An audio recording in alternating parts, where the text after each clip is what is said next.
What? What do you mean live streaming isn't available?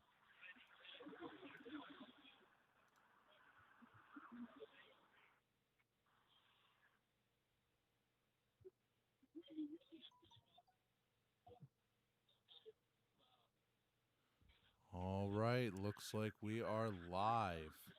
Pastor Whitney, can you hear me? Yes, good afternoon. Glad to be with you on this election day, November 3rd, in the year of our Lord Jesus Christ, 2020. All right, I'm Shall we glad to begin have you. our broadcast with prayer? Yes, I would love to begin this broadcast with prayer. Let's go to our Father's throne of grace. And please excuse the background noise here. I'm standing in front of Planned Parenthood in Annapolis, Maryland, protesting the murder of the unborn at this facility here. So you're going to hear some traffic noise in the background as about 600 cars an hour go by this spot. But let's pray.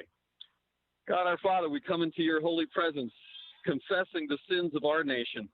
We have murdered your precious children made in your image. More than 60 million of them are dead, and that blood of the innocent, cries out for your vengeance and justice. We pray for America to repent of the evils of abortion, repent of the evils of the promotion of sodomy, repent of the evil of transgender insanity, that has been utilized in so many different ways in our culture. Father, we pray that America would repent and that you would show your mercy towards our country.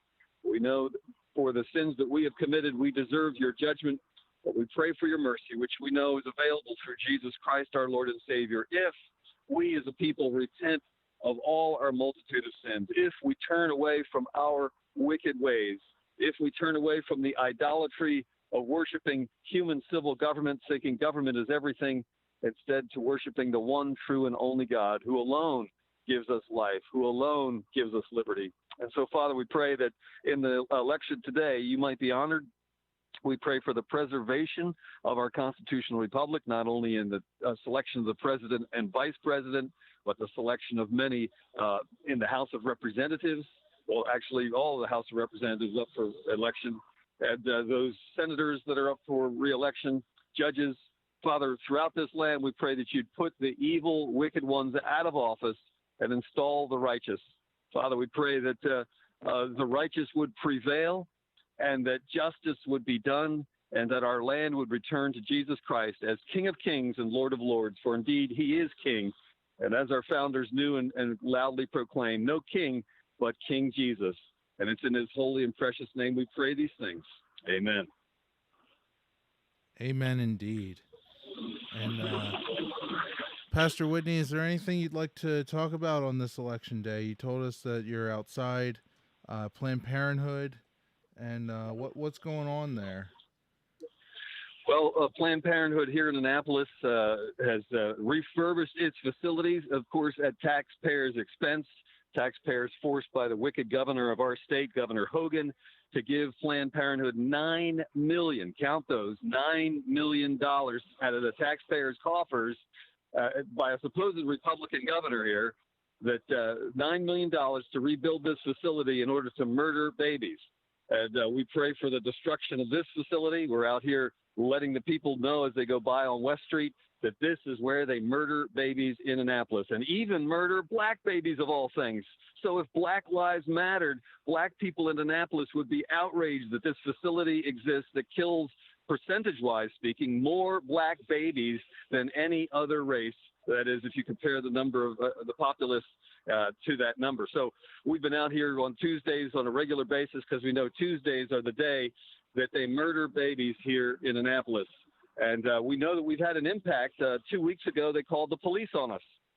It was very interesting. The police, we've had interactions with the police just about every season that we have done this, both in spring and last fall. And police have always been very professional. We've had a good relationship with them. And when they showed up this time, they said, we know it's probably nothing because we know that every time we've interacted with you, you guys are peaceful. You have every lawful right to be on the public sidewalk. It's your First Amendment right. So they were, but they said, we got a report that you were harassing clients of Planned Parenthood. And so they said, we've got to, come and ask questions and so forth. So anyway, after we answered their questions, they went back inside and talked to the Planned Parenthood staff. So they called the police. And when they came back out, they also talked with us again. It was interesting. As they were talking with us, someone drove by, a foul-mouthed woman, cursing and swearing and using the most foul kind of language. And the police officer turned to me and said, "I can't believe the abuse you guys put up with." But the thing that impressed me the most is that we got under the skin of the abortionists here at Planned Parenthood, so much so that they called the police on us. They hadn't done that the past 2 years that we've been out here, but evidently our protest outside of their facility has had an impact on their business of murdering babies. So maybe we've cut into their numbers of murdering babies, which is where they get their money from. And if they murder fewer babies, then their bottom line is cut into. So we praise God for the opportunity to be a witness here at Planned Parenthood. Last week, had a conversation. Usually people don't stop. They, roll down their window and yell all kinds of expletives at us. But last week, a fellow actually stopped, rolled down his window and said, "Why are you doing this? This is none of your business." And I replied to him, "Oh, yes, it is. It is very much our business, because if abortion does not end in the city of Annapolis, God will bring his judgment. His wrath will come down on this city in full force for the murders of the innocent unborn. The thing that Annapolis needs is to repent of the murders of the babies, stop the killing right now. And if it doesn't, you can basically kiss this city goodbye. God's judgment will fall on it like it did on Sodom and Gomorrah, and this city will be no more." So the most important thing, he said, none of your business. It is everyone's business, because the murder of the unborn, when innocent blood is shed and no justice is done, no one is punished for those murders, then God's wrath is accumulated over time, and ultimately it will pour out and bring God's judgment down upon the heads of everyone here in the city. So anyway, he drove off, not happy with my response, but at least I got to preach a little bit of God's word, God's law to the pagans who are supporting the murder of the unborn. Yes, and we can only hope and pray for them that they soon realize that that what they're doing is a mistake. It's a sin, and murdering any kind of person, be it black, white, baby, or adult, or child, it's wrong. And is there anything else on your mind today, Pastor Whitney? Well, we've been praying for this election, not only for the presidential race, but the Senate and House races, as well as the judges and the other particular races. Here in Maryland, it's probably different in Pennsylvania. There's no current race locally that is statewide races aren't till 2 years from now. But very concerned that unless America repents, and the election is just one indicator of that, unless America repents, I believe God's judgment is going to be poured out on our land. So we pray that Christians would wake up and do their part, but also those who are not in Christ would come to saving faith in Christ and recognize that unless we as a people repent, God's judgment is going to fall very severely on our land. Indeed. All right. Well, there's a few commercial breaks that we actually have to play at I was supposed to play them at the top of the hour. I'm gonna play them now. Pretty soon we're gonna have Philly Chris in I call it a studio, but it's a undisclosed location that we're calling the North Pole. If you saw our last debate stream, we're broadcasting live from the North Pole, and Philly Chris isn't here yet. It's a long drive, and it's a long drive from Philly to the North Pole. So we're gonna sit here and relax and listen to a couple of 30-second ads. All right, here we go.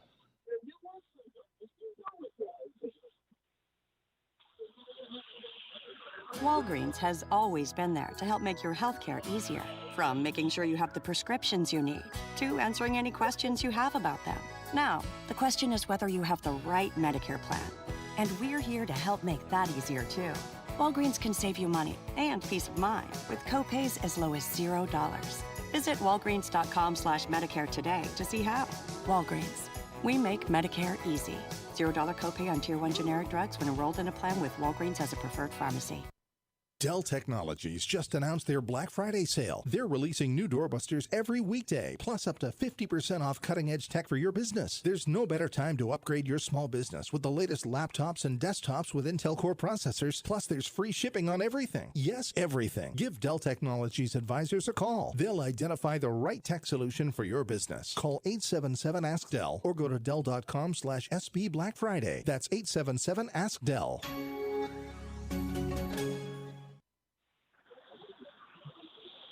Gotta love those commercials.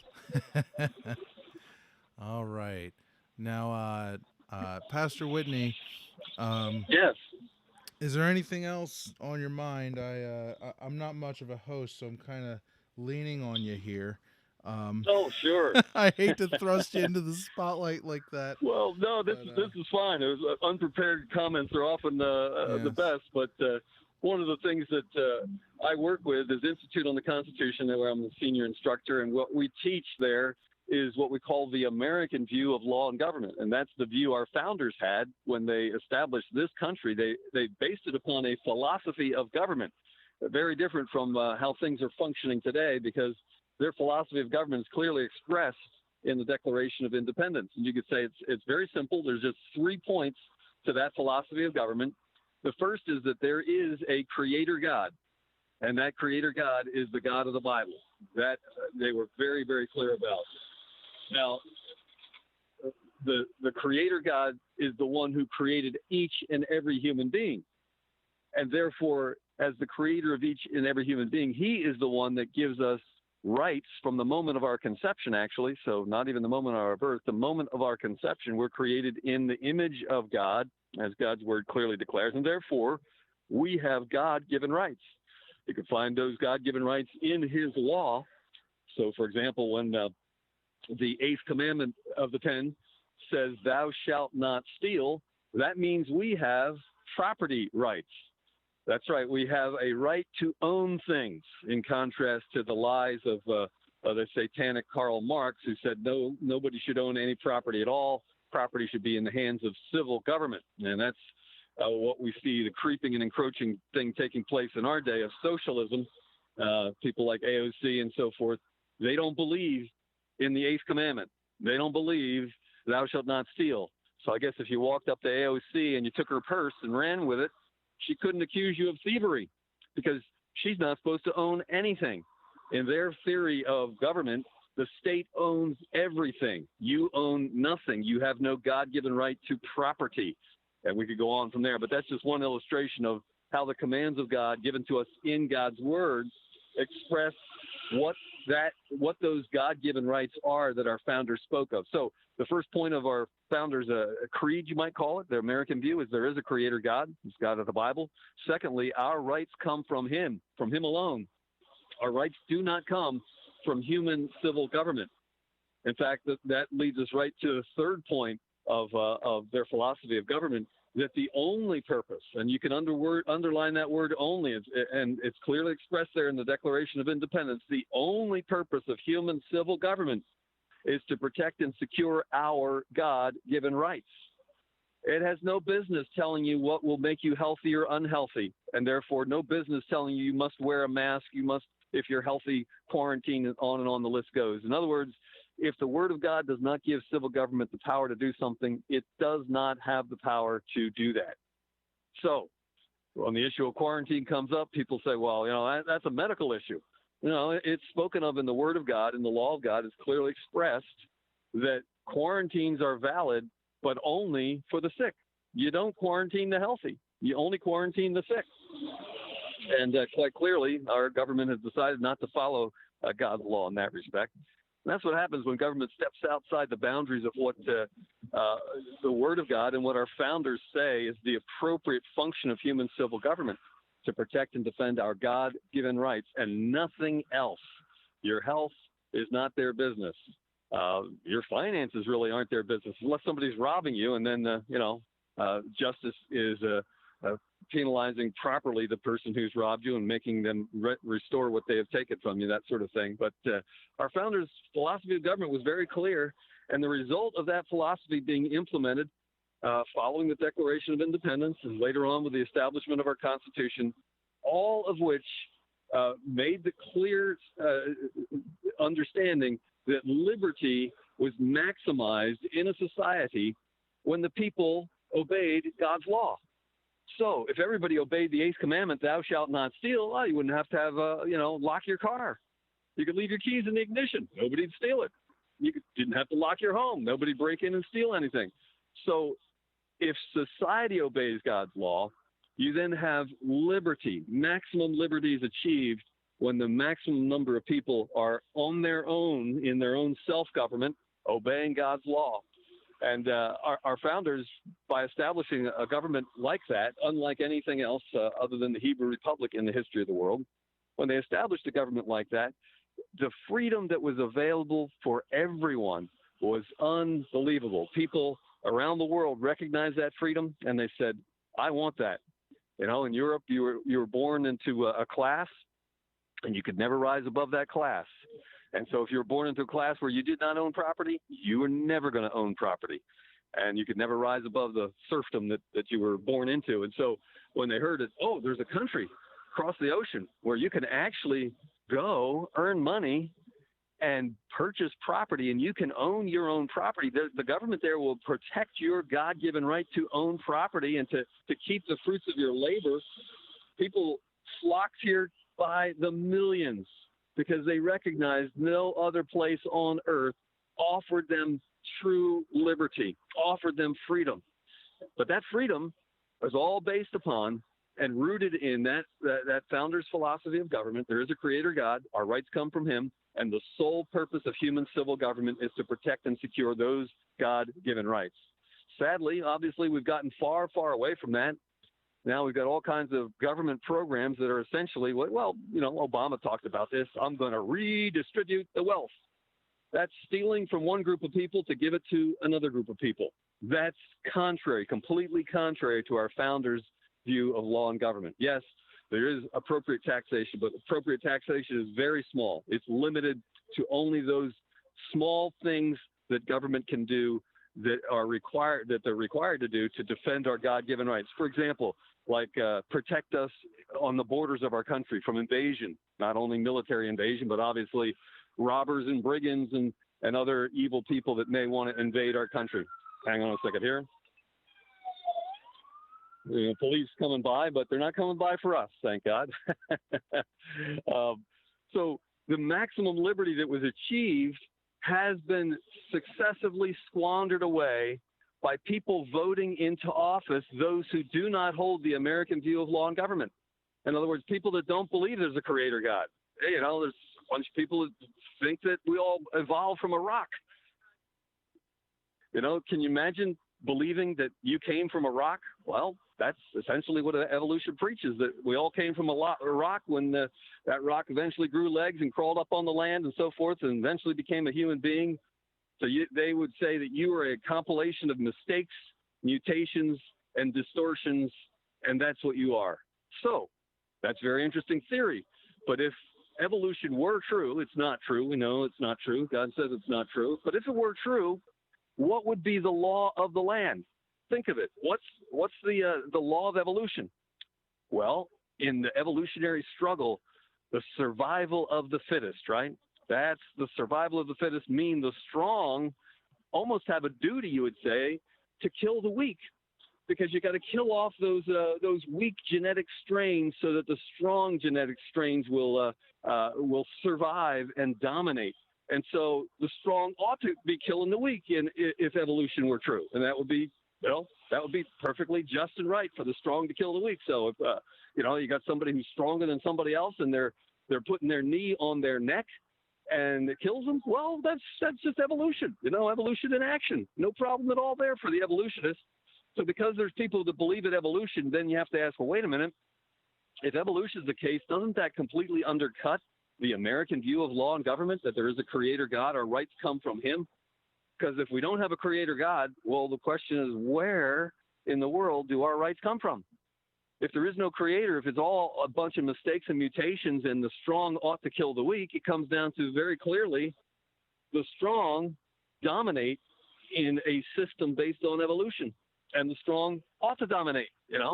That the people who rise to great heights of political power ought to be able to steal from the rest of us, maybe even kill the rest of us, like right here outside this abortion clinic. They're murdering babies. They're the weakest members of our society, innocent little babies in the womb, the weakest. And evolution says, oh, it's great, go ahead and kill them because we don't want them around. See, evolution is the exact opposite of our founders' view of law and government, because if evolution were true, you have no secure rights. If somebody is stronger than you, they could take your property, or they could even take your life. They could strip any or all of your God-given rights, because you don't have any God-given rights under an evolutionary philosophy. So it's very critical what you believe about the origins of human beings and the origin of this world. And if you believe evolution, then you're not going to have a system which will actually protect your God-given rights. And don't we see that going on today? The strong politician right here in our state of Maryland is the governor, wicked Governor Hogan, who's violating God's law, violating his oath of office. He's strong, and he can force all of us to wear masks, or if we don't wear a mask, pay $5,000 fine and spend 1 year in prison. Get that, for not wearing a mask, a $1,000 fine and a year in prison, and he defends that as just, all the while he forces us as taxpayers to fund the murder of the unborn here in Annapolis on West Street. What is going on with that? Well, what's going on is he's strong. He has all this political power, and he's using that power to subjugate and even to murder the weak, the weakest among us, the unborn children in the womb. So we can see very clearly, looking around us, that the founders' view of law and government, the American view of law and government, there is a creator God, our rights come from him. The sole purpose of human civil government is to protect those God-given rights. We see that's not being followed by most politicians, and sadly, most Americans like it that way. And that's what I'm praying for. I'm praying for Americans to repent of their wrong attitudes, their unbiblical, ungodly attitudes towards civil government, thinking that civil government is the strong oppressing the weak, and that's the way it ought to be, rather than know that civil government ought to be about protecting our God-given rights, nothing else. And that was the view of our founders quite clearly, and they established a system that was very, by the way, this young woman coming out of Planned Parenthood there that just gave us her IQ was a single-digit, middle-digit index, and also cussing at us. So, yeah, there you go, the attitude of let's murder more babies. But that attitude in America, I pray that we would repent of, that we would turn back to God, and we turn back to Jesus Christ as King of Kings and Lord of Lords. Because if we don't, it's clear in the history of the world and in God's word, it's clear that God does not let human nations get away with murdering the innocent. There comes a day of reckoning when the blood of those 61 million babies, innocent babies shed in this land, their blood cries out for vengeance and justice, and there will come a day. Can't say when that will be, maybe short, maybe long, but it will come a day when that judgment will fall on America. And what if God decided to take, one life for each life taken? That's 61 million people that whose lives would be taken. I pray that it wouldn't get to that. I pray that we would repent before that, and that would cry out to our Lord and Savior for his mercy upon us, so that we could restore liberty in our land. And liberty can only be restored when we return to our founders' view of law and government, that American view that there is a creator God, our rights come from him, and the sole purpose of human civil government is to protect those God-given rights. And the interesting thing is we see in the history of our country when that was followed, followed early on for the first 50 to 80 years. When that was followed, maximum liberty was here in these United States. In fact, a Frenchman came, and he came from a very kind of tyrannical civil government there in France, and assumed that that's the way it was everywhere. And he was shocked when he got to America and began to travel all over the states in the 1830s, because he was asking people, "Where's your government? I don't see big government buildings. I don't see government bureaucrats coming around to tax you and fine you and investigate you and force you to do this, that, or the other thing." And they said, "Well, our government doesn't bother us at all. It's very small. It doesn't interfere with our daily life. Yes, we elect people to office, but it's small, and it is unobtrusive, and the only thing it does is protect our God-given rights. He was so astonished that he wrote a 2-volume book. It's huge. If you take a gander at Democracy in America by Alexis de Tocqueville, he was so astonished that he took time to write an extensive 2-volume work on what he was amazed at discovering in America. And he said very clearly that the greatness of America lies in the fact that people are following Jesus Christ, that they understand God's law, they're seeking to obey God's law in their own lives, and they're doing things on a voluntary basis. You know, we don't need a whole lot of welfare systems if people voluntarily do what God's word talks about in terms of caring for the poor. If we voluntarily do that, then the poor will be taken care of. Those that are worthy poor, let me put it that way, are taken care of. Those who will not work, as Scripture says, should not eat. So there should be no welfare to those who refuse to do something gainful in terms of employment themselves. But he was astonished because he realized that the liberty he was witnessing here in America was something incredibly unusual, something he'd never seen in Europe, something he'd never heard about in the history of the world, other than if you go all the way back to the Hebrew Republic at the time when, short period of time when God's people followed the Hebrew system that he gave them on Mount Sinai, and before they demanded a king, King Saul, and then the kings that followed that, which brought in a level of tyranny. But actually, the monarchies of the Hebrew era, of the Hebrew monarchy, they were far less tyrannical than what we experience today between our federal and our state and even our county and even township governments. So we pray for a return to liberty. We recognize that that'll come as God's people rise up and take their rightful place, and as those who are outside of Jesus Christ come to faith in Christ and recognize that God's word speaks to law and government. And God's word gives a very limited role for civil government in our lives. Yes, agreed. We actually we have Philly Chris in the studio. Philly Chris, one of these mics is yours. Say hi. Hey, Pastor Whitney, how are you? Hey, I'm doing good, Billy. How about you? Doing great, thank you. Did you early vote or did you vote today? I voted today in person, yes. I did as well, and I did so because I want to make the point that all this early voting, I think, should not be. It's better to say, if you need to early vote, well, go ahead and fill out all the paperwork to get an absentee ballot. But the early voting, to me, seems like a wide-open invitation for all kinds of vote frauds. Yeah, there's definitely been some evidence of that presented, for sure.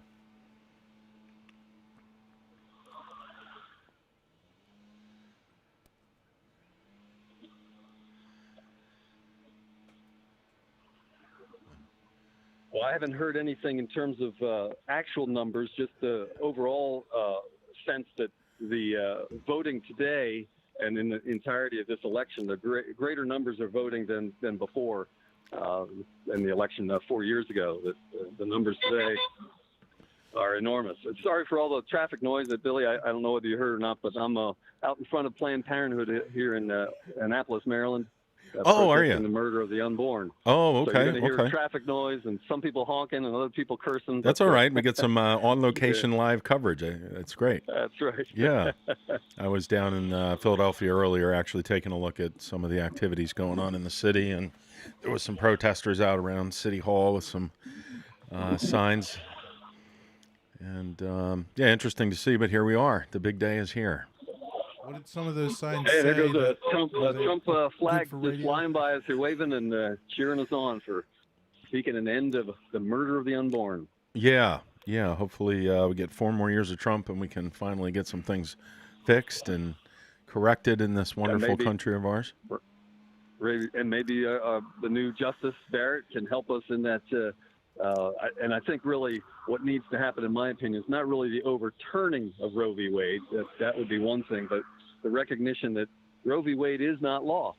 Right. Which most people don't understand, but the judiciary does not make law. It cannot make law. All it can do is give an opinion, and that opinion really only governs the people that have come into the courtroom under that case. So it only really governed Roe and Wade and nobody else. But it seems like Americans have all believed the lie that it governs everybody in every state and every town and county. And now it doesn't. So if we had a sheriff here who knew his duty and did his duty as he swore his oath to the Constitution, he would shut down this murder mill by arresting the abortionists and charging them with murder for every single abortion. Yeah, it's quite amazing how many abortions are across the country, and it seems like in the past few years too. It's really sad to see how far into the term they allow these abortions now. I was watching a documentary about that not too long ago, and it's unbelievable that they can go all the way to the end of the 9th month. Basically, it's I don't see how that's not murder. Yeah, and why it's not charged as murder. Yeah. And Maryland, it's sad to say, is one of the worst states in that regard. Yeah. That's where you are now? Yes. Okay. Yeah. I think we might have Mike G joining us in just a moment as well. Is that what you said, Russ? We got Mike G coming in? Excellent. All right. Yes, we have Mike G on the Mike line. G, Pastor Whitney, and Philly Chris here, coming at you live today for the 2020 election results. Finally here. Good afternoon, gentlemen. Mike G. Good afternoon, Mike. How are you? Couldn't help but hear you talking a little bit about, was that abortion you're talking about? All I heard about was murder and people not considering it murder. Yes, we're That definitely talking discussion- about abortion. Yeah. You know, I hear a lot of people talking about how they're pro-choice. I'm pro-choice too. You got a lot of different choices. It's only that one of them is not killing a baby. That's all. You can choose to do a lot of things. Can't choose to kill a baby. That's all. That's where I draw the line. I draw the line at killing a kid. Call me some kind of crazy, hateful person because of it. But You're so crazy and Sorry. hateful, I Mike. tell you, the sign that I'm holding that gets a bunch of thumbs down is "End the Murder at 929 West Street." That's the address here in Annapolis, where Planned Parenthood has established their murder mill. And I don't know how many thousands they've murdered here, but the blood of the innocent cries out from the cement floors of this wicked building. And we're praying that either God would destroy this building or destroy the abortionists, so that this place would no longer be a death camp in the city of Annapolis. yeah, you know, that hasn't been too front and center this particular election, has it? No, and sad to say, it should be. I mean, Biden clearly is a man who loves the shedding of innocent blood. For 47 years, he stood for the shedding of innocent blood. And so when he dies, and we don't know when that'll be, but his health, it might be soon, but when he dies, he's going to stand before Almighty God, his creator, and have to give account for every single innocent human being whose blood was shed because of what he did. Yeah, and you know, there are a lot of things that haven't been front and center with respect to this election. One of them being abortion, the other being the Second Amendment. And people, I think they want people to forget Uncle Creepy's stance on the Second Amendment and how he's going to be coming for firearms. And, you know, they can make all the excuses that they want that, oh, it's only going to be certain firearms. Or they can call it a buyback, a mandatory buyback, where if you don't allow the government to buy it back, you go to jail, right? How is it they are allowed to buy something back that was never theirs, Mike? That's true. Buy it back, right? Right. The wording is troubling to me there, yeah. It's not the meaning of the word, dude. Right. But you know how they play gymnastics with these words in the first place to conform to their rhetoric and conform with their narrative, right? And if you're not locked up with that narrative, they call you every name in the book. You want dead children if you're pro Second Amendment. You don't want you want the end of women's rights if you don't want children being murdered before they're born alive, right? Right. You're murdered out of the womb. Then you're some kind of a hateful person who's restricting rights. It's a little bit backwards.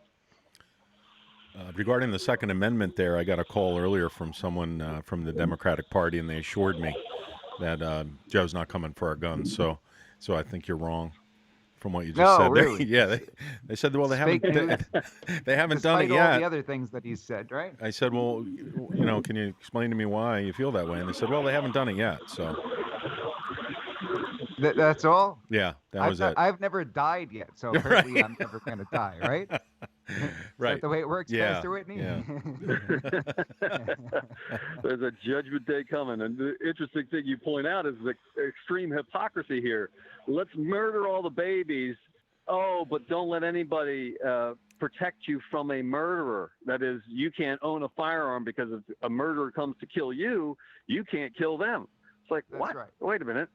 so, the baby obviously is disarmed in the womb, and would to God that somehow they were armed, because if they could kill the abortionist trying to kill them, which, by the way, is a God-given right. You have a God-given right to defend your life against someone attacking you with lethal force. That's in the Word of God, and it's very clear that you have that God-given right. So they don't believe in the God-given right to life is what it comes down to. Mm-hmm. That's absolutely true. There's this misconception out there. It's usually by the leftists who are trying to argue against gun ownership, that if somehow, if you're pro self-defense and you're willing to protect yourself or your loved ones, innocent lives being taken, that somehow you're not in conformity with the Bible. And you're supposed to, if you're a Christian, you're supposed to allow somebody else to kill you and kill your family. Which is obviously nonsense. But this is an argument that we see over and over again. I like the proverb that says that we really have an obligation, and we're going to be answerable to our Creator if we don't attempt to help those who are being led off to death, those who are being murdered. If we don't take a stand for them, don't try to defend their God-given right to life, we will have to answer to our Creator someday for our failure to do what is just. Now, Pastor Whitney, we've been seeing a lot of coverage about Pennsylvania. They're making a huge deal about Pennsylvania, that the whole election hinges on Pennsylvania. There's some concerns for voter fraud because of what's going on in places like Philadelphia, where not allowing poll watchers, and the court's saying that you can allow, you can count ballots that come in up until, I don't know, what was it, next April, they said, right? Yeah, 2021. They're going to be waiting for an extra 6 months for these ballots. However long it takes for Biden to win is, I think, what the court said, right? Oh, Right. that's the most recent rendition, yeah, which may take a couple of years at that rate. A couple of years, right? Until there's enough votes that come in the mail for Biden to win, that's when the election ends. But are there any concerns out in Maryland? They haven't finished, I guess, going through all the cemeteries yet. That's the problem. They still need more votes out of the cemetery. That's right. As many pets as possible, right? Dogs, cats, maybe fish. I don't know what kind of pets people have all over the place. Snakes even, right? Yeah, the serpents. Get the serpents out. Allow everybody to vote. But Pastor Whitney, are there any concerns out in Maryland? Because Pennsylvania seems to be getting all the attention here. Well, Maryland is less of a hot-button state because we've only got 10 electoral votes, and they're pretty much in the tank already for Biden. I mean, it's unusual that if there was much of a strong surge in terms of Republican votes in a presidential campaign like this, at least historically, that has been the case. Current numbers in terms of polls seem to indicate that that's the way it's going, but we'll see. I mean, it could change. But it'd be pretty amazing if it did change and Maryland's 10 electoral votes went to Trump. But probably it's not such a pressure here. And the talk about the vote fraud, I think there'll be vote fraud here, but it's not such a hot issue on the part of the left to pull off vote fraud here because they figure they got this one in the bag already. They don't really need to do much. And it's only 10 versus what is Pennsylvania 29? Is that the number I remember? Is it 29 electoral votes for Pennsylvania? Yeah, let's double check on that. Good question. My memory might not serve me. I'm not not in front of a computer here to check that, but that was kind of the number I remembered. Looks like 20. 20. 20. Okay. Yeah. Don't want to be putting fake news out there. Yeah. Enough to swing things that. Absolutely. And given the divide there in Pennsylvania, I guess pretty close, that the vote fraud in the cities can make the difference there.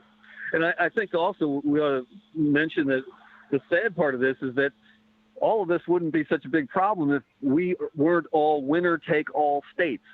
And people say, well, what do you mean by that? Well, in all but 2 states in the Union, in the Electoral College, it's the winner-take-all. So here in Maryland, obviously, the majority are Democrats, and so it's almost always all 10 electoral college votes goes Democrats. People, well, that's the only way it could be. Oh, no, there's 2 states in the Union, Maine and Nebraska, that do it by a congressional district. That is, in your congressional district, whoever wins the majority in that congressional district is represented by 1 vote in the Electoral College. And so, for example, Maine in the last election, 2016, although they've got 4 electoral college votes, 2 that are parallel to their 2 senators, and 2 that are parallel to their 2 that are parallel to their 2 in the House of Representatives. So they allow it per congressional district. And I have a friend in upstate Maine, Presque Isle, and so his congressional district clearly went in favor of Trump. And so Maine actually had 1 vote for Trump in the electoral college, and then 3 votes. The other 3 votes went for Clinton. So I think that's a fairer system, because it would mean that the states where you get the rural areas that are much more conservative and urban areas that are liberal, you would actually have a representation of your view in the electoral college at the congressional level rather than at the state level. I think that was a better system that those 2 states are following. And by the way, every state could do this, because the electoral college system is designed so that the state legislatures choose the method. So your state legislature there, if they chose to, could change the method such that Pennsylvania was represented in the electoral college by congressional districts. So that would be like 18 congressional districts. And then, of course, the 2 that are parallel to the senators, those would go for whoever took the majority vote for statewide. But it would give you, those of you in more conservative sections of Pennsylvania, a voice in the electoral college. I think that would be a much fairer system for you. That is interesting. And it also, even places, Maryland's a tough one, like you talked about, but places like New York, where you do have, outside of the city, quite a few people who vote Republican. And New York City, I got to give a shout out to Staten Island, the only borough consistently voting Republican, and can expect them to vote Trump this time around. But really, your vote doesn't count for the most part. California, same thing, right? California, they get voted by San Francisco and Los Angeles, even though you do have people who are Republican and vote Republican throughout the rest of the state. I think we're going to be surprised, though. You see a lot of pop-up rallies in places where you wouldn't expect them. And Pennsylvania, seen quite a few in person. You'll see they've been popping up in places like Beverly Hills, California, places Brooklyn, New York. And I thought it was interesting that some of this had to do with the Jewish population, the Jewish community getting sick and tired of the lockdown liberals, as they're calling them, coming in and stopping them from holding temple and things of that nature. And so they're changing up the vote. They're getting out there supporting President Trump in this upcoming election. Beverly Hills was absolutely shut down over the weekend. Parade coming through in support of President Trump. Not the place that you'd expect. Interesting. Yeah. You're not going to see this on the fake news, though, are you?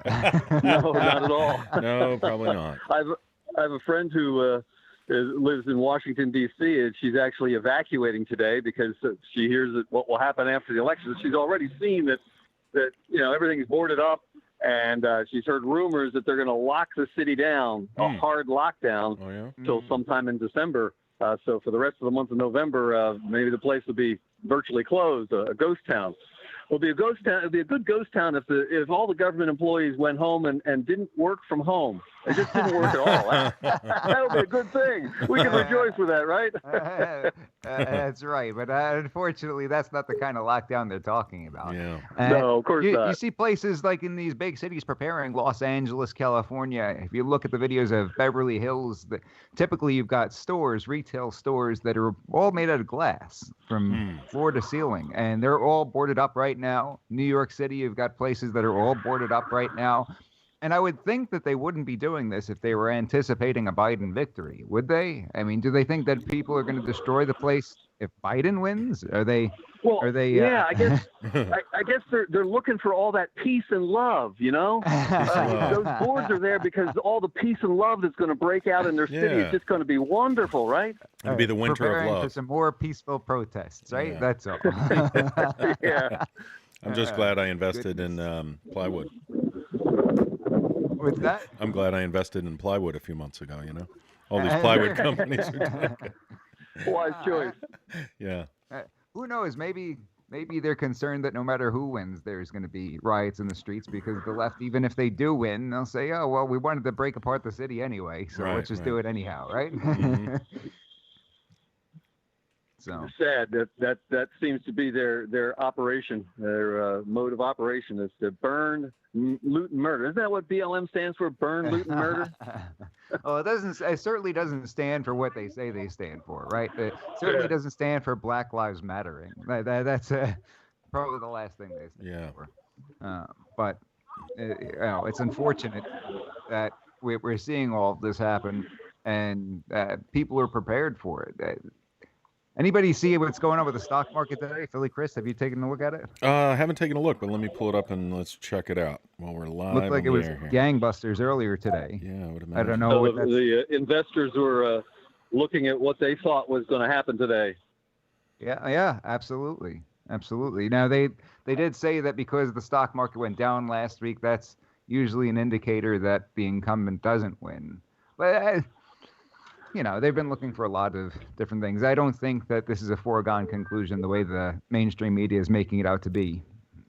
There's a lot of different ways for Trump to win. They want you to see little bits and pieces of things and sort of draw your conclusion based on that. I don't think the polls are correct. Everybody does. If you're listening to this and you haven't gone out to vote, you need to get there right now. And you need to stand there in line as long as it takes. Stand there in line as long as it takes and get your vote in.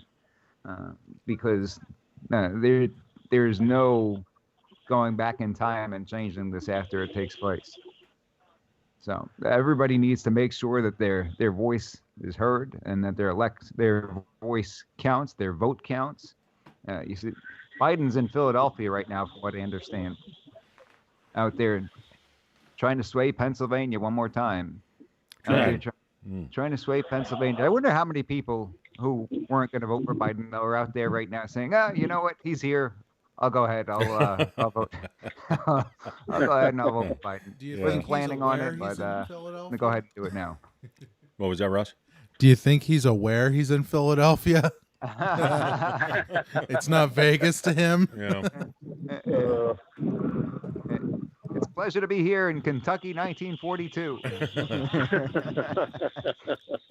Quick update for you regarding I think that the people that have put him forward, and I would include that his wife, his children, and so forth, are engaged in elder abuse. You see, you don't put somebody in the condition that he's in and cause them to run for office. You don't allow that. You say, no. So we'll do an intervention, kind of like you do with an alcoholic. We're doing an intervention because it's not in your best interest to be running when your mental health is in such sad shape and physically you can't bear up to it. So we'll keep you safe, but safe from yourself and your own decisions. Yeah, no, it's a good point. Mike and I were talking about it on the program a few weeks ago, and it seems pretty obvious that he's having some issues, compared to the way he used to speak anyway. He's making up words now and doesn't know where he is. It's kind of sad to see, actually. I don't wish it on anybody, but to think he could run the country, it's kind of crazy.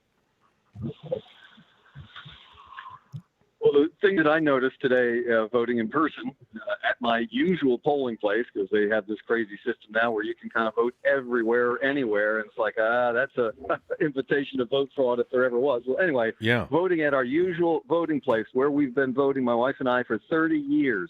Oh, okay. The lines were longer than we have ever seen before. Oh, is that right? So that was an indication that, people are coming out, at least in my community, like never before to be part of this election.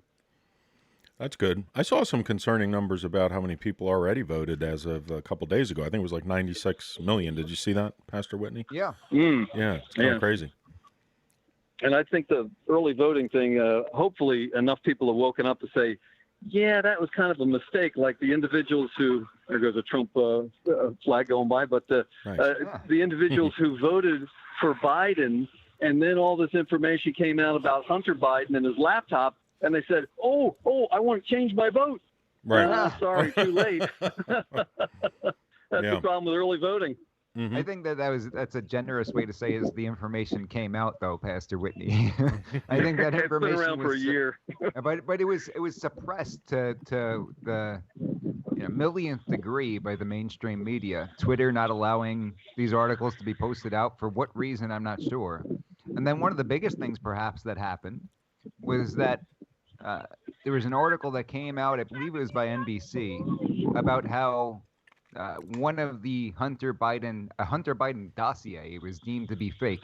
Now, they called it a viral dossier, and the problem is a lot of people confused that with the Hunter Biden laptop. So they said, see, we knew it was fake all along. But this dossier was some very, very obscure kind of report that I hadn't heard of. Nobody that I know had heard of it. So it was really a non-issue and not important at all. But they come out and they say, hey, the dossier, turns out it was fake. It's fake the whole entire time. And a lot of people looked at that and said, oh, they conflated it with the laptop. Very, very disingenuous of the mainstream media coming out and doing that. And I hope that nobody's vote was swayed based on that. Well, wait a minute, Mike. Are you actually accusing the mainstream media of being liars? Wait, hold on a minute. It's really gotten bad though, to the point where you're coming out and you're doing that. It's totally disingenuous. They made it seem like everybody knew about this thing, and that this was just proof that all the information being put out by the right was fake news. Mm-hmm. The laptop had nothing to do with it, and you had leftists coming on out, and they didn't even realize that there was a distinction, and they were saying, see, we knew it was fake all along, here you go, kaboom, the whole kind of thing, not realizing that they're talking about two completely separate things, and the laptop was absolutely 100% legitimate, or at least nobody had a claim that it wasn't legitimate. Wouldn't you think that if there was something illegitimate about the laptop, about the emails, that the Biden campaign would come out immediately and say, hold on, these are made up, these are fake, and these are not real emails, these were fabricated? We haven't heard anything of the sort, have we? No, just the squelching of the, what was it, a front page? It was a front page article there that the New York Post ran about those emails, citing them precisely, verbatim, and very clear the corruption that Biden's are engaged in, and his whole family engaged in the corruption. Mm. Yeah, we were talking about it on one of our roundtables on the program, and I said, if I offered you $1 million, because they're coming out there saying, oh, this laptop, it's Russian disinformation, which makes absolutely zero sense based on what we know. And I said, if I give you $1 million, could you come up with some kind of coherent argument as to how it's Russian disinformation? How would a laptop left at a repair shop be Russian disinformation? Is there any way to make that work, to make that fit? Without saying, oh, they're completely made up, they're fabricated, because the campaign hasn't said that. They would have said that if that were at all an option. Clearly they were for them to say. Clearly, right? They were tracking Hunter, and they knew he dropped it off there, Mike. So then they hacked the computer repair store, got into the hard drive, and then downloaded everything. Well, and did that to the backup as well. My answer was that the only way this could be Russian disinformation is if the Russians sent Hunter Biden a package with a laptop, some crack, and a business card for a computer repair shop, right? That makes more sense. The rest play out naturally. Mike, as an attorney, what options would they have had? Could they have sued the New York Post for libel or something like that? I mean, would that have been one of their options for the Biden campaign? Sure. And I know you're not a believer that the Supreme Court gets it right all the time, but the Supreme Court has been very clear with respect to the First Amendment that prior restraints are incredibly disfavored. And I know it's not the government suppressing the speech here, it's a private business, and this is an argument that people have been having with respect to these social media companies. But the Supreme was very clear. Prior restraints, stopping somebody from speaking or from disseminating something, is extremely, extremely disfavored. And the favored approach is to allow it to come out, and then somebody can take action after the fact if something wrong took place. They could sue them for damages, things of that nature. Now, the issue is that truth is an absolute defense, right? So they're not going to win anything if they bring this action after the fact. If it's true, they're just not. So they absolutely could have brought an action after the fact if this were libelous, if this were information were false. But that just doesn't seem to be the case. And what options? I mean, obviously, we'll find out what the outcome of the election is here, but these tech companies have had an influence. They have had distorting power. What kind of legal options would be available to deal with them post-election? I mean, can they be charged with actually committing some crimes in terms of election fraud or FEC? I'm not sure. That's interesting. Because they are private entities, and we're all pretty free market guys, I think, on this call right now. So we generally agree that private businesses should be left to their own devices, and government shouldn't be stepping in when private companies are controlling something. They should have the authority and the control.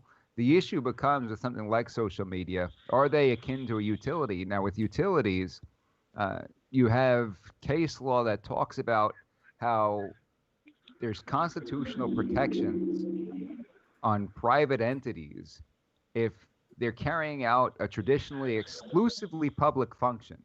So if a private business is taking the place of something that's traditionally an exclusive public function, then the Constitution applies and the constitutional protections apply. So the courts would have to find that these social media platforms are akin to some kind of public forum that's traditionally an exclusively public function.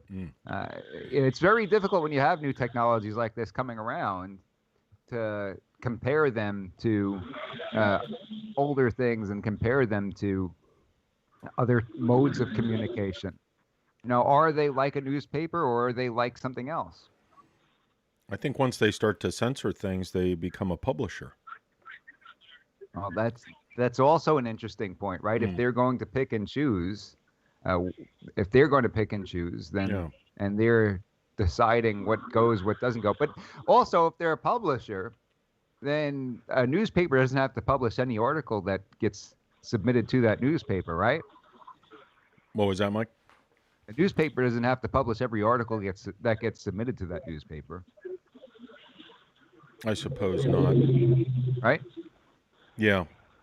So, it's a complicated situation, but the bottom line is that they're clearly doing this arbitrarily, and I don't see what legitimate reason they would have to go out there and suppress this Hunter Biden story. And meanwhile, you've got the shooting that took place in Philadelphia, where the man was approaching the police with a knife, and somebody posted out a tweet with that video side by side with a white man who approached the police and didn't get shot to death, saying, "This is what happens when a white man approaches the police with a knife. Difference is the white guy had a spatula, not a knife." So now you got legitimate fake news like that being pushed out there, where they're saying this is something that it isn't, and that's allowed to fly on Twitter. But you put out a story that nobody refutes the authenticity of it, and that gets shut down. So there's clearly there's some motivations going on here. Mm-hmm. It doesn't seem like the hearings. Go ahead, Pastor. I was going to say, it doesn't seem like the hearings that they held on Capitol Hill are of any effect. I mean, they were a nice show trial, I guess you might call them, where they, grilled the head of Facebook and the head of Twitter. But I don't see any change. In fact, those people being grilled appeared to be completely unrepentant. Mm-hmm. Yeah, they don't seem to worry about it at all in changing their behavior. Mm-hmm. No, they definitely are not concerned about it. They don't seem to care. And even if something did happen, it's almost as if it's too late at this point, right? Because the they stalled damage is just done. long enough, ran out the clock. Mm-hmm. Ran out the clock for this election to take place without any punitive measures. Right. And then what if the makeup of Congress changes as well? I mean, how close are we? How close are we right now getting a change in the Senate? Obviously, the House is, with Democrats, I believe the Republicans need to flip 17 seats in order to gain control. Does that sound right? Yeah. So I think so. If we had a government made up of a Democrat executive and a Democrat Congress, do you think there's any chance that these social media companies pay the price? They would pay the price, I'm sure. Yeah, it's going to be interesting to see how that plays out with the makeup of the government. But, where a lot of things that are still up in the air as far as this election goes. Looks like we've got a little under 4 hours until the first polls close. A lot of question marks here. Question marks with states that Trump won the last time around. They're saying are heavily leaning Biden, right? Pennsylvania, Michigan, Wisconsin, Arizona, even Georgia they're talking about. Some people saying Texas is still up in the air. So there's a lot of question marks going into this. Do you think there's any way that we have some kind of an answer tonight as to who the next president of the United States is? Because the Biden campaign is saying there's no way and under no circumstances can Trump declare victory this evening. What do you think, Pastor Whitney? Well, I see some of the evidence that they've got their talking points and their headlines already prepared. What are they calling it? The Red Siege or something like that, that is basically claiming it's all deception and lies, and that Trump could not have won, that it's impossible for Trump to win is what they're preparing to immediately say. So they've got their preparation for what they're going to say before they've looked at the numbers, which tells you it's, as Hillary told Biden, never concede under any circumstances. Never concede. It's like, whoa, they have. So I imagine we are going to have a royal battle that will go perhaps as long or maybe longer than the. You remember the hanging chads down there in Florida? That's right. Ultimately, bringing the Supreme Court into it and so forth, but I don't know which way this will actually go. But there's so much potential for vote fraud with the mail-in ballots, the early voting. Right. You know, you don't have to vote at your polling place. Oh, it's just, you know, and again, no voter ID required. You know, I had to tell them some information about where I live and birth date and stuff like that. But somebody could obtain that information and walk in and have voted for me.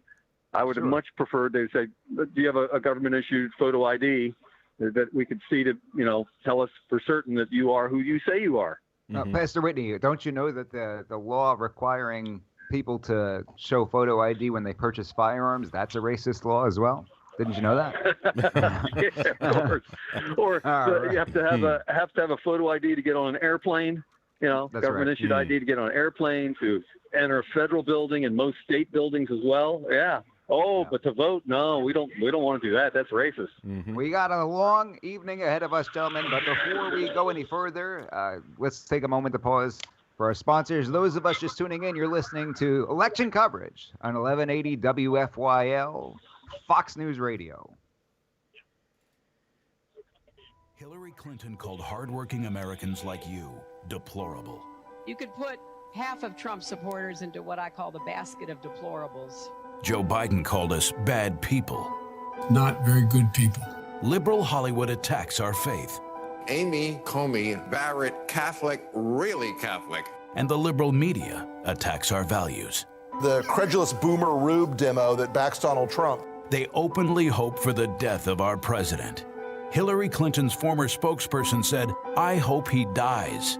Barack Obama's former speechwriter said, "F these people." It's disgraceful. President Trump stands with us, the people who work for a living, get our hands dirty, care for our families, worship God, and stand for our flag. And we're proud to say Donald Trump is our president. I'm Donald Trump, candidate for president, and I approve this message. Paid for by Donald J. Trump for President, Inc. All right. You know, that's a statement that I often think about. When Obama came on out and said the people in Pennsylvania, the bitter clingers, right? They cling to their firearms and religion. You guys remember that? Oh, yeah. Apparently, not a lot of people mind that they voted for the guy twice, allegedly, right? Right. But we'll see what happens this time around in Pennsylvania. I can't seem to think that these polls are accurate at this point, but we shall see. We shall see. The last thing any one of us wants is to go out there on a limb and take this guess and make this prediction and to be totally wrong the way the fake news has been time after time, right? I'm hoping they're as accurate as they were in 2016. Yes. Yeah, so accurate. Wasn't Hillary all set up with a barge full of fireworks to go off in the river in New York City there that was going to celebrate her victory? That's right. Quickly we forget. That went to waste. And she's drinking champagne on the airplane. Remember that? Yeah. You know, a couple things I noticed. She was, go ahead. Go ahead. Well, I was just going to say, you know, regarding the polling and the numbers, When you look at the rallies, obviously, and the number of people coming out to his rallies compared to the Biden rallies, and then also looking at the various social media platforms, just looking at the likes and dislikes, there's quite a few more dislikes on the Biden videos. So I would think it would be a landslide, but what concerns me a little bit is all this mail-in and early voting. I mean, 96 million votes is a lot. That's a third of the country almost. So, there could be some fraud in there, but... Yeah, taking a look at some of the common sense things like that. Yeah. Things like the rallies even, right? Having rallies that are this popular. Do they have rallies that popular? People show up for Biden. There's like 6 cars, and they can blame it on the coronavirus all they want. We know that that's nonsense. Right. We know that's nonsense. We know that there's no way he'd have rallies like Donald Trump. We've not seen any candidate have these kinds of rallies. You think back to one-term presidents, right? George H.W. Bush, Jimmy Carter. Pastor Whitney, I want to ask you this because you probably recall those elections very vividly. Carter and George H.W. Bush, when they lost their second term, were there stands on the side of the road selling merchandise for George H.W. Bush and Jimmy Carter? Were there rallies popping up on the side of the road in support of these guys? Did they have packed out 25,000, 30,000 person rallies leading up to that election? No, not at all. In fact, I remember George H.W., part of his huge and it seemed like he really didn't campaign hard at all. He figured, I guess, he was going to win or whatever, but he didn't really hit the campaign trail that hard. And people remembered, and they played over and over and over again, endlessly, his phrase, "Read my lips, no new taxes." Now, if you're a politician and you make that statement in public, it's recorded. How can you be so dumb to go exactly opposite of what you actually said? It's like, what was the matter with George? Did he lose his brain or what? I mean, you don't make that statement unless you're going to follow through, because 4 years later, people will remember it. You may think they'll forget it, but no, not with the news media. They remembered it, and I remember seeing that again and again and again. Read my lips, no new taxes, and everybody knew, under George H.W., we got a huge increase. Sounds like Biden with the fracking. Yeah. Doesn't that seem like such a Democrat thing to do these days? No? I can't imagine. I can't imagine a Republican doing it these days, or a Democrat getting down on a Republican for increasing taxes. That seems to be like the national pastime for Democrats is to increase taxes, doesn't it? It does. Yeah. They love every new tax. So for them to come out and say something like, how dare he raise taxes, that would seem ridiculous this day and age. I wonder if that could even happen this time around. And I wonder why he would have done it at that point. It's like Biden with the fracking. It depends on what state he's in, whether he's for it or against Depends on what state he's in. That's right. Or what state of mind he's in. Right. Yeah, maybe he forgets which state he's in sometimes. Right? Didn't he do that one time up in the Northeast, Chris? Yeah, actually in my hometown up in Keene, New Hampshire there, he said he was in Vermont. He did. Well, doesn't it look like Vermont? It doesn't look like Vermont up there. It does. It's very similar, and it's just over the border. And maybe he was in Vermont earlier that day, but it was pretty funny. Yeah, there's a clip of it on the interwebs. Yeah. For those of us just tuning in, my name is Mike G. I'm here with Pastor David Whitney, host of We the People, The Constitution Matters, as well as Philly Chris of Mike G in the Morning, and we're here for your election coverage.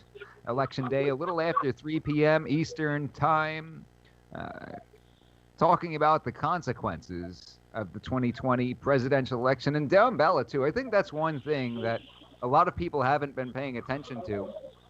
Do you think that's fair to say, Pastor Whitney? People aren't paying enough attention to down ballot elections? In fact, the thing that I was most concerned about, and praise God, got the most phone calls about, was all the ballot questions. There was 2 proposed constitutional amendments to our state constitution, Maryland state constitution. There was another 7 proposals to alter the Anne Arundel County charter, and these are important issues. I mean, they wanted to increase gambling. In other words, they wanted to allow the gaming industry to get into sports betting, so you could bet on the baseball game or the football game or all that kind of stuff. There's all kinds of things, but these things are always worded in a way, and that's the very deceptive part of them. They're worded in a way to want to make you answer yes. And maybe if you don't understand all the details of it, your inclination is to answer yes, and I always encourage people to say, no. If you don't understand it, if these politicians did not write it clear enough, then there's a reason why they did not write it clear enough. They want to hide from you what it is that they are planning on doing. So vote no. If the language is confusing or you're a little suspicious, generally vote no on these, because they're proposing things that are probably not going to be good for you, for your family, or for our society as a whole. So those, to me, were actually of great concern, because, as I mentioned earlier, knowing the makeup here of Maryland, we know likely where our 10 electoral college votes are going to go. But the issues of who is going to represent us in the House of Representatives, and what the issues were at the state level in terms of state constitutional amendments and county charter amendments, very important in terms of local issues. So, yes, that's one of the tragedies that happens, I think, in a presidential campaign. People lose sight of these small things, and sadly to say, many politicians know these are opportunities to slip a lot of things in they would never get past otherwise. In other words, they know more people are going to show up for the presidential election than for any of the other elections, the gubernatorial election 2 years from now or so on. So they can use it as an opportunity to slip in bad pieces of amendment to our state constitution. We've also got an important one in Pennsylvania, Kathy Barnett for Congress.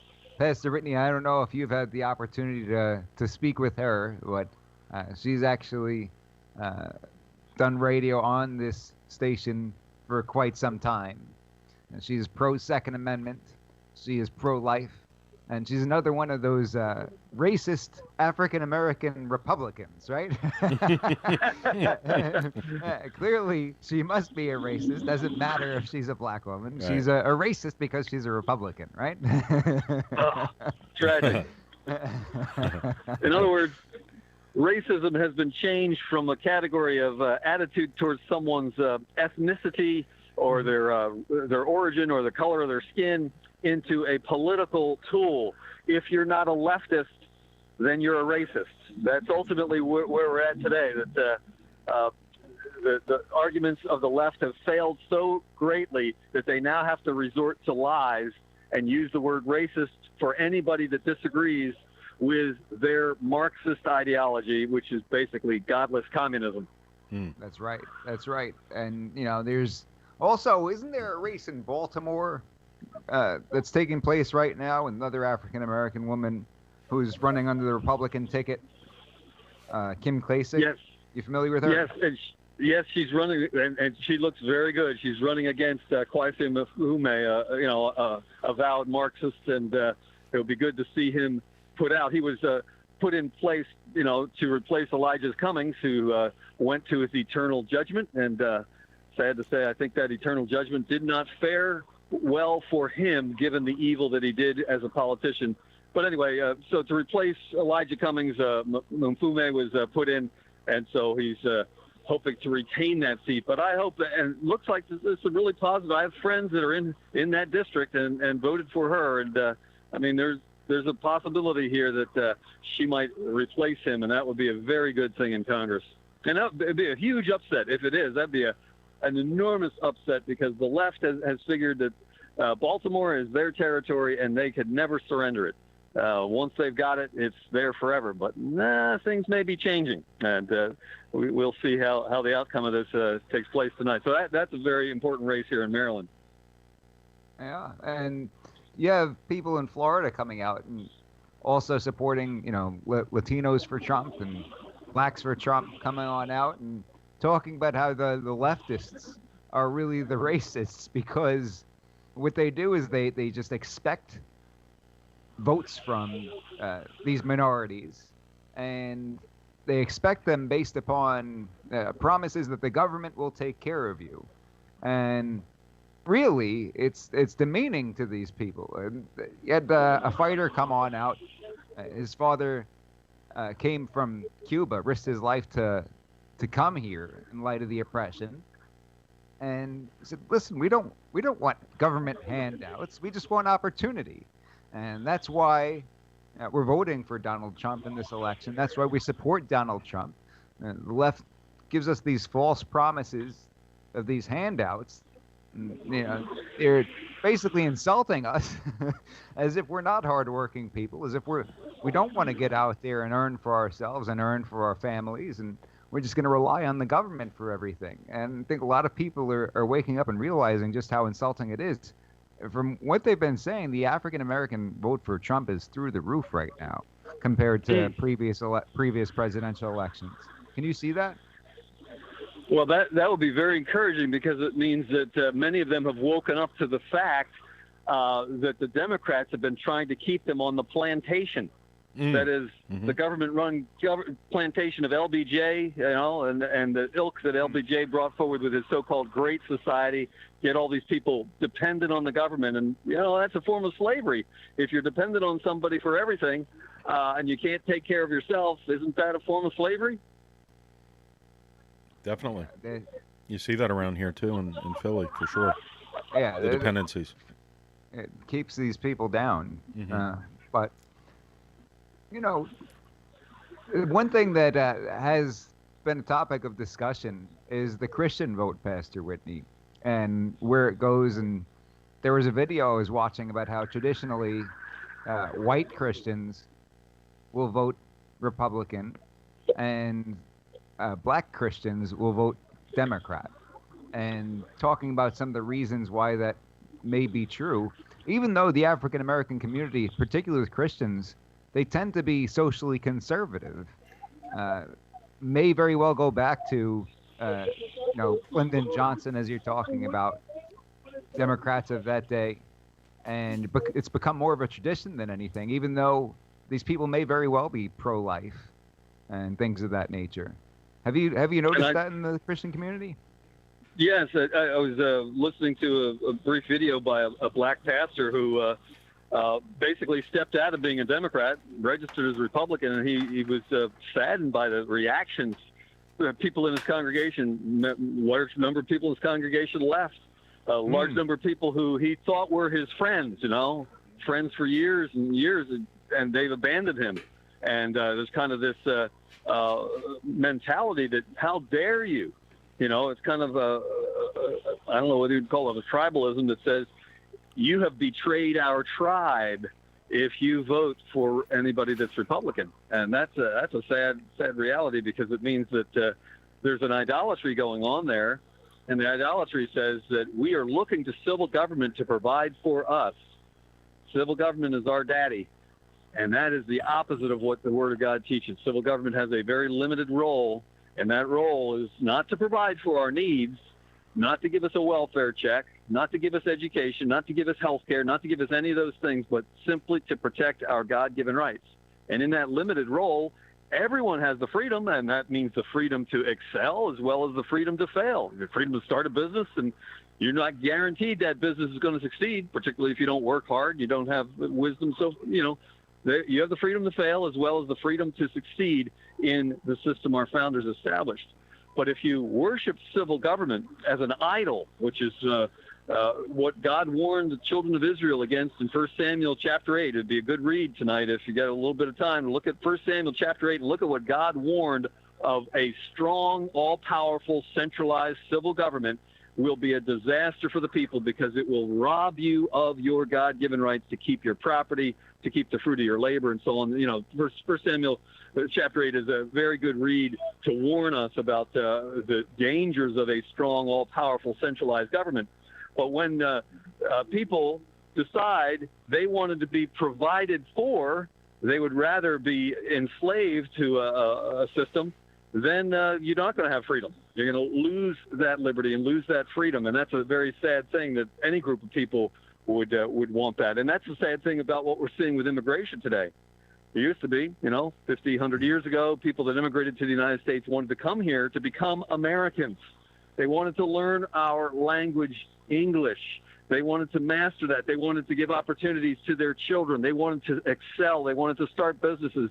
They wanted to come here because of freedom and liberty. Today, so many people come here because they're going to get a welfare check. They're going to get food stamps. They're going to get free medical care and all these things. That's a disaster, because we cannot support the whole world. If the whole world decides to immigrate to the United States and get our freebies, our system has collapsed. And actually, that's part of the purpose, I think, of the left, to sweep in so many illegals that they destroy healthcare, they destroy the economy, destroy businesses, they destroy our liberties, and push us, as their goal is to push us into a Marxist totalitarian dictatorship. I think a lot of legal immigrants are insulted when they get lumped into the conversation with illegal immigrants, because if you have a conversation about immigration with the left, they always bring it back to illegal immigration. And they'll talk about how you're a racist if you're against illegal immigration. And you're having two completely different conversations when you're talking about legal immigration versus illegal immigration. And they refuse to acknowledge that. I think they know that they're two completely different things, but it doesn't help their narrative if you've got to separate one from the other.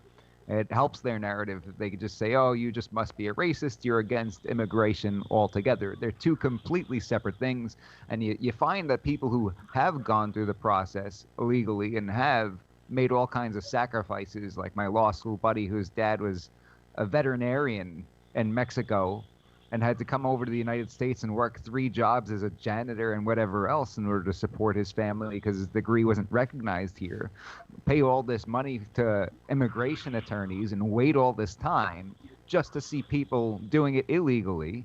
And said basically it feels like you're online at the movies waiting for popcorn. You're at the end of the line and you see people just sneaking up to the front of the line. It's frustrating. And these people support these kinds of policies. They end up supporting people on the right if they're able to figure out what's what and make it past all the mainstream media lies and the lies of the leftists. Yeah, amen. So, I have a friend at church who is from Guatemala, and she immigrated legally, and she agreed that the process is difficult, it's long, it's expensive, but she was so grateful, and she was so excited to study the Constitution of these United States because this was her home country now. And she was a great patriot and was a hard worker for campaigns and so forth because she recognized the precious value we had here of liberty under God's law that she did not experience and her family did not experience back in Guatemala.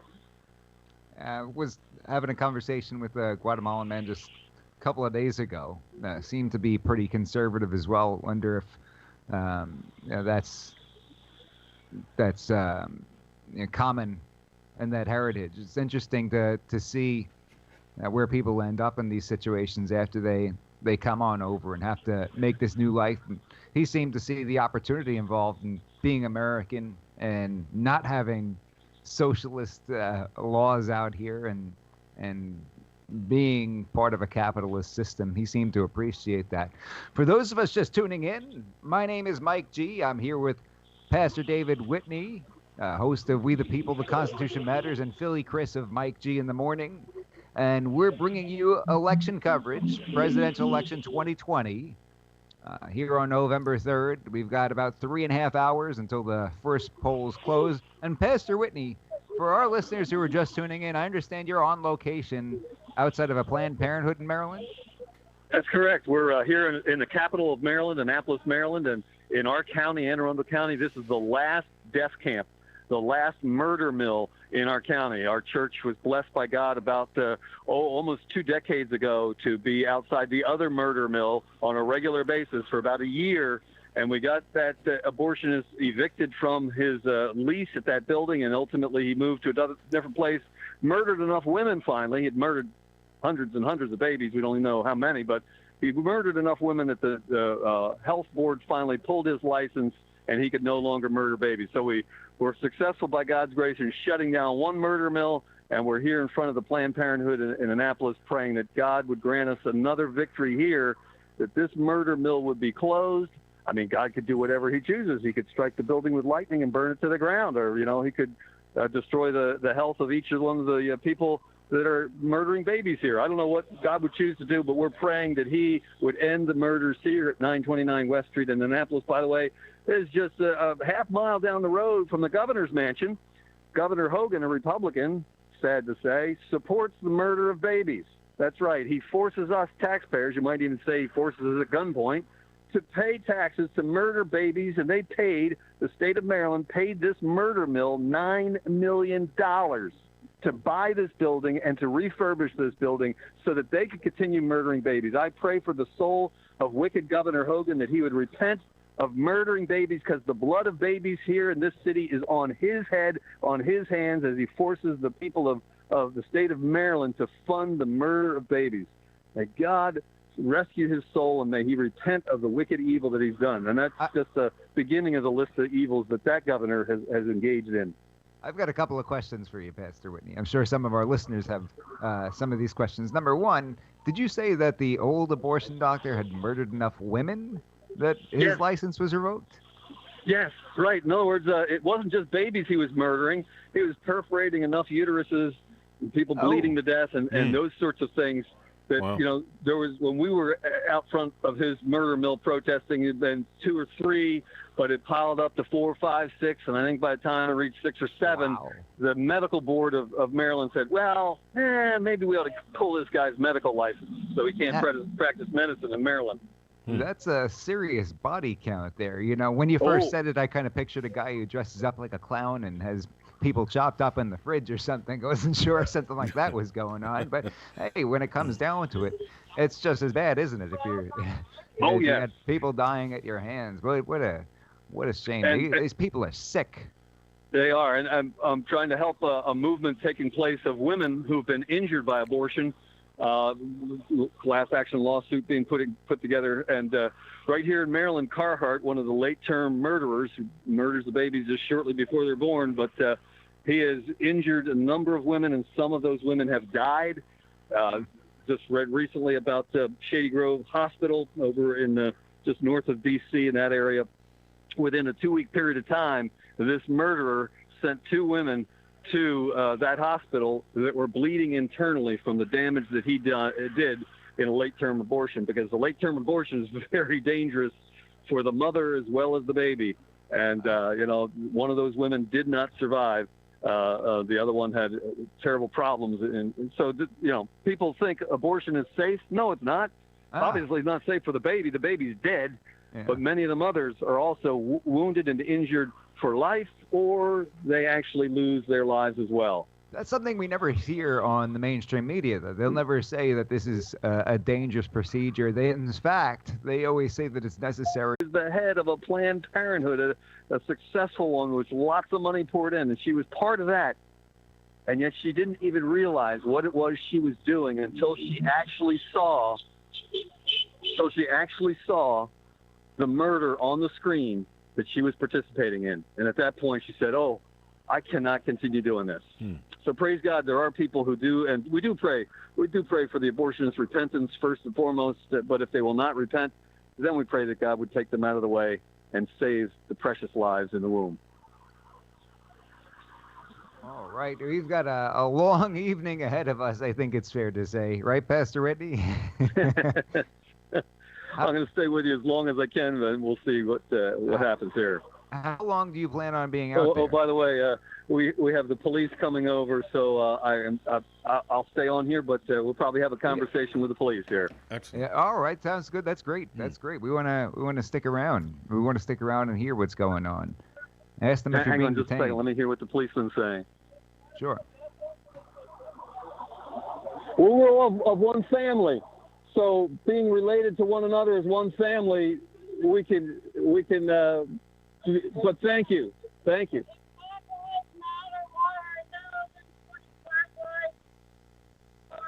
Amen. Right here, they murder black lives. Exactly. Yes.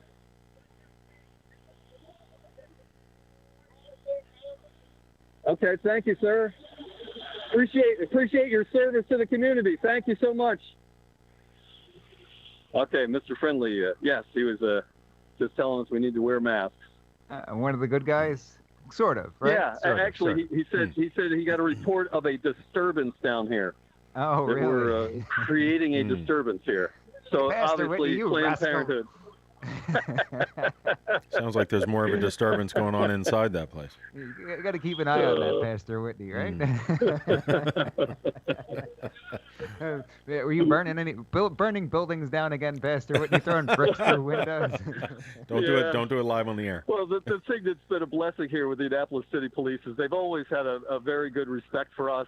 And they've times we've had people who are getting right up in our face saying, "You can't be here. We're going to drive you off," and so forth. And they've come and told the opposition, those who've been opposing us, "Wait a minute.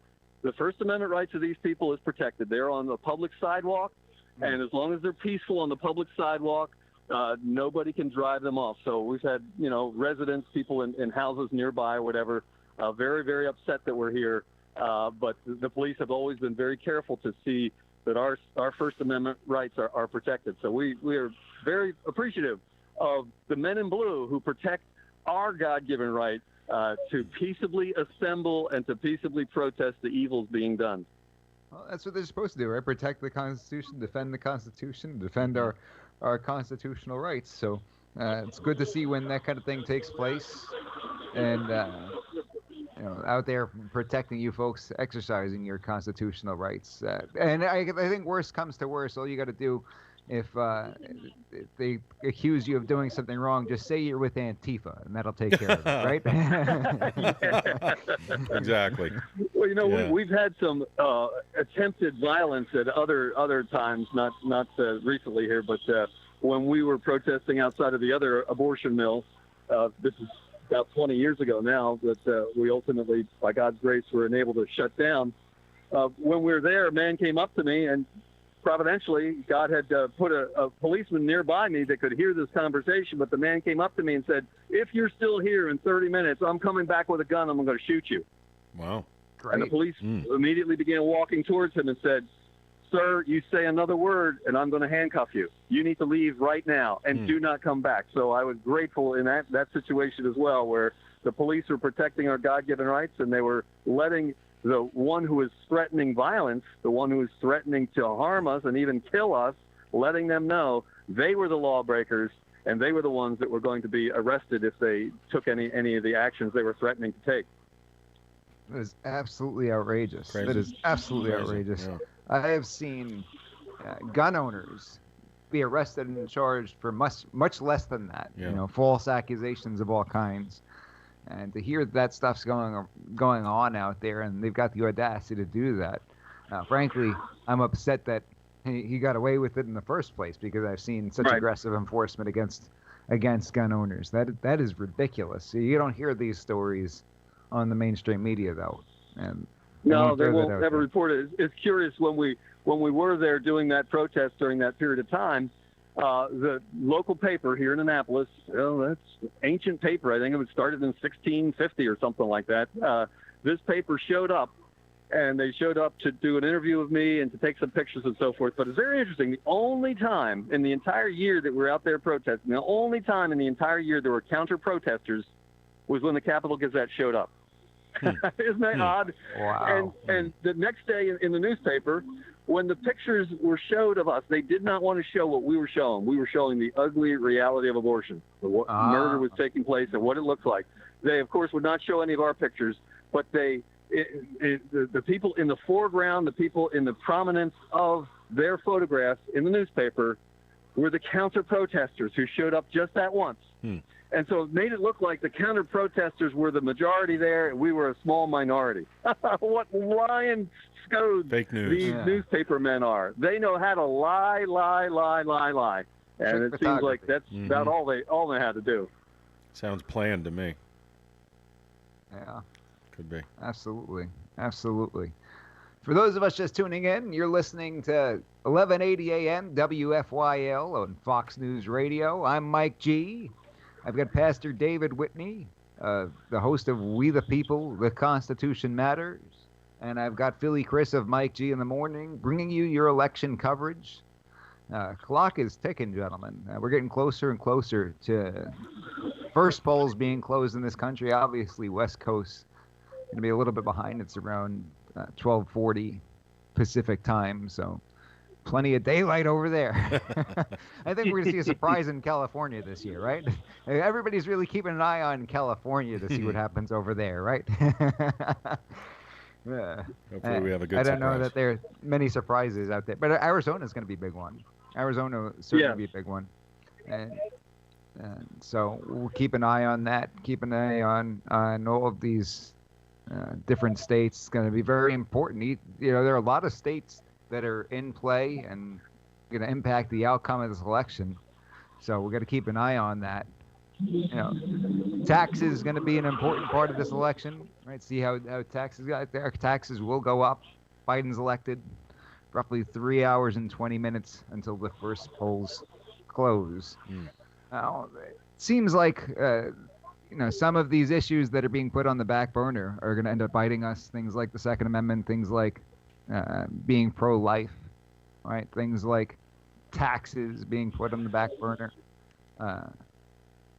Oil and gas, the fracking. Biden did that at the last debate, that he's trying to get rid of all fossil fuels, not just fracking, but getting rid of all fossil fuels, making a move towards that. I think we know what that would do not only to the economy of the oil and gas business, but also, price of gas, things of that nature. And people don't realize that oil and gas isn't just about fuel in and of itself.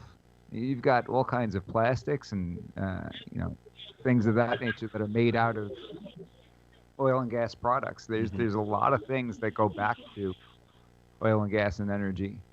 No expert on oil and gas or anything, but it's a lot deeper than it seems. So. And there in Pennsylvania, in the Northwest, is it still a significant piece of the economy? I know that's where the oil business burst forth, but is it still active? Absolutely. Yeah, it's when you have a state government where you got a Democrat governor and growing number of Democrats in the legislature, still got a Republican legislature here in Pennsylvania. But yeah, the oil and gas is still an important part of the economy, and that's why a lot of people in Pennsylvania will take that to heart, seeing that Joe Biden wants to basically phase out their jobs, figure out something else to do. Start thinking about a new career path, boys. Yeah. I haven't heard much talk about coal like there was when Hillary was running. I remember she was basically threatening to, Obama did, devastate the coal regions altogether. And obviously Pennsylvania has a significant area of coal production as well. Yeah, so does that factor in at all this year? I don't understand how they think that they're going to run these electricity plants with no coal, no oil and gas, right?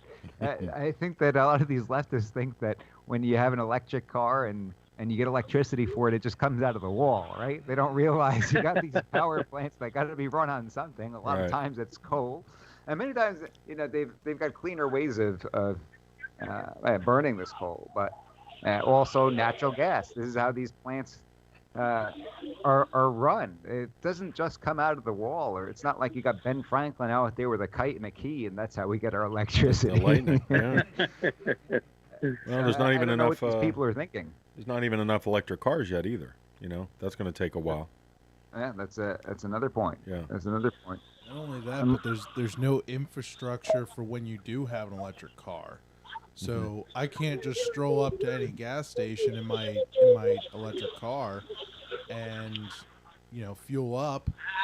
You have to, I know they have special Tesla parking spots at like the mall. Yeah. But do you want to have to go there every time you want to fill up? I don't. And the range on these is, I don't know, isn't it something like 350 miles or something? I get about that in my compact economy cheapo car, mine runs like a tin can on wheels, but the wheels are made out of CDs. It's like one of those. You've already gone digital then. Yeah. Hey, I hear when you buy one of those real compact cars, you get a 2-for-1 deal. Did you hear about the 2-for-1 deal? The 2-for-1. Your car and your tomb in the same purchase. Right. No, that's I think that's a smart car you're thinking of. Oh, okay, that's the smart car. Yeah, mine's not that compact. It's not running on a lawnmower engine. Although, if it was any smaller, it probably would be. Yeah, well, they've come a long way, but yeah, it's not something you can just transition to immediately, and the way that they're talking about it. No, it's going to take years to do this. It's going to take They're still pretty years. expensive, too. The Teslas and these other electric cars are not exactly in the budget for everyone. Well, the Teslas use these. See, all the electric vehicles have the same connector, except for Tesla. They have this special snowflake connector that you can only use their connector. There's I don't know, probably a converter for it, but it's probably not allowed. Who are you calling a snowflake? I'm calling you a snowflake. You want to make some of it? Hang on, I'm going to my safe space. Well, isn't your safe space at the North Pole? Yeah, I'm already there. Nice Lots and of cold. snowflakes there, right? That's right. Yeah. I can't melt. I can't melt here. Yeah. That's where all the snowflakes the are thing about safest. these cars that's tragic is that it's our tax dollars that have brought them into existence.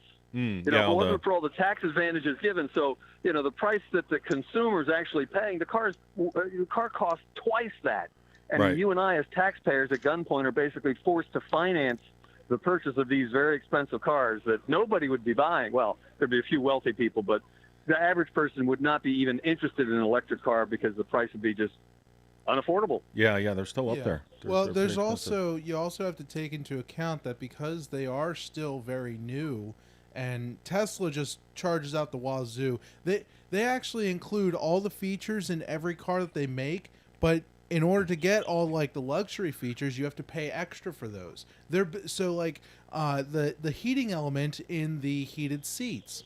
It's in all the cars, but you have to pay extra in order for them to activate it. Put the and switch that's in. the kind of thing I Oh, don't like. that sounds like a good job for a hacker, right? Right, Get a right, computer right. hacker there. Well, there's Figure out how to- actually been custom firmwares that you can install in these vehicles. Obviously, it's going to void your warranty because you don't know what these firmwares are made of.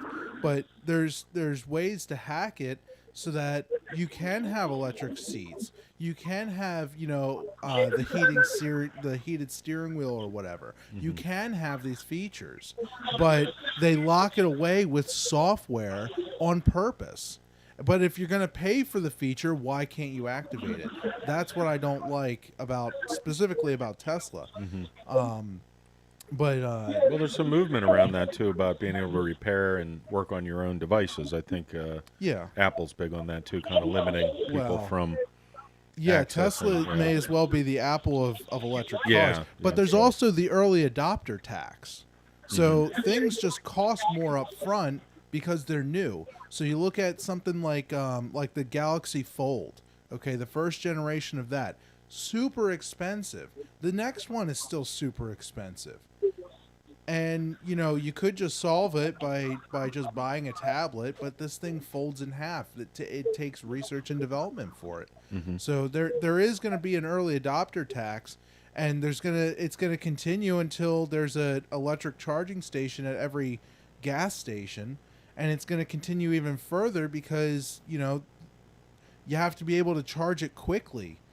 And I don't know if there's batteries out there that can charge your car in like 5 minutes. That's where you tap into the lightning bolt. But, bicycles, bro. We'll just all ride bicycles. Yeah, or yeah, we could install that chicken wire at the top of like the bumper cars things, and just run all the electric vehicles on that. Just stick an antenna up in the air. Yeah, there you go. Tap into the trolley system. Yeah, That works too. Yeah. That works too. So did we lose Pastor Whitney, or is he still there with us? I think we lost him there. I think he's gone fishing. Uh-oh. He got arrested finally. Uh-oh. Breaking the law down in Baltimore. Pastor Whitney. Oh, it was great having him. We'll just, in the presence of our listeners, thank Pastor Whitney for his time. Pastor Joining Whitney, if you're us. We do have listening, another- just tell him you're with Antifa and they'll let you out right away. That's right. Yeah, that's the new strategy. Right. You like that one? Yeah. You like that one? Yeah. We do have some more guests lined up for this afternoon. We've got one who's going to join us here in about 10 minutes or so. Yes. Talk a little bit about the Electoral College. Talk a little bit about what we need to look out for this evening, and what state races are incredibly important. Because there are quite a few of them, aren't there, Chris? Yeah, definitely quite a few. Yeah, I hear a lot in the news. It's coming down to Pennsylvania. It's coming down to Pennsylvania. Well, that's not necessarily true if certain things don't shake out the way the mainstream media and these polls have predicted them to be. And there's no doubt Pennsylvania is important. And if you're listening right now, you haven't voted, get out there or we're going to send you a bowl of mustard. Well, I'll tell you, the amount of time Trump and Biden spent here in the past few weeks is telling. And I've also had quite a few calls on the phone. People, Oh yeah. Yeah. From the Biden camp. Yeah. I think like What would 10 you tell now. them? Well, I actually had some interesting conversations with some of these people. I got a call on the way here, as a matter of fact. And, I fibbed a little bit because I said I hadn't really voted yet and I was undecided, just to kind of engage in a conversation with them. But The day of, you were undecided. yeah, right. But, I tried to have a reasonable conversation, Mike, with I the haven't heard enough individual. about these guys to make up my mind. No. Yeah, I'm sorry. Who's running again? What are their names? Yeah. But I did get her to talk to me about the Second Amendment because she asked, what one of my biggest concerns was. She'll find this interesting. And I said, well, the Second Amendment. And, that's when she did go on to say that, well, they haven't taken away your rights yet, right? Which Yeah. doesn't mean it can't happen. But then she went on to, and first she informed me that she's very educated about the issue. And then she said she had extreme concerns about all the automatic assault weapons being sold and used really? in massacre. So I was like, wait a minute, All kinds of automatic? machine guns. I was like, automatic? She said she was educated and then proved herself wrong. Yeah, I was like, just so you're aware, they're semi-automatic. There's a difference. So, Good job. Yeah. but these people calling obviously don't. And what's her really answer? know. No, you're stupid. You don't know. right. 10 out of 10 No. education. Yeah, but You ever see that movie Jingle All the Way with Arnold Schwarzenegger, where he's trying to get that toy for his kid? Did you ever see that movie? I don't think I saw. I know the one you're talking about. I don't think I saw. Great, that, great, but parts of great yeah. movie. Gotta Okay, watch it. So okay. basically, what happens is the guy's wife says, "Make sure you get this toy for our kid for Christmas." And Mm-hmm. the kid, that's all he wants. He's obsessing over it. And of course, Arnold, he's this hardworking dad, completely forgets. Mhm. And so the day before Christmas, or maybe even on Christmas Eve, he tells his wife, "Of course I got it. Yeah. I was on top of it. Of course we Right. got it." Yeah. And he has to go and try to find this toy. So he's going out, and it's sold out everywhere. And finally, there's this radio host who's doing this giveaway for one of these toys. Oh yeah. Okay. And so all he had to do was name all the reindeer. And Arnold's like running to the station because the phone's not working. He gets into a fight with Sinbad along the way, who's also trying to get the toy for his kid. And he gets to the station, and he grabs the host, and he says the name of the reindeer, says, "I won, give me the toy." And the guy is like, No. What I said was, if you won this contest, you'd get the toy eventually. Oh. Because what we've got here is a gift certificate. Uh-oh. And Arnold obviously isn't happy. Right. But that's what it sounds like with that Biden campaign person giving you a call. Yeah. No. What he said was he was going to take away your guns eventually. Right. It hasn't happened yet. Yeah. He didn't say we're going to Exactly. take it right away. Other than the bingo, if you own Right. an assault weapon, we're taking your guns away, right? Mm-hmm. There's so many lies when it comes to their plans with our Second Amendment. Lies all over the place, coming from the left. Yeah. If you're just tuning in, you're listening to Mike G on 1180 AM WFYL Fox News Radio, here with Philly Chris, and we'll be hosting your presidential election coverage November 3rd, 2020. Thank you for everybody who's tuning in, and stick around for the rest of the evening. We've got plenty of special guests lined up this evening. Don't watch the fake news. Definitely not. We've got a guest coming towards the top of the hour. Talk a little bit about the Electoral College, what we need to pay attention to. A lot of states seem to be in play. North Carolina apparently looking good for Trump. I know that's one they said was up in the air. Florida, expect to see Trump take Florida. Talk about this guy's schedule these last few days. Crazy. Unbelievable. Yeah. I fell asleep last night while he was doing his last rally, right? And woke up, fell asleep during his last rally last night, and then woke up to him in a live interview on Fox and Friends. Yeah, he has a ton of energy. It's pretty amazing. Yeah. This guy doesn't stop. This is outrageous. He doesn't quit. I guess You there's got to give something him that, right? something to be said for never consuming alcohol or smoking. I guess maybe there's something to that. Who knows? Yes, so. It looks pretty good for his age. Yeah. I guess so. Maybe we want to move on to the next topic. Right? Look, too many cigars to make any claims like Yeah, that. right. Unless he's smoking cigars and pounding energy drinks in secret. Yeah, right? maybe something's going on there. Yeah. Philly Chris, you went out earlier today in Philadelphia wearing a "Make America Great Again" hat, didn't you? I certainly did. Yes, I still have it on. So, you still have it Yeah. on.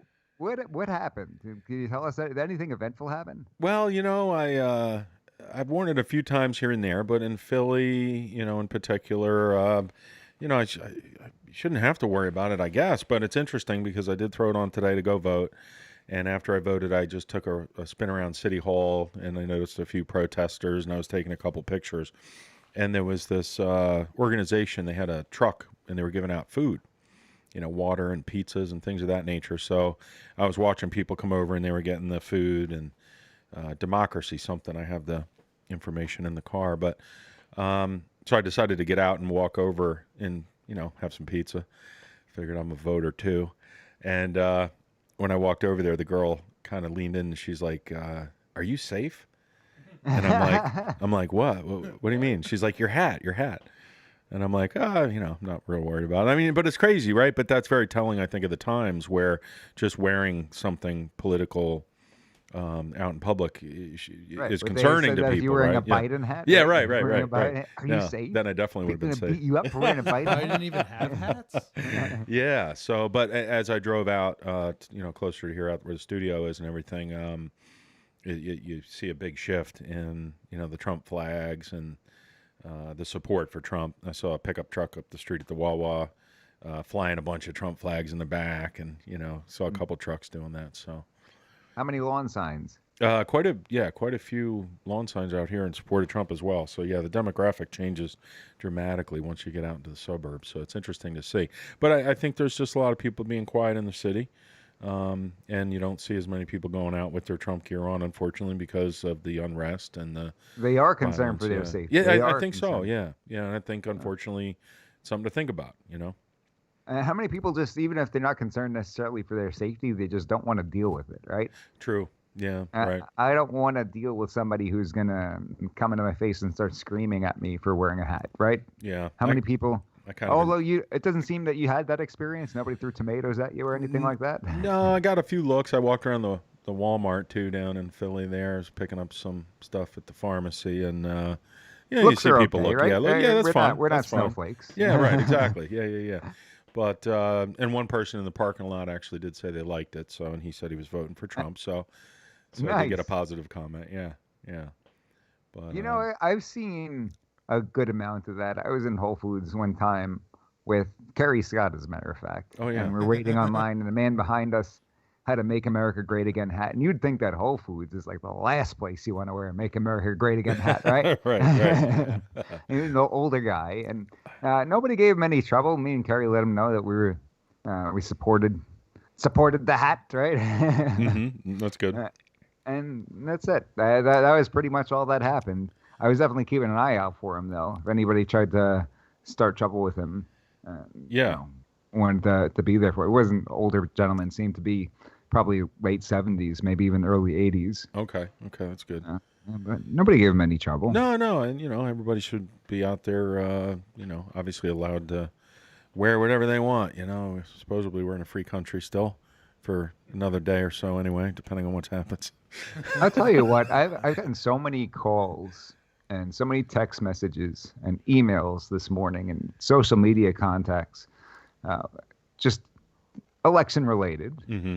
and people in support of President Trump, and knowing that we're going to be on the air for all this time, said, maybe we'll have time to take some calls. Maybe we'll have some time to hear from some people, and the overwhelming majority of responses, I thank you, but I don't think I can. I don't want to get fired. God forbid somebody figures out. Yeah, no, seriously. Well, people are afraid of the backlash. I think it's a good point, Mike, and it's upsetting to hear that, really, because in their culture, in our country, there's a huge difference between the corporate world and when you're outside of work. So, but that freedom should be there, but it really isn't anymore, is it? Absolutely not. Except Yeah. on this station. That's You're right. listening to 1180 AM WFYL on Fox News Radio. Mike G here with Philly Chris hosting your election coverage of the day. And now for a brief moment from our sponsors. Joe Biden openly admitted his plan to violate our Second Amendment rights. To gun owners out there who say, well, a Biden administration means they're going to come for my guns. Bingo, you're right. Obama and Biden spent years trying to violate our Second Amendment rights. As president, Biden and his radical running mate Kamala Harris would finish the job. New taxes on gun owners, buyback programs, strict new regulations on firearms that would trample our constitutional rights and make our families less safe. While Antifa terrorizes our cities and radical leftists call to defund the police, Biden would enact unconstitutional gun control measures, making it harder than ever to defend yourself. Bingo, you're right. Your family and your constitutional Second Amendment rights won't be safe in Joe Biden's America. I'm Donald Trump, candidate for president, and I approve this message. Paid for by Donald J. Trump for President, Inc. A couple of things. We spoke about earlier how can you buy something back that was never yours, right, Philly Chris? I think that's Philly Chris had to go catch some fish. yeah, they catch some fish. That works. What do you think, Russ? Is that a fair point that you can't buy something back that you never owned? Nope. It's not a fair point? So, well, here's the thing. If we apply this to something else, okay? Right. If we apply this to something else, let's say, so you own a gun, all right? Let's use something else. Let's use something else. So I buy, a computer from eBay. Okay, for of course, example. you'd be buying a computer, but Okay. go ahead. Well, yeah, it makes sense. Okay, I wanna edit video or something. Call me crazy, but all right. So I want to edit video on this computer I bought from eBay. Well, now Amazon wants to, in this scenario, eBay would be like the FFL. Now Amazon wants to buy that computer back from me. They're not buying it back. They would just be buying it. I would just be selling it to them. That's not buying back because words have meaning. So it would be I would just be selling it to Amazon. And when you're forcing somebody to sell something, right? It's we'll buy this back, or else you go to jail. That's not really a buyback either, is it? Well, okay, if they're gonna force me to sell it, then I want to set the price. It's neither a buy nor a back, right? You want this computer? Okay, you want this computer? Yeah, it's neither a buy or a back. But if you want this computer, you're gonna give me $4 million for it. Because maybe it's a really good computer. Yeah, a willing buyer, willing seller, neither under compulsion is really the definition of a transaction, right? You don't have somebody saying, I'm going to purchase this from you for this price, and you have no choice in the matter. Right. That's not really. That's it's not accurate in any sense of the term. Right. It's not. It's not a buyback because it'd be forced. It's not buying back because it was never owned by them in the first place. And if it's forced, then it's not even buying. Do you think that's on purpose, or is that an accident? Is that a coincidence that they use this term that's not accurate in any sense of the form? Of course it's on purpose. They do this all the time where they say things that aren't like the thing. Like the Affordable Care Act was everything but affordable. We have a road, okay, near I guess it'd be Collegeville. There's a road called Level Road. It is everything but level. It is the bumpiest thing. Sometimes they close it down in the winter. When I was in high school, they would close it down in the winter because there's this giant hill on Level Road, okay? And it was bad. And it's remember that what's that movie, The Princess Bride, where the guy keeps saying inconceivable, and finally the man says, "You keep using that word, but I don't think you know what it means," right? That's pretty much what's going on with these terms that they come up with, right? Yeah. Pro-choice, right? Yeah, pro-choice. But there's only one I'm all choice. about choices, just not killing a baby. That's all. Right. Can't choose to kill a baby. We don't want to give you the choice of keeping it or putting it up for adoption or whatever. There's only one option, okay, and that's pro-choice. You wouldn't call that multiple choice if it was a test, would you? No. Right. You would right, say, yeah. okay, here's the answer. That's the only choice they're talking about. Which if you apply it to something else and it doesn't make sense, then chances are it doesn't make sense. That's a very good point, and we see that with all these voting arguments from the other side, with respect to any protective measures attempting to be put in place, whether it's the mail or it's identification. If you put that in a different context, like firearms, like we said, or even like travel, Pastor Whitney brought up, then it wouldn't line up with their traditional talking points, would it? No. We have Philly Chris back, by the way. I'm back. He's back. He's back. And I'm back. So we should have another guest coming in here in a few moments. Yes. I will a little bit towards the top of the hour, talk about the Electoral College, battleground states, Arizona, Florida, Iowa, North Carolina, Ohio, Pennsylvania, and Wisconsin. Had a lot of people come in with the early vote absentee ballots requested. We got over 9 million ballots in Florida cast either in person or by mail. Virginia, about 2.7 million. And a lot of the down ballot races are not getting a whole lot of coverage. Like we said, we had Kathy Barnett on this program a couple of months ago talk about her run, pro-Second Amendment, pro-life, Republican. And of course, she's one of those racist African-American women, right? I think she's a white Republican. supremacist, actually. She's a white supremacist. That's right.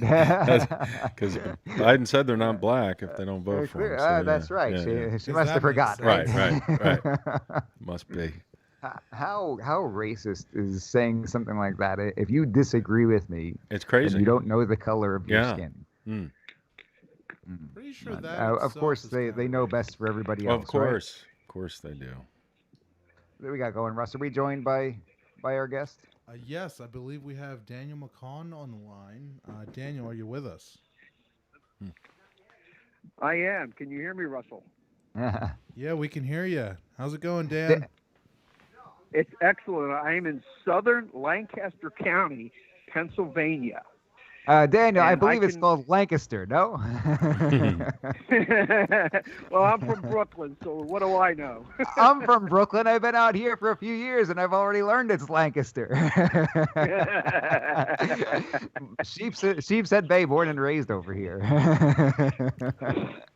Yeah, Flatbush. Flatbush in their house. Okay, so we escaped. Well, that's the bottom line, right? Roger that. Well, I can happily report as of 2:00 p.m. Eastern Standard Time that we hit the goal. We were on target, having transported just over 500 Amish to the polls to vote. And I can absolutely tell you that every one of them declared that they are voting for Donald Trump. And then when they came back out, they said they voted for Donald Trump. And we still got a lot of cars on the road right now. We've got another just under 500 to go. But by about 6:45, if we're on schedule, we should hit our goal of just over 1,000. Wow. Now, Dan, you don't hear a whole lot about this on the mainstream media. What about Donald Trump as a candidate? Do these Amish people support? The Amish approached me. I actually have business interests down here, and they read the Epic Times, hard paper, and then they get up. There's an information line. There's no radio. There's no TV. There's no electricity. But a lot of them, for safety and security reasons, they have to have a telephone out in the cornfield or what they call a shanty, a little shack behind the barn, and they have them now. But it's an old hard-lined phone. And they have an information line that they can actually call in the morning, and they'll get the farm report, and it gives them the daily weather and what's going on, and maybe some spot price of corn if that's in season, or eggs, chickens, whatever the commodity is. So, and then it'll give them a 30-second, very short blip of news. So it takes them weeks sometimes to find out something happened in our world, what they call the English world. I quickly became a conduit for information for them through business, a co-business arrangement on the farm, one of the farms. They would ask me about things going on. And it started with one. He said, look, I've got 13 children. He said, we understand that this other guy, he's real big on the abortion. He said, this is an abomination to God, to God's law, to our people. He says, we don't get involved. He says, but I want to vote for Donald Trump. How do I do that? And I was amazed. And I said, well, let me research it because I don't know how an Amish man with, a whole lot of know anything. There is no photograph. It's against the religion to have a photograph. That violates making a graven image unto the Lord. So they don't have ID. They don't have a state ID, but they do have a Social Security number, and that's all you need. An address that can be mailed to and then sent back from, the last 4 digits of the Social Security number. And I did that. It started with just a couple, with one family. And then that family would ask me for more from the other families. And they're all interconnected. They're all related. They're all neighboring farms upon neighboring farms, and it just grew. And before you know it, I was driving all over the place with these registrations, taking them back and forth, showing them how to fill them out, how to mail it in, confirming that they got it back. So what they do now is we load up the cars, and I go back on at 5 o'clock myself, shuttling. We load up the cars, and I check and make sure, does everybody have your receipt, your voter registration receipt? And they hold it up. And with the way we organized it is a logistical ballet. So I will then take a carload to one polling location, drop them off, and go get the next group that's nearby to come to that polling location, et cetera. So by the time the one group gets through, I've finished delivering them. I can start picking up, taking them back. But they, every one of them. I mean, you have to realize, these are people that work for a living. They are the hardest working people in the world. I served 20 years in the Air Force all over the world, and I've seen hard work. I've done it, but I've seen it more. It's some of the most amazing people in some of the most austere conditions. Salt of the earth people. And I got to tell you, this was right in my own backyard. These guys are up at 4 o'clock in the morning. They're out doing the initial chores. They're milking cows at 5. And then there's a whole bunch of farm stuff that has to happen, planting or, harvesting. And then at 5 o'clock, what are you doing? You're milking again. And nonstop. It's into the evening. They don't stop till 8, 9, sometimes 10 o'clock at night. That's the life. And they're amazing. But their whole life is about Christianity. It revolves, it defines them. And that's why they haven't changed in 400 years. So they're big Trump supporters. They're big on big families, and they're big on hard work. They don't like communism. They don't want socialism, and they certainly don't want people taking the money that they earn and giving it to people that aren't earning it. And they certainly don't want people killing babies. Yeah, and that seems to be an issue that's fallen by the wayside during this presidential campaign. We see how the left is trying to bury their position, not only this, but as far as the Second Amendment goes, because I think they understand that, particularly with the pandemic and the riots going on, you got a lot of new gun owners who are coming to support the Second Amendment, and they don't want that to become an issue, because when these people hear that kind of stuff, they're going to lose the vote. Now, out in Lancaster County, have you seen signs supporting either candidate, or people putting out signs? Well, here's the breakdown, and I'm glad you brought that up, because we've got standing by in just a minute. We've got a guy on the ground up in Grand Rapids, Michigan, who's gonna talk about that exact thing up there. But let me tell you how it's going down here. And I do a lot of driving. I've got business interests in 2 states and 4 counties, so I'm on the road a lot. And I'll tell you the breakdown. The sign breakdown goes Donald Trump, I buy ugly houses. Yeah, we joked about that. We said it was Donald Trump. If you're going by the lawn signs, Donald Trump's going to come in first. Corn for sale is going to come in second, and Biden's a distant third. At least I live in Chester County, and there's been a ton of support for President Trump, and you got stand on the side of the road on Route 100 selling Trump merchandise that has been absolutely mobbed for weeks and weeks and weeks. You see people popping up on the side of the road with these impromptu rallies supporting the president, and I just don't see that in support of Biden. I don't spend a lot of time in Center City. Philly Chris does, but I don't know that you're seeing this type of support even for Biden in these places that are overwhelmingly Democrat. Well, the amazing thing with the Amish is they use what they have available. And what they did, the fall harvest came. So tobacco had to come in, corn had to come in, and they do that with these great big huge wagons. You ever see them on the movies, a hay ride? Well, that's exactly what they use, those great big hay wagons. So when they're done for the season, they usually put them up in the barn until spring. What they've done out here, and you see it whether you're going out on 30, down 896, Route 41, they've taken those wagons, pulled them to the side of the road, and basically set up these huge homemade billboards using those wagons. And they paint the sign. It says, Trump, make America great. And they'll put an American flag on it. And, you didn't see that in the past. I've got Amish people that are almost 90 years old voting for the first time. Wow. And it's amazing. It's absolutely amazing. That's cool. I think we saw a lot of that in 2016. Yeah, we did. It was an awakening. When President Trump did a pop-in in Lancaster County Airport, technically Smoketown, just northeast of Lancaster City, the morning newspaper, the whole front row of that rally, all you saw was Amish wicker hats. The whole row. The Amish found out about it, and they flocked in droves. And they're voting in droves. So I'm not the only one doing it. I've seen other people on social media talking about, the Amish that they've registered and that they're driving and that they're helping.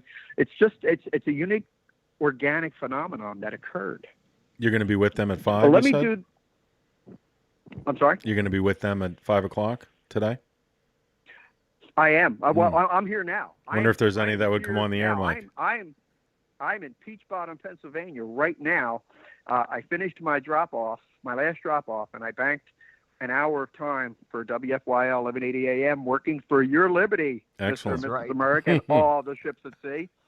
I did that. So my driving schedule picks up at 5 again. I blocked my entire day for this, to drive these fine people, to get them to the polls. But I want to do this, guys. I want to jump to Grand Rapids, Michigan, because I was able to connect with a guy up there who's on the ground. There's a gentleman named Brad Burkhart. Brad, are you on the line? Yes, sir, I am on the line. Welcome to WFYL 1180 AM, broadcasting high above beautiful Valley Forge, Pennsylvania, the cradle of liberty and freedom. And you're live, young man. Tell us, Brad Burkhart, tell us about Grand Rapids, Michigan. It was interestingly the president's last stop last night, right? It was very interesting that it was his last stop, because you can just feel the energy all over Michigan, even dating back to the summer. I mean, even all over the state. We're the Great Lakes state. We have the second most lakes in the entire United States. And there was nothing but Trump boat rally after Trump boat rally after Trump parade. You may have seen one Joe Biden flag out on the water. I don't know. You had to use some binoculars to see it. However, I'd say since the shutdown in March, there's been nothing but a red wave across the state of Michigan. And like we've talked about, Michigan is a very central state. We're a swing state. We always kind of vote kind of in the middle of the game. So I think that it's really interesting with this whole radical Democratic regime that we've kind of seen. I think that people are ready for 4 more years of Donald Trump, and he's got a lot of support across the state. And we saw it last night in Grand Rapids, Michigan. And that was the last place. Michigan was the last place he stopped in 2016. That was the last rally that he held right before the election. That is true. So, yeah, the last spot that he stopped in 2016, like you said, was Michigan, the great state of Michigan. We're also really excited to have Big Ten football back again, which, just kicked off a couple of weeks ago. So I think that's a huge huge element for Donald Trump. Also, the automotive workers that we just want to get back to work. We want things to go back to normal. We want our kids to go back to school. And I think that everyone kind of sees that a vote for Donald Trump is a vote for all those great things that make America great again. What about your Governor Whitmer? So, yeah, our Governor Whitmer, I think actually, honestly, I'm kind of happy that everything happens for a reason. Things go the way they go. We have a Democratic governor, as you know, Gretchen Whitmer, who has not had a lot of support over the last few months.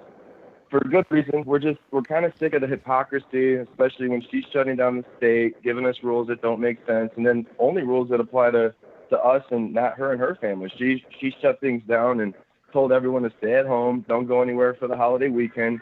Meanwhile, we find out her husband's trying to drop his boat in the water across the state. So, I mean, it's just a lot of hypocrisy, and I think people are sick of it, and we want to see 4 more years of Donald Trump. Well, that's the typical Democrat rules for thee, but not for me. I think we've seen that a lot of places. Guys, this is a great opportunity. Does anybody want to ask anything in particular for Brad Burkhart? What's happening on the ground up there in Grand Rapids, Michigan? Absolutely. So first, we saw your governor come on out and say that Trump's done such a horrible job with this pandemic that the only way for these lockdowns to end is to vote him out of office. Is that something, that quote, become front and center out there for the boots on the ground in Michigan? It has been completely, front and center on her campaign as well as the Democratic campaign. It's Mask Up Michigan. They're using the hashtag Mask Up Michigan all across the state. And honestly, I think people are really, really sick of the mask mandates, especially because it's just the hypocrisy. None of the rules make sense. If you look at the numbers, we all know the numbers. But we're looking at a global pandemic that has such a low even infection rate as it is, and even lower death rate. So what would we do in the state if we actually faced something even more severe than the coronavirus? No one ever wants to talk about what could we be doing, or how would we handle something that was even more severe. And I think that's something that Michiganders are sick of dealing with, and we just want to go back to normal life. Now, you've obviously been out there for previous elections. When you see the support that's out there on the ground over in Michigan for President Trump, all these people showing up to these rallies at the last minute, sometimes in unfavorable conditions, waiting in long, long lines. Did you see this kind of support for presidential candidates who have lost an election? It's very interesting you say that. I would say I've seen actually more support on the ground, more people actually showing up to the precincts, more people out and about to actually put their vote in. Whereas, if it makes any more sense, I think I saw more outlandish support for both parties, the Democratic Party in 2016, where there was a lot more, Hillary Clinton signage. There was a lot more signs for Clinton. It's the Clinton, regime. We all know about the Clinton family. So I think there was just so much support for the Clintons, and Joe Biden just doesn't seem to have that support. And to even touch on the sign situation across the state, I've seen fewer and fewer political signs, I'd say, this year.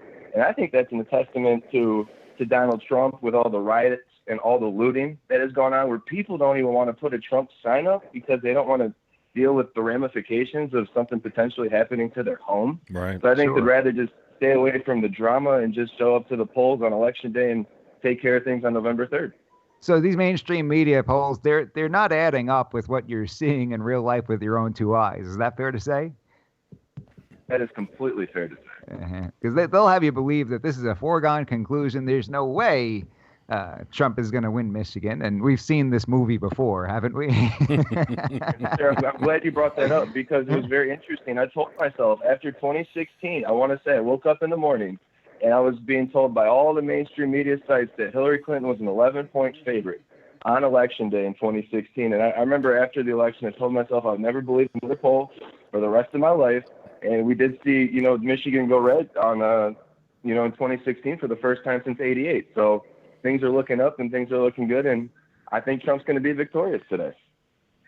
Brad, talk to us about the auto industry. Didn't President Trump bring back the auto industry, all the manufacturing that the previous administration sent to Mexico and other places? You guys opened up car companies.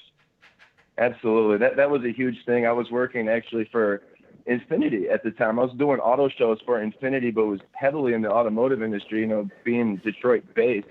And I just remember one of the pivotal moments on the campaign trail back in 2015 or 2016, whatever that was, when Donald Trump looked at, the Ford executives and said, if you guys, send these cars or these products to Mexico, we will tariff the hell out of them. Mm-hmm. We just will. And I think that was kind of a very eye-opening and pivotal moment for Michiganders, and especially for all the union workers and all the automotive workers that we do have in this country, or in the state, I should say, from keeping jobs from going to Mexico, because no one wanted to see the jobs go to Mexico.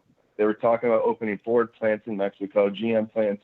Infinity was even opening. They're headquartered out in Nashville, Tennessee. They were opening a plant in Mexico. So, yeah, I'm just glad that, Donald Trump has been speaking up for the American automotive worker, and we hope to see 4 more years. Yeah, so was that Trump's magic wand that Obama referenced? Right? What magic wand do you have? Yeah, exactly. Right. Exactly. Keep the jobs going to Mexico. That's all you need to say. Fantastic. He made them look so stupid, didn't he? He made them look like a bunch of knuckleheads. They're saying there's no way this problem could be solved. There's no way anybody could possibly do that. And his answer is always, why not? Right? Yeah. Makes it look easy. And now they lose Michigan, but they lost Pennsylvania, Ohio, and, it's just the whole Rust Belt and Midwest. Midwesterners are real people. We like people that talk to us like we're real people, that want to go to work, that want to make money, and just want to see the economy flourish again. Now, Joe's trying to, I don't like to call him Joe Biden. I like to call him Uncle Creepy because that's his real name. But he tries to hitch himself to the Obama wagon, figuring he would get off on some of the personality. He'll be able to take some of that along with him into this election.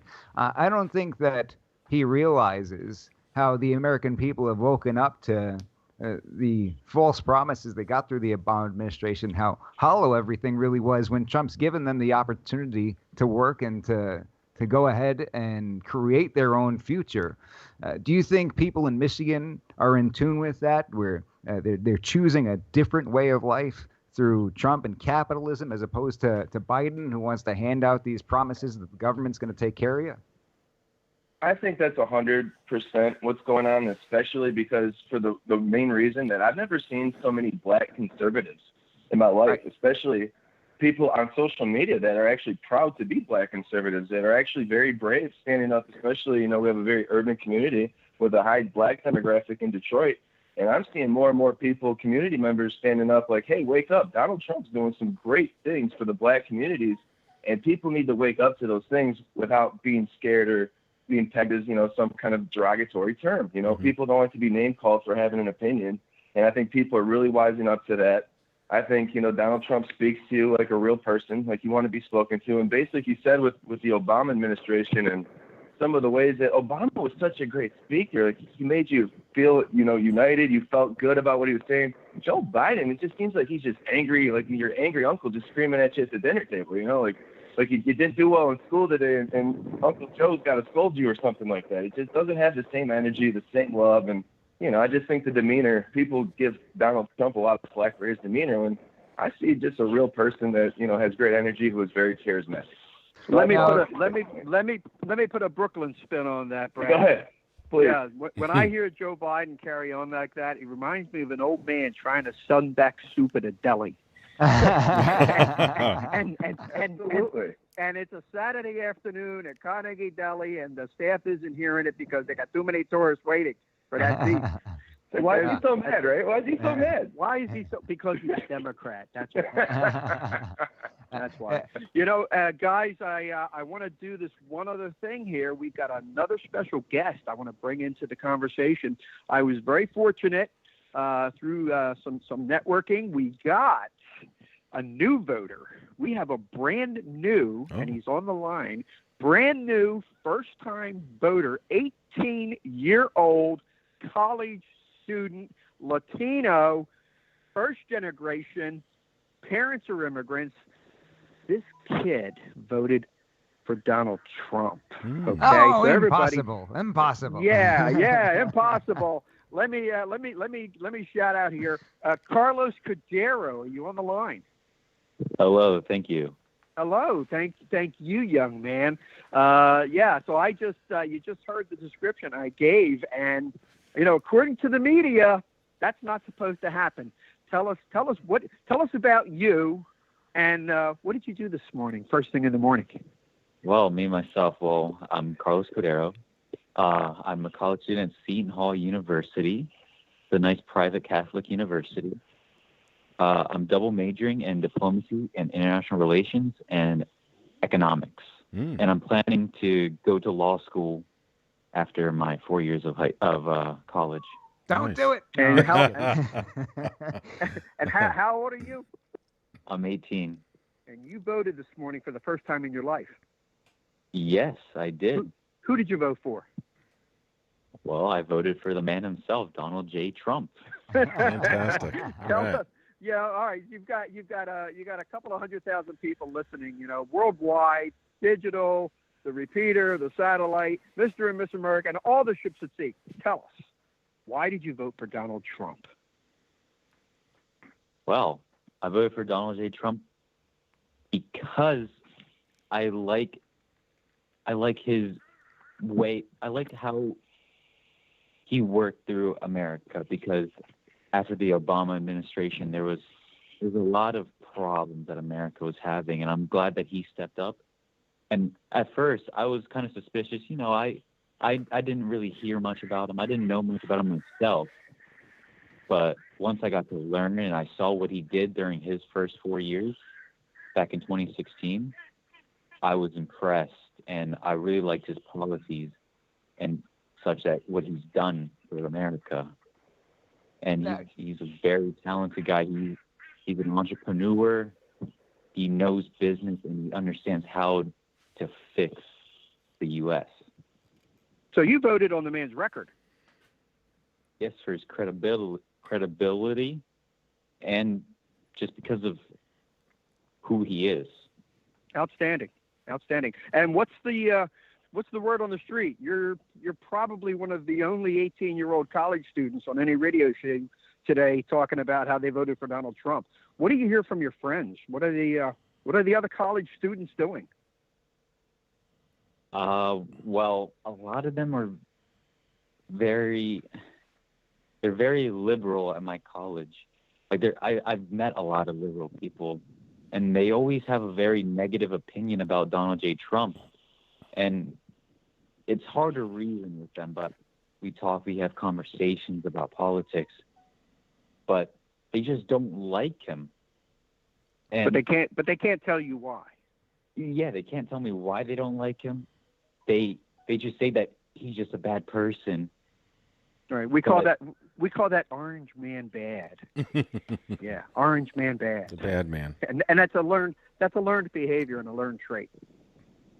Yeah, and it's crazy because there's very few people that acknowledge Donald J. Trump and say that he's done great things. And I've talked to a couple of them, and they have the same mindset as me, and it's just very dissatisfying seeing how so many people have such a negative opinion but have no reason for that negative opinion. Let me ask you a question about the Republican elephant in the room. Let's talk about race. Ooh, racism. Yeah, I full disclosure, I know Carlos, and he's a wonderful Latino young man.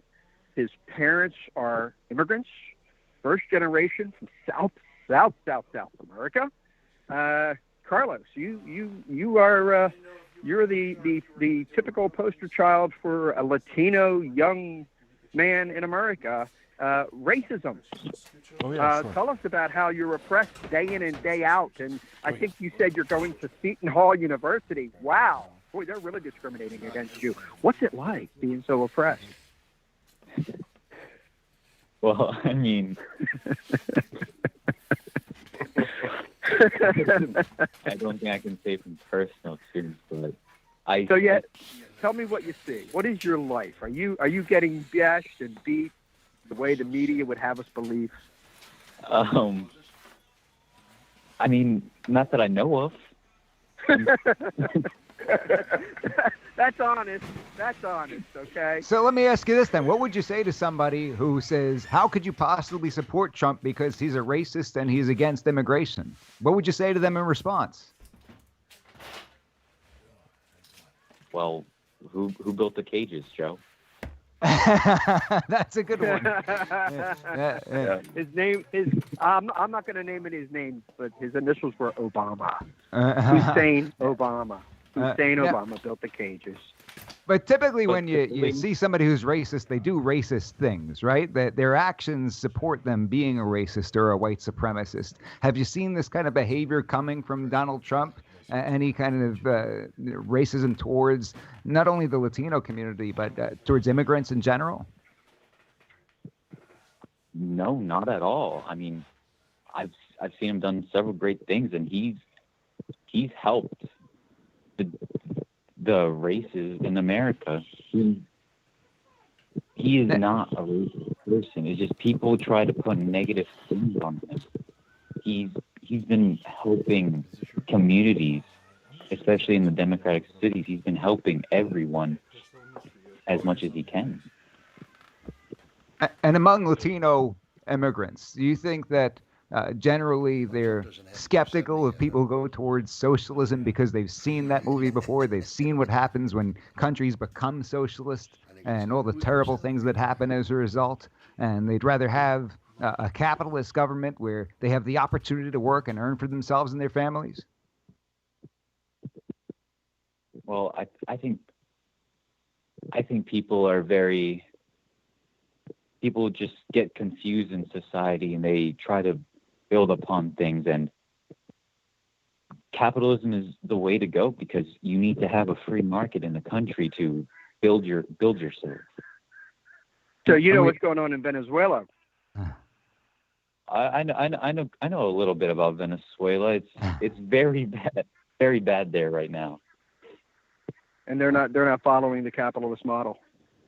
No, after the dictator died, they fell apart because they only grew up knowing how to follow under one person. They never learned how to build an economy or, increase by them or move up by themselves. Now, among students your age, you see a lot of people supporting socialism, and they seem to have this attitude that, well, nobody's ever gotten socialism right before. They've just done it the wrong way, and certainly we can do a better job. Do you have friends who have taken that position?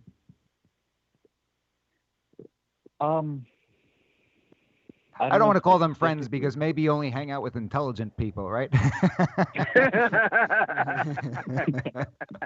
That is true. But have you encountered these types of people, these young students who seem to think that they've got it all figured out and that socialism could work in this country? I've heard about it, but I never really spoken to those kinds of people, mainly because they're in their own world. But I feel like they feel that way because they lost all sense, like they can't progress on their own. They need to depend on the government a lot more than they need to. Like they get annoyed by college tuition, thinking that it's not going to work, and they want like free college. And then there's stuff about the healthcare. It all gets complicated, but in the end, I feel like kids these days, they just don't take the broader look at things. Are you living in New Jersey right now? Well, I live on the campus at Seton Hall, right now home for just a day because I came to vote. Where did you vote? I voted at in Pennsylvania and Might want to lay low there for a little while, right? Stay out of Jersey for a bit. There's going to be a lot of grumpy people in New Jersey if Donald J. Trump wins this election, don't you think? That is very true. Another Pennsylvania vote. Well, we appreciate you getting out there and doing your duty as an American and voting and supporting our Constitution, supporting the free market, and supporting all these things that are making America great again. Thank you. Thank you, Carlos. Thank you for taking the time to speak with us today. And that's definitely not what we hear in the mainstream media. You're supposed to be angry and mad at the world and going out in the black bloc with Antifa and burning down the city. And it sounds like instead you're hitting the books and you've got a great future ahead of you.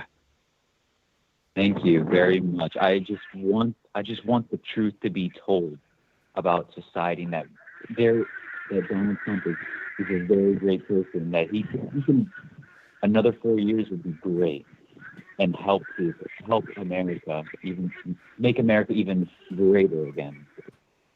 And that's an interesting point, guys. I hear people talk about okay, so we're coming out of this artificial shutdown economy, the economic situation, and it's purely artificial. We haven't seen numbers before the COVID. We saw numbers that we hadn't seen in 50 and 80 years in employment, national product, everybody getting ahead, everybody making money, 401k is growing, the market's growing, everybody employed, everybody happy, everybody busy. And in spite of that, the president just had the greatest job numbers again recently, and then 33% gross domestic product, in spite of everything. So who do you want to take you out of the doldrums that we find ourselves in right now? Do you want a businessman who's experienced at building multi-billion-dollar empires, or do we want a guy that we only see in between nap time? One of the guys who's been in government for 47 years and hasn't done anything. That's 47 right. years. 47 years. Donald He will Trump this time, did though, more in Mike. 47 months. 47 months than that guy did in 47 years. And all due respect, I knew Joe Biden back in the 80s. He was. I had to report to the Senate Intelligence Subcommittee a few times, and he was the chairman. And I didn't care for the man because of his politics, but he was brilliant. He knew governments, he knew intricacies, geopolitical situations. And then 1995, Joe Biden was my constitutional law professor. I spent every Saturday with that man from 8 a.m. to 12 a.m. To 12 noon down at Widener University School of Law, and we sat around a table. There was only 20 of us in a conference room. And I learned an appreciation for the man's brilliance, which I was surprised because he graduated at the top of his class in law school, didn't he? He said he did. I don't know where he went. But I do know. He doesn't know where he went. I think he was like 58 out of 63 or something. And that's unfortunate. When I hear him speak now, it's sad because that's not the Joe Biden that I knew. When we were 1987, 1989, I was in front of that committee, and the guy just knew things. When Russia almost had the coup, and the balloon went up, and I was in the ops center, and I had to go give a briefing, and I'm in there giving the briefing, and the chairman was chairman of the board, and he told everybody, stop, calm down. He looked at me and he said, Sergeant, who is the military going with? And I said, the incumbent powers. And he said, then we have nothing to worry about, guys. And it was a light bulb. It was a light bulb, aha, brilliant moment. He was absolutely right. And we all missed it. But he knew it. And he was the voice of reason and knowledge and experience and wisdom. And when I hear him today talking, it's sad. It is sad. And he's not the man that I knew back then.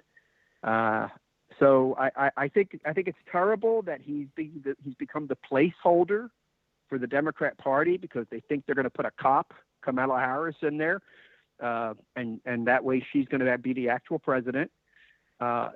Basically they've got the ticket. They've got the guy who authored the crime bill, and then they got the gal who enforced it. Let's lock up all the super predators. I practiced criminal law for a number of years, and there was a well-known rule in the hood. There's black time and there's white time. And what that means is if you get locked up, when that crime bill came on board, if you're locked up and you're white with powdered cocaine, you do what's called white time. But because of that crime bill, crack, You get locked up with crack cocaine, you do black time, which is sometimes a life sentence. And those are the people that Donald Trump just freed with his bill. Now, let me ask you this, Dan. When you guys had your discussions as your constitutional professor, did he skip the Second Amendment? Yeah. That was at nap time, Mike. He was sick that day, right? It was funny how I got into that class. I had to fight to get into the class because all the little kids wanted to get in there. You know, all the little law school toadies and all the little young Democrats, and they all wanted to get in there so they could kiss his kneecaps. You know, that's all they wanted. And I wanted to get in there because I wanted to learn from the man. I wanted to learn constitutional law from Joe Biden. And I fought to get in there. So I was the only one out of the entire room. And, you know, I'm a guy, I worked for Bill Casey. You know, he signed my per diem a couple of occasions back in the 80s. And, and Joe Biden knew that. And we would go around the room and he would sit there and pontificate, and the kids would, you know, give him what he wanted, feeding his neurosis about the Constitution. And he would challenge lightly and slightly. But it was always that whole left-leaning thing. And when he got to me, he would beat me like a red-headed stepchild, like a rented government mule. But you know what? I was a staff sergeant at the time. I was a career staff sergeant. So I gave it right back to him, and I think I earned his respect because he did give me an A in the class. But no Second Amendment, I'd imagine. we you know, when the Second Amendment came up only on one Saturday morning 4-hour session, and the children were arguing, you know, well, we had muskets back then. It took you longer to load it, so that's why. We only had quills in the printing press when the First Amendment was written, right? Exactly. That's all it applies and I would to. tell them, and I told them, I said, the Second Amendment was written to apply to the highest technology of the day, regardless of what that technology was. And at the time, yeah, it was the ball musket. And then they rifled that barrel, and it just kept getting better. So you apply it to the technology. The law is the law, and that's the problem. You know, the Democrats, the liberals, the communists, the pinkos, they all want to get emotional. They rule by emotion. They don't rule by fact. They don't apply the law. They apply their own ideology. They apply their own emotional feelings, and that's not the way you run a country. That's not how you enforce the Constitution. And we've got Dan McCaughan with us here. Mike G from Mike G in the Morning, hosting your election coverage on 1180 AM, WFYL, Fox News Radio, along with Philly Chris. Now, Dan, you've been keeping an eye on the Electoral College. Do you have any insight that our listeners might want to be aware of with respect to this election coming down to the Electoral College? You know, that's a great question. I am glad you asked that, genuinely, because that comes up every election. And people, if they take the time, and it's not hard. It's not rocket science, guys. It's constitutional law. It's very simple. The Electoral College is needed. It is necessary. Without the Electoral College, California and New York City, Arizona and Florida get to pick everything every time something happens. And that's it. Because, well, they've got the bodies. They've got the numbers. That's not states' rights.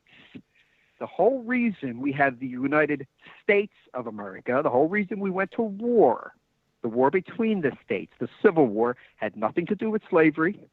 It was partly sort of the Industrial Revolution. The number one reason we went to war was states' rights. And that's why we have the Electoral College. Back then, when a lot of very smart gentlemen were over in Fraunces Tavern and Independence Hall, and they were throwing around these ideas, you had a guy like Samuel Adams and another guy like Alexander Hamilton said, you know, if we put it just numbers, you've got a majority of numbers in the South. However, the South was populated by slaves. Slaves don't vote. Slaves didn't count as people. So you had all the slave owners felt marginalized. All the Democrats felt like they were in a severe minority, and they're not going to be represented. So the Democrats, slave owners, argued vehemently for the Electoral College system.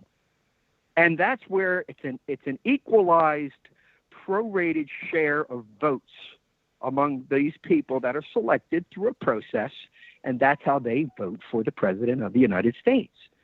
So the Electoral College was created to protect the sovereignty of the individual states.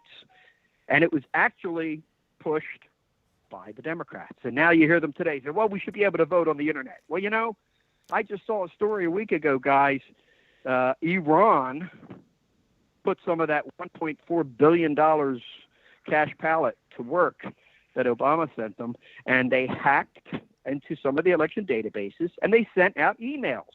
And they made it look like it was a threatening email from the Proud Boys, whoever that is. And it went to the Democrats and it said, you vote for Trump or else we know where you live. So you've got the number one sponsor of terrorism, Iran, hacking our election computers and sending emails. I don't trust the internet, guys. Okay. And I don't have LifeLock. And you know, I change debit cards and bank cards every 3 months because I just don't trust it. And even in spite of that, I've had a couple of, you know, occasional sudden appearance out of nowhere. Somebody starts charging your debit card with an Uber ride and an Uber Eats, and I get a text message, and I quickly jump on and stop it. I don't trust the internet. So no, there's not going to be mass voting through the electronic systems. It's going to be the way we've done it, the way the Constitution provided. It's still the most brilliant, breathing, livable document for this 200 years plus that we've been going strong. And it's the Electoral College that keeps it fair and balanced. And fair and balanced, guys, you know, we used to say that at Fox News, fair and balanced. And I think some people have lost their way on that, but that's what it's supposed to be. And that's the Electoral College. It keeps us safe. And that's why they put it in the Constitution. It came out to keep everybody equal. So one state with a majority of people doesn't get to always pick who's in charge. That's it. That's why we have it. So thank you, Democrats. Well, anytime they try to make these arguments about getting on there on the internet and doing this stuff and it would be completely secure, just flip that to the right to bear arms, right? I know they want to claim that people are buying guns on the internet and they're showing up at their door, but it is simply not the case. And federal law doesn't allow for that. Obviously, coming through an FFL, what happens is you go to a store, you fill out your paperwork, you submit to a background check just as if you purchased that gun in the store, picked it out from behind the counter. When you start making those arguments that they make with respect to voting to firearms, they look at you like you're nuts, and that just exposes the hypocrisy, don't you think? It's right up there with the alleged gun show loophole. That's right. There is no gun show loophole. There's the law. The law applies. And and if somebody applies it illegally at a gun show, it's just like they applied it illegally in their gun store. That's right. Sooner or later, that catches up with you. Absolutely. Absolutely. Now, Dan, I appreciate the time that you spent with us so far. I know you've got to run. Do you have any parting words for our listeners who are tuning in? You know, you hear a lot of the platitudes. You hear people talk about we're only one generation away. President Reagan, he said it. You know, we are one generation away from failing, and failing is Nikita Khrushchev. You know, we will bury you, and it won't come from without. There are no more Russians. I was there when we beat the Russians. Okay, last one out, get the light. You know, I was there when that all happened. There are no more Russians. We still have the threat of communism and socialism. And those who ignore history indeed are damned to repeat it. And that's why they're out trying to tear down the statues. That's why they're out trying to rewrite history, because they want to rewrite it into their own making. So we all forget those things. There's a lot of lessons to be learned, man. And President Reagan had it. And I'll leave you with this note. It was a point before President Trump took the mantle and came down the escalator. He had an event months before when he got everybody together, and he was a business advisor on the company that was overseeing work I was doing up in Brooklyn, and we would all know each other. You know, take our our advice, guidance, and mentorship from him and other luminaries in New York City. And he had an event where we all got together, and he said, "This is the last time I'm going to be able to see anybody socially. So let's chat, take a moment, take a photo, whatever." And, you know, I was never that guy that would run over and try and get close to the boss. I never did that. But this was a moment, and I went over and I took my moment, and I stood there and I shook his hand. And I got to tell you something. The feeling I got at that moment, this was in 2015, the feeling I got was the exact same feeling I got the first time I shook hands with President Reagan in 1987. And I said that. I said that to the president. I said that to Donald Trump at the time. I said, "Mr. Trump, I have to tell you something." I said, "This is going to sound strange, okay? But I don't care." I said, "I'm shaking your hand right now. I'm getting the exact same feeling that I can't explain that I got the first time I met and shook hands with President Reagan in the White House." I said, I don't know how to explain it, but I just had to tell you that." And he looked at me and he said, "Daniel," he goes, "you're going to think this is strange. I get that a lot. I have a lot of people tell me that. I'd never heard that before." And then as the primaries went on and the election went on, people started comparing them. And it's true. And I think this is the second coming. I truly do. And I used to constantly be quoted as telling people, President Reagan will go down in history as the number one greatest president our nation ever produced. Well, I got to tell you something. I think it may be Donald Trump now. And that's why we deserve 4 more years. America has earned it. All right. Well, we hope that everybody's gotten out there, made their vote count. Dan, thank you so much for joining us today. You're and welcome. Bringing on a couple of guest boots guys. on the ground in Michigan and not quite in New Jersey, Pennsylvania, voted with Carlos. We appreciate you guys joining us. Thank you. And I can see where I'm actually standing down by a duck pond here in Peach Bottom, Pennsylvania. Is that what that noise was? That's what that noise is exact. was. You're hearing, yeah, it's a duck range. Right. But there's I can see the buggies are at the top of the hill. They're all pulling up. The Amish buggies are pulling up, which means it's my turn to drive. So I got to run up there and shove about 9 or 10 of them in the back of my Suburban and make the rounds. And we're gonna go vote. Keep doing the Lord's work. We appreciate you. Thank you, guys. God bless America. Amen. Amen. You know, Philly Chris, I thought that was you with the ducks. I know you travel around with cages of ducks occasionally. Generally, yeah. It wasn't today, but last time it was. That wasn't yours. You left them at home this time. I can go get some. I have some in the car, though. Thanks again to Dan McCon for joining us. It's a good distraction in the city. For those of us just tuning in, you're listening to 2020 election coverage on 1180 a.m. with Mike G and Philly Chris, only on Fox News Radio, WFYL. Looks like we've got another special guest in studio from the Fox News Radio WFYL family. We've got Clay Brees. Clay, are you with us? Yeah, thanks for having me. Oh, Clay, thank you so much for joining us. I understand that you've got a little bit of insight as to what's going on over in Berks County. Is that true? Yeah, well, I'm the Berks County Republican Committee Chairman, and I will tell you. I'll tell you, in Berks County, it's Trump country. Trump fever is going on in Berks County. It's an amazing phenomenon. We've been watching it all summer long. Now, what we've been seeing is just an incredible desire to support the president. I mean, we're standing on the side of the roads. We're doing what we call Trump roadside rallies. We've been doing them all summer. And what we do is we put the Trump road signs up. We hold them up, the yard signs. And then we have someone holding up a free Trump yard sign to the left of that, or to the right of that. We have them all up and down the road. And we've got people pulling in every 40 seconds to get a Trump yard sign. We set up at the Berkshire Mall outside of Reading 4 different times.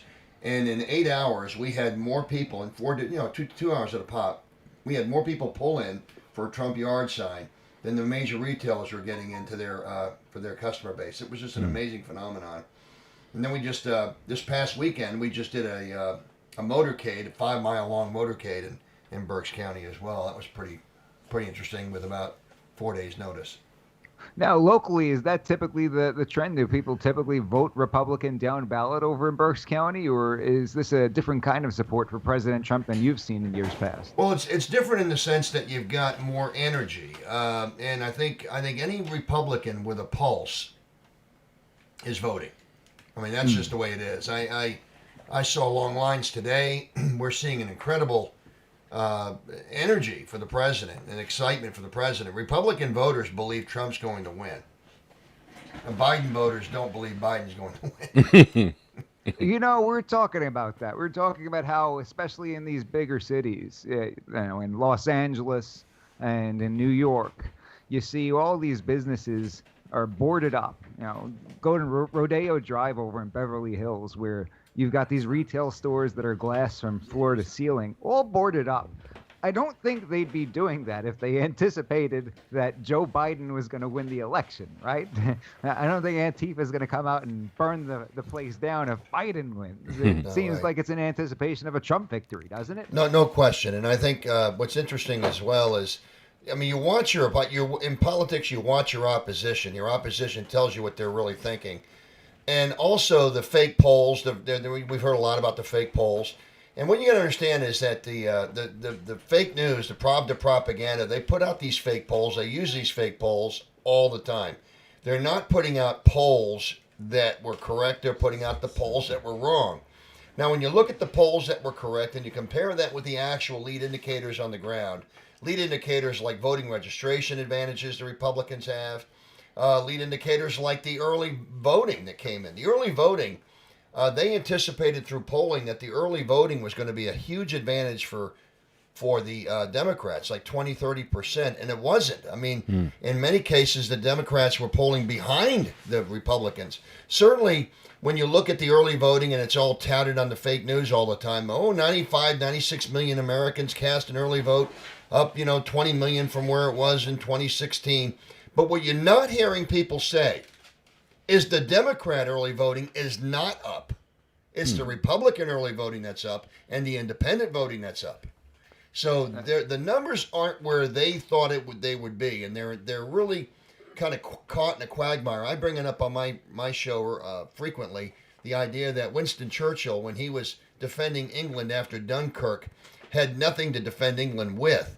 And so what Churchill did was he put fake guns on the white cliffs of Dover. He put inflatables, wooden guns, whatever. He made them look like they were armed to the teeth, waiting for a German invasion that never came because Hitler was confused just long enough to allow the Allies to get guns into England. Well, one thing Winston Churchill never did was he never confused those guns for real, okay? And it looks like those polls that were out there, it looks like the Democrats got confused, and I think they started buying it. And I mean, we're seeing, look, I mean, Trump had nearly 100,000 people show up at 4 rallies on Saturday. He went, he had a few thousand in Bucks County, and then he went and got 22,000 in Reading. I was there. And then he had 57,000+ over there in Butler. And he finished up there in Montour. Hold on, Clay, because Joe Biden had 37 people crowd around him with a tiny megaphone earlier today in Philadelphia. So I heard that. He's got a little bit of competition going. I heard that, but when you see the population of the city of Reading come out in 4 events, there's energy on the ground. And when, like you said, when you see the lines at the porta potties are longer at the Trump rallies than the number of people showing up for a Biden rally, it's really compelling. But hey, look, the bottom line is, I mean, I think God's in charge of all this, and I think this entire election. I mean, I bring it up often that Trump is like our Gideon with a sword, our Samson. God used Samson to rescue Israel in the nick of time, and Samson was a very imperfect person. And when you look at all the motions in the Old Testament, all the notions of strength and supernatural strength that people had, you all wonder how does Trump have all this? Well, because it's God touch. I mean, how does a guy get energy from Kentucky Fried Chicken and Diet Cokes? Right. I mean, it's just an amazing phenomenon. I think we're going to see an amazing turnout. And, I mean, I'm seeing it. I mean, we're hearing the reporting. I was just checking on it when I was listening to your previous show, listening to the phenomenon that's out there. I mean, you're hearing the reporting. The Republican precincts are way up. The Democrat precincts are down. And this is a trend that they're concerned about. Well, the media wants you to believe that you're not seeing what you're seeing right. with your own eyes. Yes. And that's what we see time and time again out of them. They're constantly gaslighting. Now, Clay, I got to back you up a little bit. You referenced some of the topics of discussion on your program, but you didn't plug your program. So I'm obligated to tell you, you got bills to pay too, my friend. Well, my program's The Point. It's on every Saturday morning at 7 a.m. On 1180 WFYL. People can pick it up on the .com there. You can pick it up and go listen live. You can also pick it up on YouTube. I have another half-hour show that we do in the afternoon at 1 o'clock called The Watchmen, so on the same channel. So it's great. A lot of lovely feedback on your programs. I know that you're in the same boat as I am, as you've gotten your share of hate mail, but that just shows you're doing something right, right? Well, yeah, that's right. Sir. That's a good thing. You don't get hate mail when nobody's listening to your program. I'll tell you that much. Check them out, Clay Brees. Now, Clay, you've been in politics for quite a long time. Well, I've been in politics. I mean, I've been the chairman for this is my third year as the chairman of the Berks Republican Committee.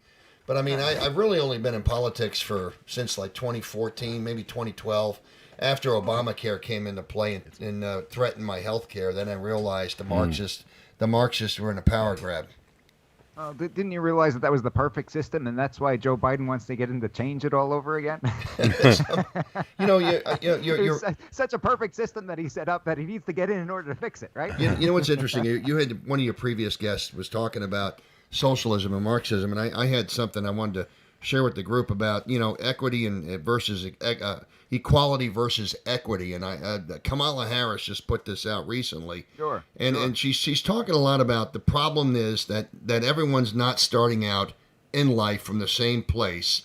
And then she goes on to say, so even if we all get the same amount in the end because of equality, some end up in a different place than others. I don't know what that means, other than the fact that it just seems like she's trying to put forward something that sounds good.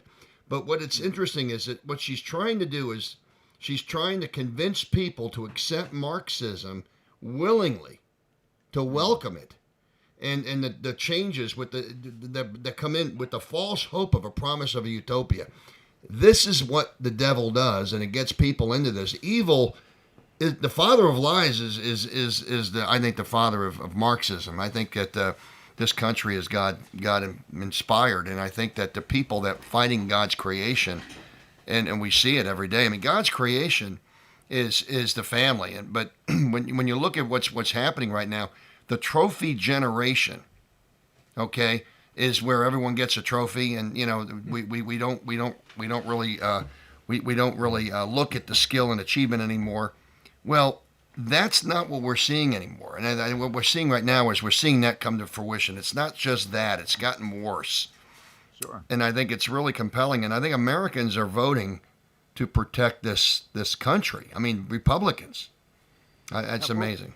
What they're really pushing is the equality of outcome. And, starting in different places, that's just life, right? Not everybody is going to be a professional football player. Not everybody is going to be a NASA scientist, right? Could you imagine if they put you in either one of those positions, not based on merit, but based on, hey, you had a tough break, so we're going to set you up with this position that you don't deserve? Well, I agree. And, George Orwell. It's kind of ridiculous when you put it that way, doesn't it? Yep.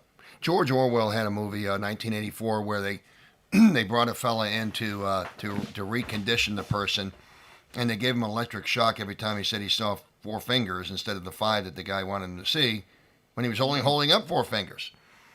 And I think what's happening is at this point in time, we're seeing that the hypnotism that this country's been under, I mean, people are seeing clearly. I mean, that's what I think. I think Trump's going to win in a red wave. That wasn't supposed to be a documentary, was it? That's exactly right. Turned out to be. Isn't it amazing? The reason I asked about you being around politics is that, you have the people on the left and the mainstream media trying to convince us that we're seeing a one-term president. And, we'll know soon enough as to what's going to happen with this election. But with these fake polls and everything, they're trying to convince us that we're not seeing what we're seeing. And I'm asking everybody who's old enough to remember one-term presidents like George H.W. Bush or Jimmy Carter, and asking them, when they were running for re-election, were there stands on the side of the road selling Carter merchandise or George H.W. Bush merchandise that were busy Hmm. for weeks and weeks on end? Were there these pop-up impromptu roadside rallies like you were talking about for George H.W. Bush and for Jimmy Carter? Were they packing out stadiums of 25 and 30,000 people leading up to the election before they got kicked out of office? I mean, could that possibly be what we're seeing right now?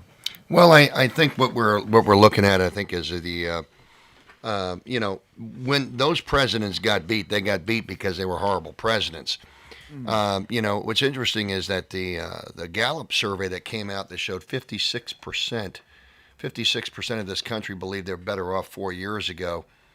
Better off now than they were 4 years ago. I mean, that's a reality that people see. They're seeing four fingers. They know that their fuel bills are lower. They know they're spending less for gas in their car. Their houses are cooler in the summer and warmer in the winter at less cost. They know this. They know that they have more money in their checking accounts. They know that their 401ks are looking better.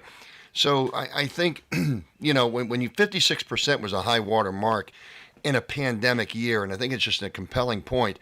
It was at 61% before the pandemic, and then it went down to 56. So the public didn't lose that confidence in the economy. I mean, 10% of them, I guess, did. We went down 5 points, but 61 to 56 is still a record high. When Jimmy Carter lost in 1980, they weren't doing this poll, but they started in 1984, and I think Reagan was sitting at like 44%, 46%, 44, and he won.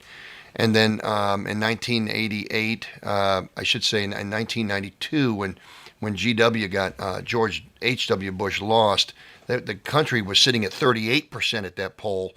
And when you look at 2004, when GW won, it was like sitting at 46. No one's ever been above 50, and Trump's sitting at 56%.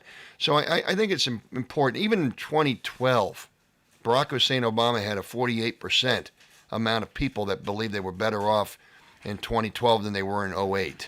I mean, 48%. And he won very handily. So a lot of people don't realize that the polls were off in that election as well. They had Romney winning, right? They had Romney ahead in the polls leading up to that particular election. I've watched videos that were weeks before, and it looked like they had Romney taking this thing, and it wasn't even close. Well, I remember that Romney was down. He never really quite got over 46%, but I also know Barack Hussein Obama won the election with less than 50%. So I mean, he beat him, but it was like third parties split the difference on the remaining 4%. But look, Willard was a bad candidate. He just was, and we remember the movie in 1971, Willard. All right, that was the movie, the rat movie. Okay, so and his name is Willard, by the way, so I can get away with calling him Willard. Because that's his name. I mean, I had somebody say, "Why are you calling him Willard? What is that? You're making a joke?" I said, "No, that's his name." Same reason we call Beto O'Rourke Robert Francis, right? That's his name. That's right. Yeah, Willard Romney. But he was we nominated Ward Cleaver and got beat in 2012, didn't we? That's right. That's right. Yeah. That people don't get it. They don't get it that those guys who go out there and they try to play to people who aren't going to vote for them anyhow, they're losers, right? Right. And that's why they don't like Trump, is because he sticks to his guns. That's right.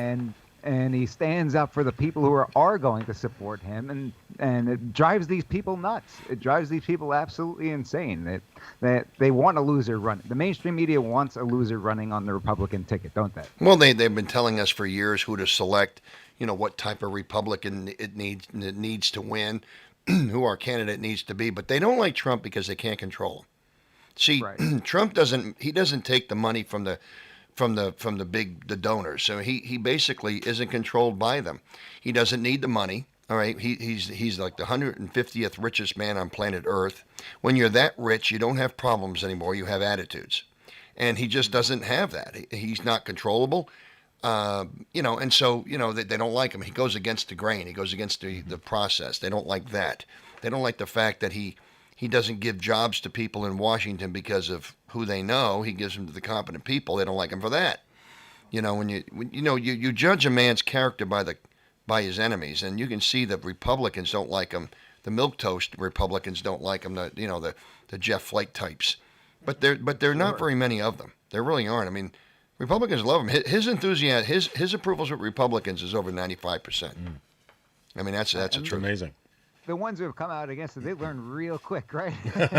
Well, they do, but it's like he's got so much enthusiasm with the party because he's implemented the agenda and the policy changes that Republicans have been talking about implementing for the last 30 years. Mm-hmm.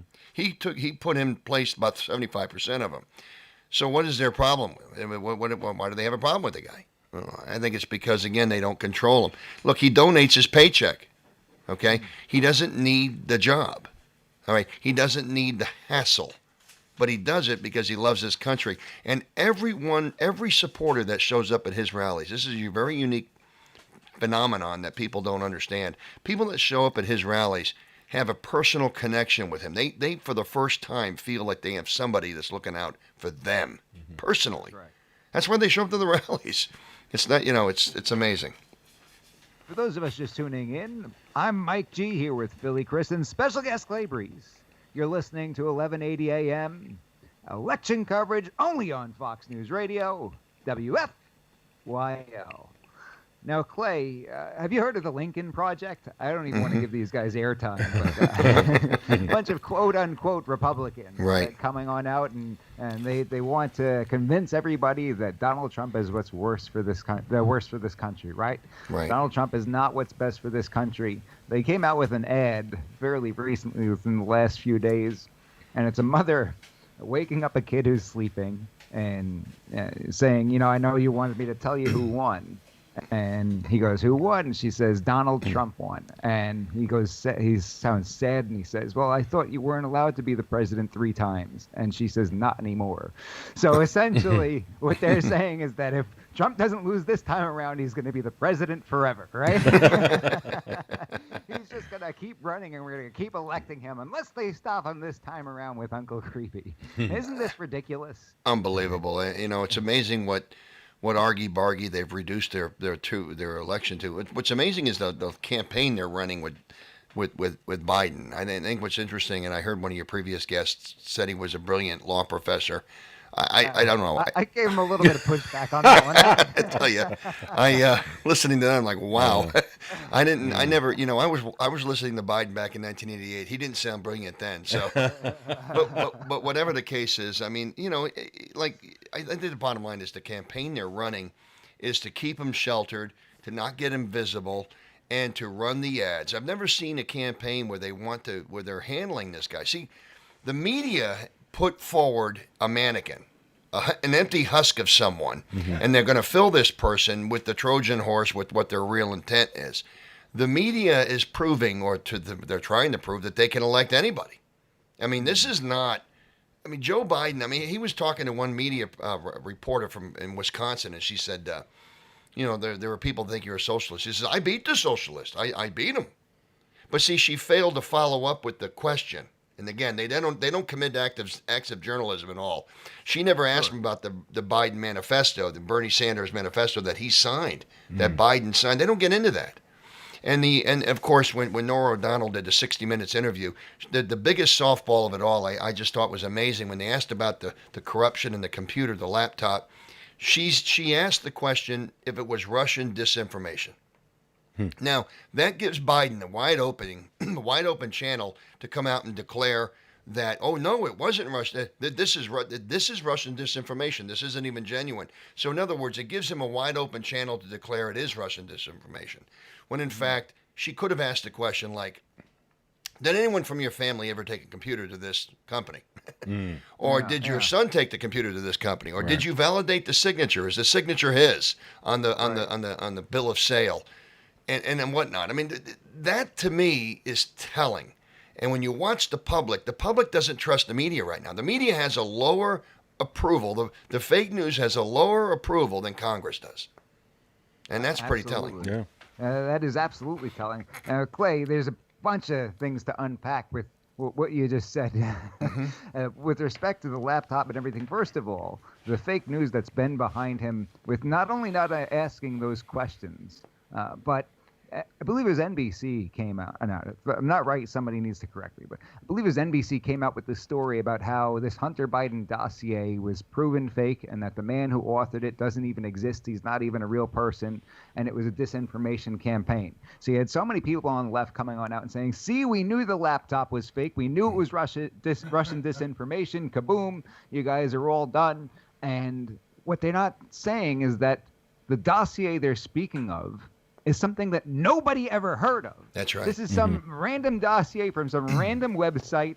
You know, we do this for work. We're here on this program talking about politics day in and day out, and we've never even heard of this alleged dossier.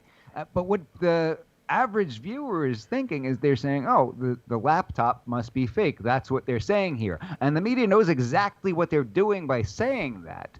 They're making people conflate the two and believe that the laptop is not genuine. Aside from the fact that nobody's reporting on the laptop, nobody's asking these questions.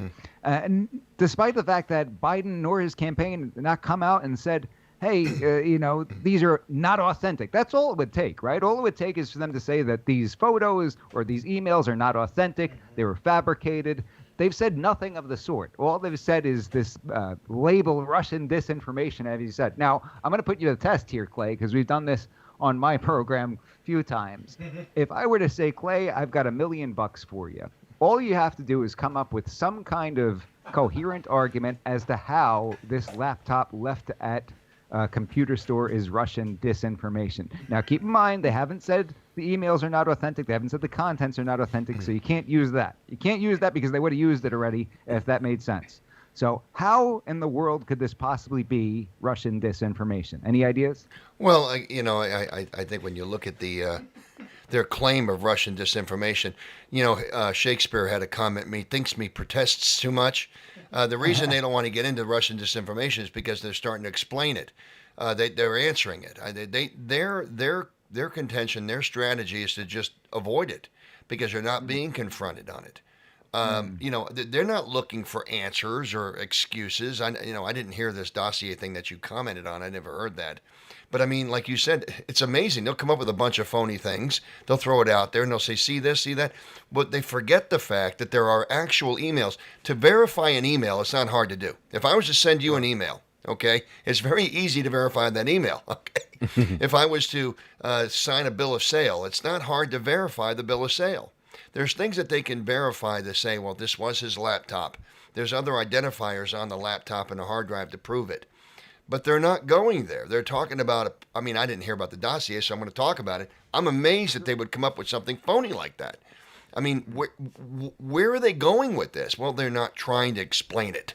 You see, they don't want to commit any acts of journalism here. They're trying to get through this election, and they're trying to escape this thing. But look, the public doesn't buy it. The public doesn't trust Biden. I believe that the public, I talked about Hunter a little bit on my radio show a few months ago. You don't get a job in Burisma when your dad's a vice president of the United States of America, and you're getting a job with no expertise at all in energy. It's like hiring me to be a brain surgeon. Okay, I'm going to be on a surgical board in an operating room or in some hospital. They're going to put me on a hospital board of directors. Why would they do that? I don't have expertise in that. It's literally the equivalent of that.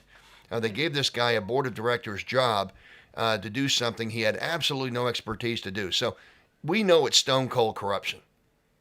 And I think that's what it is. And the fact that he was out there touting it on some video where he was actually touting the firing of this prosecutor, that's a fact. And he said it, words from his mouth. So if you want to know what these people have in store for this country, listen to what they're saying. They're telling us. They're telling us every day. Right? It's just an amazing phenomenon. Yeah, it's so brazen, too, right in the open. Yeah. Russians seem to have a lot of pictures of Hunter on the laptop, too, there. But you didn't win the $1 million, Clay. You didn't win the $1 million and somehow connect what we know with Russia. Does he get a participation trophy, Is though, there Mike? anything you could possibly think of? Because I was trying to figure out if I was missing something. All right, am I missing some obvious connection to Russian disinformation that has to do with Hunter Biden's laptop being dropped off at a repair place in Delaware? I'm not sure. Did you see the tag on the bottom of the computer, Mike? It said "Made in Russia." Made in Russia. Clay, what I came up with was the only way it could be Russian disinformation is if the Russians sent Hunter Biden a package with a laptop, some crack, and a business card for a laptop repair shop in Delaware. What do you think? Oh my goodness! Oh my goodness! Well, it's amazing. I agree. I just think it's an amazing phenomenon that they would try to run from, or the media would not be reporting this. I think that's the most breathless part of all of this. Is how the news isn't reporting it. They're not. Look, the news is the news. I was talking to a reporter the other day when we did our 5-mile-long motorcade for Trump, and she and I were talking about fake news, and I said, she goes, well, my son talks about the liberal news, the liberal left, and I said, well, look, the news is news. It's not liberal or conservative. It's the news. I mean, you report it. I mean, you're a news channel, report it, and it's what it is. I mean, if you're an opinion channel, well, that's different. You can talk about whatever you want. And I think what we're seeing now is that these agencies that are out there, NBC, ABC, CBS, as well as CNN and MSNBC and all the others, they're more opinions. I mean, but they're deliberate.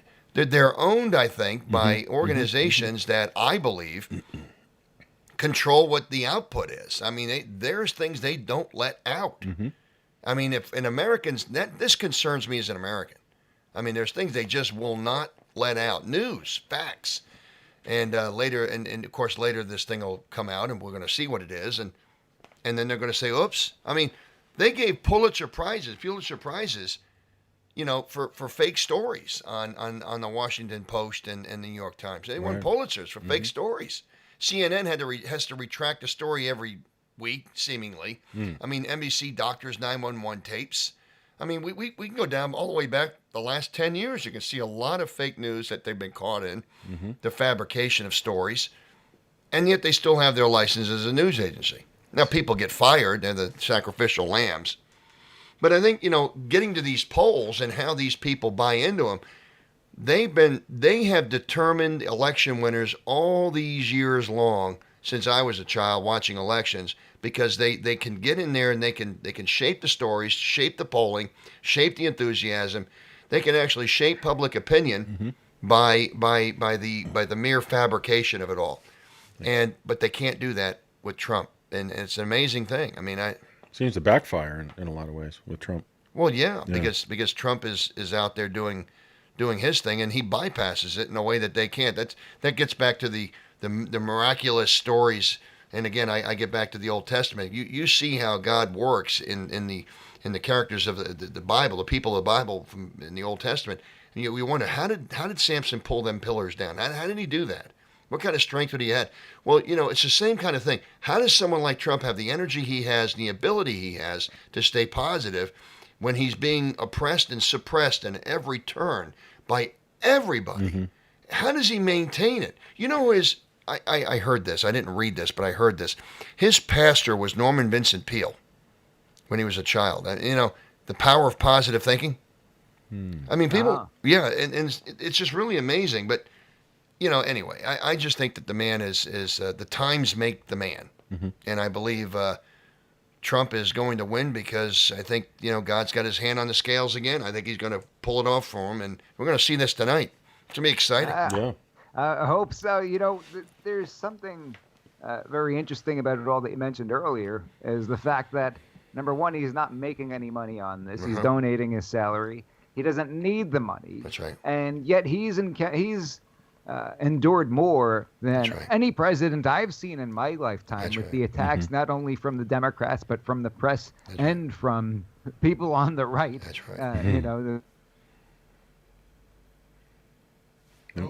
think we lost Mike there a little bit. But I think Mike is right. Yeah, he's been attacked by everybody. Froze up there.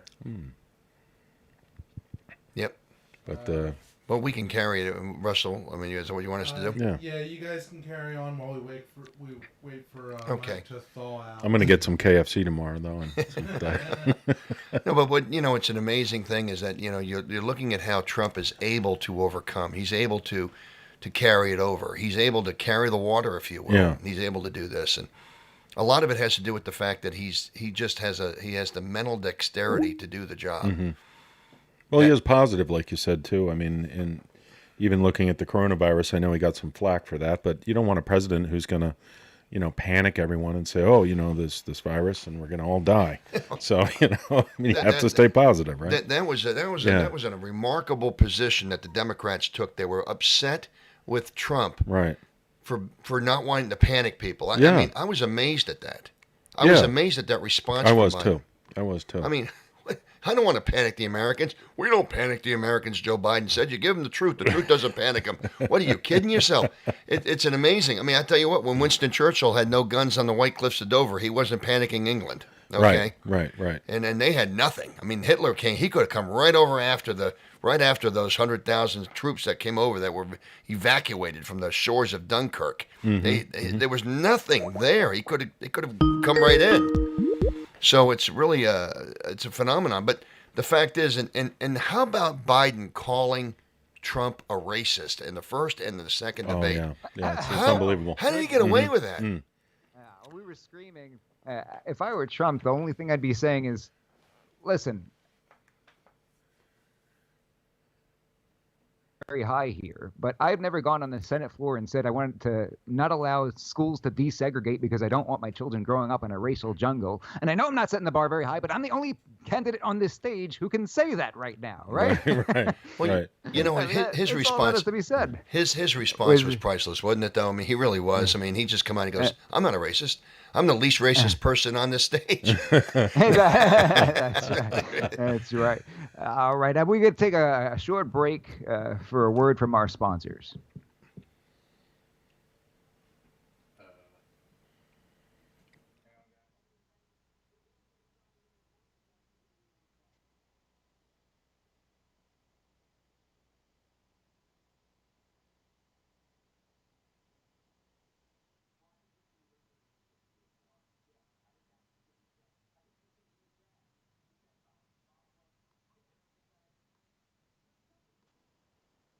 Donald Trump never speaks softly. He speaks boldly, as the voice for the voiceless, defending the unborn, the strongest pro-life president in history. He speaks forcefully, protecting the persecuted here and around the world, and for our right to freely practice our faith. He speaks unapologetically, nominating a historic number of judges who will defend our God-given constitutional rights. Joe Biden and the radical left want to continue the Obama-Biden policies that forced immoral values in our homes and schools and support abortion up until the moment of birth. They've attacked President Trump's Supreme Court nominee Amy Coney Barrett for her faith, and Biden wants to rig the Supreme Court, taking away our constitutional rights. Donald Trump speaks for us, boldly leading the way. He's never let us down and never will. I'm Donald Trump, candidate for president, and I approve this message. Paid for by Donald Trump for President, Inc. For those of us just tuning in, you're listening to the Election Coverage 2020 on 1180 AM. I'm Mike G, here with Philly Chris and special guest Clay Breeze, only on Fox News Radio, WFYL. Now, Clay, I do want to ask you this. Is there any part of you that's just sick to your stomach thinking, what if this goes the other way? I know you talked about the Lord having his hand in this election and pulling the president through. But could the Lord allow Joe Biden to win this evening? Well, I think that the way I see it is I can't get my mind around that. I just can't get my mind around the concept that would happen. I don't believe it's going to happen. Look, there's different things that I've noticed, and look, I think God's shown me, but He's showing people through the events in society, but also through my life. I mean, I've seen how God's had His hand on Trump. When he was in Reading, well, I should say when Vice President Pence came to Reading, we had a bald eagle flying above us. Now, that's not a common sight in Pennsylvania. I mean, we have them. If you're down by the Delaware River, you see them specifically. I mean, they're around. I mean, but to actually see one specifically come overhead and make a circle overhead, I think that was something that shows me as a sign. I mean, perhaps. I looked for that. I also think there was a sign with the overcast day, suddenly get a hole in the clouds and the sun coming through. And when you look at the photograph, you see it looking like a ray of light on him, on Trump as he's walking down the walkway. I don't think that Biden's going to win because I don't believe that I just don't think he has it in him to win it. I mean, I just don't think he does. Now, mentally, I mean, I'm just not going to go there. I refuse to entertain the thoughts of that happening. So I'm not going to go there. I think the media likes to get us to think about the possibilities. That's why they put out the fake polls. If we actually seen real polls, the question, with all due respect, probably wouldn't have came out of you, okay? Because we haven't been looking at real polls, and so I think the fact that the media has been out there suppressing the truth in day in and day out, I think tells us all that we probably are going to see a Trump win. Yeah, no, it's an interesting question there. I think that Mike asks, and I've been thinking about that myself too, Clay, and I can't imagine it happening. I mean, the amount of corruption that we've witnessed in the past several months and years, and all these past administrations really is quite unbelievable. You brought up the media a little bit, and it does seem like these media companies, most of the major outlets, have been manipulating their message and just go into a specific narrative as opposed to the truth, don't you think? Well, yeah, I think what, like I said, it's they're picking the winner. They're picking who they want, and they're going to bolster him up. They don't like Trump. They hate him. Right. They hate him. They hate Trump with the fire of 1,000 suns. I've never seen anything like it. That's a good way to put it. They hate him more than they love their own country. And I think that there's something to be said of that. I mean, that goes to show you the eternal hand in this as well, because this really is good versus evil. And I think that's the way I see it. Well, hopefully he wins tonight and we won't have any concerns, but, I'd be pretty concerned if he didn't. But, I think, I'm glad you brought up the early voting too earlier. I think, the 96 million votes, because I've been looking at that, but it's nice to hear that it didn't go their way as well with, the Democrats coming out to vote. Let me elaborate on that a little bit. Yeah, please. The idea comes down to the way Trump put it. He said they weren't hitting their expectations. And again, the polling that I saw Pew coming out, they said the early polling would have the Democrats up by 20 or 30%. Mm-hmm. I mean, in Wisconsin, in Michigan, in Ohio, in North Carolina, and Florida, the early voting was either Republican even or Republican slightly ahead or Republican slightly down. Right. And what's interesting on all of that is they're looking at the increase in the early voting. Oh, we got all this increase in early voting, but they don't mention that the increase is not the Democrats. Yeah, I haven't really heard that until you mentioned it today, but that's good to hear because it is a large number. Sure it is. I mean, there's only 320 million people in the country, and that's and we're just talking about the adult population for voting. So there's probably about 220, 230 registered million registered voters in this country. Yeah. My guess is we're going to see about. Well, we had 96 million early votes. I think there's going to be about 70 or 80 million voting at the precincts today across the country. Okay. There'll be about 160, 70 million votes cast, which tells us that because again, I'm just going to give you numbers, but if 10% of the registration rolls was dead people that have moved, right, that they just didn't clean the vote, they didn't clean the voting rolls up. People move. A person might be registered in Allentown, Pennsylvania, but then they move over to Pittsburgh, they're going to be registered there. Yeah. So Pennsylvania is going to show 2 registered voters there for one person. Good point. And that's kind of like what you're seeing with registration numbers. They don't clean the polls, so you see skewed numbers. That's why you have to look at new registrations. Now, so I do. New registrations in Pennsylvania, the Republicans are up 200,000 from 4 years ago in Pennsylvania. Wow. The Republicans are up about 250,000 in North Carolina. Okay? The Republicans had hundreds of thousands they picked up in Florida and Ohio and other states. The Republicans lead in all the battleground states in new voter registration since 2016. Now, the distinction there is those people are voting.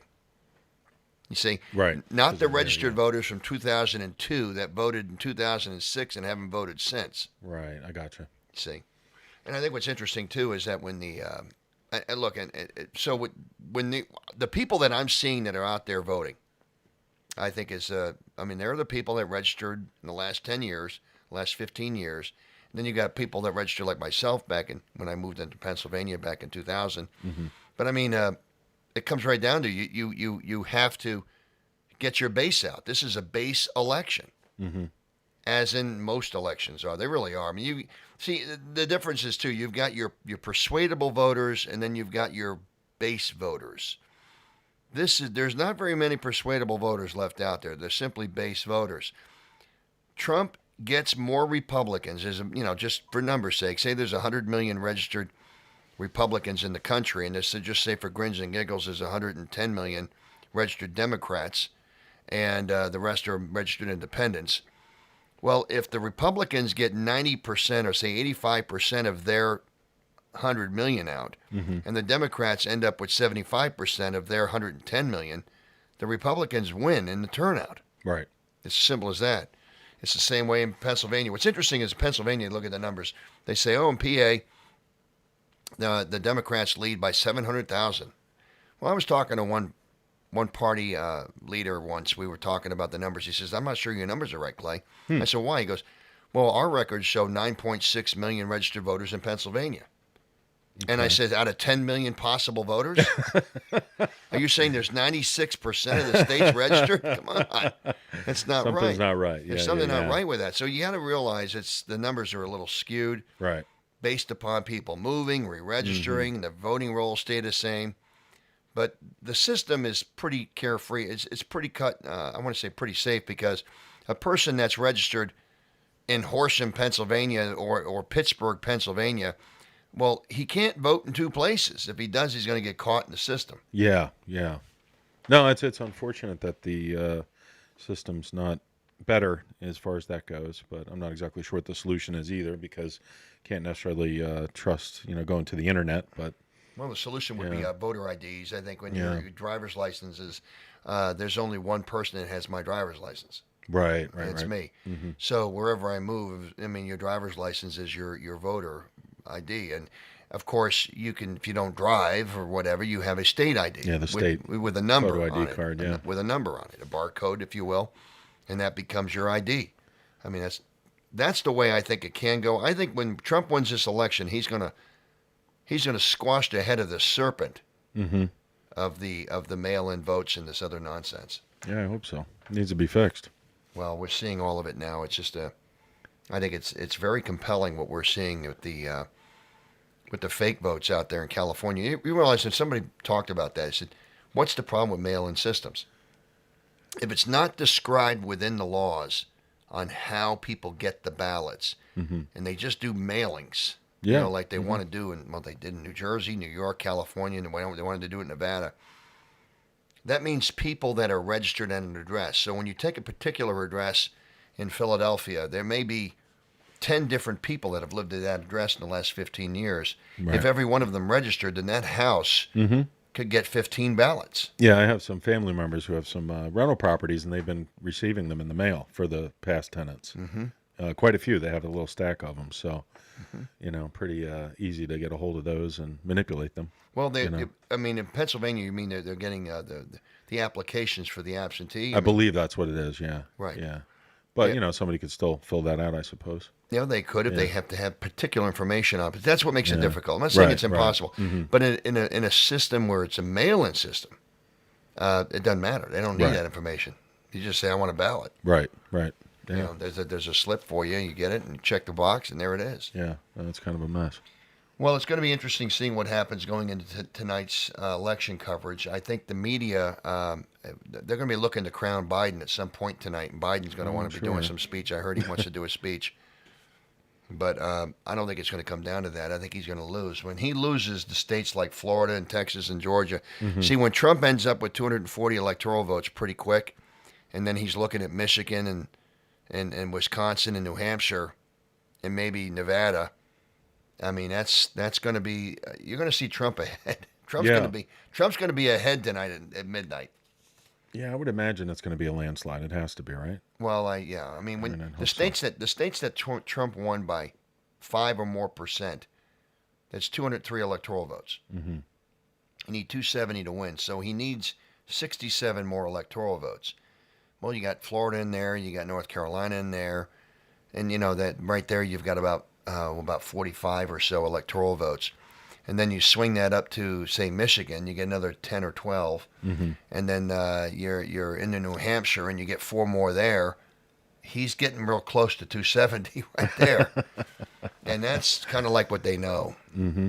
I mean, you know, he's going to win those states that he won by 5% or more. You know, Virginia's one I'm perplexed by. They all seem to think he's going to lose Virginia again. Okay. I just think it's interesting because I think Trump, he did lose it by 200,000, but I think there's a lot of people in Virginia that aren't very happy with what they saw with Northam and how Northam has not just handled this COVID shutdown, Right. but with how he handled the, the babies, the abortion. Oh, yeah. I'll never forget that. Do you remember the interview he did with that reporter when she asked the question, so what do you do when a baby survives the abortion? Oh, yeah, I do remember that. Yeah, and they said the doctor makes the decision, right? Yeah, he goes. Yeah, with the parents. Yeah, they just kind of lay it Yeah, down it's crazy. and get it comfortable. It's crazy. But the look Crazy, on yeah. the look on her face was unbelievable. Yeah. She had like a ghastly look on her face. She couldn't Right. believe what she was hearing. Mm-hmm. So you're going to kill the baby later? Right. Yeah. I do specifically remember seeing that and thinking to myself, yeah, this is crazy. Where are we at these days? That is abortion on steroids, isn't it? Yeah, yeah. Seems like murder, yeah. Well, I'll tell you, a lot of people see it as murder. Right. You know, Right. I think people see it, and I think people are very concerned with the with the way that the public perceives different things with abortion. But people now recognize a baby is a living being, Mhm. and they also, 85 or I think it was some 85% or 80% of the public is not interested in abortion after the first trimester. Russell, put that Right, back up again. right, Put that right. back up, Russell. Yeah. All right, so that was New Hampshire, 1%, okay? okay. Hmm. So that's already. Hmm. Okay, that's the first precinct in New Hampshire that always comes out and votes. Where did my mic go? Oh, I put it over here. Yeah. All right, so we have Trump's already ahead of New Hampshire by 6 votes. All right. 16 versus 10. All right. We should call the election right now. I Call the think. election. Yeah. I wonder if Biden yeah. concedes yet. Right, right. Make this bigger for our audience. Hang on, let's see. Debate cam.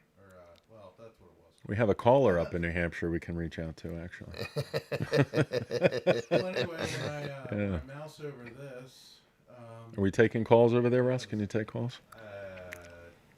Not at the moment. Yeah, all right. Well, it's going to be interesting to see what happens. It was a. Yeah. How? So what time did New Hampshire votes close? Because I thought the whole East Coast. They're in that whole new time zone, the New England time zone, I think. Yeah, Yeah, that particular precinct is the first precinct to report. It's like on one of those Yeah. things. It's the first precinct. It's a little county up there, a little town, or a little whatever it is. 26 people came out, and They're the kid that gets in line first for the bus, is what it sounds like. I think so. I'm first. Does it matter? Yes. Mm-hmm. well, you have an electoral map you can pull up there, so I can just kind of be more clear with the numbers. This is just what I pulled up from the Google.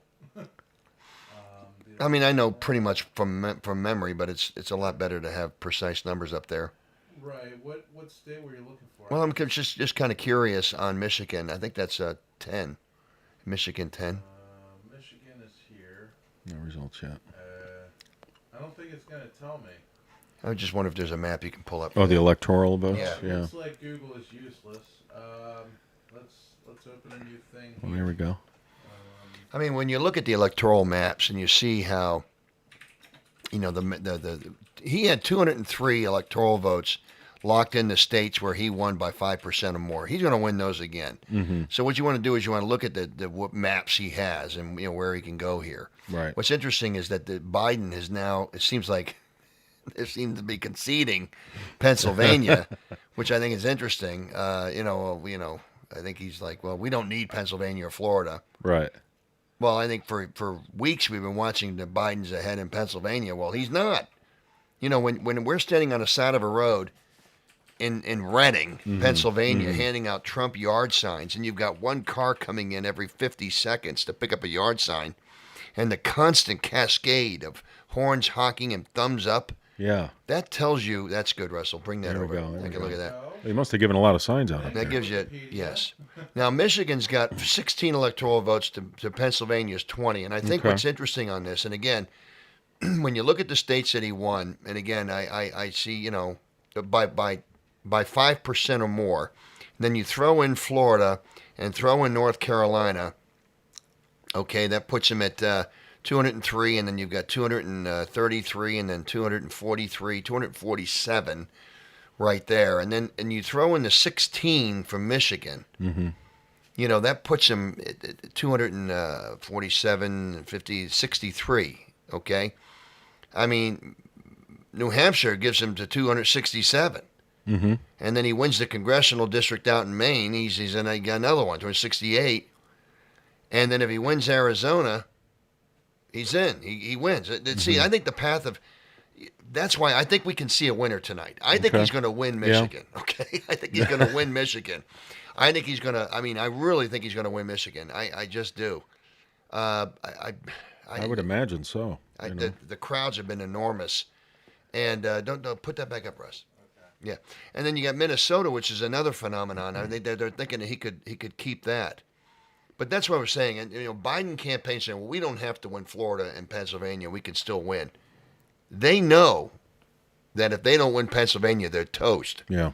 But if they win Pennsylvania and they lose Michigan, then that's 4 fewer electoral votes. So they, you know, obviously, with winning New Hampshire, he now has those 4, but he still has to pull it off and win Arizona, which is he should win there again. I don't know if he'll win Nevada's 6 because of the corruption over there. Mm. And what's interesting is, and again, there's other things I look at. Now, why don't we just pretend, for instance, that Montgomery County votes for Kathy Barnett, okay, the Republican there, over Madeline Dean. That's going to tell you right off the bat who's going to win Pennsylvania. I mean, if she wins that seat, Trump gets 85, 90% of those votes. He wins. I mean, he wins the state handily. That'd be a big indicator. Well, he wins it tonight. Mm-hmm. I've seen a lot of Kathy Barnett signs around. Yeah, I noticed that too. Yeah. You know, just going from here to the old office, going from here to my mom's house. There's a lot of them on the way from the North Pole to the Pennsylvania area. And they're sitting in yards, aren't they? Mm-hmm. Yeah, they're sitting in yards. I mean, a few of them are on the highway, but you know, a lot more are in yards. That tells you a lot. Yeah, it tells you a lot about, because the highway ones, those don't matter.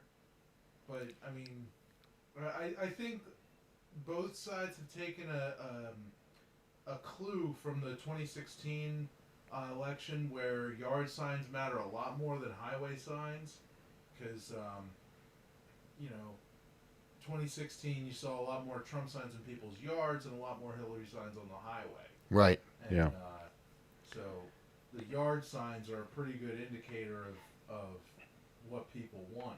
And even then, some people, like in the city, they may not want to advertise that they're voting for Trump, so they just put a Biden sign out so that they don't get their house set on fire. Oh, we did talk about that a little bit Kind earlier. of like, you know, I want to protect myself, so I'll just put out this sign as a decoy. Yeah, the little decoy. I don't know if your mic is working, Ross. Oh, is it not? I don't hear you in the headphones, No, just so you know. It's just super low. Oh, is it super low? You can- Oh, okay. So I think something's wrong with like this cord or this. It's all the way. It sounds up a little now. better, yeah. It's all the way up now. Do I sound like I'm on the toilet? No. Thankfully, I wouldn't be able to relate with that. Yeah, right. Well, okay. Yeah. For anybody, because they can't see me on the camera, I don't have a cable that reaches that far. So, you know, thankfully. Yes. But yeah, I don't know. Maybe I need to replace this mic. I think it's working like now. I think you're- Super quiet. I can hear you now in the Yeah, headphones. we can so hear you. Cooking Can with you hear oil me now. Yeah. Good. Well, you know, another phenomenon, another lead indicator I learned, I picked this up back, I'm going to say it was back in May, back in the state of Washington, 12 electoral votes. Now, the state of Washington had more individual donors for Donald Trump than any other incumbent president in the history of the state of Washington. Okay, interesting. Mm-hmm. Yeah. All right. I mean, there's another phenomenon. And I was talking to one of my liberal friends, and he made a comment. He says, so what are you thinking? Are you saying Trump's going to win Washington now? I'm like, well, look, Trump lost Washington by like 9 points or something like that. I said, but if he gets this within 6 points, it's going to be a long night for D's. A long night for the Democrats. There's things that you look for that will predict whether this is going to be a long night for them. It's not Texas, it's not Georgia, and it's not Florida. Now, if he loses Georgia, Trump loses Georgia, it's a long night for the Republicans. Not because he can't pick up 16 electoral votes. It's not that. It's because if he loses Georgia, that means his base is scattered and things aren't right. Okay. But the base is the key, and his base is strong. It's solid. Republicans love the man, and they've been waiting to vote for him for 4 years. You know, so I just think that you're going to see a Republican turnout higher than we've ever had for any Republican president ever. I would imagine so. I mean, even Eisenhower didn't have this kind of turnout. So yeah, no, I've never seen anything like it. I mean, Republican turnout, and this is what I think the Secretary of State in Pennsylvania saw. And when they said, well, we're not going to be looking at Philadelphia till Wednesday, and I think it's because they want to drag this out. They want to possibly hold out cheating, perhaps. But also, they're just angry. I mean, they're angry. If Very nothing angry. else, I mean, Yeah. they can only cheat so much. You're not going to cheat for 100,000 votes. You might cheat for 10 or 20,000. Right. Maybe even 30, but you're not going to get 100, 200,000 votes in a cheating contest. Yeah. Not with the ballots that we have and the system we have. I think the people are coming out. You got whole communities that are voting in Pennsylvania. The support is amazing. Yeah, it's amazing to see. I mean, registered voter counts, and you're seeing 90% turnouts in some of these counties. Yeah, so that's pretty it's really, crazy. It's yeah. really crazy. So I think it's exciting. Ohio, he's way up. Indiana, he's way up, obviously. But I mean, looking again, I just think I'm optimistic only because I look at the real polling numbers. I mean, he'll win Arizona. There's no way Arizona's going to vote for a Marxist. There's no way. No, they better not. I just don't see it. No. I don't see it. I mean, Arizona epitomizes the old West. Very true. I lived out there for a few years. It does. It Oh, okay. epitomizes Yeah, it's beautiful out there. individualism and the old West. It's just what it is. And so those people not A lot going to of vote. Second Amendment supporters too. Big time. Yeah, Big it's a time. Big You got that party all over there. this country, Second Amendment supporters too. Yeah. I mean, there's a lot of there's issues that move candidates. There's issues, I should say, that move voters, and one of them Second Amendment. Yeah, a lot of new gun owners right now too, with all the violence. In the state of Pennsylvania, with 406,000 new applications for concealed carry permits, I believe. I thought I heard that was in a year. That sounds about right. Yeah, I've seen a lot of the lines at the gun stores down in the city. In the city? Yeah, oh, yeah. Yeah, people waiting outside. Even now, and ammunition is still hard to get. Certain Really? calibers, yeah. Yeah, they're Wow. limiting it, a box or two at some of the stores in the city, yeah. My goodness. I mean, it just amazes me. Yeah. That certain things move certain voters. I think it's going to be interesting seeing how, what drives the Pennsylvania. Like I said, I think it's just a generality. They've been trying to gaslight this president. They've been trying to say, okay, you're not voting for Joe Biden. You're voting against a rude Donald Trump. Right. You're voting right. against Donald Trump. So if you don't like Trump, vote for Biden. That's what their campaign is. It is very because emotional. Biden yeah. isn't Trump, and Biden has a pulse. Well, it does seem to be very emotional. I've talked to some folks on the left, and when I try to talk to them about specific factual information about their reasoning, it seems to come back to an emotional thing, like they don't like him or he's not nice. And I'm like, well, it's not the job of the president to be nice all the time. He's got to get things done. No, I agree. So, I think, though, I think that when you're running a campaign without ideas, it's because you have bad ideas or you have no ideas. Right. Okay? Right. If you have good ideas that are popular, you're promoting the ideas. If you've got a good candidate to promote those good ideas, then you promote those good ideas with that good candidate. Right. But when you have a horrible candidate, in other words, a horse in the horse race with a heart condition, Yeah, right. and yeah. you have a horrible candidate and horrible ideas, what are you promoting? Yeah, just going against the Orange man bad. Right, exactly. Yeah. I mean, it's really, that's what they're doing. So No, it's true. It's true. I just think, to me, and I don't think that's a winning That's not a winning combination. I don't. No, think. it's not. It's not. You don't win elections, and that's why the D's are staying home in the city. I think it's interesting is the Democrats aren't coming out in these cities, and this is very concerning to these Democrats. I mean, it really is. They're not seeing in their hotbeds in their areas of heavy, intense, and their density, I should say, in their areas of dense Democrat voter numbers. They're just not seeing the turnouts that the Republicans are seeing in the Republican turnout areas. Right. In Well, Pennsylvania. in some ways too, I think they're it's backfiring when they talk about these polls, like they did in 2016, where they're giving the impression or the illusion that Biden is so far ahead. But that's good. Then maybe they won't come out and vote. They showed Biden. They showed him being ahead. I thought it was interesting. They showed him being ahead in Wisconsin by 17 points. Oh yeah, 17 points. Where are they getting this? I mean, I thought, who is putting up this? Where are they getting this? Yeah, it's a very controlled population, and the error rates on the bottom of these polls are funny to look at sometimes too. Well, plus or minus 90%. That's exactly if that's right. even possible, Yeah, plus or minus 90%. Right. Yeah, and we polled 3 people. I mean, but when you look at a poll that surveys like 24% Republicans, and 39% Democrats and the rest independents, you could expect Trump to be down in that poll. I mean, you could expect it. So it's not hard to figure this out. Yeah. Oh, if you were trying to skew a poll in Pennsylvania, if I was going to skew a poll, but I wanted the numbers to be right, I wanted the percentage to be close, then I would make sure I surveyed Republicans in areas where I thought Trump's approvals would be slightly down. Okay, I gotcha. So Trump's approvals, for instance, with Republicans in Berks County might be at 94%, but Trump's approvals with Republicans in Montgomery County might be 84%. I gotcha. Sure. So if I'm going to survey Republicans, I want to make sure I grab them from Philadelphia and Montgomery County. Right. Even though that's not an effective sampling across the state. Yeah. It doesn't matter. I'm not trying to get in a correct poll. I'm trying to skew the numbers. Meets the narrative, yeah. What am I mean, what's the customer buying? The customer is buying the poll. Customers buying the poll. They're buying something. I got to give the customer what he wants. So what do you want? I want a poll that's skewed. Right. All right, I can help you there. Yeah. I can figure that out. We got those numbers for you.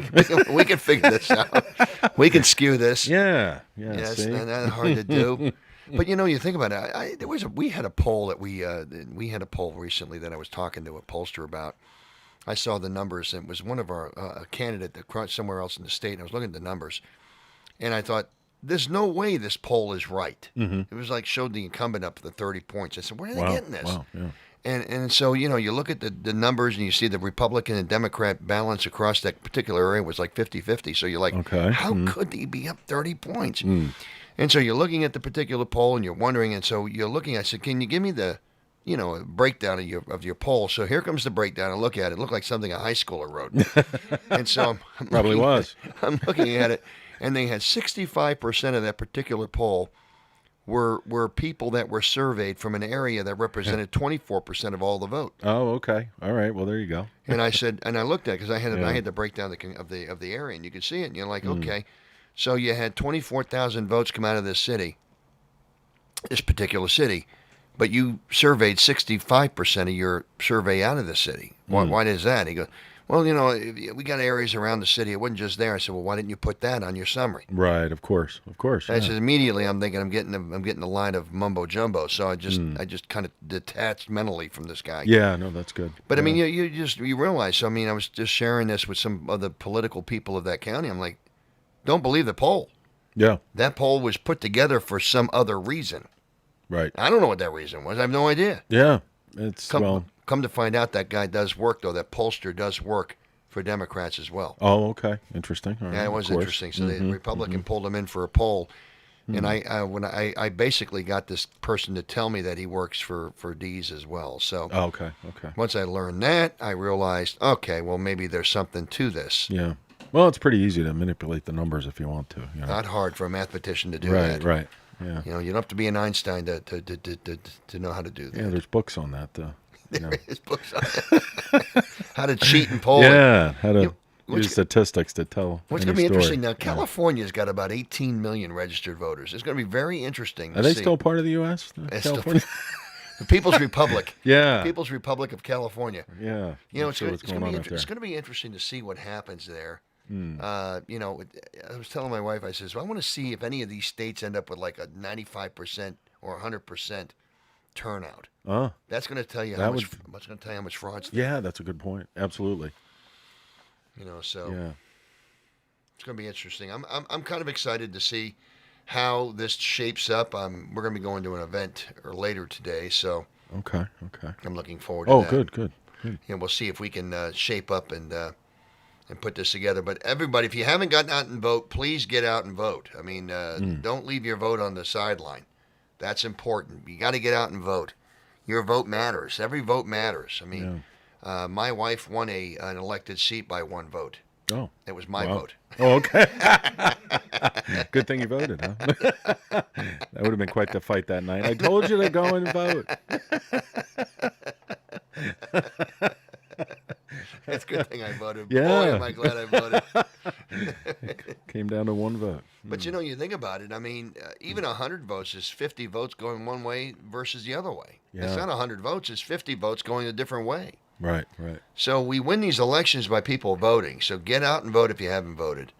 Don't miss it, and make sure it happens. So Yes. Vote often, as they say, right? Yeah. Whatever that means. Vote early. Vote early and vote often. Well, it looks like we need to take a break. Is that right, Russ? For an ad. So we're going to be right back after a word from our sponsor. Okay, thank you.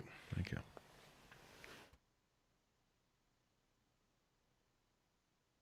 Hillary Clinton called hardworking Americans like you deplorable. You could put half of Trump supporters into what I call the basket of deplorables. Joe Biden called us bad people. Not very good people. Liberal Hollywood attacks our faith. Amy Comey Barrett, Catholic, really Catholic. And the liberal media attacks our values. The credulous boomer Rube demo that backs Donald Trump. They openly hope for the death of our president. Hillary Clinton's former spokesperson said, I hope he dies. Barack Obama's former speechwriter said, F these people. It's disgraceful. President Trump stands with us, the people who work for a living, get our hands dirty, care for our families, worship God, and stand for our flag. And we're proud to say Donald Trump is our president. I'm Donald Trump, candidate for president, and I approve this message. Paid for by Donald J. Trump for President, Inc. All right, guys, we're back, and it looks like Indiana here. Let me put it up on the. This on is the county in Indiana that calls every presidential election. I believe this is the county. Yeah, Let me zoom in here. There's a county in Atlanta that has called every election in presidential politics, I think, since the 50s. No, looks like it went to Trump. I think it said 72% there. Yeah. Okay, look at this. that. Interesting. You Yeah. knew that All right. before I moused over. I'm not- Chris, are you I'm going to not- predict the election? Yeah, well, you know. But I'm not sure if that's that county or if that's just the state. I mean, 1% reporting. do all the states have different closing times? Because like it's only 6:07 here, and I don't Well, know. remember, Indiana doesn't mess with their clocks. Oh, Looks like we can call the election early then, I think. yeah. Look who's back, Very boys. good. Oh, Mike G Hey, in we the got house. Mike back. Okay. All right. I just need a little bit of a monster, that's all. I don't know, are they paying us? Are we sponsored by Monster? Maybe Rockstar. This part of the I don't know. episode has been brought to you in part by Monster. Except it hasn't, guys. Well, Who won the election? Trump won. I did. Yeah. Yeah. Jill Stein? 184% of the Yeah. population came out to vote too, Mike. Yeah, that's, Mike, So- I don't know if you can see my screen. what's but I going got- on with this map? Yeah. Yeah, we got Indiana. This is courtesy of just Googling election results 2020. So I this don't has know gotta be what accurate. their source is, but my source is Googling it. Looks like Indiana is taken by Trump. And then New Hampshire, also Trump. Well, that's the first county. Oh, That New Hampshire's okay. like that little notch town. 1% reporting. Yeah, that's 1% that reporting. little What did it town. say for Okay. Indiana? What was the percent reporting? I think it was for 1% Okay, as well. 1%, Yeah. okay. I Yeah, didn't see so that. Yeah. Little bit of ways to go there. But A lot there's of ball only, game left, as they used to say in baseball. You know, a Mhm. lot of ball game left. What did I just do? I don't even know what I just did. You clicked on that. What are you clicking on, Russ? What magic is this? I'm gonna Uh-oh. refresh the page. I don't know what I did. Well, at least the early news was positive.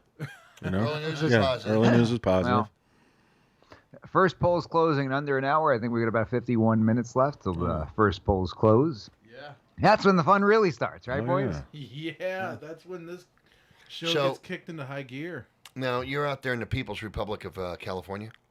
I heard they Allegedly. seceded. I heard. I wish they did. God bless Pennsylvania. We'll see what happens with Pennsylvania. A lot of places saying it's going to come down to Pennsylvania. What's going to happen in California? You think Trump will get it within 10 points? You know, that's an interesting question. There have been Trump rallies taking place in California, impromptu sort of things, like you mentioned over in Berks County, except in Beverly Hills. And that's not a place that you'd expect it to happen. But, you know, it's been happening, and it's not being reported on the mainstream media, of course. It's also happening in New York.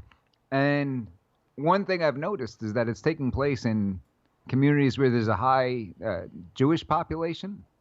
And what's happened is you've got the lockdown liberals coming on in and telling these Jewish people that they can't host any kinds of gatherings, whether it be going to temple or even family religious gatherings, and breaking them up, having the police come on in and break them all up. So a lot of them have... Yeah, they kicked the doors in. Yeah, we saw some of that in New York too, I think, right? Absolutely. Yeah, that's why you've had these Trump parades over in Brooklyn, which is pretty much unheard of. That's a state they depend on to be blue. I saw one model that had New York going red, believe it or not. And this, apparently the man who made this model has been correct. Well, if anybody can make it happen, 20 or Cuomo 30 can, years. so. So what was What's that again? You said that you saw a model where what went red? New York, believe it or not. I was saying if anybody can make it happen, Cuomo can. That's right, yeah. It's unbelievable. Right. Cuomo and de Blasio, right? Yeah. I think everybody hates de Blasio. I don't think that there's anybody. I don't think that guy could be elected dog catcher in New York right now. So what's your feeling in California? Do you think it's going to be within 10 points there, or what? What do you think? It's so tough to tell. You know, I don't think that California will go for China. I think that there are just too many people who have been brainwashed out here by the limousine liberals and the Hollywood elites. So You think it'll be within 10 points, or you think he's going to get clubbed within 15? You know, that does it matter? Well, the reason I'm asking it, because I think if Trump, and I brought this up earlier during your break there, I was talking about Washington State. Washington State is a state that voted for Hillary by a lot of points, and I think it was like 9 points or something it voted for. But one thing, the distinct phenomenon that people don't realize is that Trump had more individual donors in Washington State than any other incumbent president who ever ran for president ever, since Washington's been a Really? state. Yeah. So you don't hear these facts, but this is something that happened. And I was talking to one of my liberal friends, and he says, "So what are you saying? You're saying Washington State's going to vote for Trump?" I'm like, "Well, maybe, but I'm not saying that." I said, "But instead of maybe losing by 12 points, he loses by 6." I says, if that happens, it's a long night. And that's why I'm asking about California.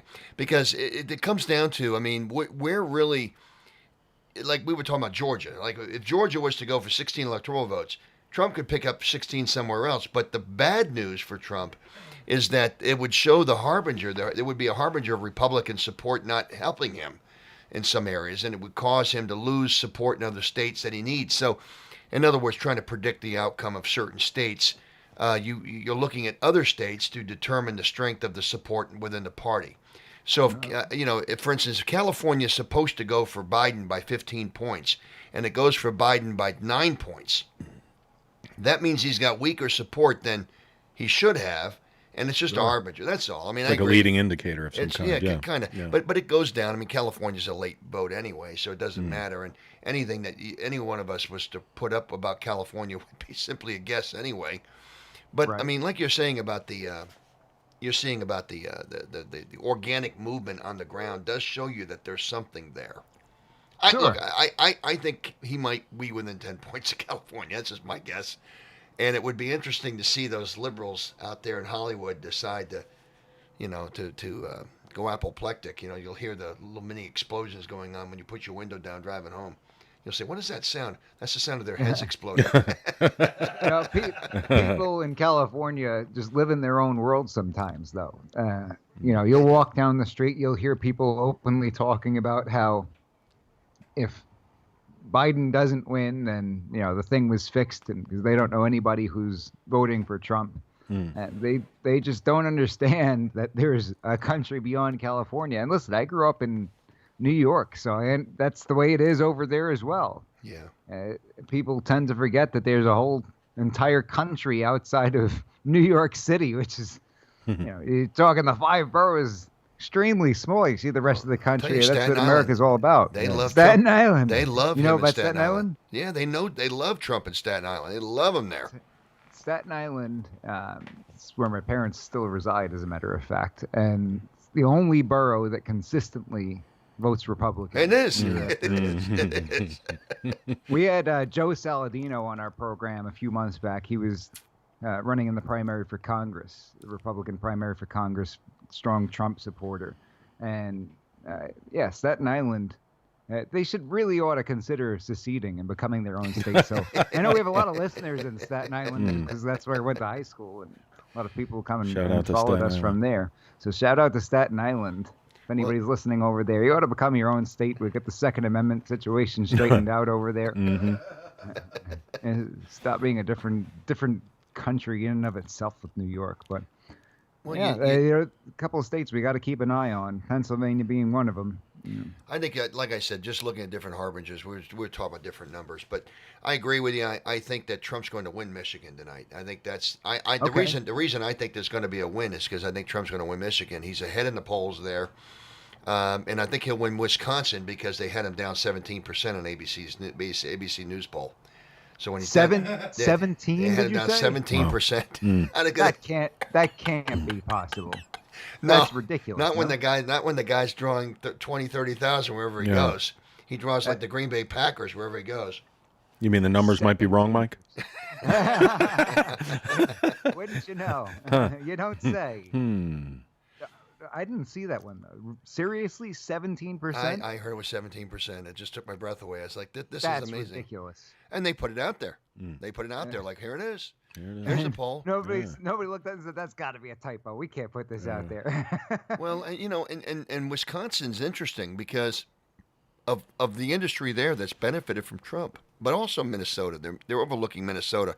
Minnesota was only a few thousand votes from voting for Trump last time. And there have been all kinds of scandals coming to light in Omar's district. Have you seen all of that, where they're paying for people to go out there and vote? No. Wow. There are videos out or whatever. Yeah. People admitting that, they're the $300 to go vote or whatever it was. Oh, my lots goodness. of people in that district. Yeah, absolutely.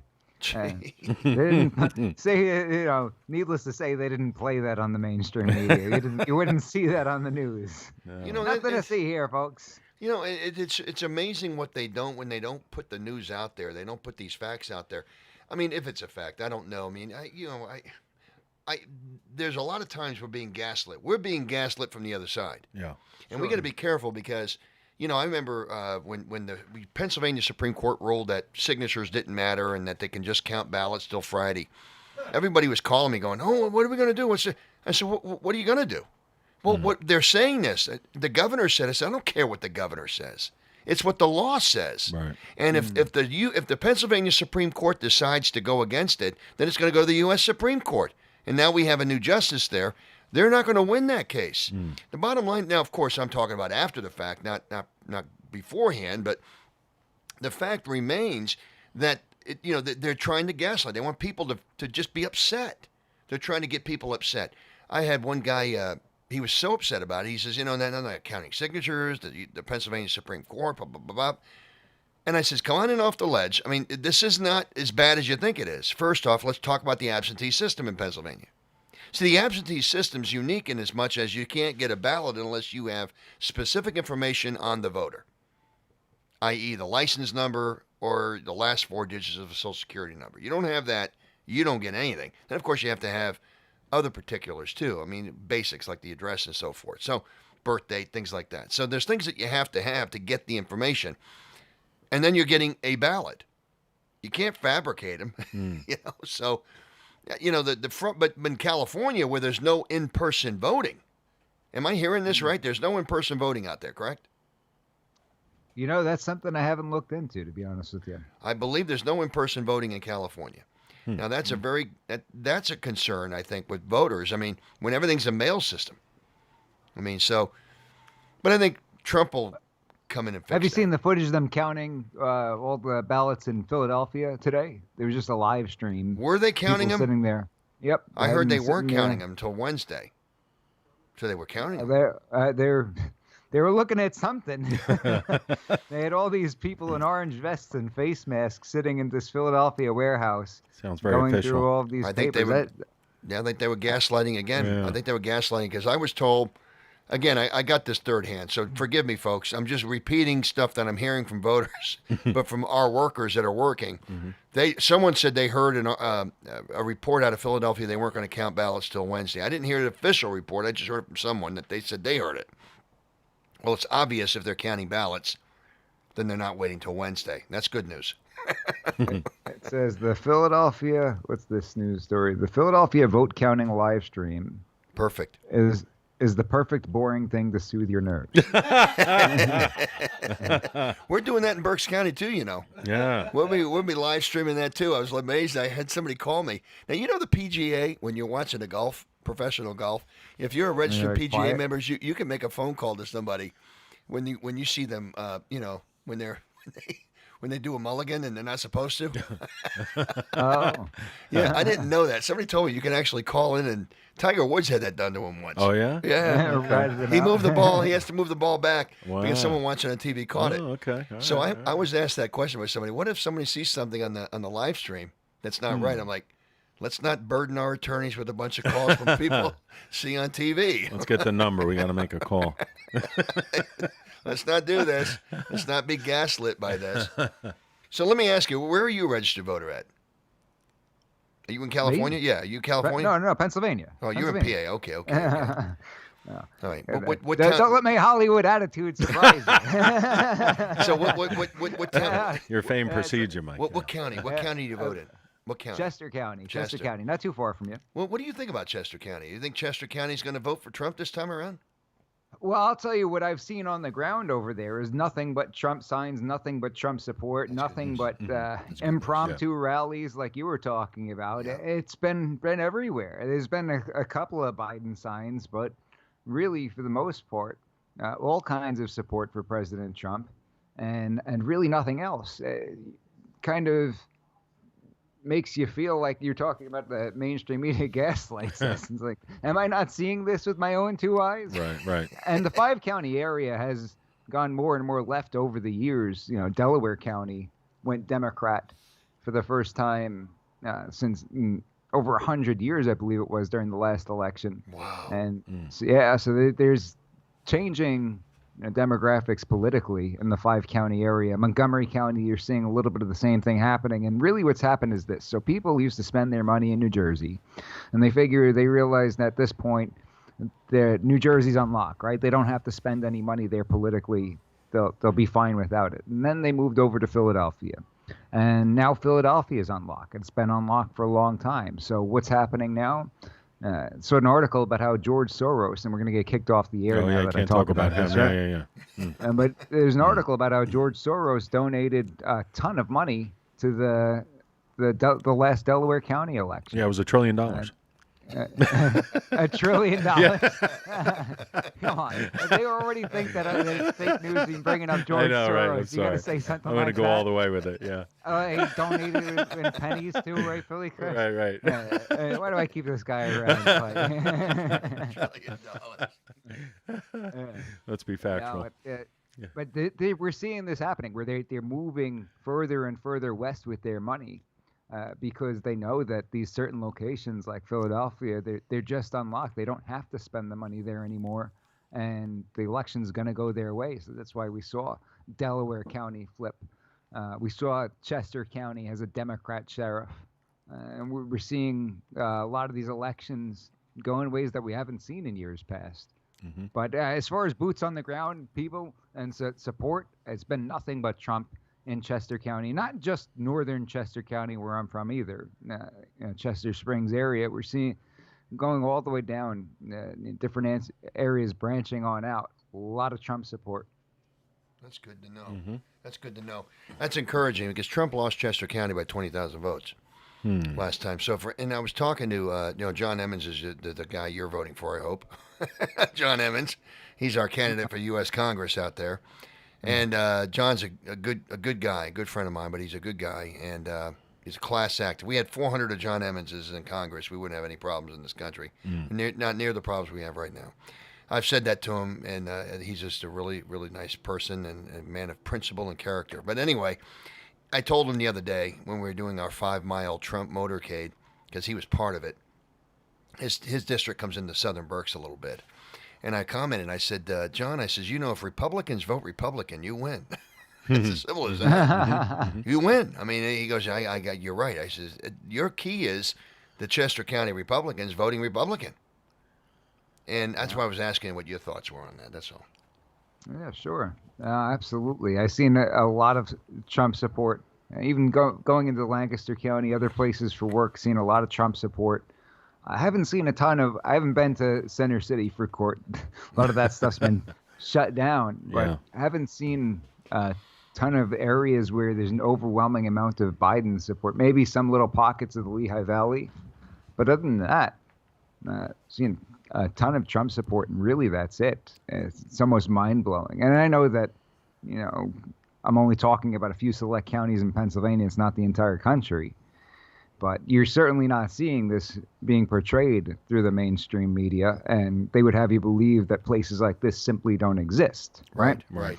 And it's just a few crazy old white men who support Trump, and that's it. Everybody else, all the non-crazy old white men will vote for the crazy old white man who's running, right?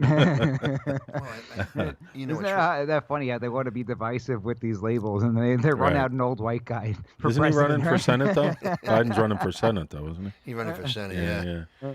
But it's really What's going to be Biden's running for Senate. he's not running running for for president. That's right, on Super Thursday. Right. Super Thursday. But it's really interesting that, they're gaslighting the public to not vote for Trump, because if you don't like Trump, vote for Biden, not because you're voting for Biden, because you're voting against Trump. In other words, this is the first time they've run a campaign without ideas and without policies. I mean, usually you have ideas and policies. If you have good ideas and you have good policies with a good candidate, then you put those ideas and policies out there with the good candidate. But when you have horrible ideas with horrible policies and a horse with a heart condition for a candidate, I mean, you don't have nothing to put out there except, commercials and cloistering off their candidate and keeping them from talking out loud too long. I mean, this is what they got. Right. This is their campaign. I'm blown Right. away. His biggest qualification that he is not Donald Trump, apparently. I Right? mean, if you right. ask anybody who's a strong supporter of Biden in this election, if you ask them why they support Biden, you're going to be hard pressed to find any of them to tell you why they're supporting Biden without mentioning Donald Trump. Yeah. You'd be That's very hard. a very good point. Very hard pressed. I just think that many of these people they hate Trump with the heat of 1,000 suns. They just do, and because Trump's America. He's an American first guy, and America first is no longer a political slogan. Trump made it a way of life in this country, Sure. and these Democrats, they don't get it. I mean, they're like, what do all these people see in Trump? What they're chanting, "I love you," hundreds. Tens of thousands at these rallies, and I mean, I remember the first time I heard it, I was like, whoa. I mean, there's an endearment to the man because every one of them has a personal connection with him. It's just in a uniqueness, and as I stated, I mean, you asked kind of the question, what if Biden was to win? I don't go there because I don't believe he's going to win. I mean, Custer did not entertain any thoughts that he could actually surround all those Indians, okay? I think he realized he made a big mistake when he got there, and he just fought the best he could right to the better end. I think that Biden knows he can't win. He's just doing the best he can with what he has, and he's just going to go. He's not concerned with losing. He really doesn't care about winning. I think it's the other aspect of it. This man is not really running a race to win. He's just kind of running a race to finish. You I know, was a and transition candidate, so that's all it was. And so it's just there's interesting characteristics that you look at with the people and the candidates and the whatnot. You know, I mean, obviously, there's some. There was a precinct in Yarborough's precinct in Kentucky is the first precinct that always reports, and so Russell sees it and he sees the Democrats are actually winning that one. But that is also the only Democrat congressman in Kentucky. Who's been a Democrat congressman for as long as I've been looking at politics. So, that's not surprising, is what you're saying. yeah, not surprising at all. Not surprising at all. I mean, the Democrats. We've only got about 30 minutes till the first polls close. So it'd be interesting seeing how that works. But New Hampshire, I still think that we're going to see a winner tonight when these polls start closing and start looking at this. So, Oh yeah. I think we'll see a winner. you That's think what happened we will have a winner last tonight? election was as soon as the polls started closing. Actually, it was more like around because I forget what channel I was watching in 2016, but basically everything was tipping toward Hillary, and it was just looking like she was going to win. Then 5 o'clock hit, and all the working people who work for a living came home and started voting for Donald Trump. And then they had dinner, and then the other people started voting for Trump. So, you know, it's just as we get closer, obviously we're going to know who wins. And Congress is going to be important to keep an eye on too. No. Well, I think Congress. I think what's going to happen, and we've seen that there was about 24 seats currently held by Democrats that are R3s or better, which means they're leaning Republican districts. They have a registration advantage for Republicans by 3 or more percent. I mean, a D3 would be leaning Democrat by 3 or more percent. An R2 would be slightly leaning Republican, and D2 would be slightly leaning Democrat. Well, there's 25 congressional seats that are currently held by Democrats that are R3 or better, and that's a distinct thing that we can't miss. And so I think we're going to pick up all those seats, and I also think we're going to pick up some of the Democrat seats that they currently hold that are R1, R2, as well as D1, D2. I think we're going to win about 40 seats in the House tonight, and I think that we're going to pick up 1 to 3 Senate seats. So I think that when Trump talks about a red wave, I believe we're going to see it. That congressional district in Kentucky, I mean, it voted Democrat, but it always does. It always does. So I don't want to get too crazy about the Democrat congressional candidate there. Pull that back up again, Russell, for the Kentucky race there. Okay, that's 7%, but that's the first congressional district. Now you're starting to see other support come in for Trump. They're counting other candidates, other votes. But so my prediction is that the Republicans will pick up 40 seats in the House and 1 to 3 in the Senate. I don't believe we're going to lose Maine. I don't believe we're going to lose North Carolina. And I don't believe we're going to lose Arizona. We might lose Colorado. Maybe. Colorado. What's interesting about Colorado is the state is a D1. So it's a slight Democrat advantage. But the Republicans seem to vote wacko. They're kind of like California revisited out there in Colorado lately. I mean, they legalized, recreational marijuana. I mean, it's like you go to Holland when you're out there, everybody's smoking. I mean, I don't know. I mean, I guess people in Colorado, Hickenlooper was the guy who was governor when it came in, and I guess he believes that a stone Colorado is a good Colorado. I don't know. Well, here's another thing about Colorado, and we're seeing this in several states, is you've got people moving there from California, and you got people who lived in California, voted a particular way, ruined California, and now they got to escape because they can't afford to live in California anymore. So they go to places like Colorado in droves. They go to places even like Texas, unfortunately.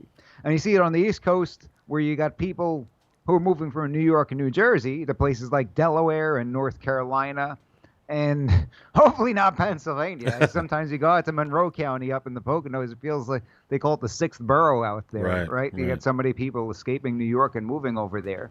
But for some reason, there's so many of these people who don't realize that it's voting that way that chased them out of their home in the first place. We ruined California with these policies. We ruined New York and New Jersey with these policies. Maybe we want to mix it up a little bit and change things so it doesn't happen again. But they bring their values, and they continue to vote the way they always did. And that's why we see these things happening in places like Colorado, see things happening in Texas where they're talking about a possibility of it turning blue, and places like Delaware and certain parts of Pennsylvania. Well, it's interesting that the shifting demographics and the shifting electoral board, there aren't things that'll shift. I think we're going to see that. But I don't think Texas will go blue. I just don't. But Colorado's interesting. Cory Gardner won that state with about 48% of the vote. So Cory Gardner's in a state that's got a few more D's, and he only won with 48% of the vote. So he's kind of weak there. There's a possibility Hickenlooperberger could beat him. Now, if that happens and we lose a seat there, but we also hold on to the other seats, I predict, and then I think we're going to pick up Michigan, and I do believe we're going to obviously pick up Alabama. So that's 2 that we'll pick up. And if we lose the 1, then we'll pick up the 1. So I predicted 1 to 3 seats. I think on the low end, we pick up 1 seat. I think we could, if we hang on to Cory Gardner's seat, or even lose it but win Minnesota, and then we pick up 2 seats, okay? But if we win Cory Gardner's seat and we pick up Minnesota as well as Michigan, then we pick up 3 seats. And this is a Democrat year for the Senate. In other words, there's more Republicans up for re-election this year. So 2 years from now, when the Senate's back up, the senators that are back up, it'll be the election cycle that Trump won. You're going to see a lot of these Democrats are going to be cringing. I mean, Chuck Schumer's going to be cringing. To be others, I think they'll be very nervous about their re-election chances. And I think Trump winning this election, you're going to see a shift in the Democrat Party. You may see a new party come out. First off, you're going to see a real move to the left, and then you might see some of those blue dog Ds either jump into the Independent Party or jump Republican. So that's what I think is going to happen. But there's going to be a purification within the Democrat Party, a purification for the left. That's what I think. Yeah. So. You met any Democrats who have started voting Republican in recent memory, or at least are voting Trump? I have met Democrats for Trump, people who considered themselves Democrats maybe in the 60s or the 70s and never got around to making any kind of switch, but Trump is what did it. And the left going as far left as it has. Have you run into any people like that? Yeah, I mean, we have a bunch of Democrats, I think, that are supporting Trump. I mean, I see it all the time. Now, my 2 sisters aren't, but what they don't like is they don't like seeing Trump called a racist. So I was like, I've never seen anybody call the President of the United States a racist, and we just heard Biden do it in 2 different debates. Yeah, well, that guy, he's got his own set of problems with that. People who live in glass houses, right? Yeah, apparently. Well. They could just come up with gaffe after gaffe. Racist people say racist things like that, and that's one thing. He's the guy who shows evidence of racism. Yeah. That's your guy. Yeah, video and audio. Right. Unfortunately, doesn't get treated the same. Doesn't get treated fairly by the media. They want to ask him what flavor of ice cream he's getting. Right. They don't want to ask him any questions about that or about Hunter Biden's laptop.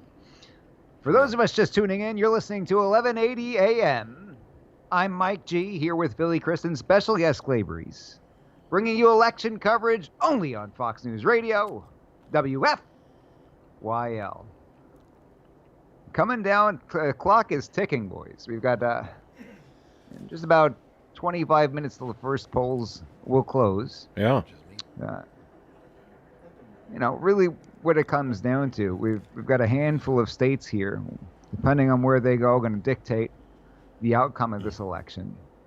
Do you think we'll see anybody want to call any surprises, major surprises? We talk about the battleground states and everything. Do you think Georgia's really in play, Clay? No, not at all.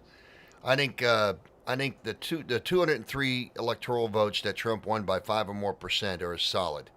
I think the states that I think the surprises are what's going to be interesting is going to be Virginia. I think Virginia could flip for Trump. That's going to be interesting. I think Washington State's going to be interesting to look at. I'd like to see the returns from there, but based on the numbers I told you about earlier.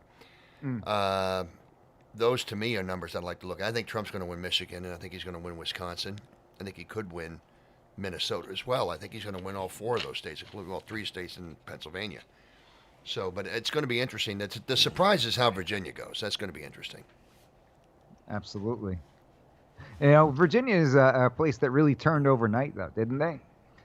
People over there were not concerned about their Second Amendment rights, said it could never happen to them over there.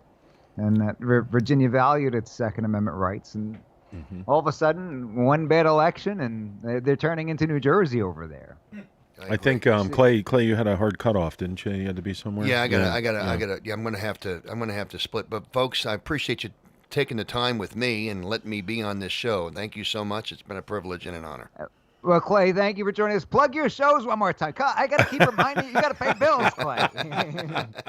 Well, yeah, thanks for that. Our show is called The Point. It's on every Saturday morning right here on AM Radio 1180 WFYL. We also have the Watchman that comes up on Saturday afternoon at 1 p.m., again here on AM Radio 1180 WFYL. People pick it up on the Listen Live. They go right on the website and got it Listen Live. It's really great. You can be anywhere in the country, anywhere on the planet, and listen to it live. That's the best part about it. It sounds like you're right there in the backyard. Including the North Pole. Including the North Pole. The man, the myth, the legend, Clay Breeze. Thank you so much for joining us. God bless, Clay. Well, you too. Thanks and take care. Yeah, thanks, Clay. For those of us just tuning in, you're listening to 1180 AM. I'm Mike G, here with Philly Chris, hosting your election coverage 2020, only on Fox News Radio, WFYL. Philly Chris, we're in for a lengthy evening. Got a little more time to go here. No way. Yeah. Yeah. How long have we been going? So we've been going since what? Right around 2 o'clock, just after 2 o'clock Eastern. Yeah, we started around 2 o'clock, and we're 4 hours and 40 minutes. Yeah, I'm ready to call the election. I think. Holy mackerel! What are you gonna call it? I don't know. I still think it's going to be. Call it out to dinner? Yeah, call it out to dinner. I think it's still going to be some sort of landslide. I hope so. Anyway. I hope so. Yeah, better be. Did you say we got somebody who wanted to talk to us from New Hampshire, Philly Chris? Oh yeah. We've had him on the program give there him a before. ring. Yeah, all right. Let's give him a call. Why don't we see what's on his mind? All right. Let's. Why don't you text me that number, I'll Chris? send it over to Russ so he can. And, I'll get that lined up, and then. All right. And then I might just walk out of the room and go order a pizza. What do you think, Chris? Oh yeah, I might need a bathroom break actually too. We've been going for a while. If that's all right. Yeah. Mike, I think I could handle things on my own. Just give me a few minutes here. Let's. You want to do this? You want to take the call after you take your break? I'm going to text him now just to make sure he's ready. Yeah. All right. Yeah. Give him a heads up, and then I think we can go order some pizza. Yeah, it sounds good. Sure. Break. Here at the North Pole. Take your restroom break. I'll hold the reins, boys. I think I'm perfectly capable of sitting behind. Yeah, we're at the North Pole. I'll wait till. You go order the pizza, Russ, and then I'll stay with Mike, and then I'll go after. Be a little bit of a tag team. So there's right? two, that way we're not solo. Work in shifts. Yeah, we're working shifts here. Yeah. So here's my question: you've got Biden with his little miniature megaphone in Philadelphia with this crowd of 37 people, and everybody's close together. They are wearing masks, but they're all close together. Why is that not an issue? Why was that an issue this whole time? Couldn't have people close together, couldn't have these crowds. But now today it was okay. Yeah. Any idea? No, it's a good point. It's interesting to see that because there's been several of these gaffes, I guess you'll call them, where they think the cameras are off, and then they're gathering around without their masks on, and then you've seen a few of those, right? Coronavirus took off today. Yeah, right. Are the cameras off? Do we need the masks right now? Yeah. It's a coronavirus holiday. The virus is off for Election Day. Right, It'll exactly. Be back on tomorrow only if Trump wins. Yeah, there seems to be a correlation there, doesn't there? If Trump loses, the virus is over. Right. Well, do you think that, or do you think they're gonna impose mass lockdowns if Biden wins? I mean, it seems like they may go that direction. I think he would. And I noticed I've been getting these text messages from the state of Pennsylvania about the virus statistics, and I noticed in the past couple weeks as we have come up to the election that the numbers have been going up, which I would imagine is based on the testing, and hopefully they're not doctoring it, but it's interesting to see how there is a significant increase in the past week specifically. I think today was one of the highest increases to date. So seems like they're teeing. Yeah, I could send that over to you. But, do you think they're going to see an increase after Election Day with a lot of people on I mean, I hate to say it depends on who wins, but it just seems like there's so many things being manipulated. I mean, I remember you and I having some real detailed conversations back at the beginning of the pandemic about the numbers and how they were all over the place. And, it really depends on how they're compiling them and, the rules they're using to track everything and the testing. So, yeah, it's hard to say what their real plan is here. But I think if Biden were to win, we'd be in trouble. We'd see some serious lockdowns, especially locally. I mean, we're already still seeing that here in Philadelphia quite a bit. And I noticed in the past week, they've been boarding up a lot of the stores around here right before the election again. So actually, when I'm wondering why all these places are taking these measures, though. Would they be taking these measures in anticipation of a Biden victory? Really? Yeah, exactly. Right. Well, or do they believe Biden supporters are really that irrational that win or lose, they're going to break everything? Well, it could be, maybe that's it. Yeah. Maybe it is. Who knows? Because anytime they destroy these cities, it's not for a legitimate purpose, right? They're just looking for an excuse to do that, aren't they? It seems to be. It seems to be more of an excuse. I've talked to some of What would the excuse be? Just because. Yeah, right. Well, the stuff's free all of a sudden. We got our way. Right. So now we're going to burn these cities to the ground. Yeah. Has Philly calmed down a little bit? Yeah, it just seems better. The National Guard is back in town, I've noticed. I know the last time you were down there, the bomber squad showed up. Right? Yeah, that's right. Yeah, that's right there on Logan Circle there. Yeah, there was a couple people arrested. I guess they had the makings of these bombs that they've been using to blow up the ATM machines. Did you see this link that was put out by a Montgomery County Republican committee? No, I didn't see it. No. What's that? This is a voter alert. Oh, yeah, just woman now? in Philadelphia caught dropping multiple ballots yesterday. Please share. Oh, yeah? Yeah, that's what it says. Oh. I'm not saying I'm verifying anything. We got first polls close in under 15 minutes. Wow, okay. Yeah. We're getting close here. We're getting close. Getting closer. What do you think, Chris? Do you think we're going to see any major surprises?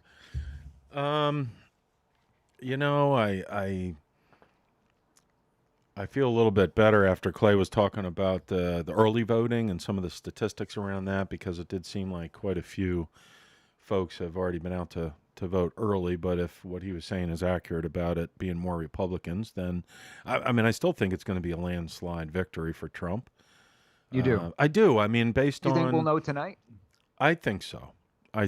And it sounded like... he'll be at 270 by tonight? I think so, yeah.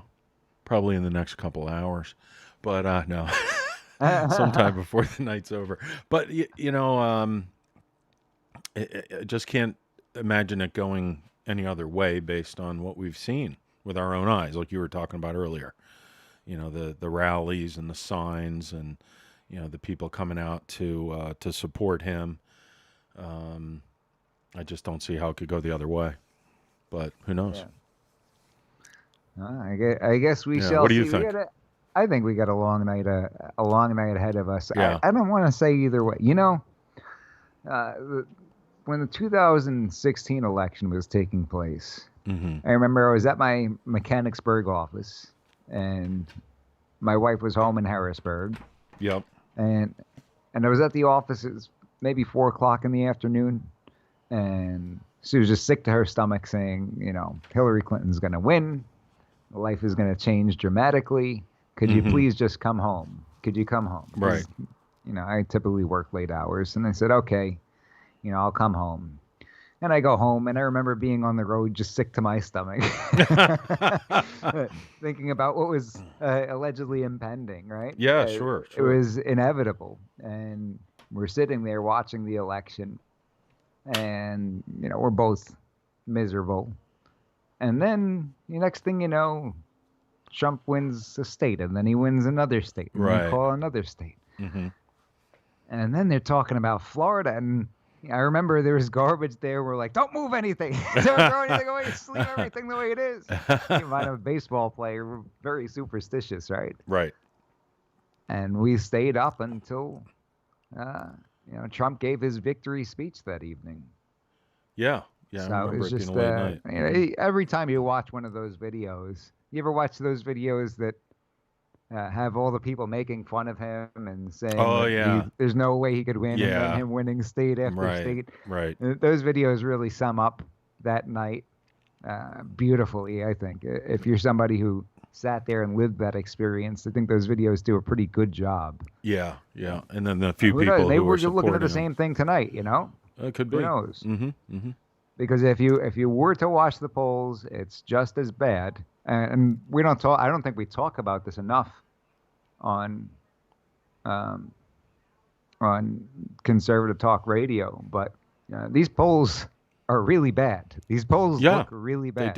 They do. And if these polls are correct, we're in for a rough night and a rough 4 years. Right? Yeah, I think I'm going to move to China. Might as well We'll just be go in better straight there. shape if the election goes that way, right? Yeah, right. Instead of Canada, go to China. Yeah, no, it's a scary thought, Mike. Hopefully, it won't happen. So think about all the changes that we would see, all the changes that we would see in this country if the election were to go that way, right? As far as taxes, as far as our Second Amendment, Right.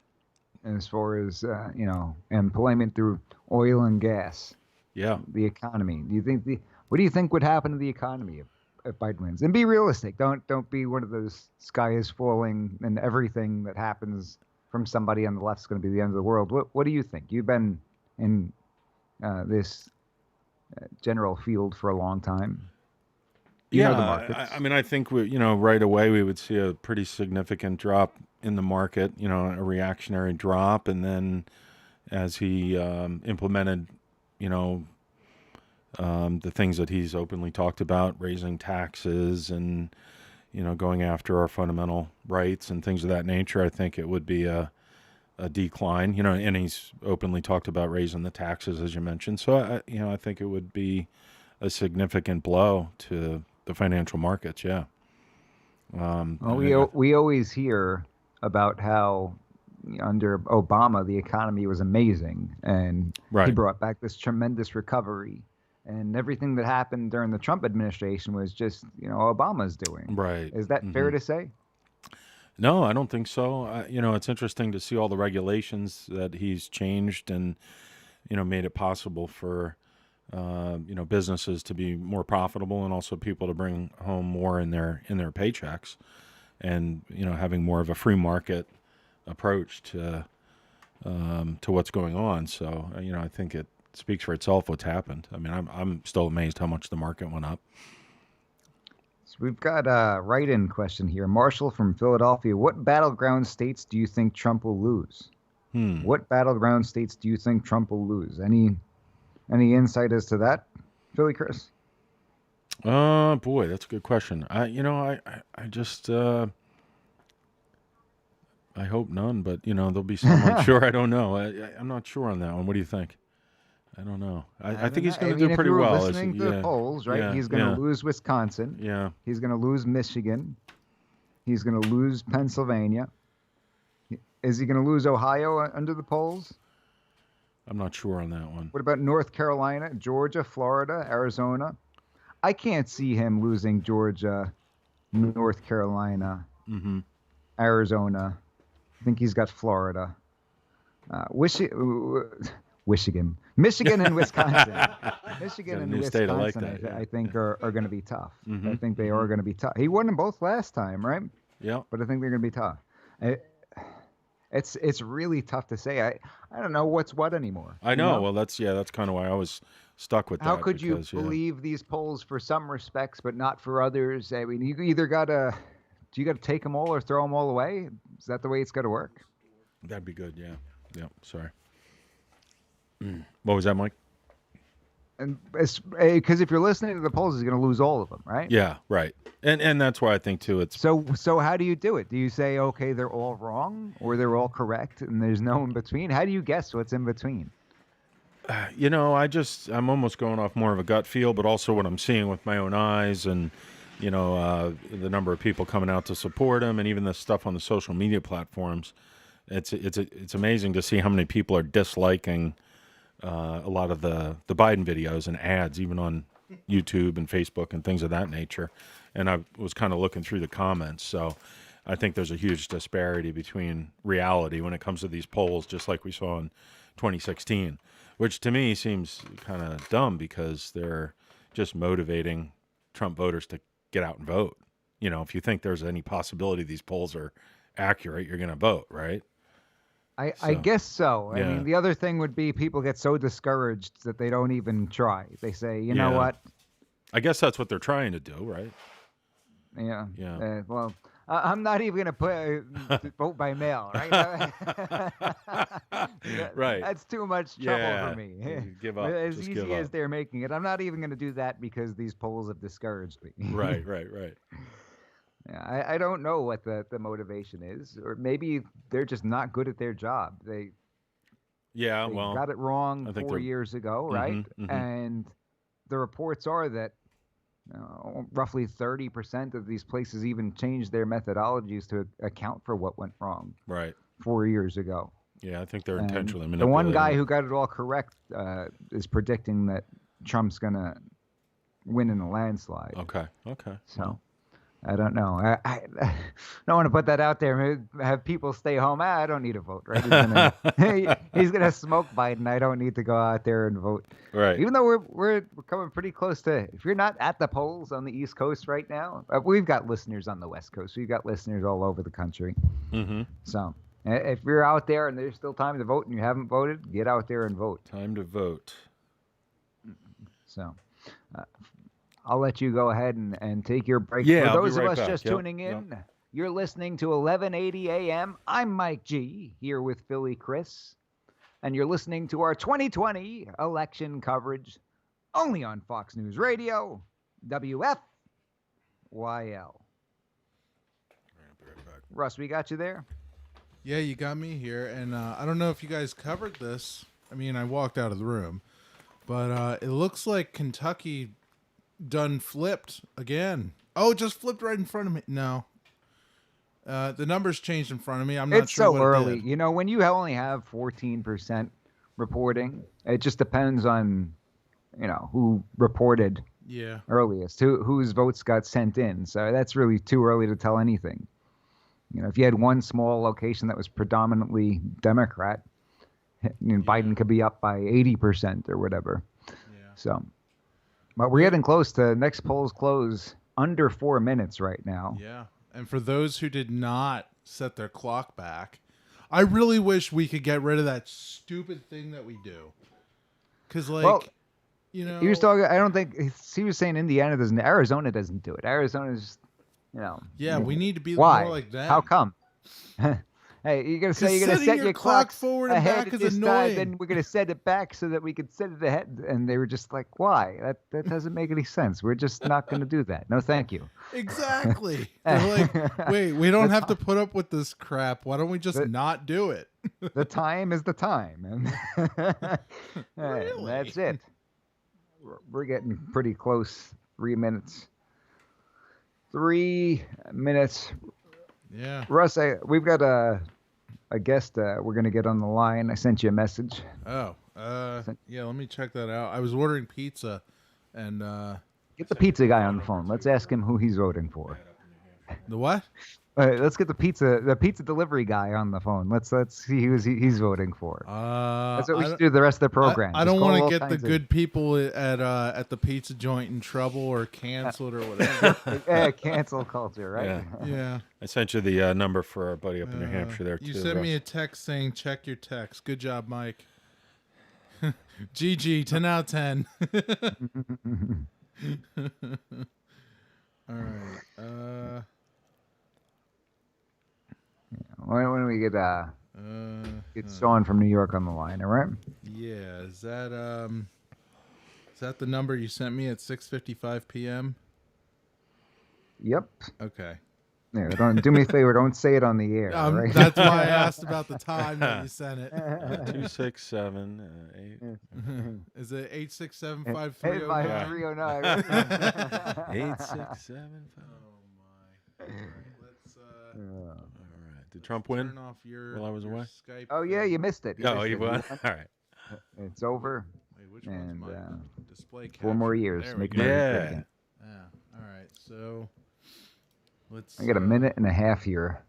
Ooh, The next poll's and closed. then I'm we get to interested go to see- a break. Oh. Gotta love those breaks. Let's see. Clock is ticking. Yeah.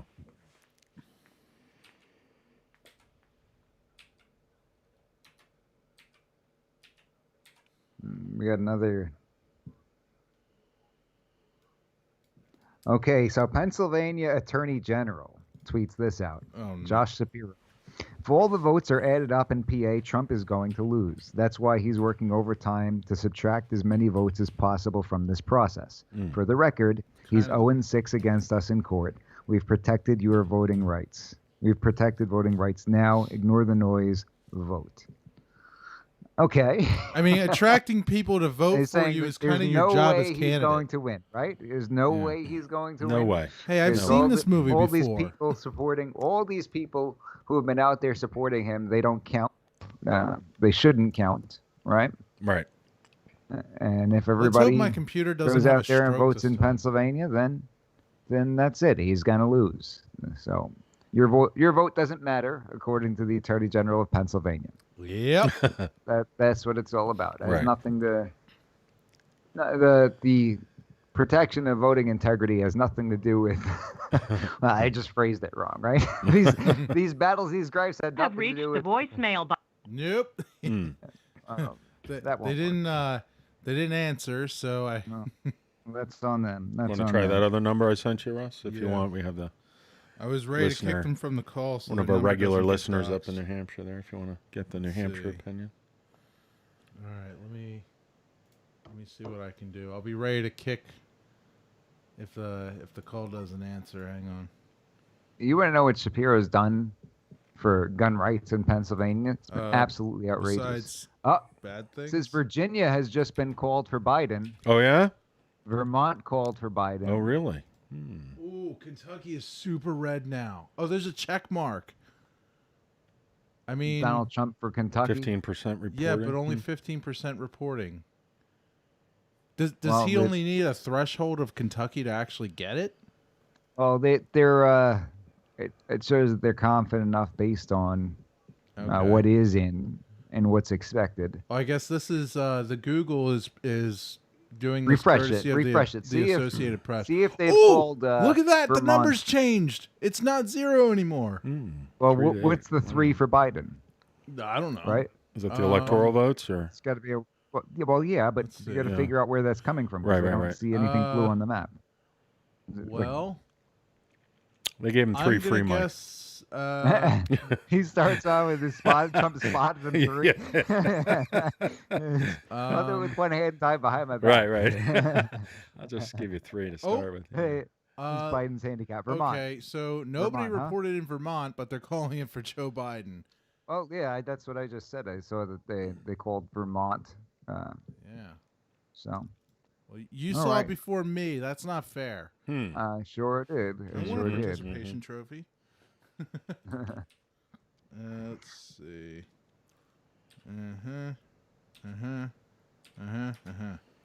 All right. What- I saw them calling Virginia for Biden as well. Oh, I know Florida it's not just on this lit up there. right now.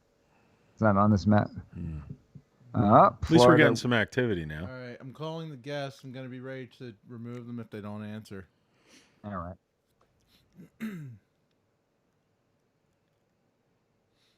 So we'll just sit here in silence. Ooh, Yeah. Florida lit up. Yeah, I just saw that. Well, it was magic for me because I looked leading. away from the screen. When I guess it was if it's not completely red, it's leading in that. It's like Yeah. in It that looks direction, that- yeah. looks that way. Looks that way. Yeah. And Florida's one of those states that don't they usually take forever, or did they just stop doing that? What's that? Florida taking Well, forever to there was decide. wasn't there a recount in 2000? They had all yeah. the questions. They brought the with Chads back. I think the dangling Chads, Chad. Yeah. Dimple Chad. They Right. thought about it, but they I didn't don't go through with think. it. See, in 2000, I don't think we could have put up with it. So Nope. nobody, everybody begs to be on the show. And they don't pick Yeah, up the let's phone. go. That's We awesome. call them and they don't Yeah. answer. I don't know what's going on. It's probably Russ, because I they're got getting a that. call from a strange number. They're like, got- oh, I got who's nothing to this? say. It can't be a radio station or nothing. All right, let's check out what Florida's got. Let's see if they actually. Listener just wrote in, what Democratic VP candidate would have given Biden his best chance to win? Obviously, Kamala is a disaster. It's a good question. Yeah. What do you think, Chris? Read it one more time, Mike. You broke up a little bit there. What Democratic VP candidate would have given Biden his best chance to win? Obviously, Kamala is a disaster. I don't think any of them. Yeah. Pocahontas. maybe. I don't know. I don't know. It's hard for me to say. I don't like any of them. You know. Yeah, but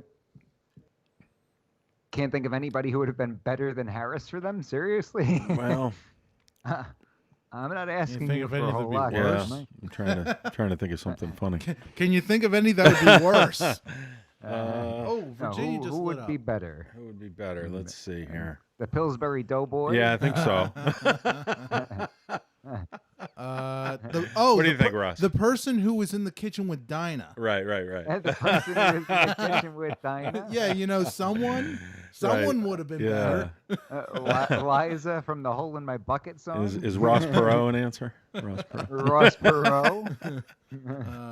Freddie Krueger. What do you think, Mike? Who do you think would have been? The witch from the Wizard of Oz. Right. Witch from the Wizard of Oz? Yeah, the wicked one that melted. I thought she is the candidate. Yeah.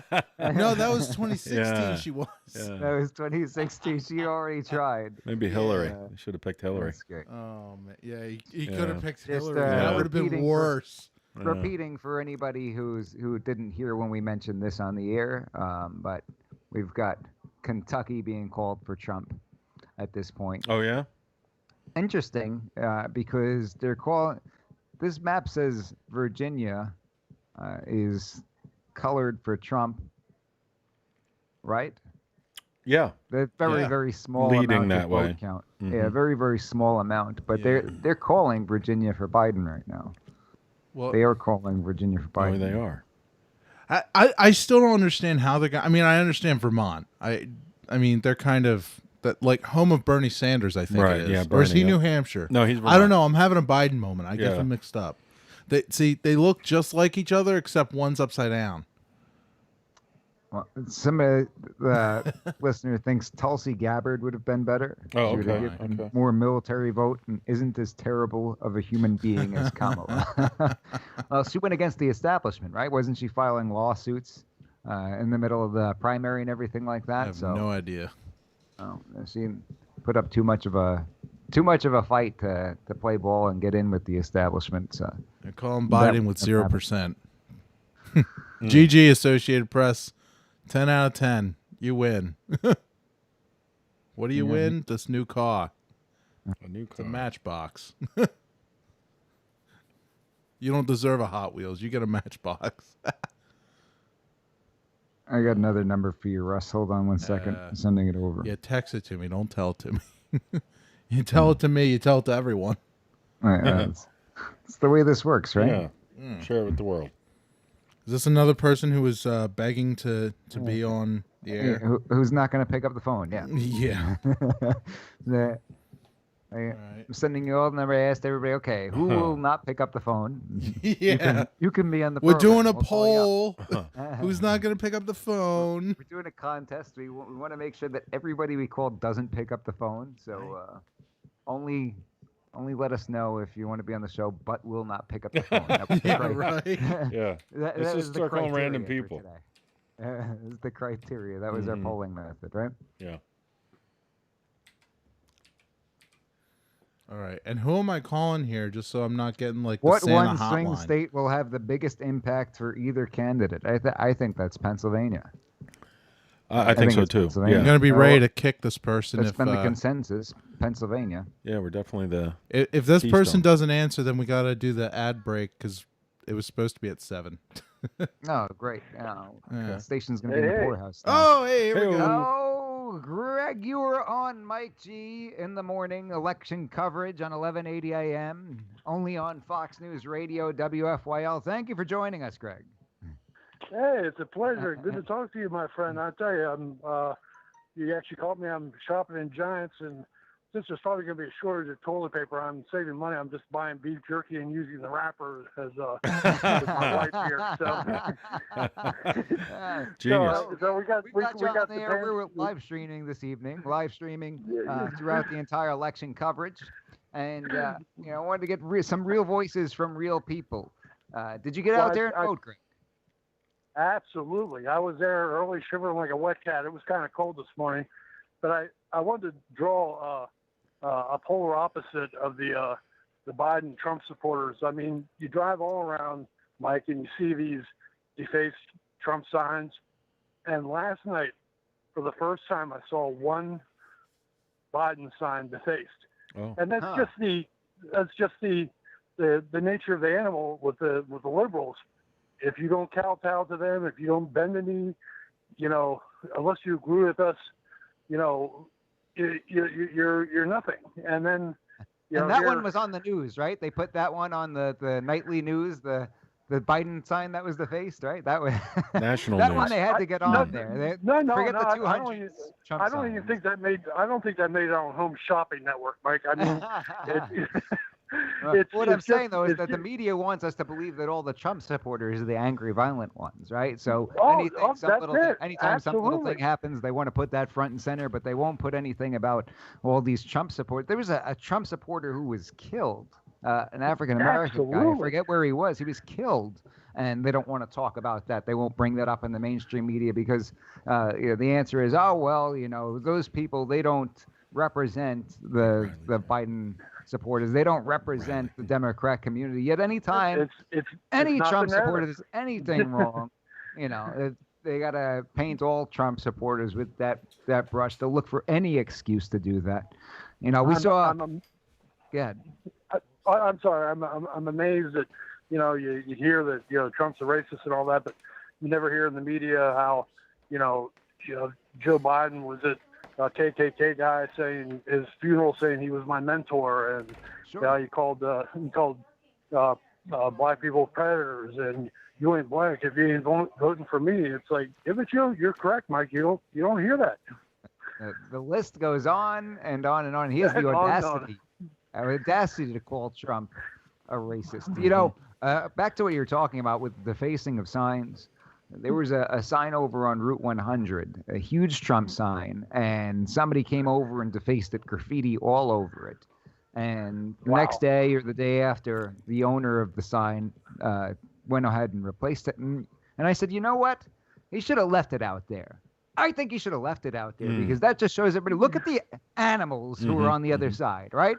It is. I mean, it's like, and the very thing that they say, we're anti-fascist and all that. That's fascist in its very nature. What they're doing, right. Suppressing speech, right? Just a little censorship. Somebody's out there saying, "Oh, Mike G called Biden supporters animals." Yeah, if you go ahead and you spray paint somebody else's property, then you are an animal. That is absolutely correct. That is exactly what I said. So yes, you can play that over and over again. I saw another one. It was this big wooden frame they put together, a huge Trump sign, and somebody just came over and cut it on out, so it was empty in the middle. You could tell that it was a Trump sign based on the edges and everything, and they just came ahead and they cut it on out. Yeah, who are these animals? And they are.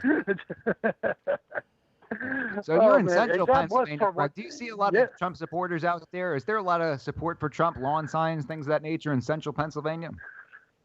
Yes, there is. And I tell you what, it's the not so unsilent majority. People are tired of it. They're tired of the lockdowns, especially these blue state governors. It's just, it's incredible. They're little Nazis. It's like, just shutting everything down, and it's all political to really think hurt Trump, but it's gonna bite him. I really believe that in my heart. I feel confident. I feel, Trump is, where God wants him to be at this point in history. That's my personal belief. So you're going to go out there and go ahead and say it. You believe that we're going to see a Trump victory? Oh, I'm going to go out on a limb. Yeah, definitely. I feel very, very confident. I mean, from what I'm seeing in central Pennsylvania here, I mean, you got your few out there, but I feel confident about tonight. I mean, Pennsylvania's trying to pull that little, thing with their Supreme Court, having ballots come in, 3 days later and all that. But sure, they can try what they want. But I believe righteousness will prevail, Mike. Amen, brother. Well, Greg, I know that you're talking out loud. You said you're in the supermarket, but I don't think anybody's going to give you a hard time, right? Greg doesn't exactly look like the guy you want to pick a fight with. I'll tell you that much. No, they better bring more people, and they better be 9 foot tall and fast. As a matter of fact, you'll get a kick out of this. I'm wearing my anti-liberal device as we speak. I got a neckerchief that's an American flag, and as soon as they see it, they run like roaches in the flashlight. It's amazing. They're allergic to the American flag. Right. Yeah, Giants even has a safe space here where they can all cuddle and huddle, and so they give me free reign here. That's great. Nobody's going to bother me or my cart. That's right. That's right. Well, thank you so much for joining us, Greg, and thank you for supporting the president. We appreciate you coming on. All right, brother. You take care. God bless you. God bless. For those of us just tuning in, you're listening to 1180 WFYL. I'm Mike G, and I'm here with Philly Chris, and we're bringing you your election coverage for this evening, only on Fox News Radio, WFYL. Looks like right now they've got Kentucky called for Trump, Virginia. Is this Vermont? Virginia and Vermont called for Biden. This map is really interesting that you've got up here, Russ. Florida went from red to blue just now. Huh. Florida went from red to blue. You got Georgia, which is blue. Scroll over that. Georgia, 3% reporting. So that means nothing, right? Yeah. Still a little sickening to look at, I'll be honest. Still a little sickening to look at. We'll see, though. The last thing I want to do this evening, and I've been pretty careful to ask everybody's opinion as to what they think will happen. And, for me to say I know what's going to happen is, I think, foolish. To predict with absolute certainty, there are just so many possibilities. So difficult to get a grip on what's going on because, if you were to believe the polls, it's going to be a Biden victory in a landslide. I can't imagine that that's the case based on what we're seeing on the ground. Right. But it's tough to just ignore that altogether and say there's no validity whatsoever. If we were to come out here this evening and say Trump's going to win in a landslide and it's not even going to be close, and then Biden won, we'd look like the Democrats did in 2016, right? Right. Which hopefully we won't, yeah. That's what we do for our entertainment is we sit there and watch the video of them being wrong over and over and over again. And we'll become the entertainment of the Democrats for the next year. But it's really tough to figure out what's going on. It's really tough to make a prediction. All I can say is that, we're far enough into the evening that, we'll know sooner or later. Who knows whether we're going to know tonight? Chris thinks we're going to know tonight. I hope so anyway, Like you said, I certainly don't know exactly what's going to happen, but I'm hopeful. It looks like the polls will be closing here pretty soon in North Carolina and Ohio. Those will be big states, right? Those will be very important states for Trump if he wants to win. But, Ohio's 18. What do you got, Russ? I'm just looking at the numbers here, and wow, my mic is still really low. I'm looking at the levels. I think here. it's better now. Okay, maybe that's better. But I think part of the way that they're calling these, because I also have tabs here, the Senate and the House, and when you look at the House in Vermont, which in the presidential they were, reporting zero of anything. The Democrat Party I guess, gained a House seat. And so that's why they're predicting that it's going to be, even though it's zero everything reporting. Did they gain a House seat? Was it previously Republican, or did they just win a House seat? Because I think they just won one. But I also, I have the Senate here. It looks like, I don't know what everybody started out with, but it looks like as far as Virginia goes, Mark Warner is... he's got 43%, but they're calling it for him. How? It's only 1% reporting though. So. How does? Yeah, but like, he's not ahead, and they got a check mark on his name. Well, This map doesn't make any sense. I don't know. I think we need to find a new source. Well, what happens sometimes? They'll know that this particular region. There are this many Republicans versus this many Democrats, and based on what we're seeing in these regions, we're confident that Biden will win, even though only a portion. Like it was, if Trump were going to win, he would have had to have more in those regions than he does at this point, based on those who are reporting. So, right, and that's the way they do that. I mean, just zooming in on Florida, it looks like it's going to be red. It looks like, and nothing happens when I mouse over this, and I don't think I can zoom in any further. But it looks like this area here has gone completely red. These are all leaning red, and this is Georgia here. So it's Georgia. It looks like Palm Beach and Orlando are the only blue areas so far, anyway. Nope. Whatever this is, it's not Orlando. I learned this here. Is that like Boca Raton? Where's that? I have no idea. I don't know. I'm not from Florida. I couldn't tell you. I'm showing my lack of Florida geography, unfortunately. Yeah, I haven't studied Florida's anatomy. Yeah. So. Disney. Yeah. But let's take Republican a look Party at wins this area. a Virginia seat.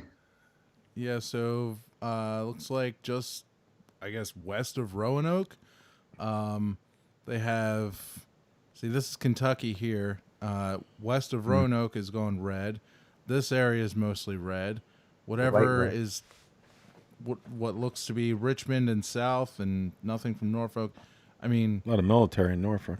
Yeah. So maybe they'll go red. I don't know what the military tends to do, but but it looks like Virginia. Is this Virginia? Yeah, that's West Virginia. That's Maryland. Looks like Virginia might be red. Unless this blue and the rest of these go blue. I don't know. What other states do you want to zoom in on? Because we got quite a bit going on here. We got Indiana. Let's check out Indiana. Indiana is almost entirely red. So, yep. Let's see. What are they? So for president, Indiana, Trump is at 55. Biden is at 42, almost 43. I mean, 10% win for. I'm gonna say Trump gets Indiana. I think it said 19%. Yeah, I think Trump will win Indiana. Yeah. I think he'll win Indiana. I don't think that's. Oh yeah, only 19% of it's 19%, in. Maybe it's too early to call. A little early, although but it's Kentucky a good indicator, called though. it. Mm-hmm. Kentucky's being called at 18%, so maybe it's safe to call it. I don't know. You know, Virginia, they're only doing 1%, so that could flip like Florida and Georgia did. Mm-hmm. But let's check out Georgia. Georgia, almost nobody has. I mean, there's a lot of unlit counties or whatever these are. There's a lot of unlit one of them's. They're not lit up yet. Not lit up yet. Not lit up. Yeah. Premature. Now, as far as New Hampshire, what? Wait, what just happened? Uh-oh. What's going on? We lost New Hampshire. Well, New Hampshire's right here. When I click on it, it I guess it highlights. Oh, maybe it's Vermont. Okay, hang on. Did they call contagious both of them? Vermont? Well, yeah. Vermont. Okay, they're both Biden blue. confused the two, so maybe the map is. They're both blue. New Hampshire caught it from Vermont. When I clicked on one, the other one highlighted, so that's why I was confused. It like changed while I was doing that. I swear, I didn't have a Biden moment. 1% though, 1%. Yeah, Jeez, Vermont. It's 53% in. Biden's at 51. Trump's at 48. But like Florida, nobody has done anything in Vermont. Nobody. Zero. So this is from the AP. That's what it says up top. The AP. The Associated Press. I'm not sure which press they're associated with, but I kind of don't trust their map. Maybe they should associate themselves with other better maps. I mean, it's the one that Google presents me with, so this is what people are mostly going to see. Google. I'm seeing a prediction. Probability for Georgia, Biden 59%. Oh, yeah? Where'd you see that? Biden 59% for Georgia. Uh-oh. Who's predicting that? That is not good, gentlemen. They're only at 4%, though. Like, look at... wait, where'd it go? Hang on. So, we look at this. Yeah. Okay, there's more red going on than there is blue from what I can see, unless Atlanta's covering something. But, you know, you got 1, 2, 3, 4... I'm not sure if that's 5. We'll call it 4, 5, 6, 7, 8, 9, 10, 11 in Savannah. And then we got like 5 blue things. So I think this is very, very prediction based as far as the map goes. Oh, some of them just lit up in red. Take a look. So, I mean, maybe they're predicting it based on Senate things. So this John Ossoff, whatever his name is, he's at 52. That's close, though. I mean, yeah. I mean, you're talking about 10,000 votes. And then we got Raphael. I don't know. His last name is cut off. That's not very nice. Whoever invented this map, cutting off people's names. And then Kelly Loeffler. Can we get people with easier names to pronounce? Again, we have Florida 56%. They've got Biden ahead approximately 2 points.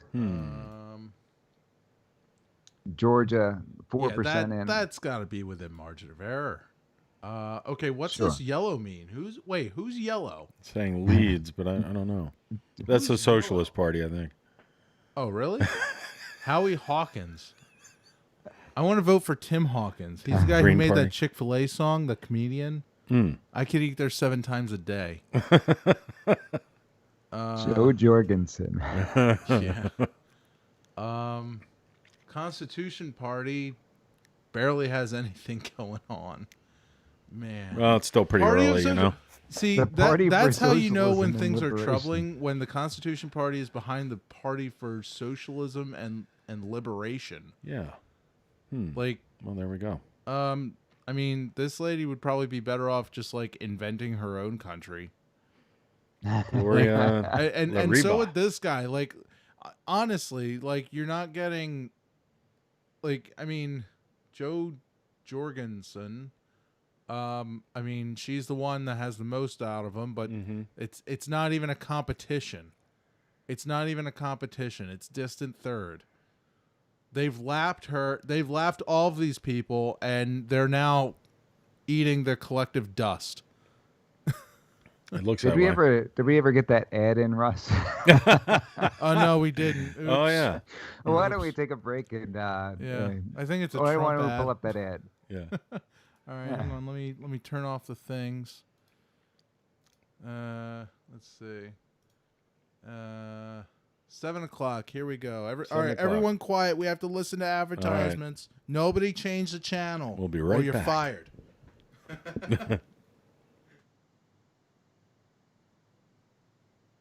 Hillary Clinton called hardworking Americans like you deplorable.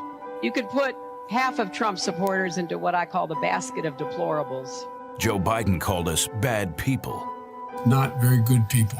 Liberal Hollywood attacks our faith. Amy Comey Barrett, Catholic, really Catholic. And the liberal media attacks our values. The credulous boomer Rube demo that backs Donald Trump. They openly hope for the death of our president. Hillary Clinton's former spokesperson said, "I hope he dies." Barack Obama's former speechwriter said, "F these people."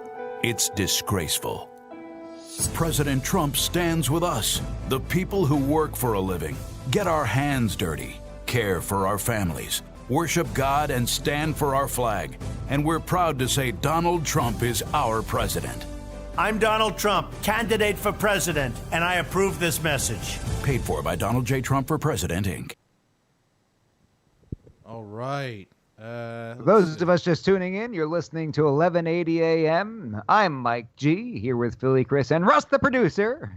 Yes. Bringing you election coverage 2020 only on Fox News Radio, WFYL. Let's bring up that map once again. Do we have... Here it is. All right, so... What do we got? Sports Zoom. in- Scroll out. Do we have anything new since the last 90 seconds? Next polls close in 1 minute. I believe we will get some predictions, some elections, states being called once the polls close. Yeah.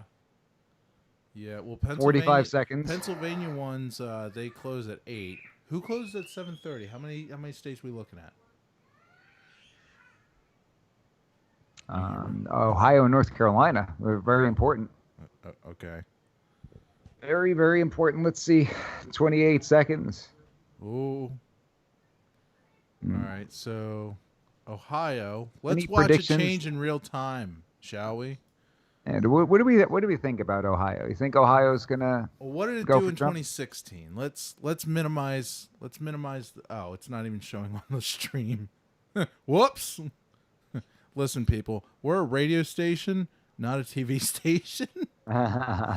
So, what did? Hold on, polls just closed. Oh, it's probably going to take them a little bit to enter in the information.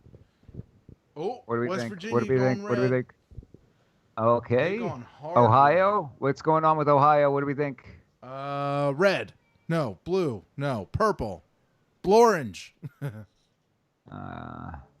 Chris went to go get his sweatshirt from the car, so he's going to miss all the fun. When he comes back, tell him Trump won. West Virginia being called for Trump. Is that what you got over there?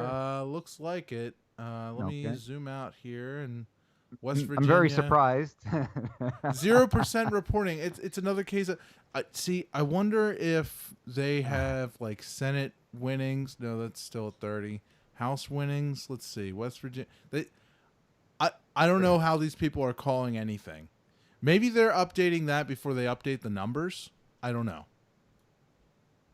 Because like it's another case of like this what is it, the Vermont thing or the New Hampshire one? One of these wasn't reporting anything, and they're like, "Oh yeah, it's Biden." So maybe they know something we don't. Donald Trump, he's at 13 now, and maybe they haven't updated the Biden numbers, but he's still at 3. So let's scroll down, show more. I just got a message from somebody. Oh. It says with 57% future? of Miami's votes counted, they have more than the 2016 total vote. Trump has 45% of that vote versus the 34% he got in 2016. That is a good sign. Yeah. That is a good sign. And we spoke about Jorge Masvidal, the mixed martial artist from the UFC. Yeah. Campaigning for Donald Trump down there. I think that the Cuban American population certainly behind the president, because they realize what happens if we go in that socialist direction. Yeah. But total for Florida, we've got 50.8% for Biden, 48.4% for Trump right now. Yeah. 50.9, 48.3. Yeah. Pretty close. It's pretty close. It's within the margin of error. They could, I don't know, maybe they could have a recount if somebody wanted it. But typical Florida. Classic Florida. Let's see. Yeah, So definitely. Vermont's gone to Biden, apparently. Only 4%, though.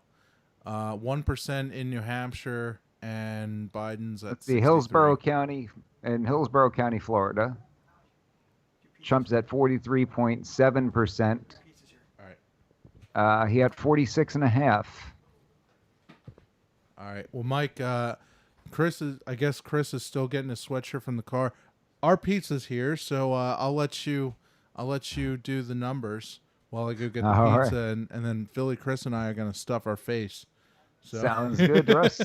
we're not gonna leave you here. We're gonna stuff our faces on camera, but I'll be right back.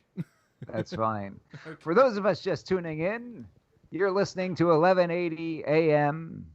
I'm Mike G, here with Philly, Chris, and Russ, the producer, and we're bringing you the election coverage, presidential election 2020, only on Fox News Radio, WFYL.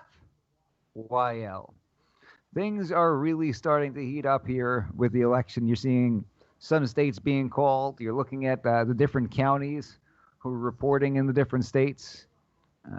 States to keep an eye out for: Florida, Georgia, North Carolina, Ohio, Michigan, Wisconsin, Arizona.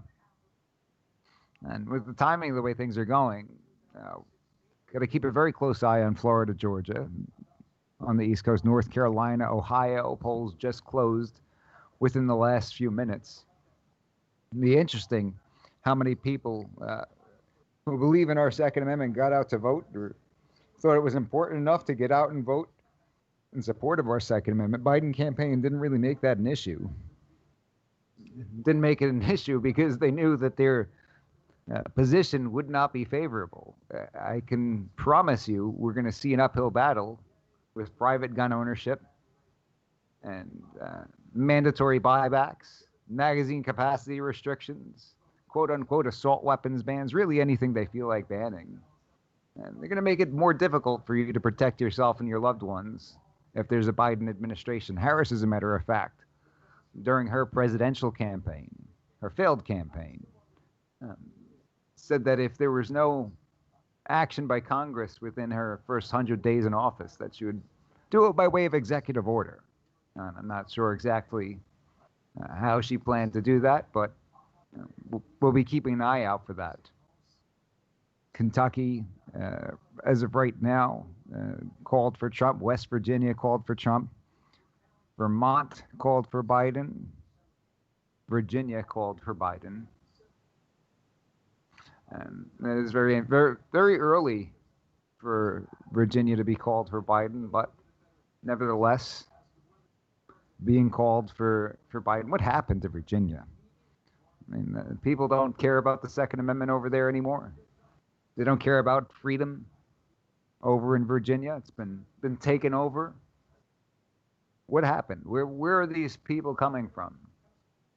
Are they simply enjoying oppression from the left? In Florida, we've got roughly 66% in, and Biden at 50, Trump at 49. Georgia, it's still early. Still only 4% in over in Georgia. We got 21% in Indiana. They got Trump 56, Biden 42. What else do we have over here? Looking at the different counties over in Florida, they got Sumter County in Florida, Trump at 67.1%. 58,500 votes on Trump's behalf.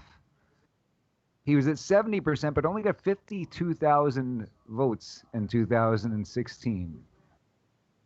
Interesting how many more people are coming out this year. So 67, 70%.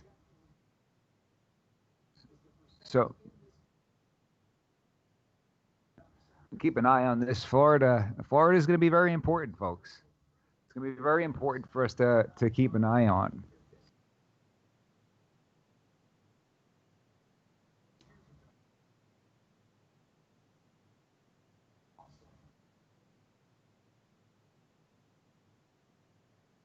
For those of us just tuning in, you're listening to 1180 AM. I'm Mike G, and I'm here with Philly Chris and Russ, the producer, bringing you election coverage. 2020 presidential election, only on Fox News Radio, WFYL. I want to see when Russ comes back if we can check out any of the down ballot elections that have taken place. See what we're seeing in these different states as far as the turnout. something that often gets ignored. Of course, whoever is president, whoever wins this election, will have an important impact on this country, the direction of this country over the next 4 years. We could Got end that up with right. 8 years of Joe Biden. What do our listeners think about that? 8 years of a Biden presidency. How does that sound? Sounds terrible. That sound appealing to I don't want anybody? to. I don't want to hear it again. What does 8 years of Joe Biden look like? Really? Everything on fire. What does this country look like in 2028 if Joe Biden's around for 8 It'll years? look like First of China. all, do you Flying think cars he by would then? make I'm it through still waiting for a that. 4-year term? Would he make it physically? I don't through think so. a 4-year term? Nope. No. I think they're gonna call the what was it, the one amendment they tried to call Trump 12th Amendment, incompetent or something, and replace him or get him removed or whatever. I think they're gonna swap out Joe for Kamala, and then be like, "Ooh, the first black woman," because that's a qualifying thing. There's a comedian who was saying that when you talk about stuff like that, like first woman this or first woman that, he said that's not really, that's not making history, that's not progress, that's trivia. Right. It's like, you know, who's the first this, that's trivia, that's not history. Not a good reason. It's funny. Again, comedian. North Carolina, we got less than 1% in, so can't really say anything there. So what else? They got, this one's got Biden at 16, Trump at 13, right? Well, I would love to show you the numbers and everything, but I actually lost connection to the remote computer. Uh-oh. So I have to, well, it's right next to me. I was kinda Technical just being difficulty. lazy. I have to plug in a mouse. So just give me a second, Mike. That's Virginia and Vermont, right? Virginia and Vermont versus West Virginia and Kentucky. Yeah, that's what it is. That's what it is. Kentucky and West Virginia versus Virginia and Vermont. And that's all that's called at this point. Man, clock's ticking, though. Clock's ticking. We'll ultimately see what starts to come in.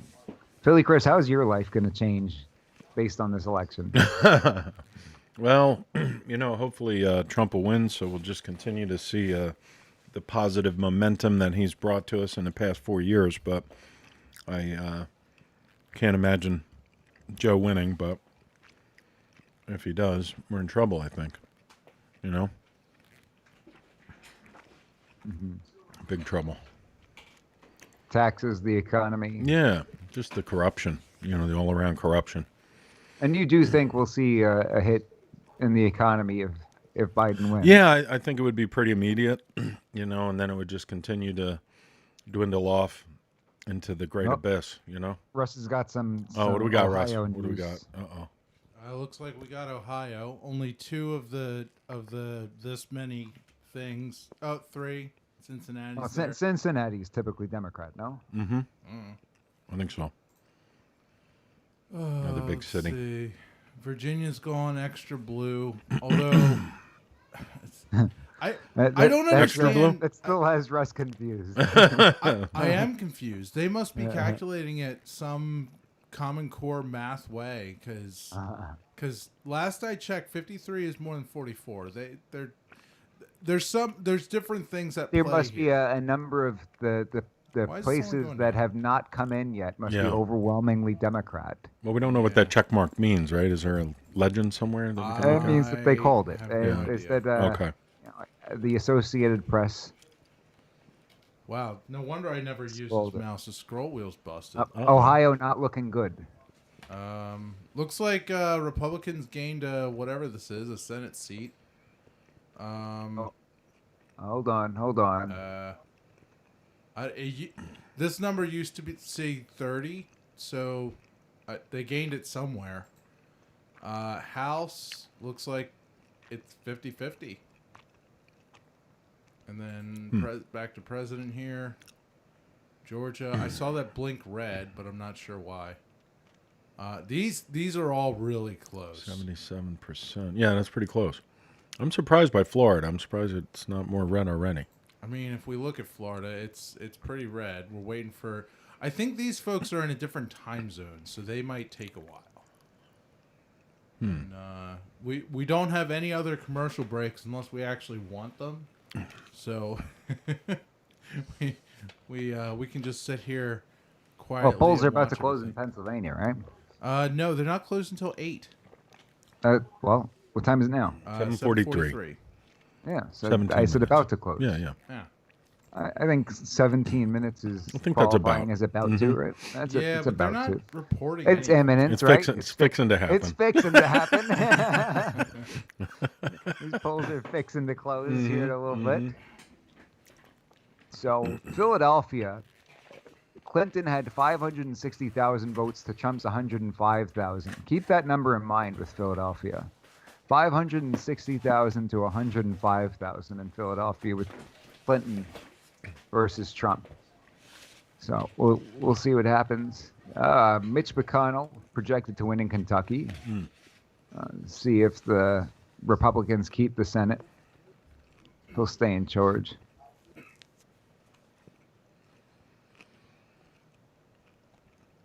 What else do we see here? Anything else being called? Not yet. The anticipation, gentlemen. Yeah. Driving me crazy.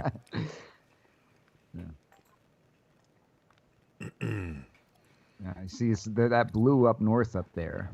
Yeah, I think it's too early to call Ohio. Mhm. Because there's like no information coming in. It's a 8% reported. It looks like not too much yet. Yeah. Florida is 77% is in. 77% is in Florida. Oh man. Does that mean to Biden? That's so close though. Yeah, it's pretty close. I think we're gonna have to wait until Florida's done 48.8. voting to actually know what Florida's thinking. Yeah. You got to see. North Carolina, a very, very small percentage reporting. Trump's ahead over there. Doesn't really matter. How many? So in the coming weeks, where we count all the mail-in ballots, all the voting ones, how many semis do you think they're going to find of Democrat ballots to make Biden win if he doesn't win? How many semis do you think it'll take? Well, we have to get to that point first, right? Yeah. It's a little nerve-wracking at this point. I might have to vote again tomorrow. Yeah. Florida, 77%. Man, that's quick, no? Yeah. Well, that's only what they're reporting. That's what they're showing us. I don't trust this map actually. Oh. It's quite close. So what's the game plan? So obviously, no matter who wins, it's all going to be radio and TV gold because Trump he's Trump. It's never been a dull moment with him. And then Biden is a walking gaffe and comedy machine at the same time. So it's going to be eventful in the next. No, I don't think so. I think that the mainstream media is going to just give Biden a pass. That's all. Yeah. Mainstream media, they'll just, they'll use kid gloves, and that's it. Or they'll scrub the flubs like how NBC edited the police tape of, I forget what it was. They edited some police tape. You guys remember what that was? It was a police tape, you said? Yeah. I forget what it was, but they were like caught. Like big time. Oh no. I just got a message that the New York Times is basically New York Times is basically calling Florida for Trump. Somebody just messaged. Oh yeah, really? Okay. Interesting. I gotta ask. Maybe this we got a person. delay on the numbers here. Somebody look that up. Try Philly Chris. Look that Yeah. up. New York All right. Times, Florida. New York Times, Florida. Check it out. Yeah, Chris, you got to look it up because this computer I plugged the mouse into, I don't have an extra keyboard. It's not really meant to be used as a computer. I've got this is funny. You're in broadcast media.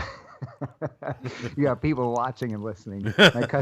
My cousin Robbie just texts me, "Who do you think's gonna win?" Hey, well, I don't know. I'm only telling hundreds of thousands of people on the air and live streaming the video. Why don't you check that out, Robbie? You should give him a call. You should call him up right now. I hope you tuned in already. Yeah. I'm gonna let's do that. Give him a call. I'm gonna message that. Get him on the air. I'm gonna text the breakdown. That's what we should do. We should just start calling more people. What'd you say, New York Times, Mike? There, New York Times. I wonder if like Sean Hannity's friends and family text him while he's on, right? What are you doing right now? Hey, well, what do you think? What do you do? They give him a call. Hey, Sean. I didn't realize your show was on. Funny. Just text, do you want to come on the air? All right, Florida, New York Times.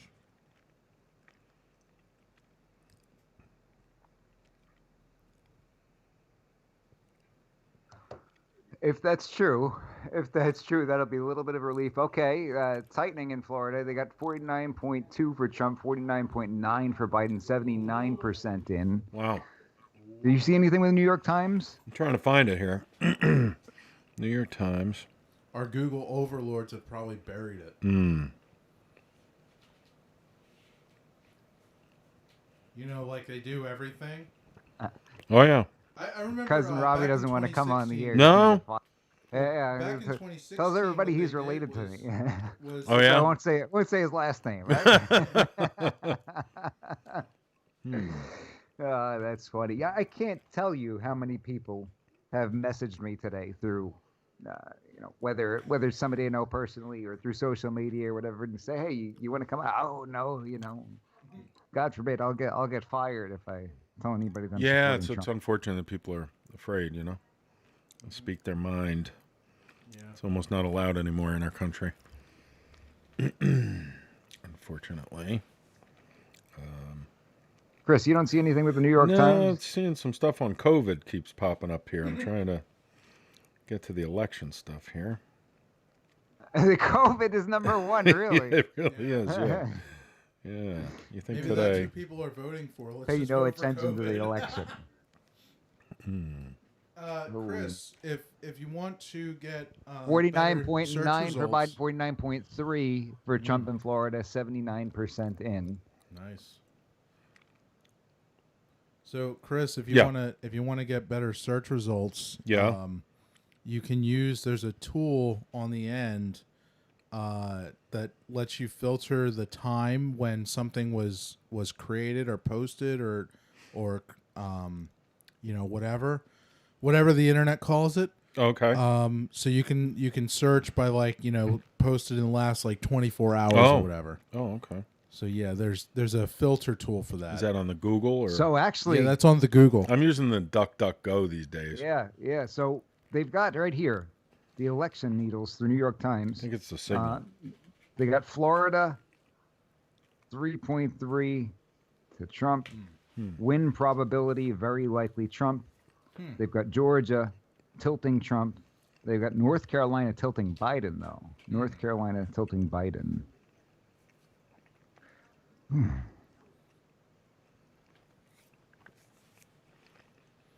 Interesting. Do you have that one pulled up? Because this is the one that I remember watching the election dude. coverage. They're neck and neck in Georgia. Somebody on Fox said, I can't believe I'm saying this, but the New York Times has got a prediction that Trump's 90% to win at this point, and that's when everybody realized this is really happening. Right. Right.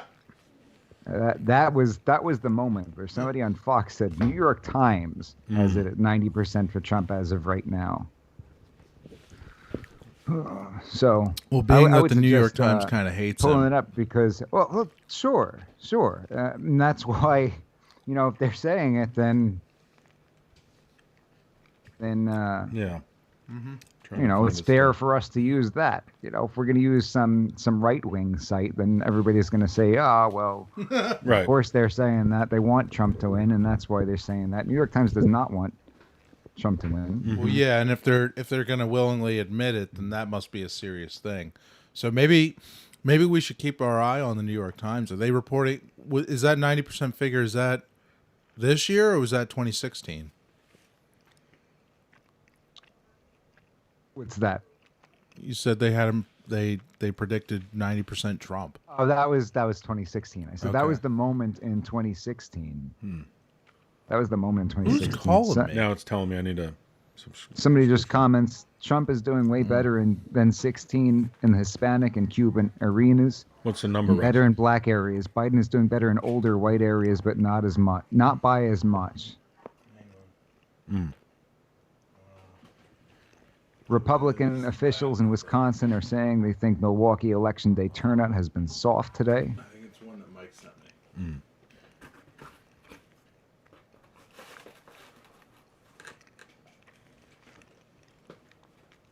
So we got 16-13, huh? Still early. So if Trump wins Florida, Georgia, and North Carolina, he'll be in very good shape. Yes. He'll be in very good shape. Yeah. So we need to keep an eye on these places. And they still got these people counting over in Philadelphia. Are you still seeing that, Mike? Have you seen this live feed? No. I haven't. It's like this warehouse in You can Philadelphia. see the people? These people in these vests. Yeah, they got these fluorescent vests on. Let me see if I can get So to don't my get hit computer by remotely. a car who's driving through this warehouse. Through the warehouse. They got, like these highlighter vests on, like you'd wear if your car was broken down. Right. And they're all sitting in there with masks, going through these bins. Counting fake ballots. Ballots for dead people and Yeah. dogs, right? I heard the fake ones count for 2. Every one is 2.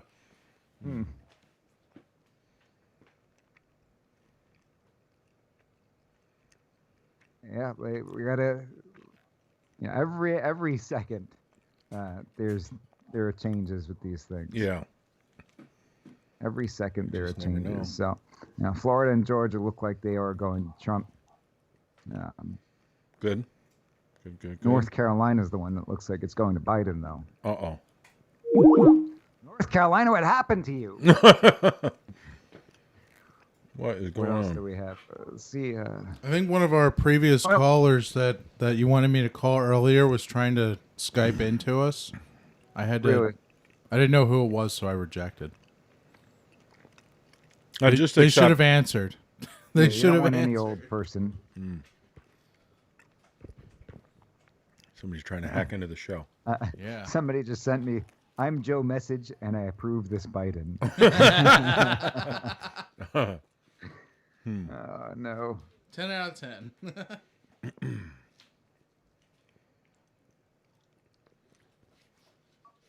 It's amazing this many people could even vote for him. But I guess the folks on the left would say the same about Trump, right? Yeah, I think they'd be the same way. Yeah. It just shows you how polarized everything is, though. Yeah. You know?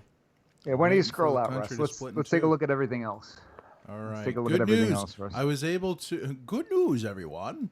I was able to regain control of my computer remotely. So now. So what did they call South Carolina for Trump? Looks like something happened there. Yeah. Oh, yeah. All South right. Carolina, South Carolina 52. for Donald J. Trump with 3% reported.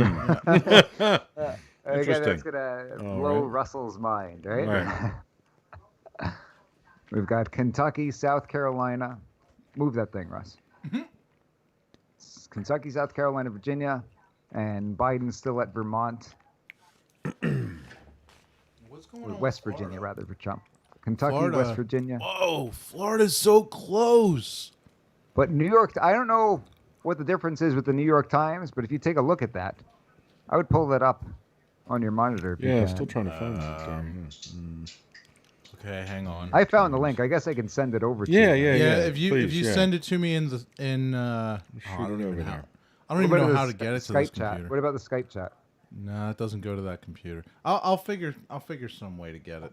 But yeah, I'm trying to microphone and pizza and computer at the same time, and it's stressing me out, guys. Okay, so for I'm gonna have to put one of them thousands down. Listeners, Russ has got to eat pizza. So But yeah, let me take a look at that link. I might just go the crazy route and type it in manually. No, I don't know about all that, but if you take a look at it, you could at least figure out what you're looking for. Yeah. I mean, I'm sure if you Google election needles president New York Times, it'll pop right up. Okay. Is that one of those Joe Biden sentences? Election needles, New York Times. Oh, that's what the link is saying. It's titled "Election Needles President." Election. Okay. Let's see. The next polls close in a little over a minute. Uh-oh. Who's closing in a little over a minute? Do you know? Well, you guys know anything? Pennsylvania, right? Pennsylvania. Pennsylvania. Where Pennsylvania's are you closing. Yeah, Pennsylvania. Okay, this is live. We don't want to watch live things. So streaming a stream, is that okay? Yeah. Look at that. It's not a stream. It's not a stream. The first result was. Okay, so no, it's not a stream. Oh, look, this is better than what we were looking at before. Oh, look at this. Yeah. All right, what do we got? Okay. Thank you to Knucklehead in Arizona for sending this one over. Florida, so 81% reported. Trump up 3.4. So depending on who wins is going to depend on how big a bowl of mustard we each get. Yeah. Pennsylvania's about closed, but they just had look at Florida. The one that we were looking at had Trump just pulled ahead over in Florida with over 80% reporting. They got Trump 48 to 50 in Georgia, about 10% reporting. Pennsylvania is about to close. Of course, we're not going to know Pennsylvania until 3, 2, 1, Pennsylvania. Yeah. I don't know. Let's Pennsylvania might take What do we longer got? than Florida. Don't they have like a couple weeks or something, Mike? Yeah, they have a couple weeks to truck in the semis. They got until April. April. I think it's the same as a as long as tax. they got it by April. April 15th. Oh, they got 49.7 for Trump, 49.5 for Biden. But that New York Times, Trump 95% Trump. I mean, that's pretty high. Yeah. That's huge. Georgia, they've got 76% Trump. How do we know they're not pulling our leg just to give us false hope? Well, you never know. Just to be a troll. The New York trolls. Pennsylvania just closed. We'll see what happens over there. They've got Biden 66%, North Carolina. That's pretty high. 1% reporting, Trump ahead. Mm-hmm. I wonder where the Times is coming up with that for North Carolina. Yeah, let's see what the Google. What I can say is that when the New York Times went 90% for Trump last time, they were a actually bunch correct. of stuff just lit No, up. hey Holy now. smokes! Seeing some more So we red got there. Oklahoma, Mississippi, Oklahoma, Alabama. I think Tennessee Oklahoma. lit up, and West Virginia. All right. So let's go back. Oh, we got Trump, Oklahoma, Trump, Mississippi, Trump, Alabama, Trump, Tennessee. And we've got Biden, Illinois, Biden, New Jersey, Biden, Delaware, Biden, Maryland, Biden, Massachusetts, All the stupid East Coast Biden, people. Rhode Island. They didn't call New York, right? No, it doesn't No. look like it. What do we think about New York? That we're going to be close. I don't know. Biden got Maryland. Ohio. We got to keep an eye on Ohio. That's going to be important, boys. I hope. Ohio is going to be- Ohio looks a little blue. 30%. So It's not good. Zoom in. Let's see the counties. All right, there's your Ohio, and it looks more red than it is blue. Once again, this map just blows my mind. Mike, where'd your video go?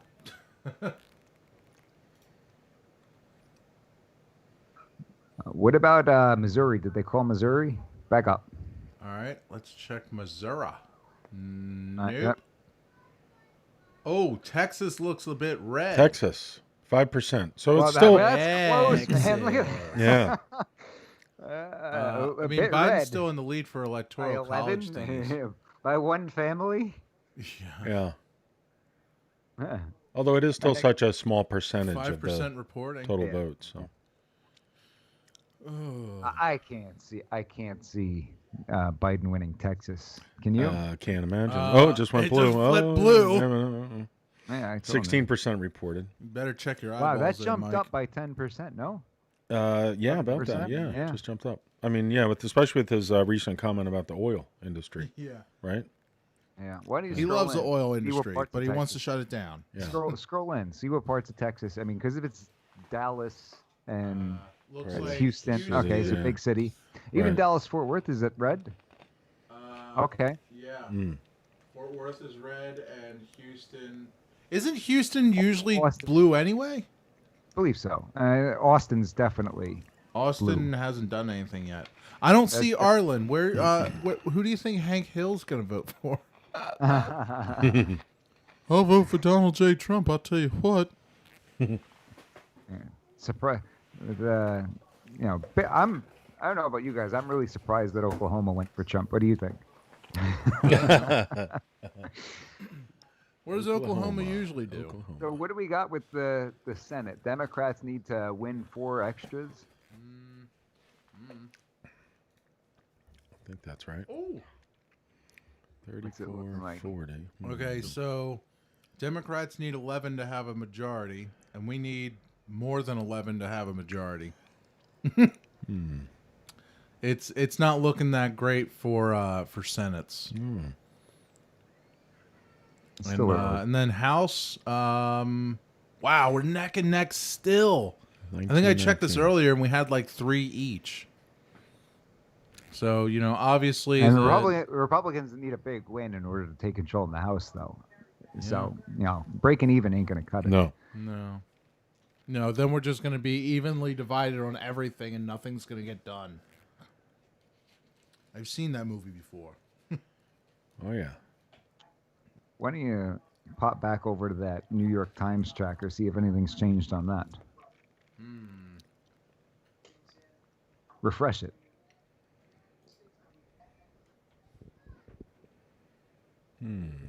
What's it looking Go like? away, you stupid advertisement. There we go. Georgia. Still greater than 95 in Florida. Florida? Trump's up in Florida. Trump's up in Georgia. North Georgia. Carolina doesn't Tilting like Biden. Trump. 66% Biden. And He's going to need some help. If he doesn't win North Carolina, he's really going to need some help. Yeah. Yeah, he's Up gonna need that Michigan, Wisconsin, Pennsylvania, Ohio, I don't know. North Texas is a pretty Carolina. big one. See, the thing is, Biden is probably almost definitely going to get California, unless California is set on fire by its own people. That would not surprise me one iota. Yeah, it has been before. But I mean, if you add 55 to this number, that's a lot. I mean, that's like what, a sixth of the way to winning once you get California. Mm-hmm. So I'm glad they vote last. Now, I do want to see. Let's go back to see that one gentleman who's been on this week. He predicted Trump victory last time, and he said that the polls got it all wrong.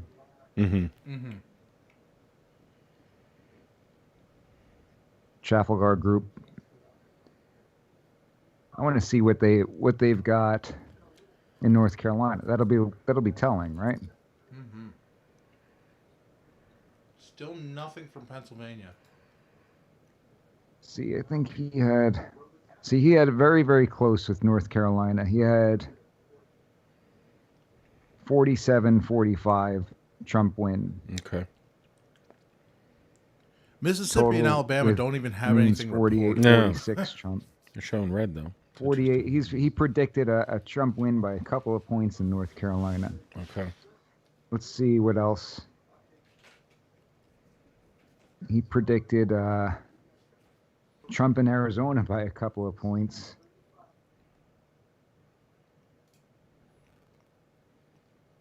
Let's see, Florida. What did he have? A couple of points in Florida.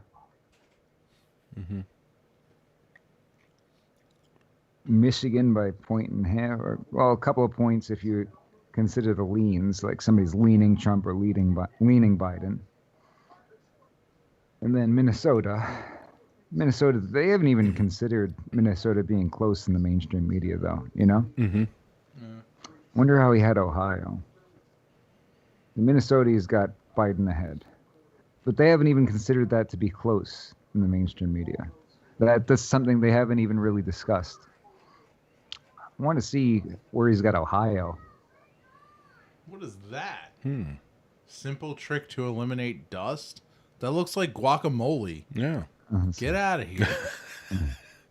Clickbait. What is it with those let's one see. weird chick ads? Yeah, I know. Always like, They always have one lose crazy weight, picture. Yeah. Stop baldness. Right? What else can you do with one weird trick, according to There's the a internet? there's a few According things to that don't internet belong on the ads. radio. stuff that we can't say on the radio. Right. This guy's website's not loading. I really want to see where he had Everybody's Ohio. probably looking at it. Everybody's looking at it. That's right. Yeah. That's got to be what's going on, right? Let's see what this wacky map has to say. I think more of them have lit up. I'm not pretty sure though. These haven't reported anything yet. Trump said he was going to be in the White House, right? Yeah. Didn't they erect a fence around the White House? Yeah, they put another barricade up or fence around the other fence, I think. Okay. They put a fence around. Yeah, the other they fence fenced in the fenced to keep area. the fence Yeah. out. Yeah.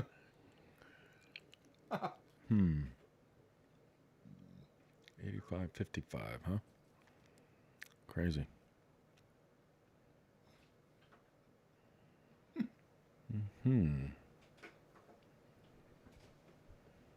Do we have any other insight? The thing is, at this stage, it's so difficult to tell because it's such a small percentage of the total vote in some of these states, so it could swing the other way. Sure. Yeah, some of them are just reporting small amounts. And Yeah. It's like, ooh, we're calling. Keep refreshing. Yeah. You know. Refreshing is the name of the game. Right? Yeah. I wonder if we should see if there's any Let's see. footage Florida's of not, Trump. Yeah. Florida's not Florida- 95% anymore. Trump's pulling ahead there he over is. in Florida. Oh yeah. Yeah. 95%. 3.3, 3. Biden Yep, he's plus 2, pulling ahead in tilting Florida. Biden.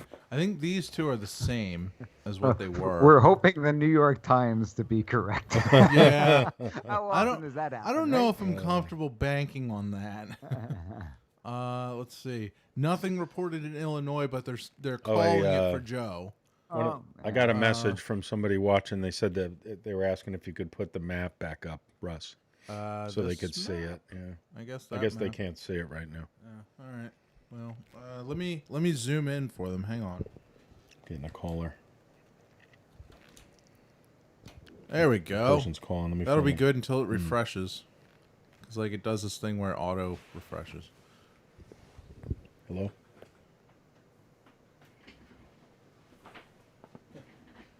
Oh, can't hear anything. Somebody just sent me a message. I heard Biden got Ohio. Oh yeah. No, seriously. Turn off that heater. Oh. Yeah, it's like 70 degrees in here. Oh, okay.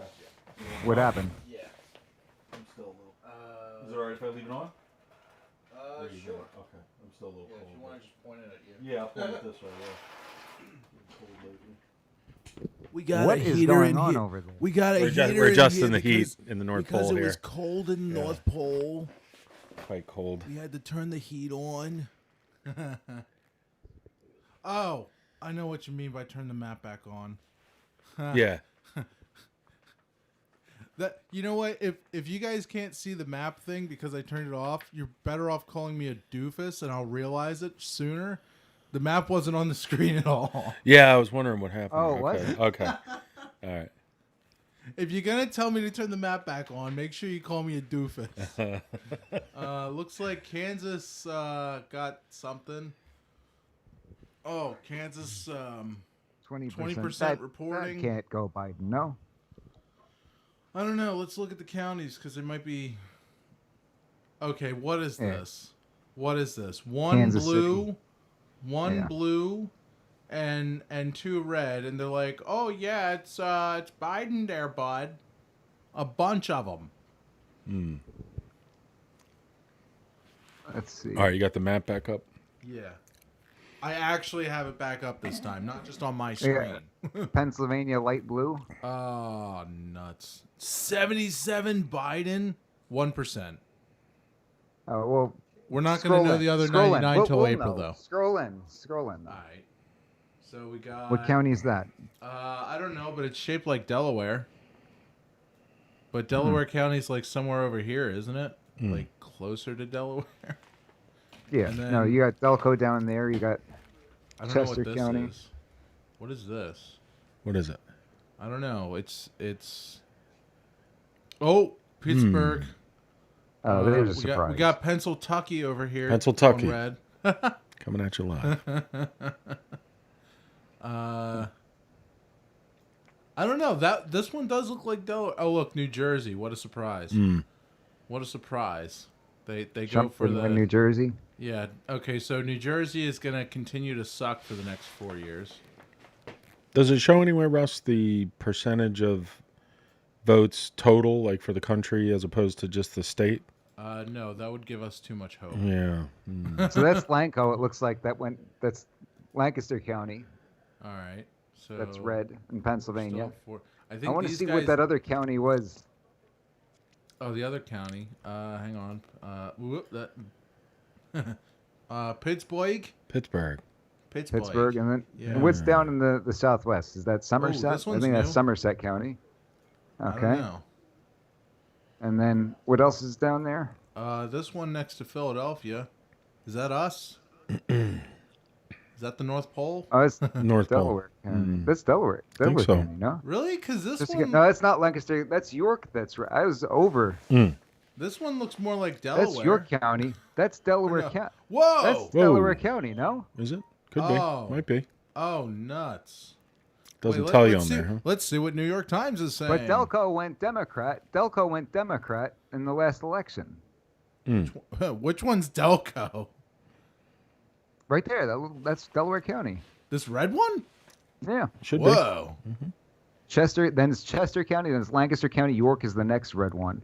So let's go from York County. Stay right there. Don't move. Don't move. I want to see what that other county is. So above York, we've got Dauphin. We've got Northumberland. That little blue one is what? Ooh, this one looks like a boat. It's Columbia County. Should I just bring That's up a map Luzerne of the next to it. Luzerne is Wilkes-Barre. That's where Trump was yesterday, wasn't he? Oh, okay. No idea. Be cool if they showed you the county on there. Mike's pretty good with the counties, though. I've got a county map up. Yeah. I'm not, it's not off of my memory. Oh, all right. I'm like, wow, you're Not pretty off good my with that memory. county I got thing. a Yeah. general idea of where Yeah. everything is. You've done enough traveling around the state, I guess. I cannot tell a lot.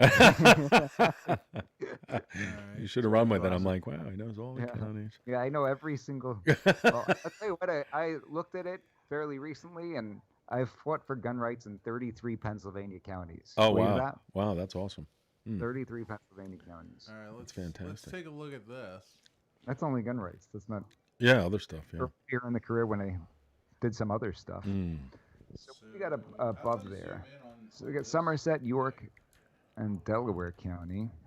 Do I double click? What is that up in the top right? Top right is Wayne? Wayne. We got Wayne, then we got what looks like Pike. This map is terrible. I can't zoom in on it. But is that Luzerne and Columbia County that's blue? I think it's Lackawanna that's red right there. No? Lackawanna. I think so. I have no idea. I think that red one up in Yeah, the top. that one red one here, that one's York. And That's then- York. I think you got York, Delaware counties, Lackawanna, which is Scranton, and then Somerset, which are red. You get Allegheny blue. Lancaster's probably going to be red, you know, or Lancaster as the out of town. I think that's in the middle. That's Center County, which is State College where Penn State is. Ooh, what a creative name! What do they call their foot? New hand. It's actually spelled CENTRE. I don't know if you knew that. Welcome to Canada. All right, let's look at some of these other states. Pennsylvania's giving me a stomachache. Oh man, what is this? What is this? They got Luann Georgia. County? The New York Times one updated Georgia going even further toward Trump. Oh yeah. Oh, it's, Oh. yo, these are red. They're light red, Let's take a look. but they're like red. What percentage of the vote is in there, Russ? Well, yeah, the New York Yeah. Times, right. those that you're looking at, New York Times has those going to Trump, Florida and Georgia. Yeah. Okay. So So it- but 86% it's- reporting, it's- 50% Donald Trump, 48.8% Biden. North Carolina is going to be the one that we really need because Yeah. they've got it going. Well, They've got they're it at tilting 60 Biden right now. Well, okay, they're only Only reporting 1%, 1%, but they're yeah. at 66% Trump. I mean, Florida. Yeah, well, Florida they're was saying Trump for a while. Then it 67% was. chance Biden's going to win North Carolina. So You know what? It could go either way because Florida was red for a bit, and then it was blue for a while, and then it just flipped back to red. So what's going on with Ohio? Ohio. Still blue? How much hang of the on, vote is in? All right, so they're 44% reporting, and 55.6 is for Biden. So he's down by about 300,000. Yep. So About let's 320. let's see the breakdown of the things. So we still got a lot of gray going on, so it could probably go to him. I'm not an expert on Ohio's anatomy. Michigan's another interesting one. They are not reporting a bunch. So let's see. Florida's really close. There's still a few gray things. Tallahassee. So, yeah, which one is Disney in? Orlando. Orlando. Oh, okay. Yeah. No wonder it's blue. Okay. Let's see. Georgia. Let's look at the breakdown of Georgia. Georgia can still flip, is what it looks like, unless this map, which it proves to be pretty far behind, a lot. Let's check the New York Times.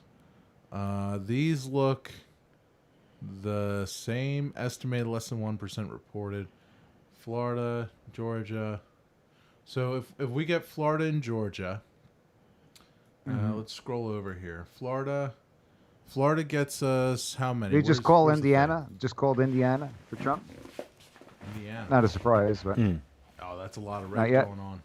not yet. Indiana is 58.7% Trump and 42% reporting. I'm seeing So- Big Fox calling Indiana for Trump. All right. We can call them Big Fox, right? We're Yeah. Fox I don't News know. Radio. That's right. We're all family over here. Oh, Oh, Texas. oh, oh. Texas is now. I mean, it's only a quarter of 25% Texas is reporting, but looks like north of Austin, whatever that is, that's blue, and then Houston's blue, and then the rest is either red or undecided so far. You think Trump could lose Texas? Oh, now it's blue. I don't think so, man. Okay, I would right, be right now shocked, right? Texas is a flip flop. Texas, although Oklahoma kind of looks more like an let's take a upside down look. flip flop. Let's take a look at. First of all, click on Oklahoma. See if any counties, or any small pockets. Hey, you know Oklahoma, Mike. Yeah. Yeah. Okay, so Tulsa Tulsa's went blue. and a Got out of there bunch- just in time. Yeah. Oh man. Yeah. Let's see. So 9% reporting, and they're calling it for Trump, who has 61 of that 9%. Okay, 9%. Yeah, it's not going to be close. Yeah. Looks like the numbers for Mississippi: 1%, 55 of it is for Trump. 1% for Alabama, 37%. Why don't you for pick up Trump. pull up Texas? Pull up Texas because Texas. I want to see Okay. You want to where see are it the change blue before your spots. So eyes. the cities, right? The cities. Austin, Houston, Dallas. But we knew that though. Yeah. San Antonio, Fort Worth, and El Paso. Those are the ones marked. Oh, and Corpus Christi. I've never heard it. Maybe that's a good place to live because you don't really hear about it in the news. I mean, maybe it's just really boring. If you live there. out there, you hear about it. What? If you live out there, you hear about it. Oklahoma, you hear about it. Really? You don't say. Sure. No, I'm saying if you live in that part of the country, believe it or not, there's United States of America beyond the East Coast. It's Russell. Wait, really? There's more than this? No way. People in New York don't like. You could mention a place that's pretty common to know in Pennsylvania. Say you know where this is, and people in New York will have no idea. It's not one of the 5 boroughs. We don't know about it. Click on Pennsylvania again. Just because we know what we're looking at. Okay, it hasn't changed. Hasn't changed. Well, actually, what's Pittsburgh, that? the one southwest of behind Pittsburgh, Allegheny. Mm. So, what's to the southwest of Allegheny? It's Washington County. Washington County. I thought there was a big oil and gas place over there. Is there? I thought that's what that was. Can I not zoom in on this? Like, what? Oh, you've got your own. What county possessed map now over Microsoft? there? Yeah, you're cheating over here. What possessed Microsoft to be like, okay, we're gonna use symbols instead of words, and also you can't zoom in. Oh, yeah. Like what trickery is this? Trickery. Black magic. Mm-hmm. Get out of here. My mouse is stuck. Okay, that, so we're looking at what's that? Washington County. Then there's, I don't know, it's too blurry. Then there's Fayette County over here. Mike, are you able to see where my mouse is? Oh, boys. Yeah. Boys, North Carolina tightening up. Is it? According to New York Times. Uh-oh. They've only got Biden plus 0.5. Really? And he's only at 58% to win. He was in the high 60s just moments ago. Wow. So tightening up over in North Carolina. They've still got Trump at over 95% to win Florida, 85% to win Georgia. So if he can win Florida, Georgia, and North Carolina, they're listing North Carolina as a toss-up. It just moved. Did it move? Trump 56% tilting North Carolina. Oh, hey now. Ooh, here it goes. If he wins Florida, Georgia, and North Carolina, he is in very good shape, ladies and gentlemen. Mm-hmm. That's good. That's good. It just happened. Just watch the needle move. Yeah, I was able to catch it on stream. 95% to win Florida, 85% to win Georgia, 56% to win North Carolina. Wow, Making that some will progress, be boys. huge for the. Yeah.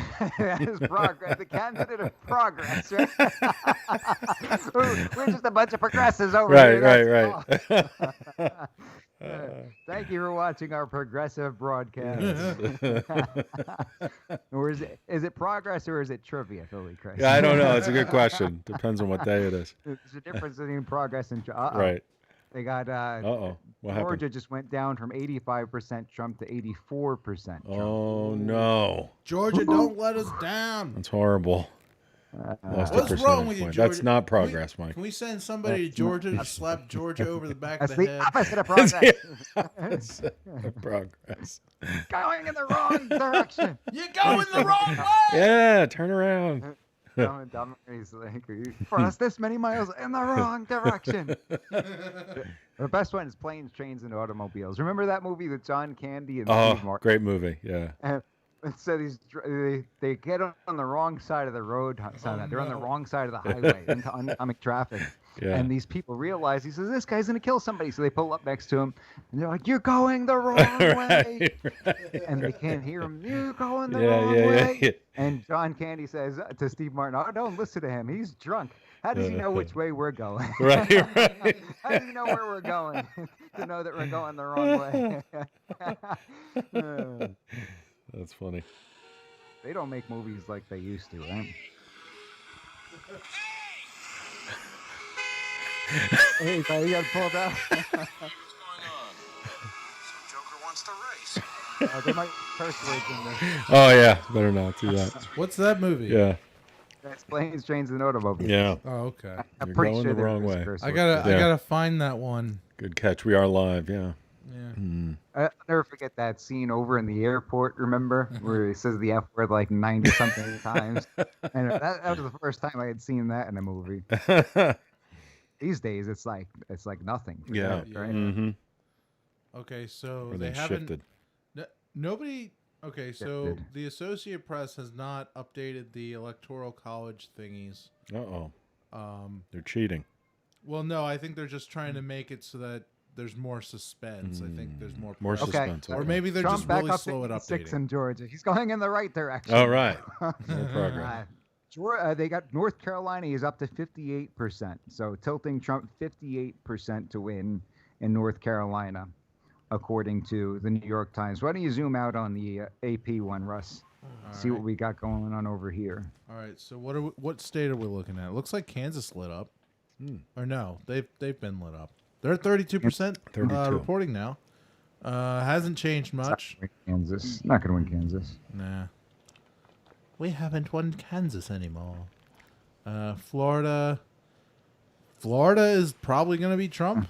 All right. Georgia, he's up by a lot in Georgia, but it's only 18% reporting. North Carolina, 13% reporting. 57 of it is for Trump. And, oh, look, Maine. Maine is 87% Trump. That's only 1% reporting, though. Oh, something just changed. What was that? What happened? North Carolina, I think. North Carolina just flipped. It's Raleigh. Yeah, it looks like Raleigh just flipped over. 25%. It's still It's pretty amazing close, how though. close. He's down by 20,000. These early counts are pretty close. Yeah. It's it shows you how important it is to get out and vote. Maybe we should just do something else until the election's over and then report who wins. I don't what do know you about think, all guys? that. Yeah. You wanna I'm just? sure I'll be able to just take up some other activity, right? we can fly Mike Pull up out- here to the North pull out- Pole and play some Mario Pull out the Party. old stamp collection. Right. I don't think so, Russ. We can fly you to the North Pole and we can play Mario Party or Mortal we got Kombat something or on the news. Arkansas called for President Donald J. Trump. Oh, yeah? Arkansas, big surprise there. Surprise. Isn't that the home state of Bill Clinton? It sure is. It sure Very is. disappointed in my home state. Very disappointed. I never told anybody to vote for that man. Not a single time. I did not. Don't laugh at me. It's not polite to point and laugh. That's why I use my knuckle. The Senate race, the Senate race, they've got Tillis at 43.7, Cunningham at 52.3. Cunningham had like an open affair that took place in the middle of. What's that? What happened? Arkansas just lit up dark red. Didn't I just say that like 1 minute ago? A minute ago. Yeah, but the Associated Press says it now. Oh, Trump's got 61. Trump won Oklahoma. We got some brand new old news. This one's really far behind. I'm thinking about kind of abandoning this one because they're too slow. Trump's ahead by over 200,000 in Florida right now. Oh, I know good, that good. Feels like Really? old news if you're looking at the New York Times website. Yeah. New York Times, Trump's up to 87% in Georgia, Hey-o. 57%. Up 63% in North Carolina. He's running away with North Carolina. Nice. boys. Run away. He's going in the right direction. It's like Forrest Gump. He's running. He's going in the right direction. You know what? I think the Associated Press one. I think they report every so many minutes. I don't think it's a live thing, because I think at 8:30 it clicked over to whatever else lit up, and then I don't know. Maybe they do it like every 3 minutes. It's a or whatever. mathematical trickery. Yeah, that's the what it is. mathematical trickery. Mhm. But let's see. Texas is at 46%. I don't know. That one could go either way. Let's see what the New York Times, of all places, looks like everything's tilting toward Trump. 63. No, that's huge. That's huge because they had it going the other way just moments ago. So if he could win all three, he's in very good shape, gentlemen. He's in very good shape if he could win all three of these. Ohio is going to take a little while. Ohio, Pennsylvania. Mm-hmm. Why don't you pull up back Pennsylvania's that? full of those. They're the slower state. Why don't you pull that AP map though? Why don't you go back to the AP map? I don't know if it's I'll- trustworthy. Well, I mean, you know, may- we can maybe look not at. like Are you right saying it's away. fake we can news, look Russ? in detail. Is it fake news? I'm not saying it's fake news. I'm saying it's very delayed news. Tell us. He's going in the wrong direction. Uh-oh. North Carolina. Hold on a minute. 66% North Hold on. Carolina. You're going the 66%. wrong way. Going the wrong way. Oh, he's drunk. Don't listen to Russ. I gotta He's play drunk. that clip. How does he know which way he's trying to go? Let's So they're calling Virginia for Biden, but he has 39.2%. Last time I checked, that's less than 59%. I'm not a mathematician, I know. but you don't have to be a 5-star chef to say a meal we're is gonna have lousy. somebody to come on and explain to Russ how this works someday. Yeah, can someone like You talking about the math? yeah. Yeah. Have you figured out their formula? Because it doesn't make any sense to me. Well, I think what they're doing is they're taking the numbers and then they multiply it by a factor of 3. Take 3 standard deviations from the mean, divide it in half, and then make up a number.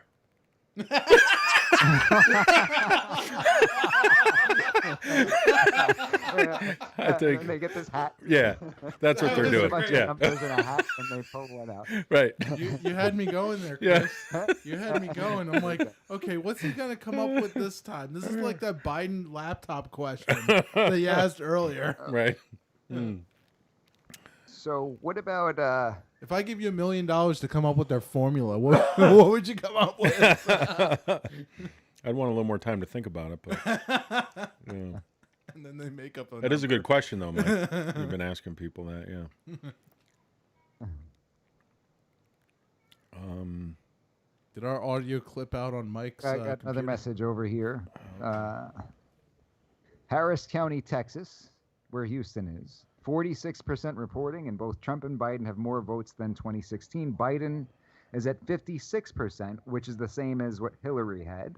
He needed to do better in order to win Texas. So, Texas not looking bad. Texas not looking bad. Well, Looks like they called Connecticut. Is that? Oh, Connecticut. Am I seeing that, Russ? Let's see. You know where The, Connecticut is, the, Russ? The laggy press. I've driven we through go. Hartford a bunch of times. You been up to Connecticut, Mike? Looks like Joe Biden is 56.1. But they got a check mark. That means he wins, right?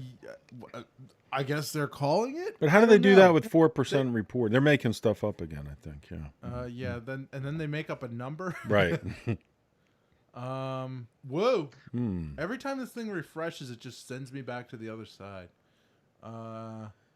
Let's refresh okay, this so North Carolina. They're calling New York Arkansas, Times but there's business. nothing here yet, so that's questionable. As far as New York Times goes, Going in the wrong direction Whoa. in Georgia. He's down to Uh-oh. 84% Trump. boy. 66% in North Carolina. 66% likely to win. Estimated is essential. 65% are reported in North Carolina. Estimated 23% no autoplay. are reported in Georgia. Trump's still at over 95% in Florida. I think they're going to call. I would think they're going to call Florida pretty soon. No. Yeah, I hope so. I'm going to call Florida soon. Oh, you got family down Yeah, there. let's make a call. You're gonna call Okay, I'll Florida call on the phone, Florida. right? You probably- It's like in what was that vacation movie with Chevy Chase? Oh, yeah. And if Christmas they get to vacation. the When amusement did you park move and to it's closed. Florida? Well, they go to the amusement park and it's closed, and he's talking to the owner, and he's like, "Did you ever go on vacation with your family?" He said, "Yeah, we went to Florida." And he was like, "Could you imagine if you got to Florida and it was closed?" Right. He was like, "Oh, they don't generally close Florida." Well, he didn't know about the coronavirus. Right, yeah. It's the first time I'm Florida sorry, was Florida is closed. closed. California is Well, closed. New if Florida Jersey- wins, yeah, if you want, we could get the famous Mike G to call my dad down there and thank him for voting. Oh, yeah. Get him on the air. That'd be And fun. if they don't win, if Trump doesn't win Florida, we can call and yell at him. Yeah, then we'll blame him. You can blame him. We can send one of those sentient boxing gloves in the mail to smack him over the back of the head. There we go. And a bowl of mustard. And a bowl of mustard. Oh man. All right, so New Hampshire, we got Yeah, what's going on in New Hampshire? all right. 20,000 votes for Trump, 30-something thousand for Biden so far. Yep. That's interesting. Can you 270 see to where win. that is on New Hampshire? Hey, Chris should know New Hampshire better than anybody, no? Looks like Yeah, should. Manchester, which Okay. sounds sexist. Nashua, Yep, which Nashua, yeah, It should be Womanchester. it should be Person-chester. Why do they That'd have to make call it sense. man? People Chester. People Chester. People or person, non-binary Chester. I was very hurt by your words. Gender neutral Chester. Yeah, it's kind of blue down the corner. How much? What percentage of the vote is in for New Hampshire, Russ? I don't know, but they're probably gonna go blue. Yeah. What do they normally well, do? It went red last time. Oh wow. Well, past performance is not indicative of future That's results. true. New Hampshire looks like 39% Trump. Okay, all right. only 7% in though. So Yeah, 1% for. What's your prediction on that, Philly Chris? As a native New Hampshirean, what do they call people? New Hampshire person. A New Hampshireite? Yeah, I don't know.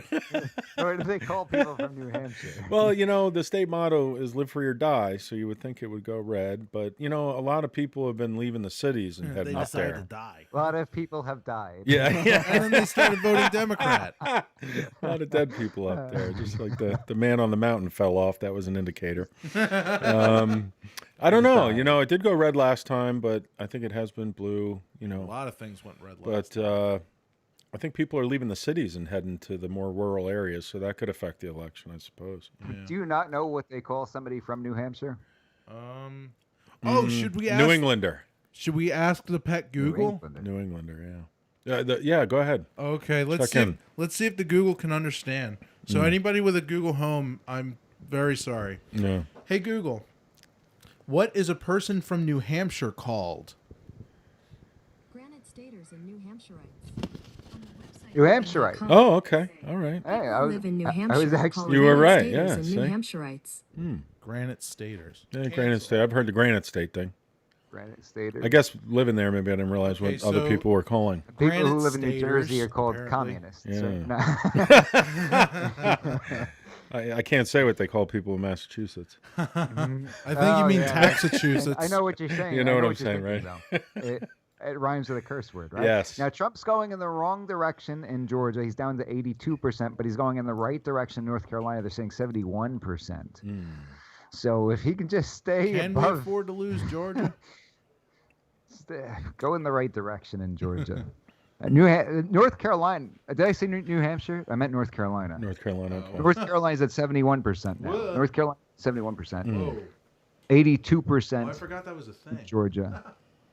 Well, no, this is important. If he can win these 3 states, he's in good shape, boys. Yeah. Whoa. We need He's a gonna make a meme out of that. Somebody's gonna make a meme out of that by the end of this night, right? He's in What? good shape, boys. So, He's in good shape. I mean, he's I got said that plenty all. of stamina, He's in good too. shape, boys. Down to 81% in Are you watching the Georgia, stream, Chris? 71%. I clicked on it. Yes. What was that, Mike? Refreshing like a maniac over here. Yeah. They got 81% in Georgia, 71% in North Carolina. Mike, pro tip while using the computer, instead of using the mouse to refresh, you can just hit F5. Oh. Those F F5, keys. really? Yeah, those F keys actually have a function. So Dude. F1 is normally to help. F2 is for like, if you click on a file in Windows at least, if you hit F2, it lets you rename it. Like rename the file.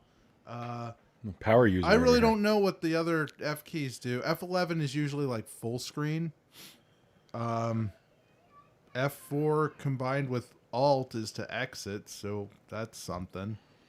For those of us who signed up for Computers for Dummies, we're going to be switching over to another channel for you. Ladies and gentlemen, coming If at you you signed live. up for PCs for Dummies, we're going to switch frequencies real quick. Yeah. This For those tech of us tip. who are here for election coverage, you're listening to 1180 AM with Mike G and Philly Chris and Russ, the producer. Yeah, and we've been Bringing you going election for coverage, a presidential while. election 2020, only on Fox News Radio, WFYL. We got another family member texting me. Where's that link again? We only got 250,000 people who can find it. Nobody in my family can find it though, right? Tell them more about the F keys, Mike. What's that? Tell them more about the F keys. Yeah, it's more about the F keys. That's okay, no, I'm just kidding. Is that too right? I'm just here for the F keys. Okay. Press F to pay respects. That's another pro tip. They are handy though. Let me. I'm just gonna Google it real quick. I wonder what the other. This gives us something to do, right? You know. I got someone from Oklahoma who wants to chat a little bit. Oh yeah. Tell us about the nail biter. My dad said he could call in too if you want him to. Oh yeah. Yeah. Let's get why don't you get Philly Joe on there? Philly Joe. Florida Joe. Florida Joe. Florida Joe. All right. Let's see here. Florida Joe. That's a good one. The ultimate rundown of everything F1 Can he through call F12. us? Can he call us, Russ, or do I need to give you the number? No, because if I accept the call, then it'll cut off Mike. Oh, okay. All right. So yeah, let me give you the number here. Yeah, text it to me. Don't dox. Yeah. I just got a message. Refreshes Command plus R on a Mac. So if you showed up for Macs for Dummies, that's different. Well, different Control R channel. works too. Control R. That's all. Oh, does it? Yeah, there's more than one way to skin a cat. You know, I don't know who would do that, but you know. Yeah, well, I'm why sure- are we skinning cats over here? What kind of sick person? What are you, some kind of a Democrat? Skinning cats? Yeah. Killing babies and skinning cats? Yeah, skinning babies and killing cats. All right, let me. Only one of them is acceptable. in Kissing today's hands society. and shaking babies. Okay, they've got North Carolina 73% Trump, Georgia 84% Trump. Okay. I'm gonna send you the number here, Russ. The Associated Laggy Press is lagging behind. Have you stocked up on Tums, ladies? You know what? and gentlemen? I'm gonna call them the Slowpoke Press. That's what their name is gonna be. I'm gonna nickname things like Trump does the Slowpoke Press. The Slowpoke. Okay. Yeah. okay. Call them Slowpoke Press, folks. Slowpoke. Yeah. the Associated Slowpokes. Okay. I sent From you the the number. Slowpoke Association. I sent you the number, Russ. Oh, okay. Let's get. What's his name? Is Chris your last name? Is your first? I guess. Philly and your last name Chris? I noticed it's funny because people do call me Philly. Just Should I call him. Should I call him Mr. Chris? Is Mr. that your dad's Joe name? or Mr. Chris. Yeah, Mr. Mr. Joe. Yeah. See if he answers here. Florida Joe, you're on the line. Let me hide the Skype window. Hang on. Which one of these is Skype? I should have labeled these. Hey, there we go. 9 million phone calls, like when Trump gave out Lindsey Graham's number, right? Oh yeah. Chris, you sent two numbers. Which one do I? I use? did? What are you talking about? Let me Well, see. you sent the whole contact. Oh, I did. Yeah. See, Do his I dad's use a the first drug one or dealer, the so he's second? got two phones. Yeah, I sent you his pager number. His pager number. See what happens when you move to Do I Florida, dial right? He's star down there with a- 67? Down there with a white suit like Tony Yeah, Montana. yeah. Chris is bad. It's the same number. No, I'm seeing two different. Yeah, ones. but one has a star 67 in front of it. Oh. So it's the other one. Do I type star 67? No, Why are you can star avoid that. 67 in the sky? Well, sometimes you got to hide who, you gotta. Okay then. Yeah. He hasn't spoke to his dad in years. Yeah. This might not His dad really won't be pick my it up if dad. he I knows don't know. it's saying. I don't even know my dad. So we'll see.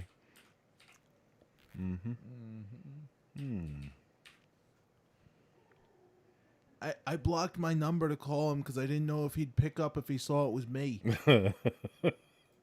What do we got? What do we got? All right, dialing him now.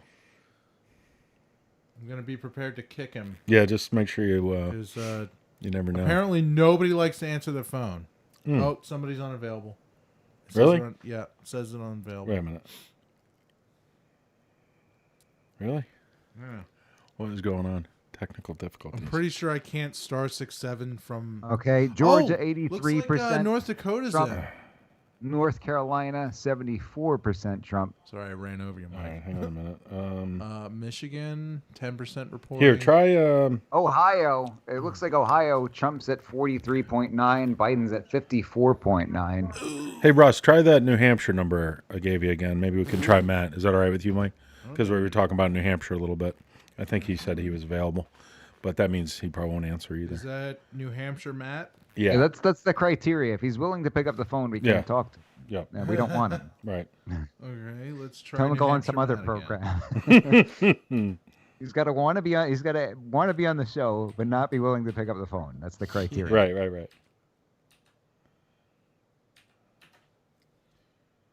Let's see. Okay. I'll be prepared to kick.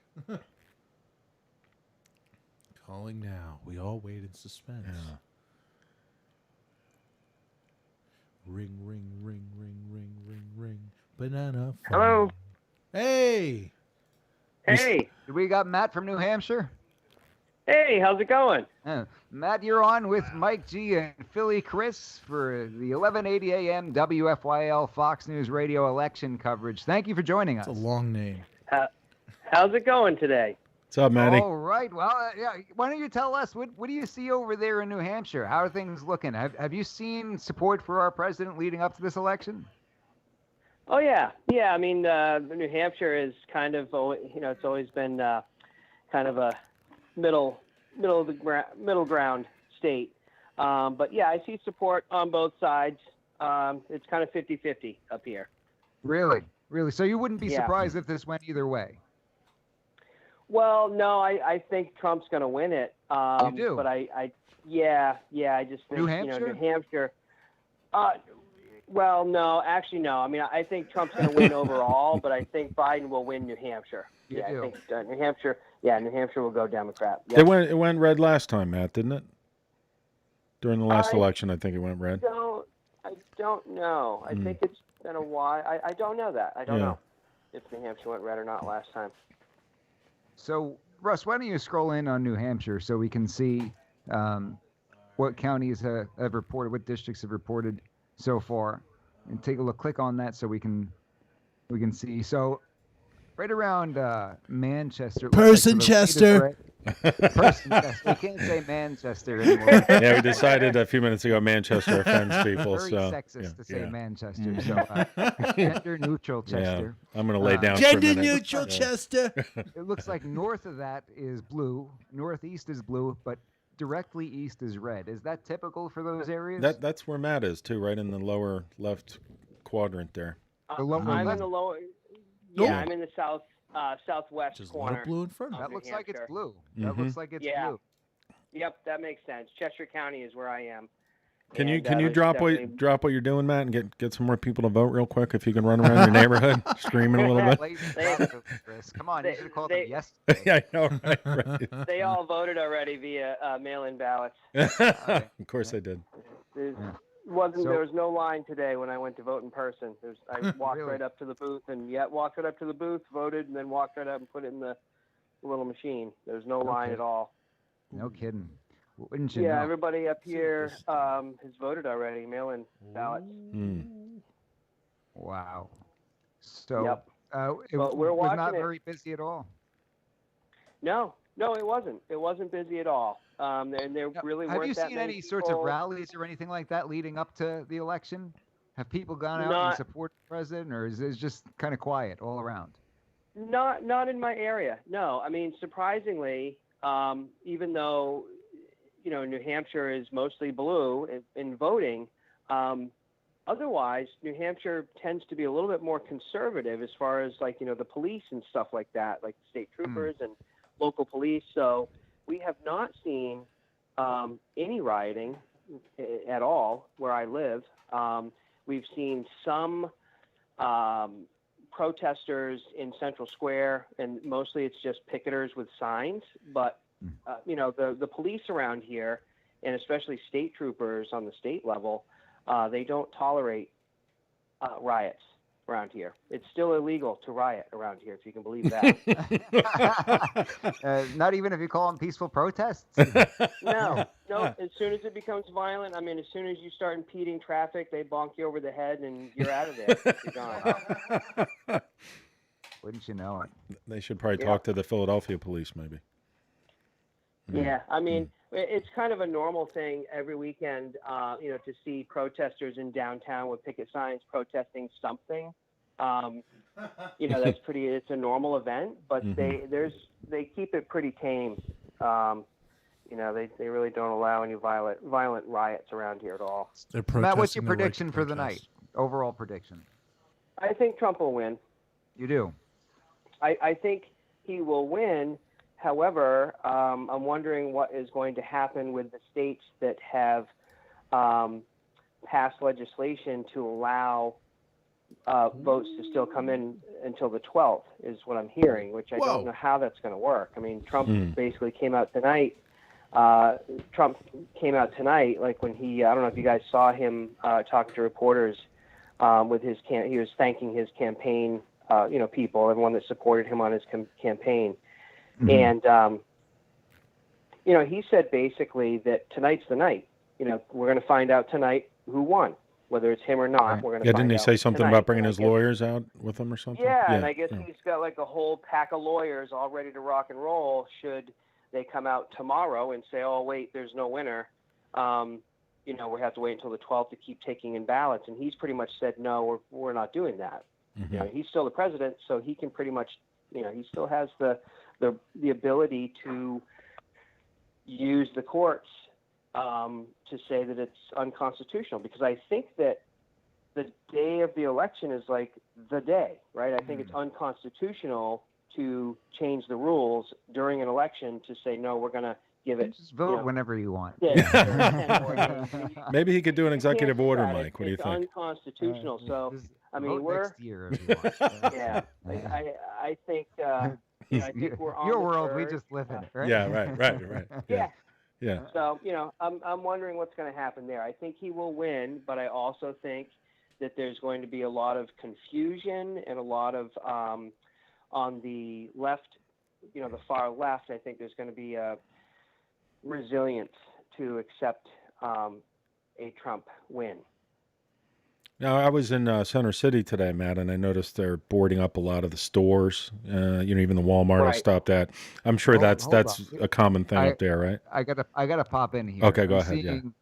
Big Fox is saying Biden's got an 89% probability for North Carolina, which is completely different than the New York Times, right? Unless I missed something, unless there's something drastic just happened in North Carolina. No, they've got 75% leaning Trump for North Carolina. New York Times. Big Fox is saying it's almost a done deal for Biden in North Carolina. How is that possible? I'm watching.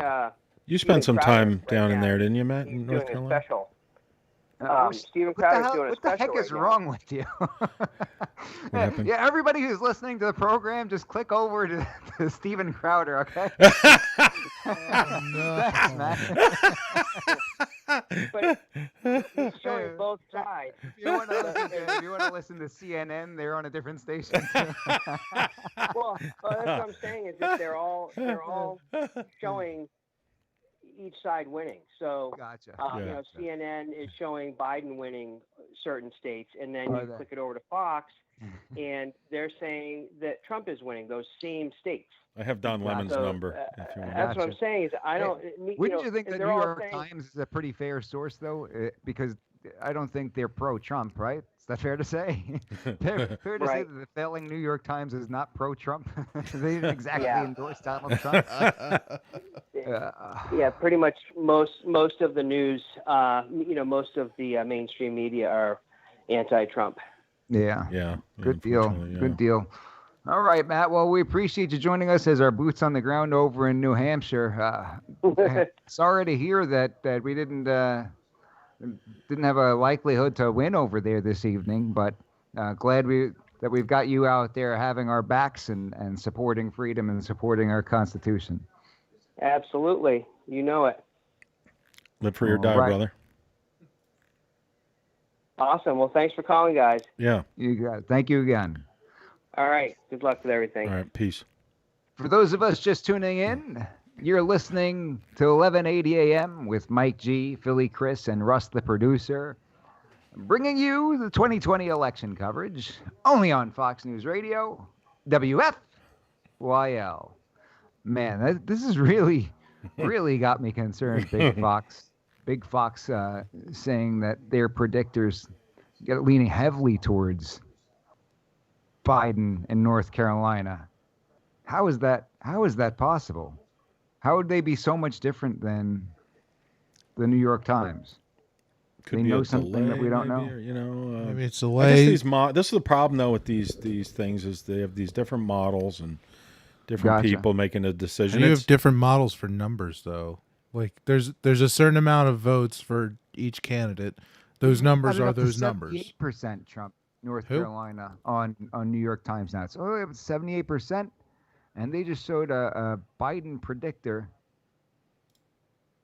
almost all but certain, over on Big Fox. Like how Matt comes on and sends everybody to a different station. We got no listeners anymore, right? Everybody tuned out. I think we're having more fun over here though. Yeah. Just click on over if you, Right. right? Yeah. I mean, it looks like as far You as guys don't know what you're missing. You got to watch this other show. I have Don Lemon on the line. If you want to put Don the Lemon, you're online. New York Times got North Carolina up to 80% Trump. 80%. This is, I mean, did Big Fox just show something backwards? Did somebody screw up? in the somebody controls? done goofed. Yeah. Seriously. The world may never know. Pretty much got it completely backwards. New York Times versus Yeah. Big Fox over here. I mean, We got 38 seconds till the next polls close. What do you think is going to come out? what? Thing on Oh, yeah, Iowa? we got 8:15. I think the Associated Slowpokes are gonna update their numbers again. They probably do it every like 15 minutes or half an hour or Yeah, whatever. I'll give it to you. 'Cause As soon as I nothing's see it, I'll moved. give it to you, and then Russ can give it to us like 2 minutes later. And, and we're hearing it for the first time. Yeah, I'll be part of the Associated Slowpokes. Oh, get out of town, Russ. Really? Get Thank out you. of town. Get out Guys, of town. this just in. Trump won in 2016. Zucchini. This, according to the Associated Slowpokes. Okay, what do we got? All right, so the Slowpokes have not updated anything yet. Actually, Michigan flipped red. Only Hang on, 14% though. I've got a couple of announcements. All right, go ahead. Yeah. You got an What's announcement? going on with Arizona? Is Arizona still open, or did they just close? Did Arizona just close?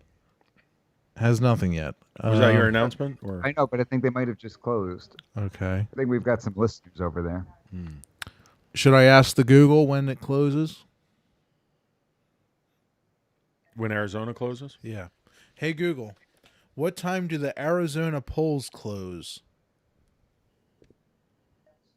I can give you the closest voting location based in the address I have for you. 225. Oh, yeah. No. You almost gave away the Anybody who secret wants to bunker come see location.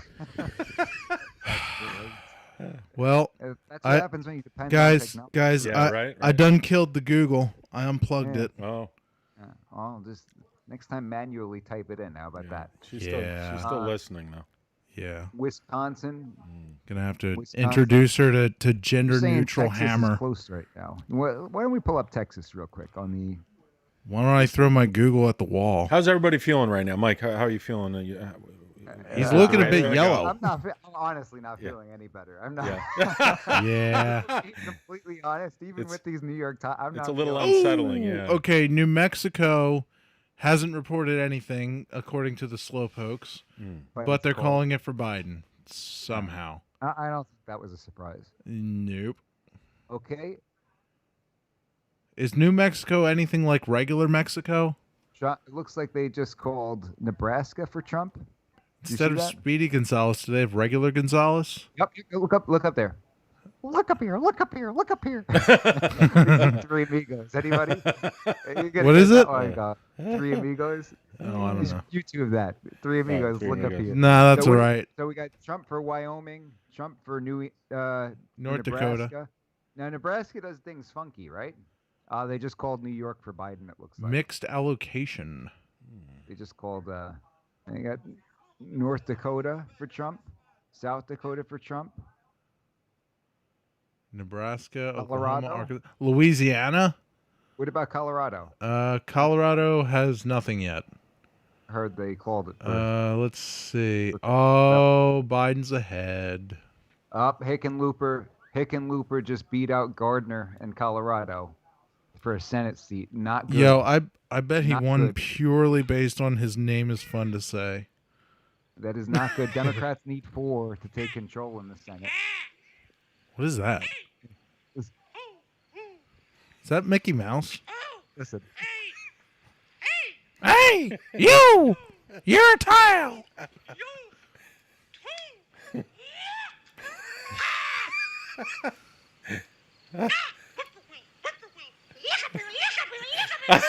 What in the world? That's a great scene. Yeah. Yeah. Oh my god. Hey, ladies and gentlemen, where else can you have this much fun while watching the election? Goodness, that's not good that they just called that Colorado Oh, Senate race. whoa! Wait a minute. Hold got on. What just happened? Bad news. 119.92. Is that accurate? Russ? Can you fix that somehow? You're an IT guy. Let's see if I inspect element. Can you go into the HTML code and change that or something? Let's see. Inspect. Let's still has Trump 81% for North Carolina, 82% for Georgia. Will let you edit it? 95% for Florida. I don't think it will. Hey, PC guy, what was refresh again? F what? F5. Yeah. F5. Let's see. Can I change this? Wait, hang on. Yeah. That's not good. Hickenlooper defeats Gardner Let's in Colorado. change him to Senate race. 11? Hickenlooper, Yeah. anti-gun Oh, look. guy. Anti-gun guy. We've Hickenlooper. officially become They fake need news. more. Guys, I Right. changed What? Biden to 11. Yeah, I took out the 9. I only took the... Oh, it's back! You refreshed it. Darn you, JavaScript!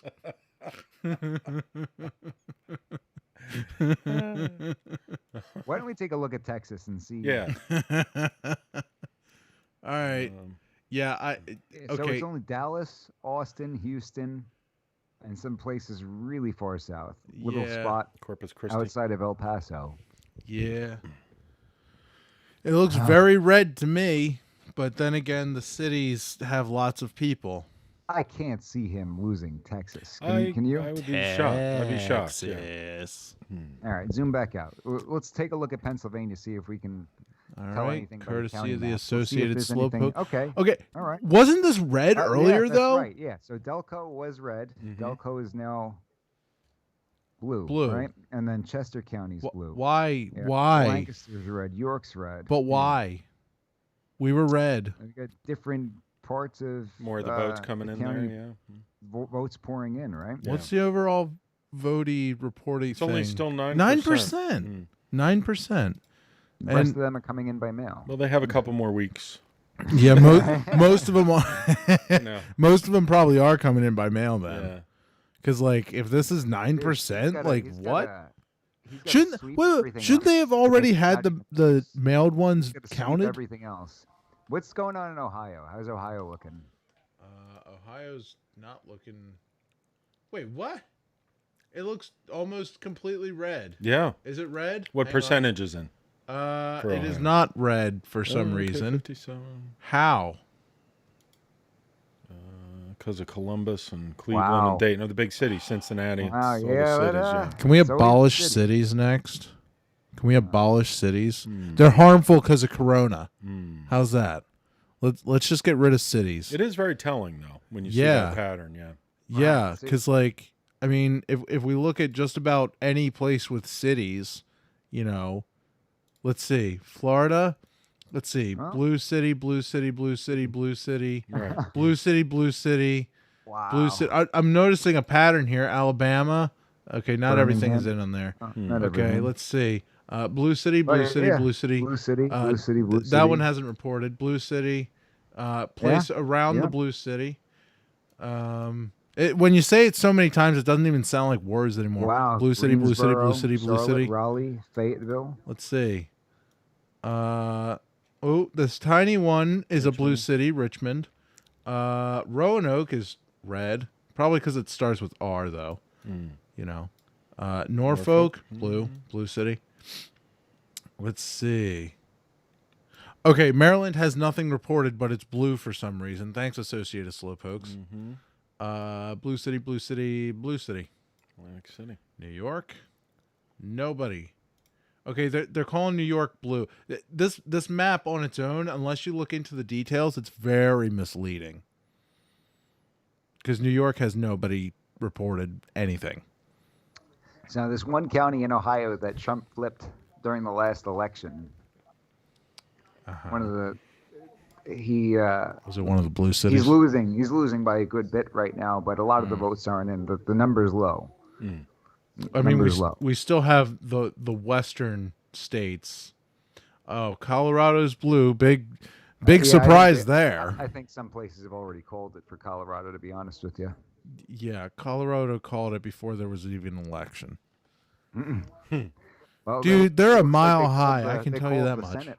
They called the Senate election. That's not good, boys. Nope. All right. So what's the plan if Biden wins? What's the plan? Because he's going to win that California. That's 55 right there. Trump's going to have a hard time catching up. Well, no, that's why there's the path. Important part of the path is he's got to win North Yeah. Carolina, he's got to win Georgia, and he's got to win Florida. And New York Times right now has Trump 84% to win North Carolina, 82% Oh, Florida's to worth a win lot. Georgia. All right. I see. For And the then life of me, I can't Texas is a understand where the lot. Texas is a big Fox lot. predictor. Yeah. What is it? It looks like Texas is the second highest electoral votes, only second to California, as far as I can see anyway.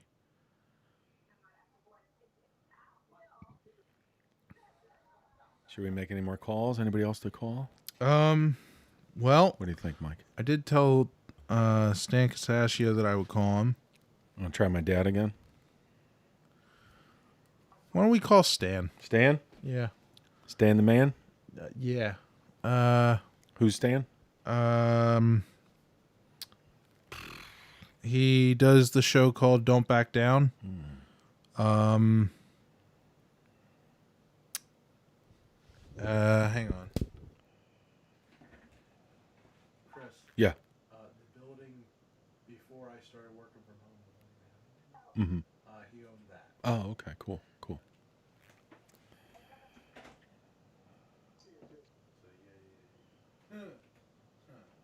Wait, how's it?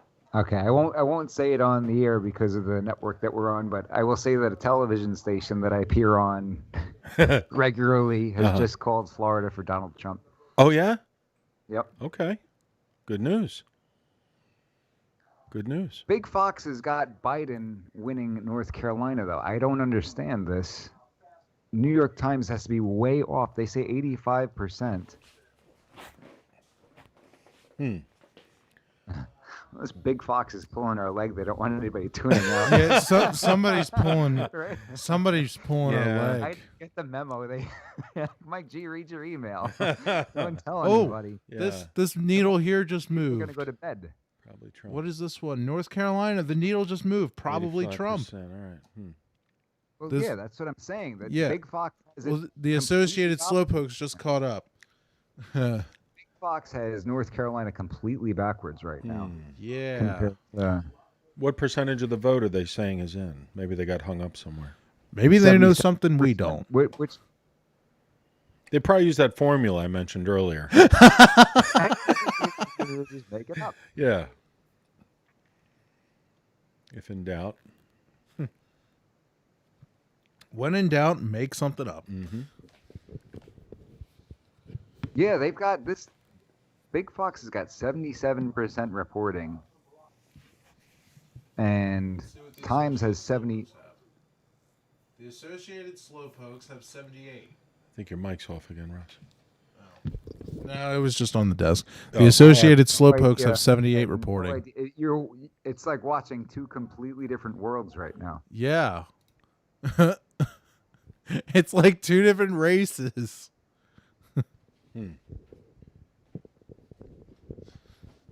Oh man, I'm gonna see if Stan is available. Hang on. Stan the man. Stan. Where's Stan? I love on the There he bottom is. says what outcomes these three states mean for the presidential race on the Times. Mhm. If Trump wins all three, then either candidate could still win, and it could take days or longer to know. If Trump wins 2 and Biden wins 1, a Biden win is likely, and Trump needs to just pack up his stuff and go home. No, that's not what it says. If Biden wins 2 and Trump wins 1, a decisive Biden win is likely. Trump needs a big surprise win to hang on. And if Biden wins 3 and Trump wins 0, a blowout Biden win is likely. Texas and Ohio may be in play. But that's not what's happening. It looks like they're predicting Trump's. They just brought North Carolina up to 88% Trump on New York Times. Oh, yeah? I think Big Fox has. Do you think Big Fox? My show yanked off the air. They have it wrong? What's that? Could they have it wrong? Oh wait, no, my mouse moved. What do Looks you like think? South Maybe Carolina one just is- got called for Trump. What's that? 92. Either my mouse moved because the desk shook, or they just called South Carolina. Hover back over it again there, Russ? South Carolina checkmark Donald Trump 54.8. Not. It's only reporting 19%. See, the problem I have with all of that, when they do these check marks and they're Besides just calling it's only misleading. 19%. So Yeah, it's kind of misleading. yeah, This is why we have more than one source, ladies and gentlemen. right. They still got Florida all the way likely for Trump. Georgia, very leaning Trump. North Carolina, very Trump. Mm-hmm. And not really sure. Let's see. So it looks like 65 and older. This is like the breakdown. Oh, this is what's changed since 2016. So these people are all up a whole bunch. This one hasn't. More really... old people voting for Biden, huh? Yeah, what's with old people, huh? Well, you know, they're also probably senile. I hate to say it. I'm old, so I can say that. I'm like 100. Yeah, Florida. It's like God's waiting room. I'm a little surprised that. But no, that what that's saying is that people 65 and over, there are more votes that went to Democrats based on that, which is hysterical because the left is always saying, "Oh, the only reason Republicans are going is because angry old white guys." Right? Right. Looks like the angry old white people are voting for Democrats, For an at least angry in old white Florida, guy. anyway. The angry old white people are voting for an angry old white guy. Yeah. Right? Well, He there's just happens that. to be a Democrat. Man, what else do we got, Russ? Why don't we pull it back up, that AP map? The Associated Slowpokes, I suppose. I really don't trust them. I mean they're lagging behind, so I guess it's okay. But like, I mean, see, like this. What was it, Maryland that I clicked on? It's a tiny. Did they state. not call that yet? Oh, it looks like you're getting. yeah, looks like the whatever they're using had a stroke. Maybe I had the page open too long. Hang on. There we go. Okay, so Got North Maryland Carolina. here. Maryland. North Okay, Carolina got North- 88% Trump victory on New York Times, 81% in Georgia. and he's down 2% according to the Yeah, so now Big Slowpokes. Fox is catching up. They're saying North Carolina is getting tighter and tighter. Oh yeah. So maybe they're just So behind. maybe they're Us along, behind. man. Stringing us along, man. You're freaking me out now. Kick Fox. Okay, so North Carolina has I'm just saying 15. what everybody else is thinking. No. Yeah. Yes, you are, my friend. I mean, Minnesota has Trump up, so that's good. It's only 1% reporting, at least according to the Slowpokes. It is. Oh, the Trafalgar group had. It's gonna be tight. We're gonna be up had to like Trump 3 up by- guys. Had Trump up by 4% approximately in Ohio. Had them up by 4% approximately in Ohio in their October poll, and they're the ones who got it right last time. Wait a minute. What's the Times saying about like where are their needles? Their needles are still like very Trump. That's what I'm So- saying. Mm-hmm. Yeah, if you're So you're now looking at that, he's got these three, and if he gets these three, he's in good shape, guys. We can't see what you're pointing at, Mike. That's gonna be a meme. I said it again. Yep. He's in good shape. He's in good shape, boys. So why don't we? Big Fox just should- Fox just called basically the overall House, saying Democrats will retain control. Oh. Republicans will not take over control of the House. So Mm. you're stuck with Nancy Pelosi Oh, for the my time being. That's great news, huh? Great Oh, news. great. yeah. San Fran Nan, who can barely stand. How's our paper shutting business going? It's Nancy Pelosi. Yeah, we need to. Hi, this is Nancy Pelosi. But But why don't we cut to a peas a commercial. Nancy Yeah. commercial break? We should revive some of the commercials. All right, we got hang to do on, some hang more. on. Let me no, that's not the right one. Display capture. There we go. All right, let's This is see. A bag of bees marathon. Yeah. All right, let's see if I can locate. I'm still waiting for Ooh. my new murder hornets to show up. Yeah. And a snake in it. What is it? Cobra in a What about can. Your bee-proof vest, right? That's right. What's the B stand for? B. And take a quick break, gentlemen. All right. Let's see. Doodly doodly doo. Oh, Mike disappeared. He went away. What is this show called? It's The Law Matters. That's Yeah, right. The Law Matters. Yeah. Well, in one place I have it under The Law Matters. The other place I have it under Mike G in the morning. Mm. So let's see if I can actually find the mixed versions of You these. got to put those out there. Oh, you know what? Talk to me. There's oh lordy, what is going on with that? The resolution keeps changing. So I don't know if this is the mixed one, but you remember the Bag of Bees burglar? Oh, they're like Yeah. They're like doing that in New Jersey now. Oh, yeah? Okay. Or no. It's like the ending part. Get on the ground. You don't have a mask. We're gonna put you in jail. Yeah. Sometimes truth is. 911, what's your emergency? Yes, there's a burglar in my Oh, house. sorry. Could you please hold for a minute? No, there's a burglar in my house, and I'm afraid for the well-being of myself and my family. I hear him right outside the door. He's hold on, rummaging guys. through all of our stuff. I need somebody here right away. This is happening now, you're saying? Right now, there's a burglar in my house. I'm sorry. I don't know if you noticed the recent things in the news. We're no longer responding to those types of things right now. If you could call back in about a week or so, we'll probably be able to get to you. What do you mean call back? This is a burglar in my house. What do you mean call you back in a I understand, sir. We have important COVID-related issues to deal with right now. I do apologize for the inconvenience, but we will get back to you at a later date. You gotta be kidding me. I didn't want to do this, but I am going to walk outside my house without wearing a mask.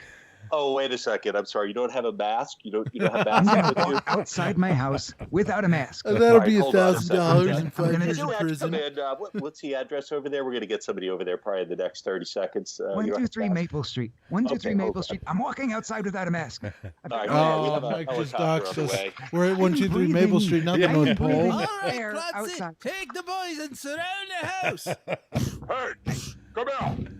Come out with your hands up. My hands are up. My hands are up. The burglar's Cover your inside. mouth. The, Get on the ground. the Get on the ground. Stop talking. I'm getting on the ground. The burglar's inside. Hands over your face. The hands are over my face. The burglar's inside. We're not worried about the burglar. You don't have a mask on. Come with us. You gotta be kidding me. Boy, could this guy have used a bag of bees? Snowflakington here. Don't forget to get yourself a bag of bees. bag of bees. Oh, the old bag of bees. You know, the thing is, we were kidding, and it kind of turned into reality. It's unfortunate. Well, the murder hornets turned into a reality. I mean, obviously, you can't you can't really order them, but we called that. Let's see, the timestamp on this says, looks like May 21st. May 21st. Hornets in a was it? hat. Okay. Or no, the original bag of bees. That one was this is the special director's cut That's of the right, Bag of that's Bees right. commercial. Mhm. And it's a shame the Mike isn't here to share it. But the original one had, at the end, we included some specially genetically modified attack bees, like killer attack bees or That's something. right. And this is back in February. Yeah, before then the murder hornets. Then murder hornets come along in May or so. And we're like, whoa, we called that. And then we all got on our cell phones and we looked to see if the Simpsons did it, and it turns out they did not. No, not yet. So, anyway. so we beat them to the punch on that. But the mask thing too, they were going after man. people and finding them, and Yeah, but they're still doing that. Leave it to Jersey though. Leave it to Jersey to do something like that. I'm Yeah. sure they do it other places, but classic Jersey. Yeah. Well, Biden wins, they'll be doing more of it. So hopefully he won't. Yeah. National mask mandate. What else was it? He wants to go after guns or something.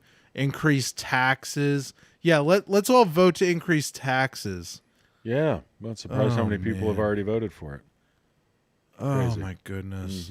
Yeah, let's destroy the let's cost us more money in the middle of a pandemic where people are even lucky to still have a job. Right. Let's charge people more taxes, which means that the price of everything else is going to go up because Seems like a winning. businesses aren't just going to be like, well, that affects our bottom line. Let's not do anything. No, instead of charging, $1.80 for a 20-ounce soda, they're going to charge $2.20 for it or whatever. Yeah, I wonder if any other large cities have that sugar tax like Philly. It's kind of crazy. I mean, New York has kind of really stupid taxes too, because didn't what's his face try to regulate like big gulps or something? He's like, you can't have one that's too big. Okay, well, if I can't have one large one, I guess I just have to buy two of them then.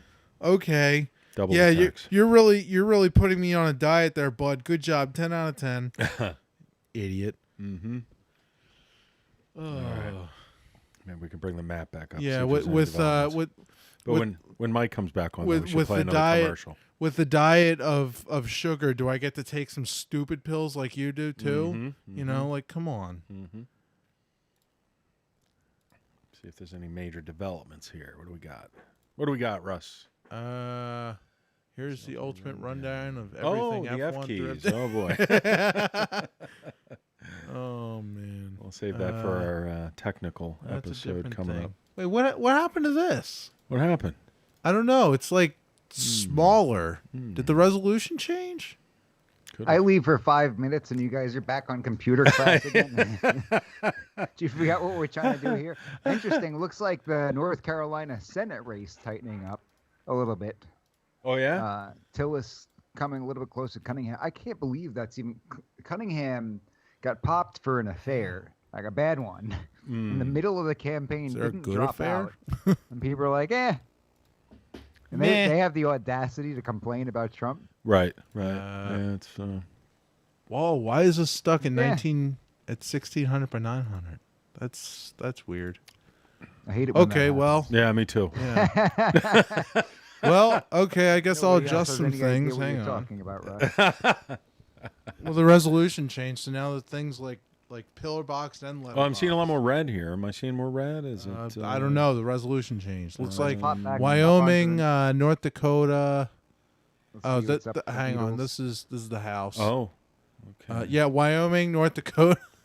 They got North Carolina 92% Trump on the Times. Georgia There's no 85% Trump. All right, I gotta fix this. What are these comments over here? Get some more comments?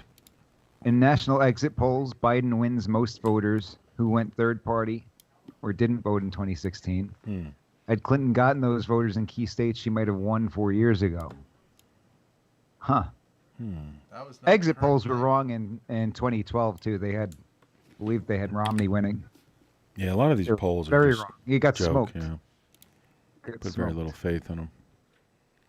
They don't make sense. How many people are going to walk out of the polling place? Yeah, I voted for Trump. Well, that's the other thing too. You know how And honest they're some being. people would. Obviously you got people out there supporting him at rallies and stuff in public, but there are a lot of people. I mean, Well, I think I was telling you off the air recently, Mike. I got some of those surveys on the Facebook, and I put undecided in there. And then I started getting all these phone calls, from the DNC. So. Are you saying you were dishonest with a poll? Well, I was just kind of trying to see what happened, but yeah. Yeah, I did that for fun too. Then Did you? Then I started getting a bunch of texts. Hang on, let me read. I had some interesting conversations. I was trying to, figure out where they're coming from, but Yeah. All right, here we go. I muted most of them. Here's one. Yeah, you got one? Undecided, vote for state rep who will ask to talk. Wait. Undecided, ? Vote for a state rep who will talk to his community and work for the common good, not the party. Vote Lamar how about no? The common good? Are you kidding me? What's define that? Define Yeah, common right? good. More like communism. Yeah. The common good. Okay. The common good. May as well say the greater good. Oh, the greater good. It's for your No safety. matter who It's for stands your in the safety, way. Russ. Yeah, it's for our Don't worry- safety. don't worry It's about for our it. safety. Yeah. We all. You know what else has? You know what else is for our safety? I heard there's guardrails on the highway to hell. That's for safety, isn't it? Yeah, make sure you don't go off the road on the way. Yeah, right. Mm-hmm. So what do we got? Let's Florida, see. Georgia, North Carolina. Any major developments here? What do we got? 9:30. We're coming up on 9:30 in the PM here. Let's see. 45 degrees in the Philadelphia area. Thanks everyone for tuning in to Let's Mike see. and Tree. Oh, here we go. Special Here's- election coverage. here's another one. With technical tips from Russ today. Okay, so here's another one that I got, and I'm just doing this for fun while we wait. Yeah, sure. Because staring at the, I feel like I'm waiting for the internet to load from 20 years ago. Just staring at these things, waiting for it to change. I remember the modems that made noise. Oh, those are fun. Dial up. Yeah. They just called DC for Biden. That was Oh, yeah? That's a shocker. Uh-oh. Nobody's there is corrupt. The swamp voting for the swamp. Yeah. All right, so it says, "Hi, I'm Jay with Trump, well, Working 85% America. Trump, Looking Georgia, 92%. What happened? What is going on right now? I don't know. What I are you was saying? talking, then you started talking, and then I stopped, and then you stopped. Oh. Let's work Let- something let out me here, give that Mike. number a shout. We got a regular. Huh? Are you delayed too, Mike?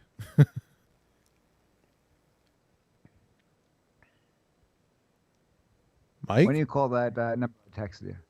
Okay.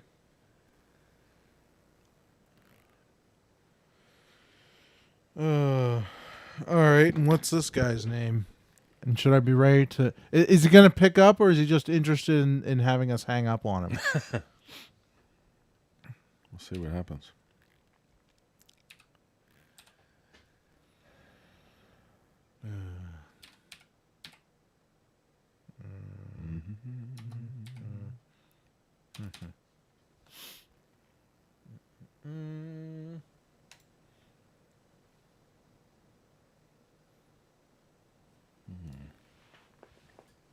All right.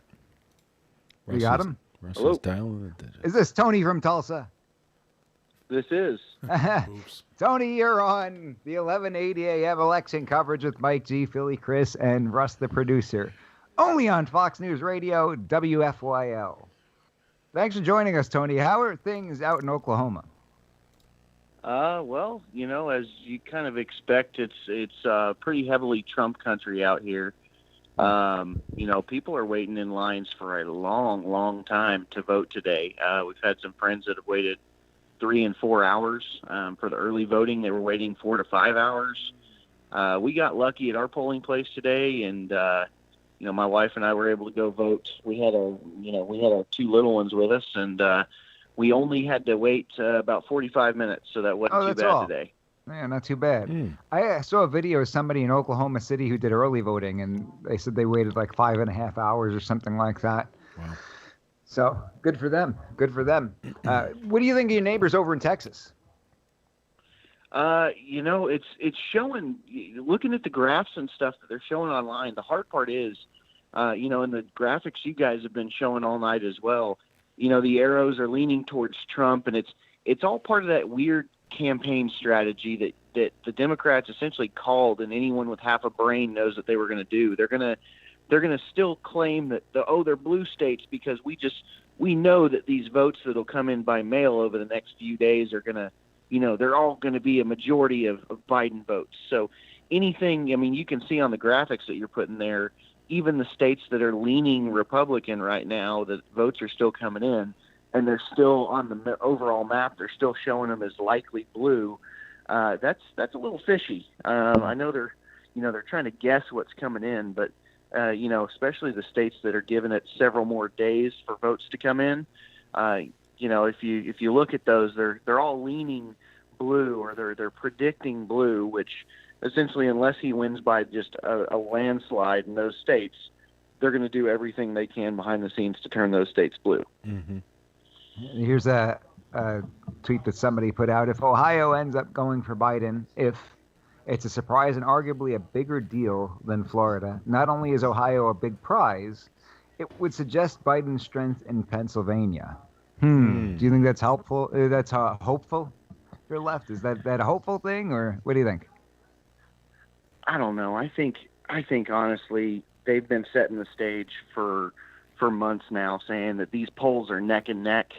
Yeah. Because they knew. I mean, look at the size of the rallies. Look at the amount of you know, hype that each of these candidates can generate. And one side clearly has tons of support. The other side, you know, they have no idea what's going on. Times, hold on. I'm sorry. Sorry to interrupt. That would be the Trump side versus the Biden side, right? Hold on. Times is now have Trump 94% likely to win North Carolina. 94%. That's pretty high. And that's with 80% reported. With 40% reported in Georgia, they got Trump at 85%, and in Florida over 95%. Which, you know what that means, right? Chris, what does that mean? Means it's 6% away from 100. Means that if he wins these 3 states, this is what you were talking about earlier. He's in good shape, boys. That's right. He's in good shape, boys. He's in good shape, boys. You got Lindsey Graham is ahead in South Carolina, 29% in. He's ahead 54.8 to 43.8. And yeah, they're still not calling it. Well, I'm okay right now. They're not calling. Big Fox not calling it in South Carolina. Russ, pull up that map one more time. Hang on. He's grabbing a slice of pizza there. Give him 1 second. Tony, you got to deal with the unpredictable Mike G when you're on this program. You always do this to me, Mike. I'm grabbing a pizza, and you're like, "Hey, Russ, can you do a thing?" Make you wait for like 5 minutes. As soon as he saw you wheel away. Yeah. Hold on a second. You saw me wheeling over. You saw my hand on camera grabbing the pizza, and then you're like, "Hey, Russ, can you do a thing?" You know the thing. All right. What are we looking at, Mike? We are looking at. I don't even remember what were we looking at.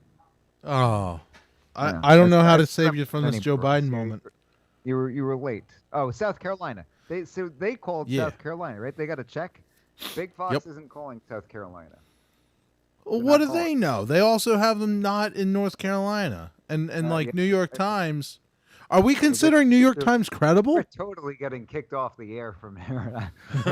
The whole only on Fox News Radio business. I'm gonna have only streaming from our brand new basement channel. Right? We're at the North Pole. Like Wayne's World Public Access. Remember that? So So, Tony, what do you think that we should expect in some of these other states that we haven't even seen anything from? Michigan, Wisconsin. What do we got? Wisconsin, Trump is ahead right now, but not a whole lot. No, not a whole lot in. Honestly, if you look at the legitimate numbers, there are people that are watching from both sides that are saying, hey, if you think Biden's going to just flat out win those states, then you're heavily mistaken, because you look at the size of the turnouts in those rallies in the last couple of days. And granted, in the size of the whole population of that state, that's not an accurate thing, but it does reflect how people feel about the candidate. Again, the biggest thing with this election is, in 2016, most people hated both candidates. There weren't very many people that were overly excited about one or the other. It was mostly just a vote against somebody. In this election, Trump is the single driving force. People either absolutely love him or they absolutely hate him. And there's people voting on either side that don't fully fall into those camps. But, I think you guys can tell just looking around, people are either completely pro-Trump or completely anti-Trump. There's not many people that are excited for Biden. Yeah. Sure. There's some people that are voting Trump that are doing so reluctantly, or voting Biden and doing so reluctantly. But most people are either heavily pro-Trump or heavily against Trump. And there's not too many people that are really stuck in the middle. And I think, kind of like you guys said, I think a lot of the people that said undecided for a long time, I really think the number of actual undecideds is far, far less than what the polls were showing. Look, Chris, didn't you tell somebody you were undecided when they called you up today? Yeah, I did. Yeah, I got a call from someone at the DNC trying to, help me make a decision. So I told them I was undecided and told them about the Second Amendment, and they were very concerned about all the automatic weapons out there, the fully automatic weapons. Yeah. Sure. Sure. Which don't exist. So the biggest thing that I wanted to talk to you guys about, the biggest thing I wanted to ask you guys about. So we've seen a lot lately about, a big factor for Trump in this election can be the minority vote, particularly from Black and Hispanic voters.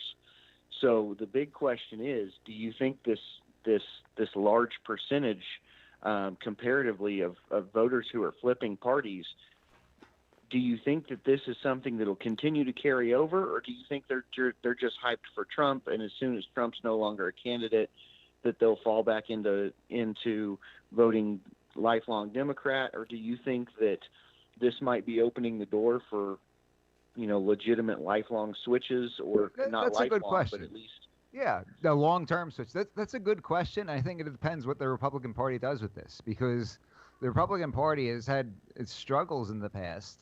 Candidates like, think about all the candidates who lost, right? Mitt Romney, McCain, Bob Dole. These are all candidates that were wishy-washy, sort of play to the middle, John Kasich kind of person. And Trump is just the absolute opposite of a candidate like that. So what direction are they going to go in? Are they going to keep shooting themselves in the foot and going with these rhinos?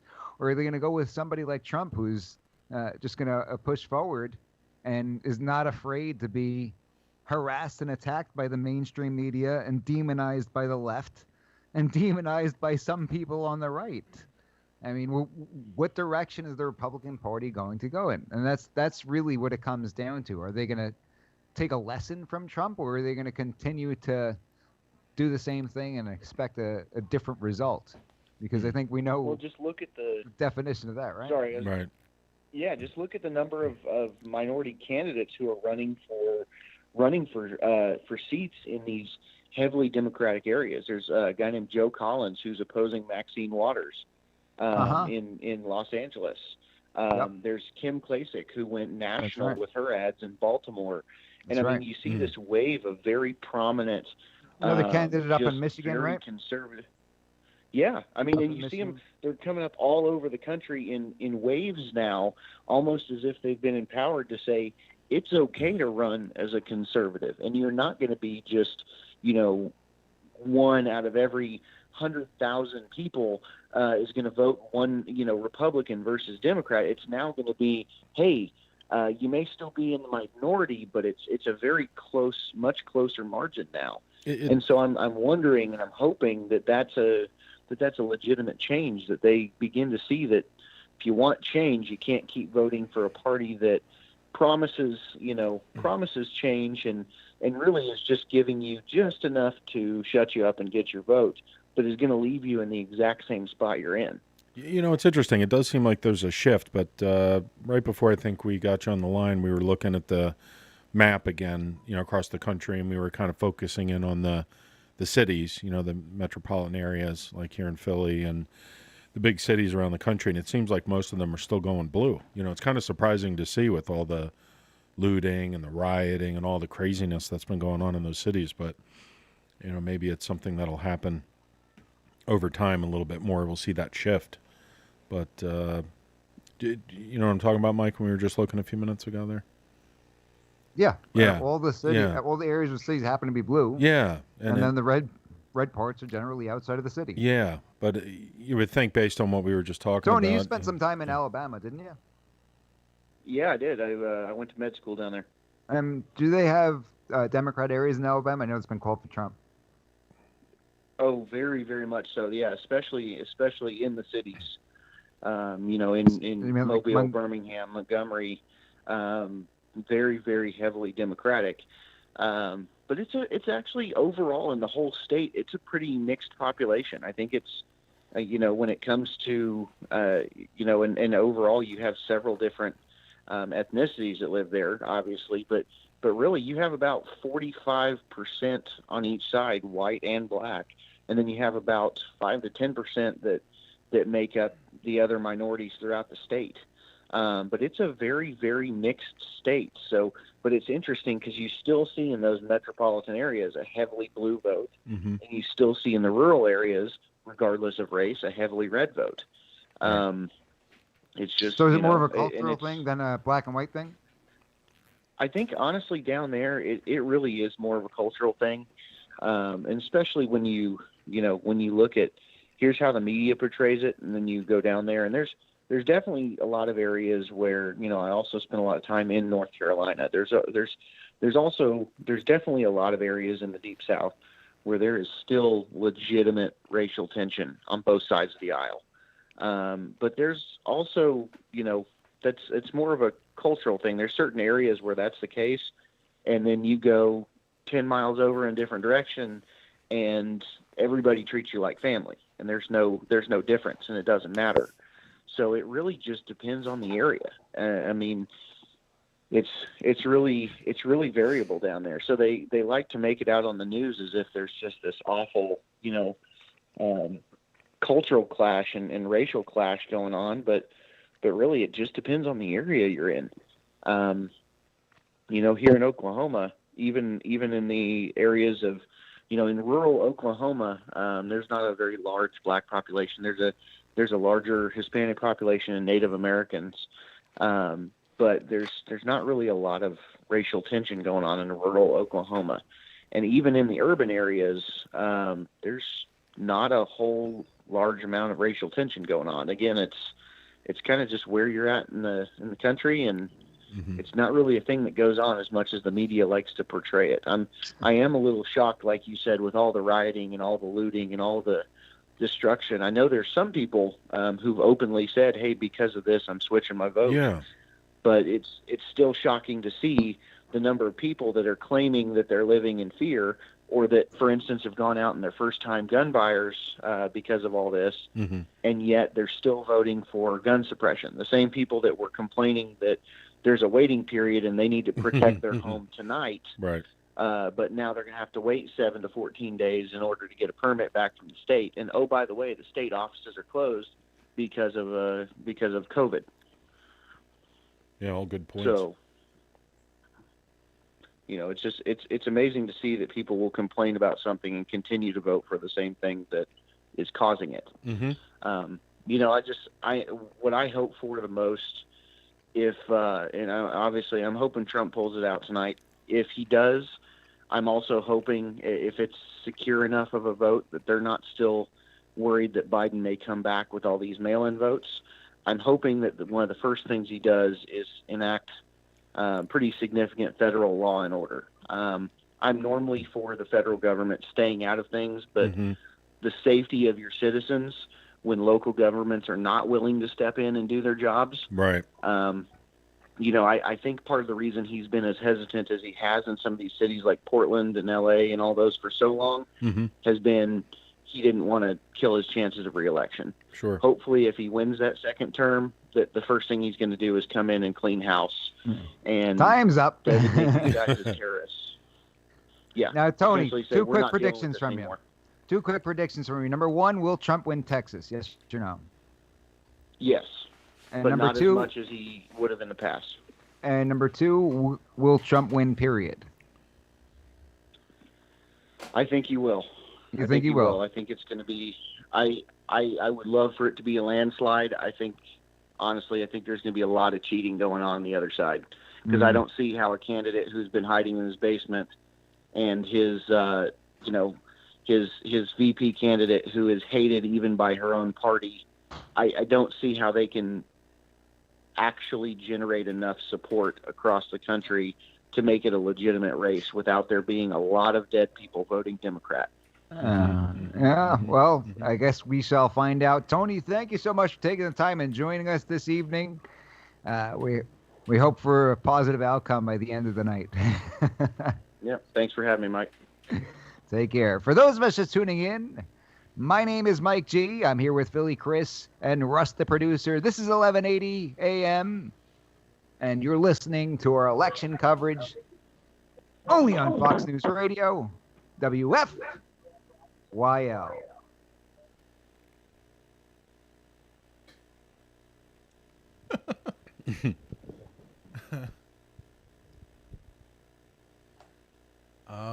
What happened? Okay, so Mike left the building for a little bit. Oh, okay. All right. Fantastic. I'm back. Okay, there you are. Wait.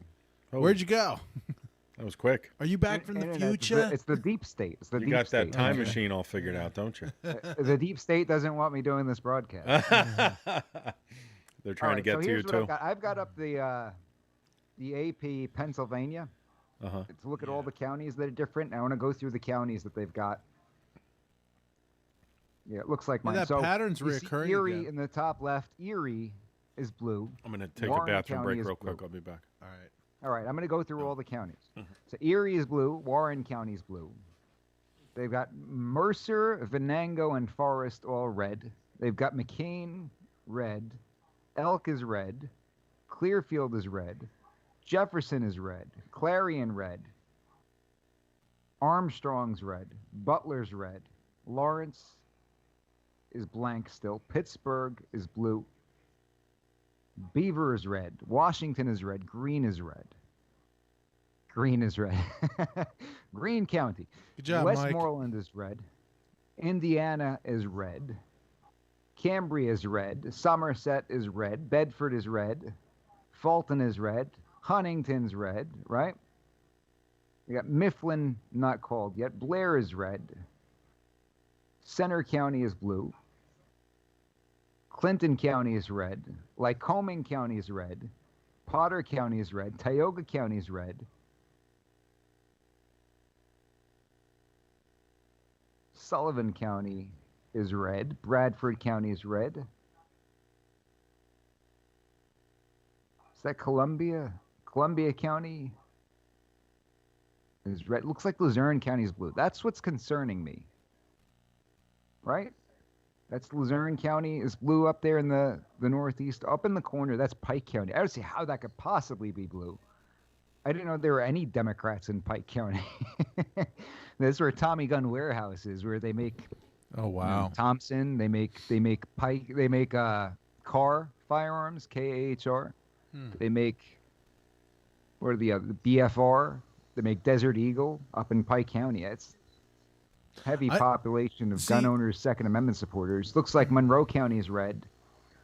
Carbon County is not in yet. Lehigh County, they've got red. Northampton County is blue. That's where Easton is, bordering New Jersey.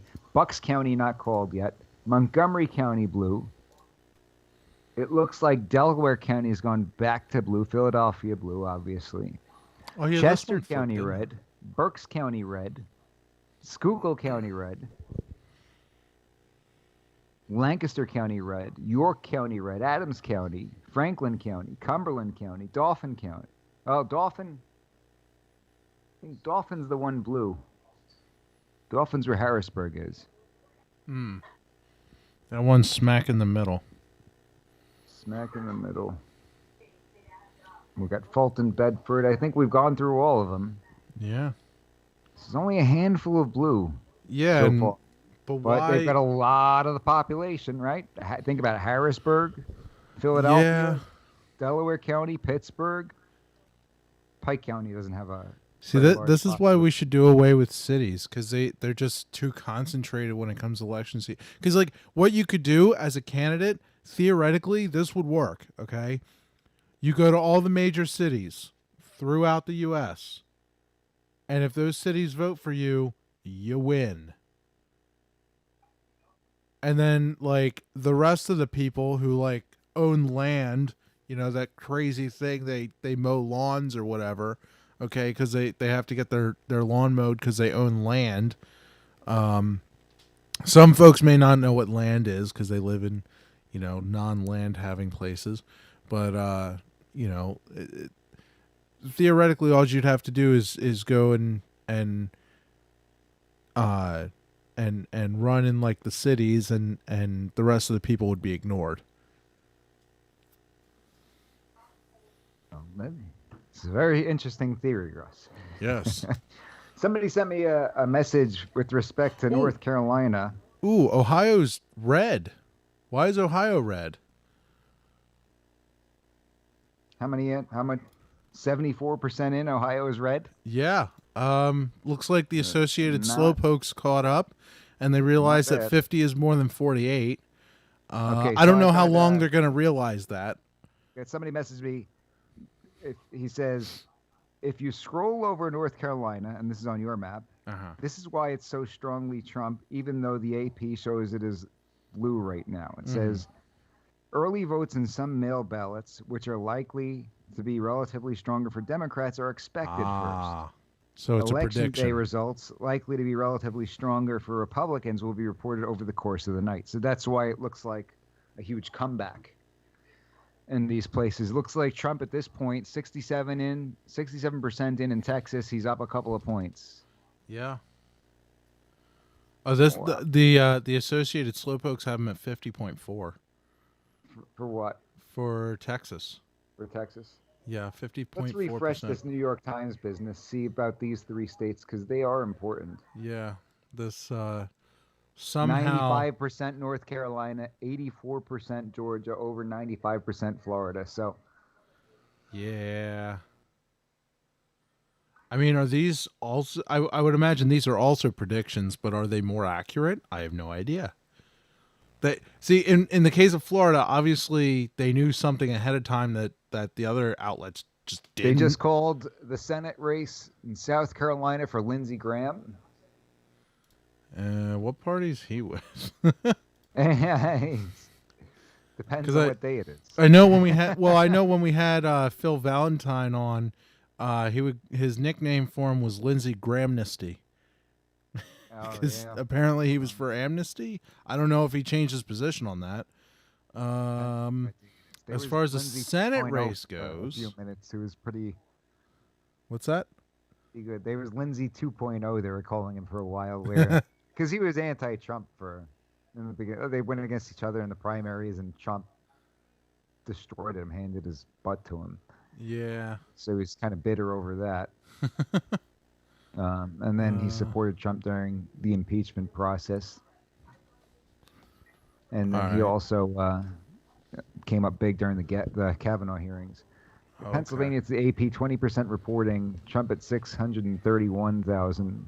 Biden at 697,000. Yeah. So, I mean, I'm looking at. I guess these are the overall numbers that I'm looking at. And 32 million for Trump and 31 for Biden.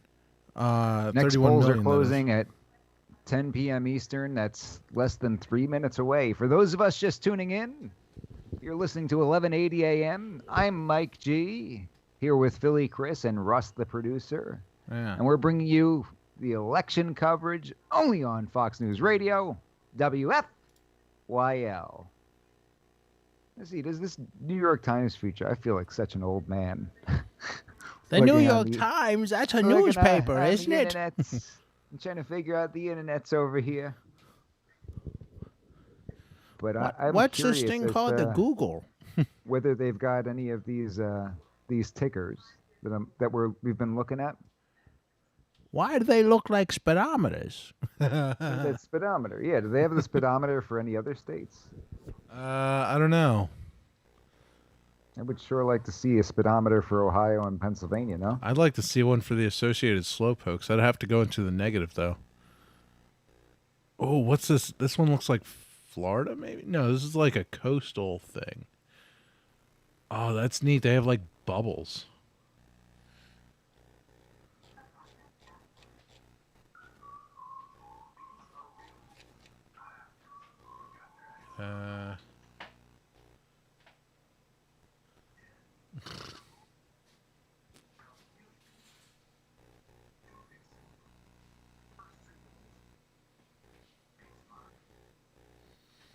Oh, look, 2020 election results. What happens if we click on... Are they in? What? No, not yet. Trump won, you missed it. Yeah, Trump won, you missed it. You missed it. Oh, I don't like this Pennsylvania House election. Connor Lamb way out ahead of Parnell. I don't like that one at all. Who? Oh, come on. Let's see. The House. At least pretend you know who they are. Russ. Like, oh, that's horrible. I can't believe it. It's not my job to know everybody. And I went to see Dennis Miller do a comedy show one time, and he's a Republican, but he was saying that couldn't understand the deficit. That room He said, temperature "I'll be at water?" parties and people talk about how high the deficit is. And the deficit's at $3 trillion, and I'll be like, "Oh, that is terrible," and I've got no idea what they're talking about. Oh man. 20 seconds till the next polls close. I wonder if we'll see anything being called. Yeah, I'm gonna look at the speedometers. I'm sick of looking at the slowpokes. Their speedometer's broken. All right, so it clicked over to 10 p.m. for me. We're now. Let's see. Okay, so polls just closed. What are they calling? I don't know. How do they know these things so fast? Hold on, Iowa. They're calling Ross Perot in Iowa. Who? No winner in Iowa, but Iowa just closed. Nevada. Yeah. Yeah, Iowa's not doing anything. There's so much red going on here. Like, look at all this red. Look at all this red. How could Trump not win? Oh, Pennsylvania 25% is now red. Oh, wait a minute. Yo, let's take a look. It's in a book, Reading Rainbow. Did anything change, Mike? Or are there just more numbers? Oh, it looks like this one flipped again. Am I crazy? You're That's crazy. Chester Well, County. that's No, besides the you're point, correct. Russ. You're correct. When I just went over all the counties, Chester County was red. Yeah. Yeah, see? All right, so 25% reporting. So only a quarter of Pennsylvania is in. Probably a quarter of them probably voted by mail, to be perfectly honest. How's Texas doing? Texas, according to the Slowpokes, has Trump up. Florida, Georgia, North Carolina still behind somehow. I don't know. I don't know. They called Kansas for Trump. Did we announce that? I don't think that we did. I don't think we did. I think you said that Kansas, he was never going to win Kansas. No. Never? No. I wouldn't. Or was that a consider it different was one? Kansas. Maybe that was a different one. Arkansas, Louisiana, Utah, Mississippi, Alabama, Utah's Tennessee, in? Kentucky, Indiana. We got Wisconsin and Michigan. Wisconsin has Up Trump top. at 50. Man, Florida's at 91% in. They got Trump 51.3, Biden at 47.8, and Time still has that needle. Trump at over 95% to Yeah. win. So 91%. I'm convinced they knew something ahead of time. Ohio 75% in. Trump's at 50.8, Biden's at 47.9. Wow. It's close. He's like pulling ahead. Shows you the importance of voting, right? Yeah, every vote matters. Mm-hmm. Mike, what happened to your video? Apparently, my vote in Chester County didn't. I don't know. It keeps on flipping back and forth. Maybe it did, maybe it didn't. Yeah. Who knows at this point? That's when my vote came in. Oh, and then they Arizona lost it. just I clicked. couldn't find it. Arizona blue. Yep. Okay, so I know we've got some listeners out there. 48% reporting. How much? 48%. Oh, well, But wow. that's only these two things, and that Oh, this one's a consider city. where the population is. There's No. Okay, so half of Arizona lives in Phoenix and like somewhat close to Tucson. Tucson, yeah. Let's see. Not all of New Mexico. What percentage of the? Yeah, but they've got that called. Go back to Arizona. All right. So Scroll down so that we can see the actual number. Do they have? they have actual numbers. What? Yeah, down here. See. Yeah. See Yeah. where the numbers are? Yeah, I Biden's can got totally see what you're pointing at. It's got 709,709,000. Yeah. See? Joe Jorgensen doing all right there. 1.3%. 1.3%. I mean, the fact that she's even placing is that's still pretty 20,000 good. votes. Yeah. That's still a lot of people. Yep. Biden's so New York, Biden's got 1.5 million. Trump's got 500,000. So he's up by 1 million votes in New York. That's not even 10% of the population in New York City. Yeah. Ohio, they got Trump at 50.9, Biden down around 47. They've got Speaking of cities, okay, New York City, blue. It's a blue city. Trump's slow play in North Carolina still. They got it neck and neck over on Big Fox. They have They it. still haven't even Whoa. called Are Florida. they using the AP as their source? Maybe, right? Because these are neck and Times neck is done. too. They got Trump ahead in Pennsylvania right now, but Yeah. only 25% is in. Yep. He's up almost 3 points in Texas. Yep. Slowpokes are showing the same thing. What else we got over here? See, Illinois. I don't know. Is Biden from Illinois or is that? He doesn't remember. No, Biden is supposedly from Scranton. He lived there for like 2 weeks, didn't he? Oh, yeah. He's from there, and all of his buddies from Lancaster. Lancaster. I had to correct that. I had to correct Dan before. I called it Lancaster. Come on. Oh man. You sound like one of these Antifa people who show up and pretend they're from the area. Looks like our camera is having a fit. It's like What's going trying to on? auto adjust. Uh-oh. Well, it's this fluorescent light. I don't know how to make it stop doing that. I had the North Pole door open at one point. Yeah. And that usually fixes it, but it's cold in the North Pole. It's very cold. It's cold in the North Pole. Cold in here. We had to turn on the his heater. excuse was that he's from Brooklyn, right? The reason why he didn't pronounce it right is because he's from Brooklyn. Yeah. You could have picked any other excuse on the planet and made it more acceptable. Oh man. That's the one excuse you can't rely on this show. Can't use that one. Oh man. Spencer Cox, Republican, wins the governor's race in Utah. Called Utah. What is Utah Ricky usually Torres, red? A Democrat, wins New York's 15th congressional district. I mean, there's a whole lot of blue going on in New Complete York. Michigan results reflect a Trump advantage because the largest chunk is coming from Oakland County's Election Day vote. Many more absentee votes are still out. Yo, so it looks like Michigan kind of does not fall into that whole the Blue cities are City thing Democrat, yeah. because I'm looking at Marquette, or I hope that's how you say it. They're gonna be really mad at me, and I'm just not even gonna care because I'm not usually on the radio. You got Marquette, Michigan. They're a city. Flint, Grand Rapids, Detroit's blue, but that's not surprising. Because that's been working so well for them. Oh yeah. Oh yeah, of course it is. Voting Democrat. Yeah. Blue, blue, blue. Let's see. Minnesota. We got Minneapolis. How do you even say that? Minneapolis. Minneapolis. Like Minnesota. Yeah, sure. Looks like Duluth breaks the rule.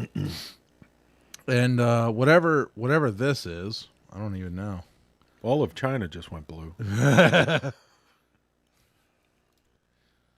Oh man, Montana?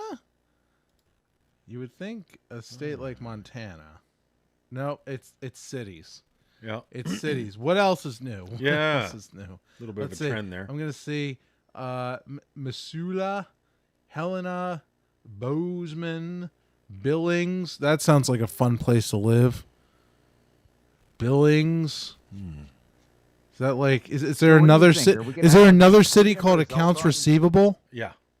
What was that, Mike? Billings and accounts receivable. Yeah. You think we got Wisconsin?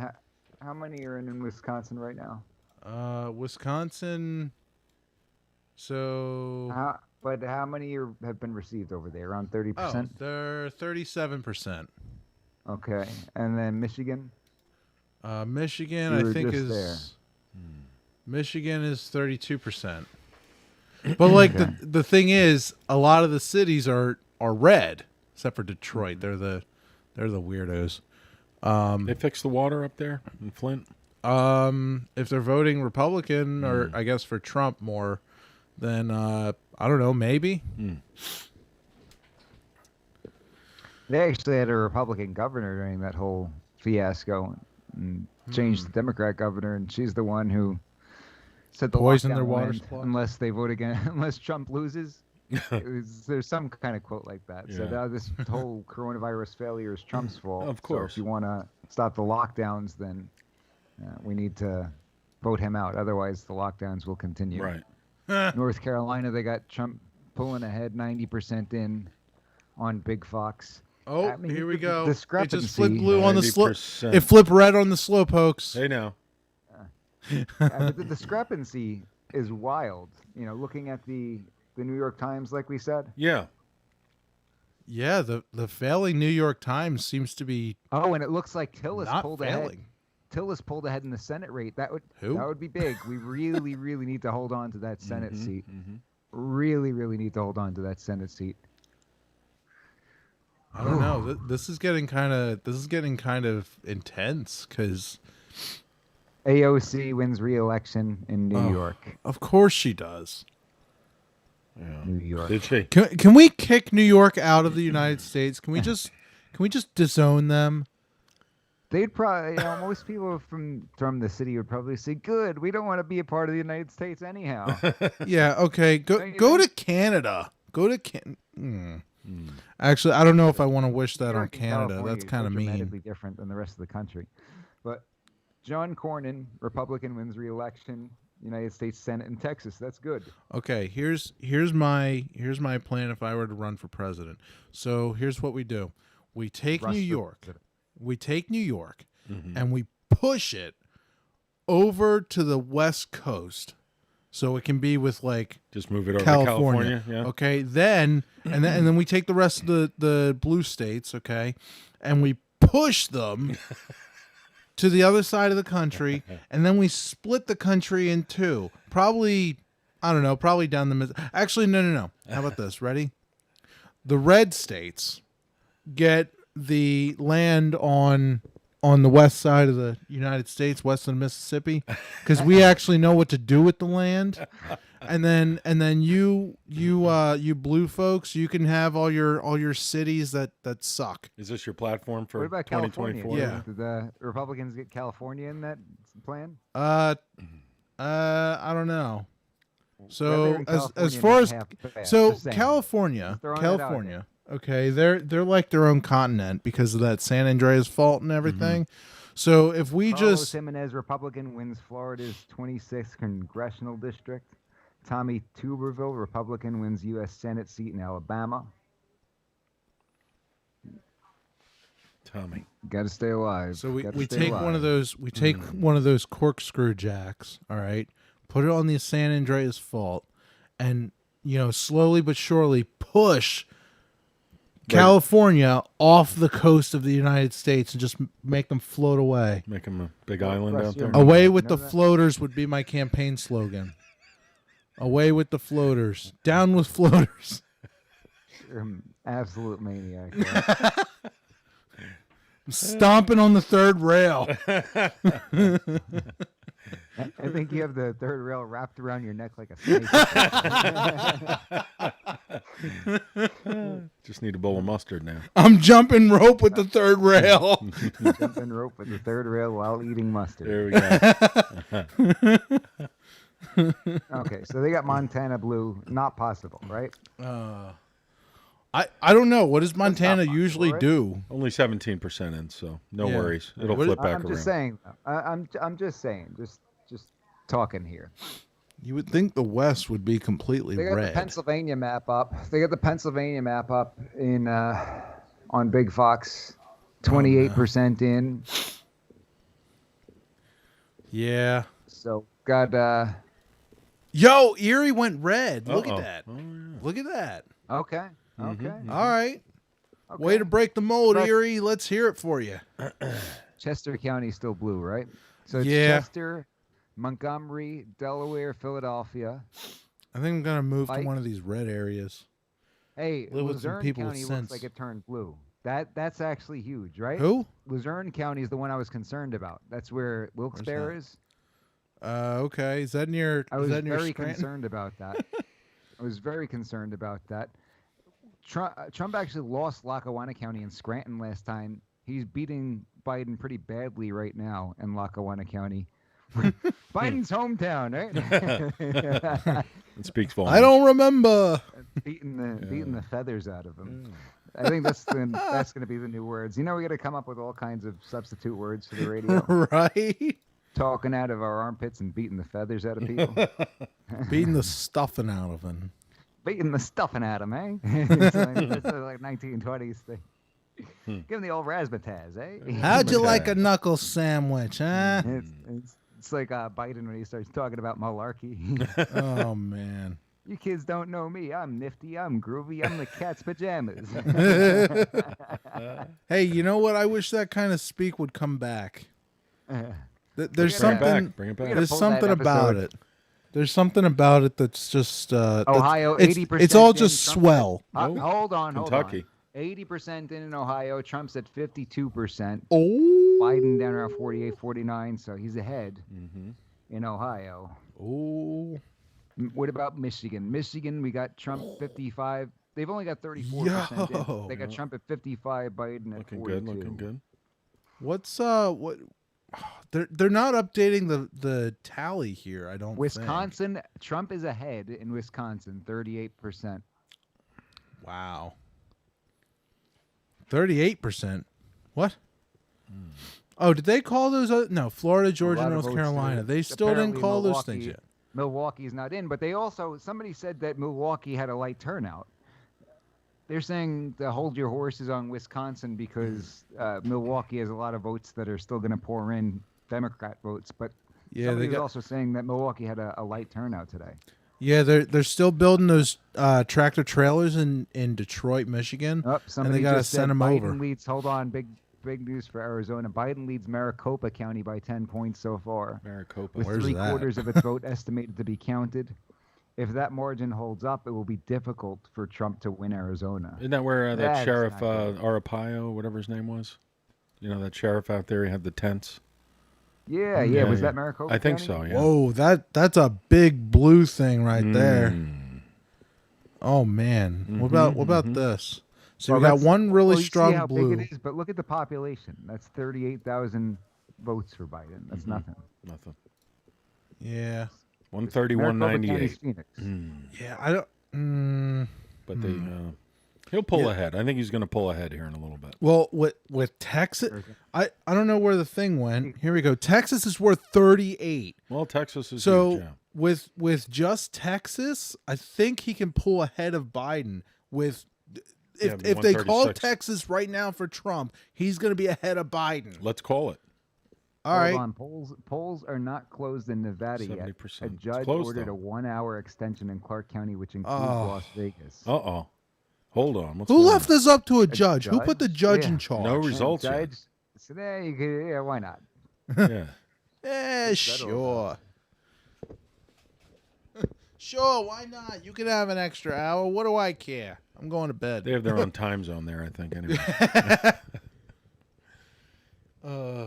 I mean, I would expect Nevada would be blue because, Sin City at, that place. Vegas. Yeah. Yeah, I actually forgot the name of it. I had a Biden moment. Did you? Yeah. No. He has more like days. I think Sin City sums it up a lot more than just Vegas. Yeah. Hold on. So in the 2016, Trump got 590,000 votes. What? 590. Wow. This is in the millions. 590,000 votes in Maricopa County in 2016. Oh. He's already got more than that right now.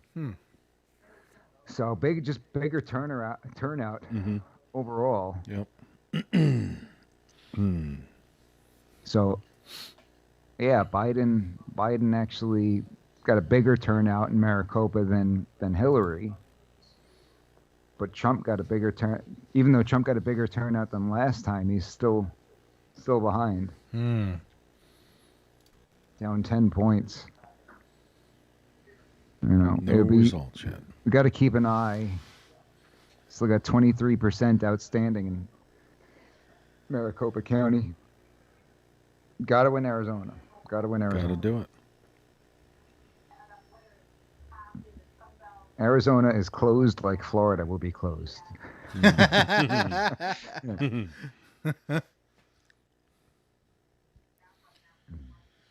Oh man, this is going to be a tight race. If he wins Pennsylvania and Texas.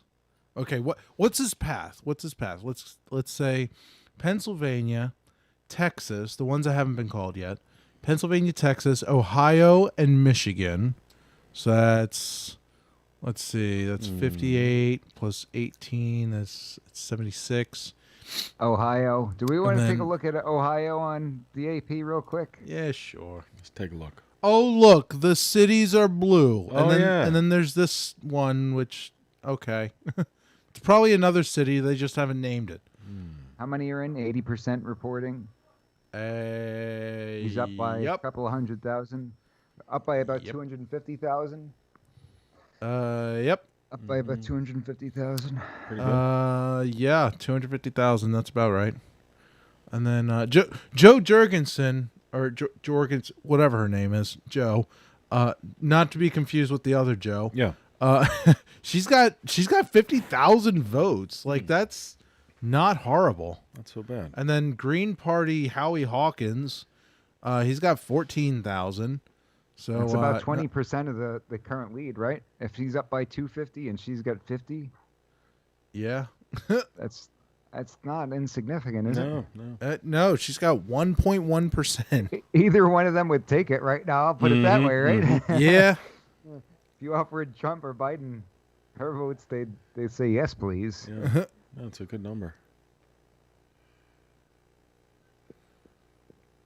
Ohio, Pennsylvania, both tilted red at this point. Pennsylvania, I mean, with our Democrat executive over here, they're going to do everything they possibly can. Excuse me, Mike. I think you mean King. You better watch your mouth in the future. With the King, with King Thomas. King Tom. And Prince Shapiro. Yeah. Goodness. I don't know. 51. He's up like somewhere between 6 and 7% of total votes. Trump is up in PA. In PA. Yeah, that's not insignificant. No. 31% reporting, so Still a lot of outstanding Let's votes. take a closer look. Still Let's low. see. City, and Plus, they have all those paper ballots too. Yeah. Why 'cause do they that- not that have blue Harrisburg spot- marked? Hold on. Scroll that back. Scroll back in, Russ. In? Yeah. Scroll in. Yeah, to the Philadelphia area. Okay. Okay. So you got Pittsburgh, right? Allegheny That's County. as far blue. as it goes. Philadelphia, for all intents and purposes, I mean, you got the suburbs that are blue, but this is the Philly 5-county area. You've got Philadelphia, you got Delaware County, which is down to the left. You got Chester County, which you're on now. Oh! Right above you is Montgomery County, Bucks County. Did you see just that? Turned blue. Mm. Hey, is that surprising though?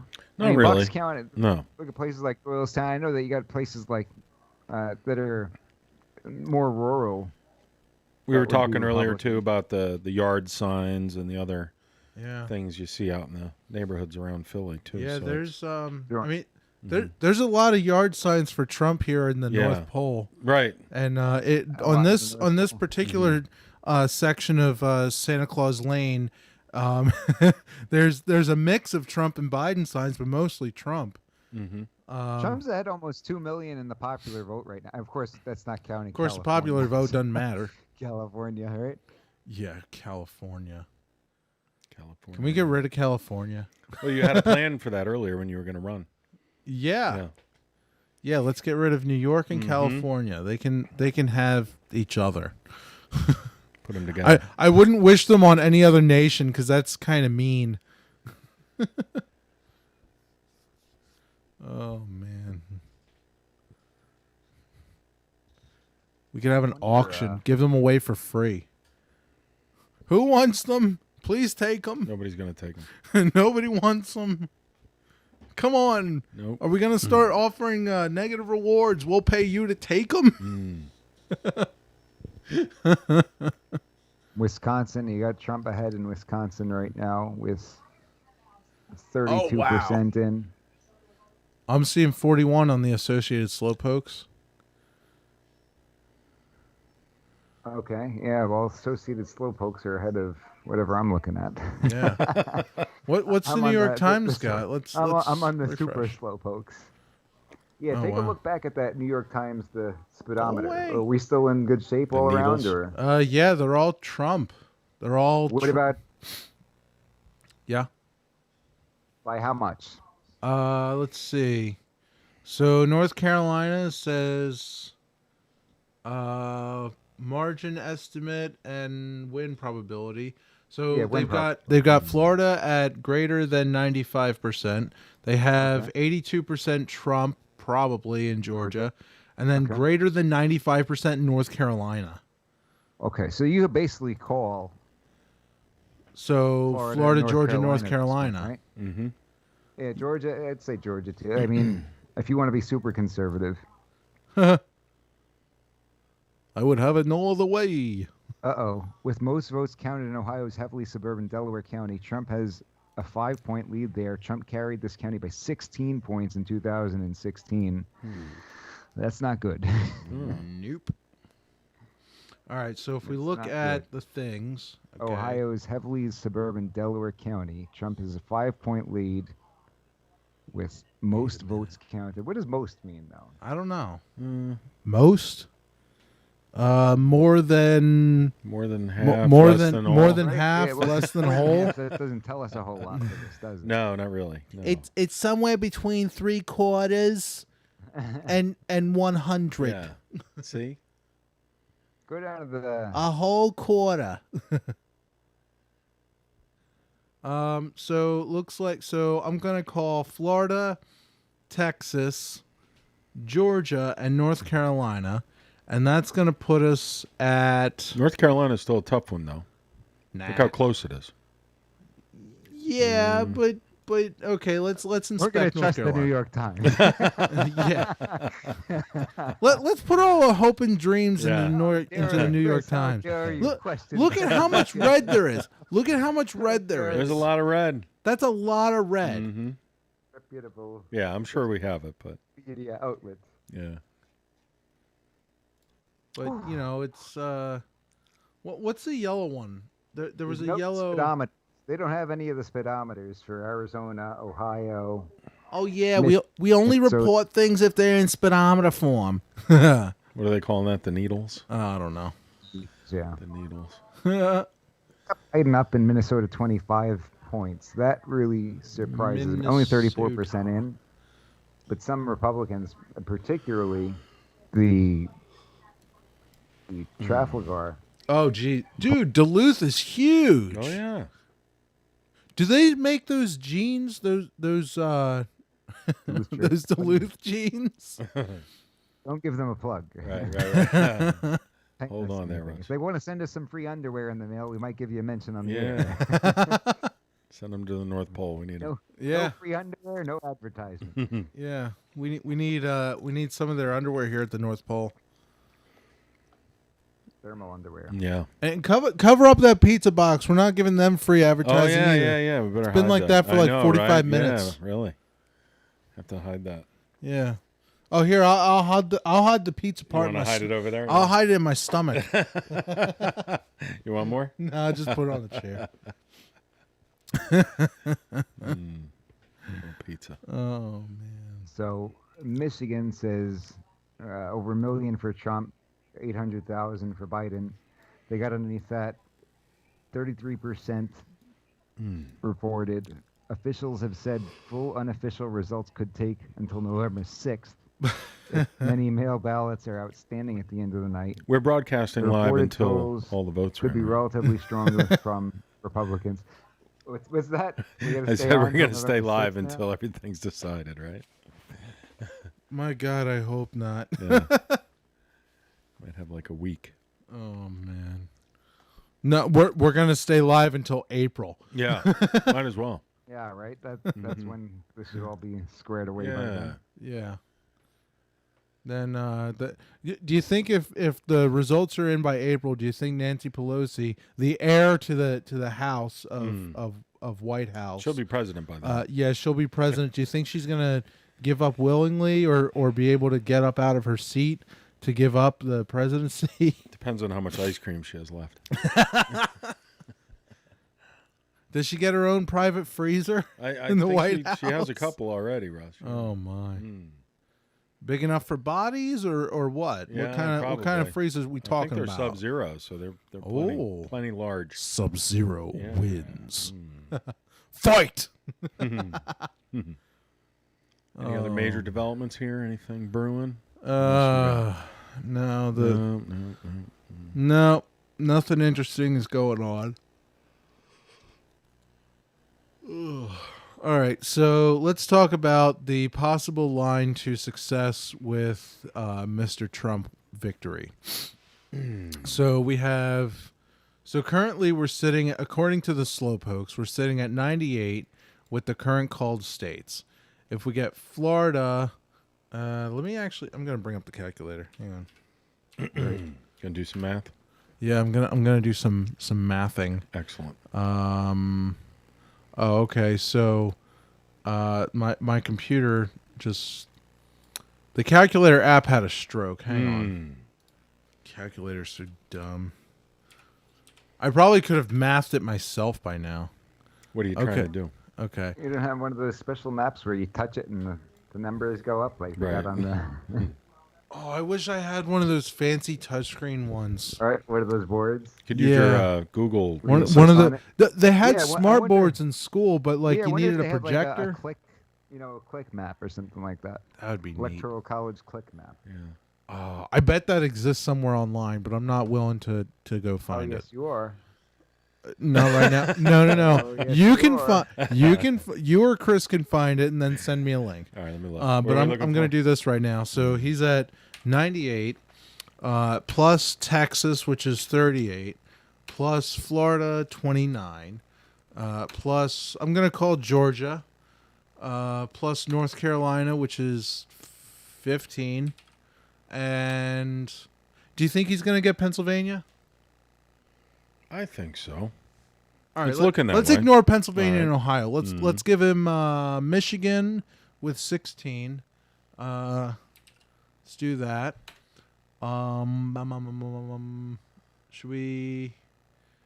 Should we give him Missouri for 10? Interactive map. Let's give him Ohio and Pennsylvania. Sure, why not? Best case scenario. There are definitely several I think I found Electoral something. College interactive map. Yeah, just 2020 presidential election interactive map. Maine is 4. Electoralvotemap.com, Russ. Try that. What's Utah? Utah's worth 6. Electoralvotemap.com. Who's going to win Idaho? No. Idaho? Where's Idaho? That's not on the Associated. It's the one that Slowpoke. looks like Joe Biden Okay. is sniffing it, right? Right. Look, you see Montana is sniffing Joe Biden. Okay, guys. Is Oh, listen, yeah. sniffing You're Joe right. Listen. Look at Likes potatoes, apparently. that.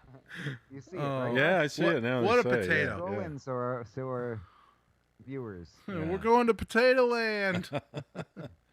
Okay, so basically what I did just then is I gave him every state that is currently highlighted in red. Okay. If he wins those, he wins. Perfect. I don't know if I counted Maine or was Throw it in there. Why not? Nah. Nice people in Maine would Saying appreciate Ohio that. postmark Oh, yeah, I ballot did. I got after 4. November 13th to arrive for Ohio. So yeah, if he wins all the ones that are currently red, he wins. Yeah.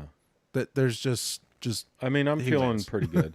I just don't see how he could lose. You know.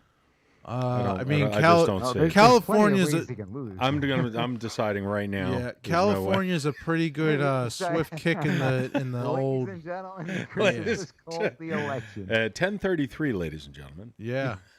We could be the first ones to call it. Oh, that would be great. That would be great. Okay, 10:33. I'm calling it. Listen, guys, I'm calling it. WFIL. Yeah. 8 ball in the corner pocket for Donald Trump. All the things that are highlighted in red. If he wins those, he wins. I'm There gonna we call go. it. Well, I kind of like the analysis Oh, you is just that true, did. though? You added it up? Yeah. Yeah.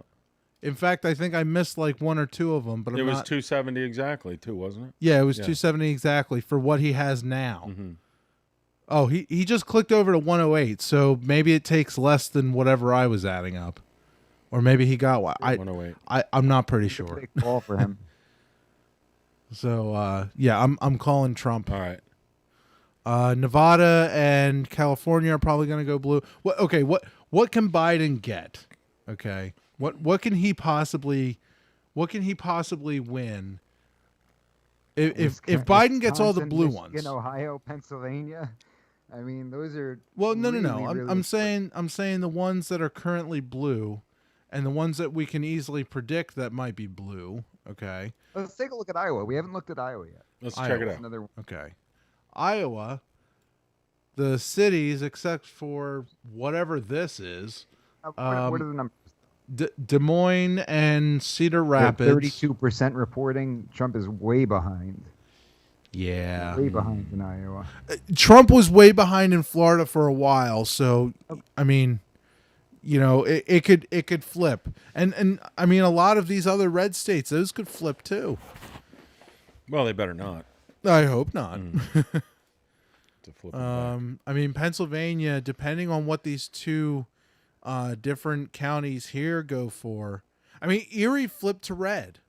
So, I mean, and Chester kind of flipped to blue. So. Yeah, well, almost the whole state. except for Missouri the- officially called for Trump. Yep, Missouri called for Trump. 57%. I got a message saying 270.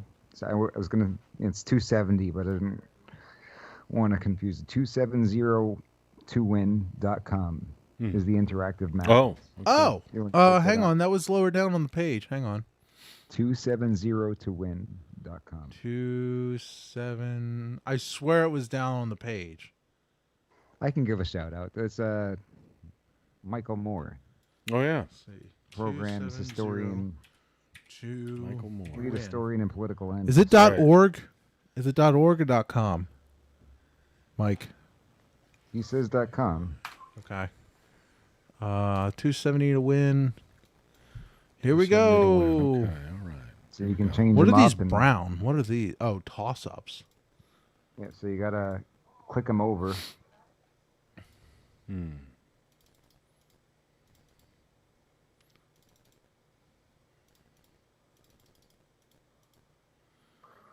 I bet this is what they had on like one of the mainstream media sites. Cause like, I'm pretty sure this is what they used. Just make them all red. Keeping an eye on Ohio. Could have really used those speedometers for some of these other. Yeah, right. They only have like 3. Yeah. It says cars are pulling into an outdoor watch party here in support of Biden in yeah? Delaware. Oh. MSNBC is on the big screens, and Lady Gaga is playing on the speakers. She appeared with Biden on Monday. Oh, yeah, I saw some of that. Yeah. Governor Roy Cooper, a Democrat, wins re-election in North Carolina. That can't be good, right? No. How is that?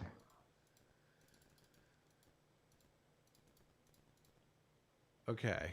So I think so. Okay, Maine was going Trump. Because they have a split ticket where the Democrat governor wins North Carolina and Trump wins. Trump wins Utah. All right. Utah, right? Did that just pop up? I don't know. I'm using the interactive map. Gotcha. These are not the results. I probably should have opened this in a new tab is what I should have done. But it looks like, I believe according to actually that's what I'm gonna do. I'm gonna go back and 119, 92. Let's see. Oh, I can't open that in a new tab. Yeah, Wait, still yes I got North can. Carolina, the Times still got North Carolina over 95%. Likely for Trump. They got Georgia down to 79% likely for Trump. So, what I'm going to do here is I'm going to take the ones that Trump has already won. Okay, I'm going to change these to toss-ups because we don't know what they are. I mean, yeah, you can just replicate. I can probably just leave California blue. Yeah. Wait. Dark blue. Here we go. Okay. Nevada, Utah, Wyoming. That's not in yet. That's not in yet. Arizona's blue. Do you think that you had people in North Carolina vote for Trump but not vote for the Republican candidate for governor? Maybe. Yeah, it'd seem odd though, right? For North Carolina, you think maybe people said, people voted for Trump and didn't vote the rest of the ticket? That's possible too, right? Yeah, there's that. People came in, they said, "I'm voting for Trump," and that's it, and that's why they were deficit. I'm voting for Trump. I hate everybody else. Right. All right. Okay. Oh, let's reset map. So, what does this mean? So let's give Florida to Trump. Let's give Georgia, South Carolina. North Carolina. Mike, where'd you go? Mike, are you there? Oh, he's done. We may have actually Big lost. Fox is saying there he is. Trump's got a 65% chance to win North Carolina, which is totally contrary to New York Times. There's been a lot of contradictions between those two, yeah. But it's not even close. They've had. Yeah, the Times had this thing pretty much called in North Carolina for a while at this point. All right, and then let's see, Wisconsin. What is taking them so long to count in Pennsylvania? I know, right? Well, let's go. Hurry up. They're waiting for the next few days, I think. Chop, people. Let's do it. Can you still see them counting live there, Mike? That, Okay, feed you had earlier? The way that this goes right now, if Trump wins the states, he doesn't even have to win all of them. Okay, the ones that are highlighted in red on the live Associated Slowpokes map, I turn those red on the interactive thingy, and I have Trump at 281. Okay. So 281. And that's with some blue stuff filled in. So Arizona went blue, so I'll change that. And Idaho currently has nothing. I'll leave that blank. Iowa, stop moving. Iowa is blue, but it's like light blue. I don't know if that matters. So he's at, I guess, so 281 max, 272 minimum. It's going to be a pretty huge. Oh, I forgot Maine. Oh yeah, don't forget about Maine. Hang on. Okay, he's back up to 285. So I think it's going to be a Trump victory. Is Alaska usually red? I didn't even think about those. know. Not sure on that one. Okay, well, I believe so.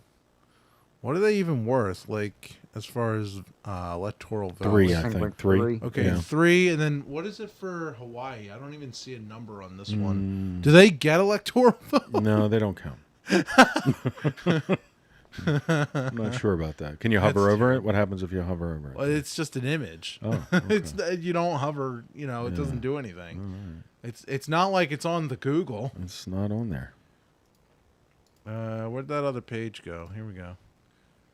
So All right, let's. I think we've got the opportunity to get Mike Moore on with us. all right. I'm gonna message you over.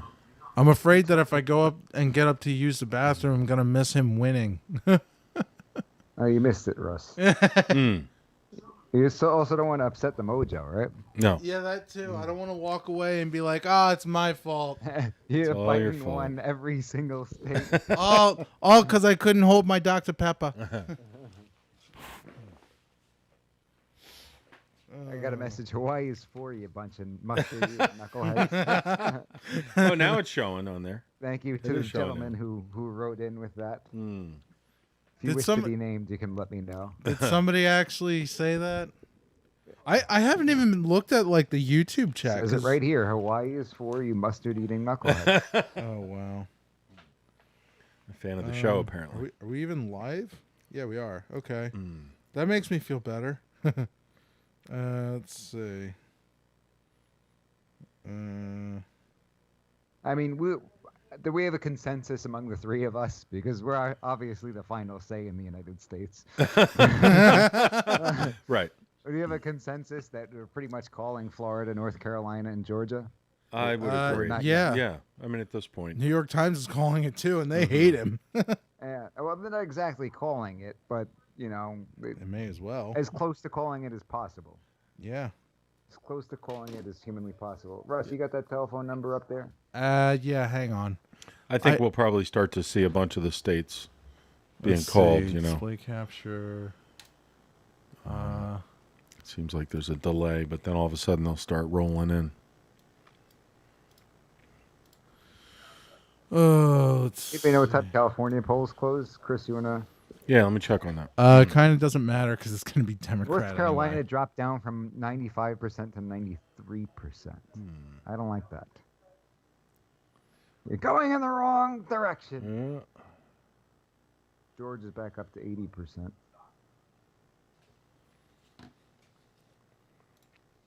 All right. And who am I calling? Ghostbusters? Michael Moore, this program's senior historian and political analyst. Oakley dokley. I'll be ready to kick him if he doesn't pick up. Yeah, that's the Hello, criteria. you've reached Michael Moore. Oh, there we go. Well, Oh, boy. Try again. Obviously, he didn't have service or something like that. It went straight to voicemail. Right? well, either that or it's on Do Not Disturb. Sometimes you got to call someone, it goes to voicemail, then you call again, and it's like, oh, you actually want to call. I think I'll ring now. Try him again. Try him again. Hey, try him again. What are you, nuts? Yeah, all right, I'll do it. As a matter of fact, I am. Okay. Hey, would you just meet me? Uh-huh. How long you known Mike? The third rail is my chew toy.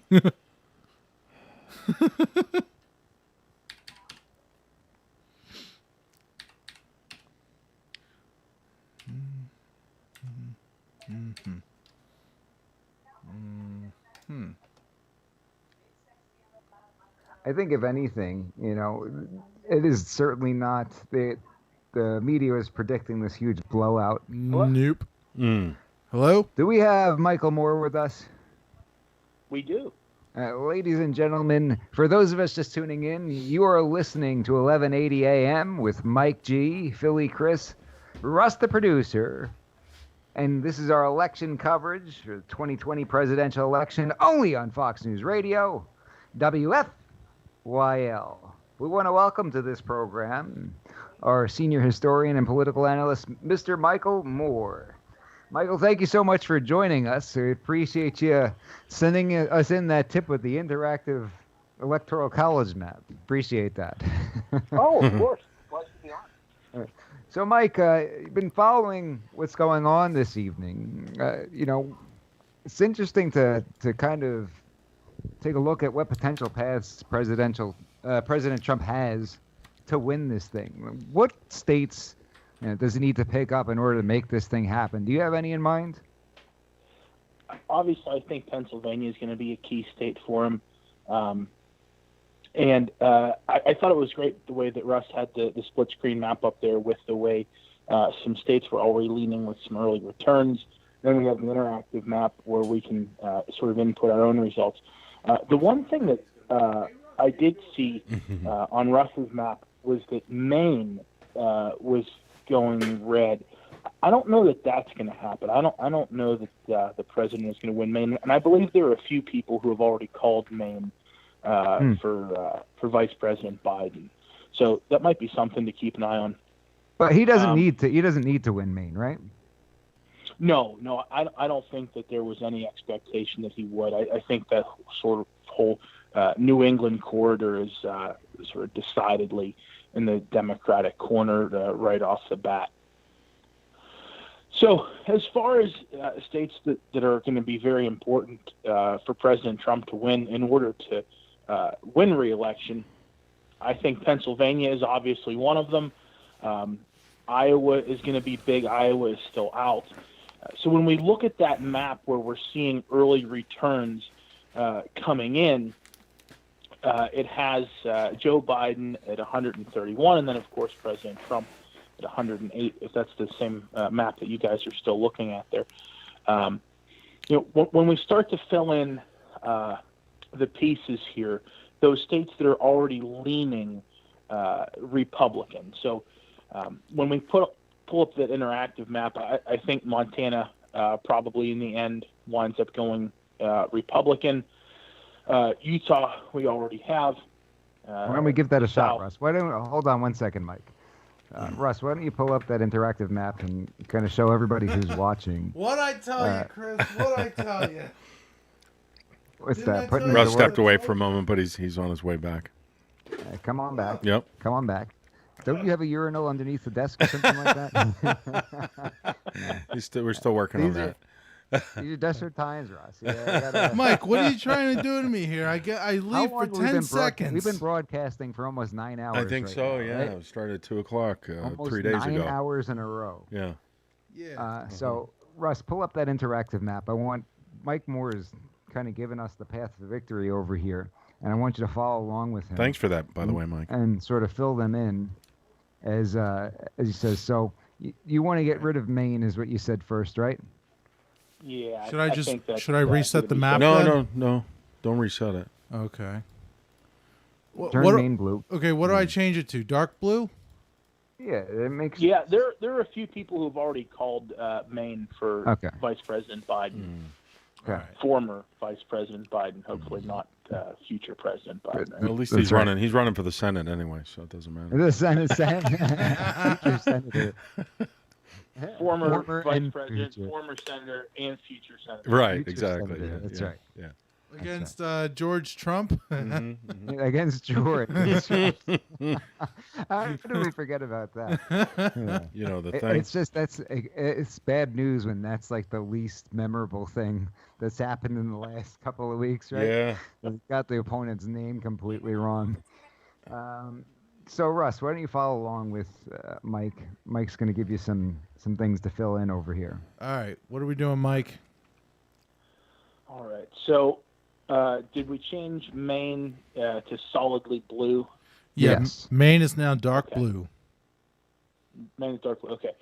So, if we start up in the northwestern area, let's start with Montana and Idaho. I think those probably both solidly go Republican. Wyoming, I think they've already called for President Trump. They just called Utah for President Trump. Yeah, so that's going to be. And then the Midwest there, that whole vertical stack, North Dakota, South Dakota, Nebraska, Kansas, Oklahoma, Texas, I think those probably all go solidly for the president. Mm-hmm. Yep. And then moving to the east, Minnesota, that's a tough one. Minnesota, Wisconsin, and Michigan. You know, Mike was asking about really kind of key states that I think we need to watch, and I think Minnesota, Wisconsin, Michigan, Pennsylvania are going to be four states, I should say, that really are going to determine the outcome here. The way I have my map filled in here, I have Pennsylvania going to President Trump, and I have President Trump at 268 electoral college votes. And that's not including him winning in Michigan, Wisconsin, Minnesota.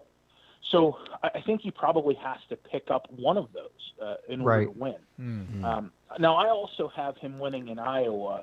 The latest news that I had heard on that was there was a poll in Iowa, which I think is probably historically one of the more reliable polls, the one that's run by the Des Moines Register out there, and they had President Trump in the lead. So we're going to lean that way. That's only 6. It's not a huge thing. So even if we took those 6 from Iowa away, It's still going to puts him need at something extra. 262. Now, what do you think is going to happen over in Arizona? That's something we haven't spoken about. I think that's another tough one. The dynamics in Arizona have been shifting, and it's going to be really tough, I think. Of course, if he wins Arizona, that puts him in a better position where he doesn't have to win Minnesota, Wisconsin, Michigan, or Iowa, as long as he wins Pennsylvania. So if he can pick up Arizona, that would be huge for the campaign there. And then if he would win that, and then one of the 4 states along the Great Lakes, Minnesota, Wisconsin, Michigan, Pennsylvania, that puts him in a winning, gives him a winning formula there as well. So, you know, I think there are a bunch of paths to victory. I think the media may have been a little overly excited about the potential. I'm sorry, Mike. I'm sorry, Mike. We got some news here. Lackawanna and Luzerne County leaning heavily to Trump right now. Very good news. That's the Scranton Wilkes-Barre area. That's that we thought that would be crucial to winning Pennsylvania. Nice. These are places that have gone Democrat prior to you know, the Trump era. So that's another interesting one to keep an eye on. We've got you mean Greene Scranton, County, Pennsylvania, Trump or Biden's all the way hometown? That's right. Yeah, that is correct. Mike, even the western part of Pennsylvania, it looks like everything but Allegheny is going red. Now Erie County is something that's interesting because they're not going to count the mail-in votes until later. That they were saying until they need them. So if Which those county are, is that, Mike? that's Erie County. It I looks hadn't heard that. looks like Pennsylvania says they're going to wait till tomorrow. Of course they are. Anybody see that? What Look- else is new? Look that I up. did hear some of that. Well, they Somebody need to said- see how many votes Biden needs to win before he can actually Yeah, win. voting by mail in Pennsylvania starts tomorrow. Yeah, voting by mail starts tomorrow. Yeah, it's a free for all. That's when all the Democrat operators will be out there. Yeah, holding, like, that's the when old they person they stand bring in all the rail to pick up semi a trucks, pen. the semi truckloads of Democrat ballots. Sad but true. Ohio. What do we think about it? Pennsylvania's looking pretty good though. Yeah. That is good Looking information very you red. just shared there, Mike, because we're seeing some trends that are shifting from the past. I mean, I'm still seeing trends Mhm. of the cities are what's blue. Well, yeah, I don't think that's going to change mean, too much. Yeah. I mean, so we got more there's polls exceptions. closing in 4 minutes. 4 minutes. Hold on. 4 Oh, minutes. look at this one. This one's yellow in the middle of Illinois. They must be voting for mustard. Yeah. They're voting for mustard. Mustard for president. Breaking news. This just in on WFYL. Mustard is the winner in Pennsylvania. Get your Vote pretzels. for mustard. Yes. Vote for mustard here. Mike, I interrupted you, and we're totally making a mockery out of your time right now. Oh. So, do you remember what you were saying before I rudely interrupted you? We had some Pennsylvania news, so. Absolutely not. Wanted to get that in there. Let me ask you this, Mike. You're familiar with western part of the state. Would it surprise you I am. would that surprise you if everywhere but Pittsburgh went for Trump? Absolutely not. When you get outside of Allegheny County, the overwhelming majority of the surrounding counties in the western part of the state all lean heavily Republican. It was funny. I was watching some national coverage earlier, and there's of course Erie in the far northwestern corner of the state, and it was blue. And then the county right underneath that was Crawford County, which I'm pretty familiar with. I spent a good bit of time in Crawford County, and it was blank. And I was sitting here with my wife as we were watching the coverage, and knowing what I know about the demographics up there, I said, "Hon, I'll bet you if I win, you cook dinner tomorrow night. If you win, I cook dinner. So I'll bet you Crawford County goes red. Would you take that bet? I can't imagine why she wouldn't. But these more rural counties, especially in western Pennsylvania, lean very, very heavily Republican. So all right. So are you buying that, in Erie there's going to be a ton of Democrat mail-in votes that pour in? I don't think so. Erie went pretty strongly to President Trump during the last election, I believe. And there's a very small pocket of Erie County that is more urban, but even a good chunk of Erie County is fairly rural. So I don't understand why they assume that, like, no matter where it is, if they're mailed, it's mostly the Democrats, Why couldn't, if you had a heavily Republican place, more of the mail-in votes are Republican, no? Right, and this is what happens with the public school system anyway, right? Oh, a kid doesn't do their work. That's okay. You can turn in 3 weeks late. You still get credit, just like what we're doing with the election year. You had 3 months to get your ballot in on time. That's okay. You can still wait a couple extra days. Right. Yeah, no, that's a very good point. That's the society that we're living in, and apparently we're mean if we have any rules, right? Yeah. Absolutely. Yeah. Mean, hateful, racist, bad person, bigots. If we have any rules, it's ridiculous. And of course, made by it's only the middle-aged white women who are making these claims, of course. So we've got, right now, if I'm looking at the map, you got Allegheny, you've got Center County, which is State College, you got Dauphin County, which is Harrisburg, the 5-county area. They've actually got Lehigh County red, and then Northampton County, which is Easton, blue, and then you've got Pike County, which is blue. That's almost like a thing you were talking about with Crawford County. I can't imagine that Pike County is going to be blue. It's a very, very country area up north in the mountains. Home of Tommy Gun Warehouse. Big Second Amendment supporters out that way. Great place, yeah. Been up there a few times. Chris, we were just up there a few weeks ago, weren't we? Yeah, not too long ago. Did that seem like a heavily Democrat area to you? No, not at all. By any stretch of the imagination? Okay, polls just closed in certain locations. A friend of the show just sent me a message, Mike, saying that the Chinese stock market just went down significantly, so that could be an indicator of where they think the election's headed. Yeah. Fat guy PI.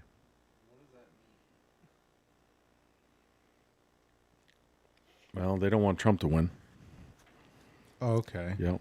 I mean, obviously. And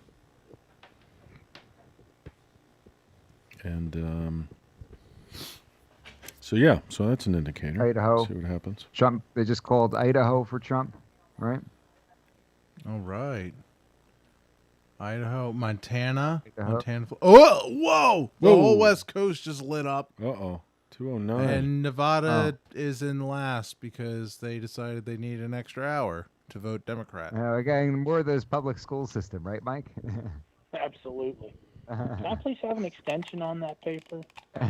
Well, that's what happened. A judge gave them an extra hour. Did you hear about that?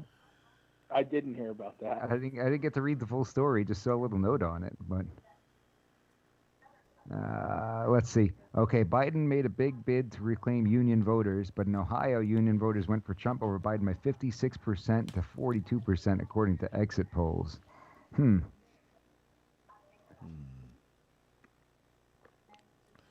Where's it saying we are? I guess there was a Rustin, at question on the 2:09? ballot. Voters in Florida and Colorado have decided that voting should be only for citizens. Do you think so? Should we allow the Chinese to vote in our elections? Oh, goodness. All right. Shocking that they even have to ask that question. Should we give infants razor blades on the The answer is You yes. shouldn't even have to ask that question either. The answer is Yeah. simply yes. Of Right. course, right. Mhm. Yeah. Should you make toast in the bathtub? Only if you're a Democrat. Should you have Yeah, a large Mike bowl of Dean, the mustard or a hateful person small who one? wants Democrats to make toast in the bathtub. What you do Don't is you know step that's one, dangerous, Mike. you take your toaster and you plug it in. Step two, step in the tub. My buddy was asking me one time. He's not a huge gun guy. He saw some story about a guy killed himself or shot himself cleaning his gun. He was like, "Why do I see stories like this sometimes? Like, why do you see stories of anybody doing something stupid in any contest?" Right. Guys making toast in the bathtub. That's just an idiot. Sometimes idiots do stupid things with guns. Just like they do stupid things with other things. Mm-hmm. Yeah, maybe they'll fall off a cliff sometime, or walk into the middle of traffic, or Should make some laws against that and stop it. walk into the bear pit at the zoo while they're playing Pokemon Go and looking down at their phone. Right. Who hasn't done that a time or two? Yeah. I think most people do it once because Or you walk into a fountain. Yeah. At the And it goes mall. viral. Mhm, mhm. Remember in San Diego, is Ron Burgundy jumped into the bear exhibit and he goes, "I immediately regret this." Yeah, decision."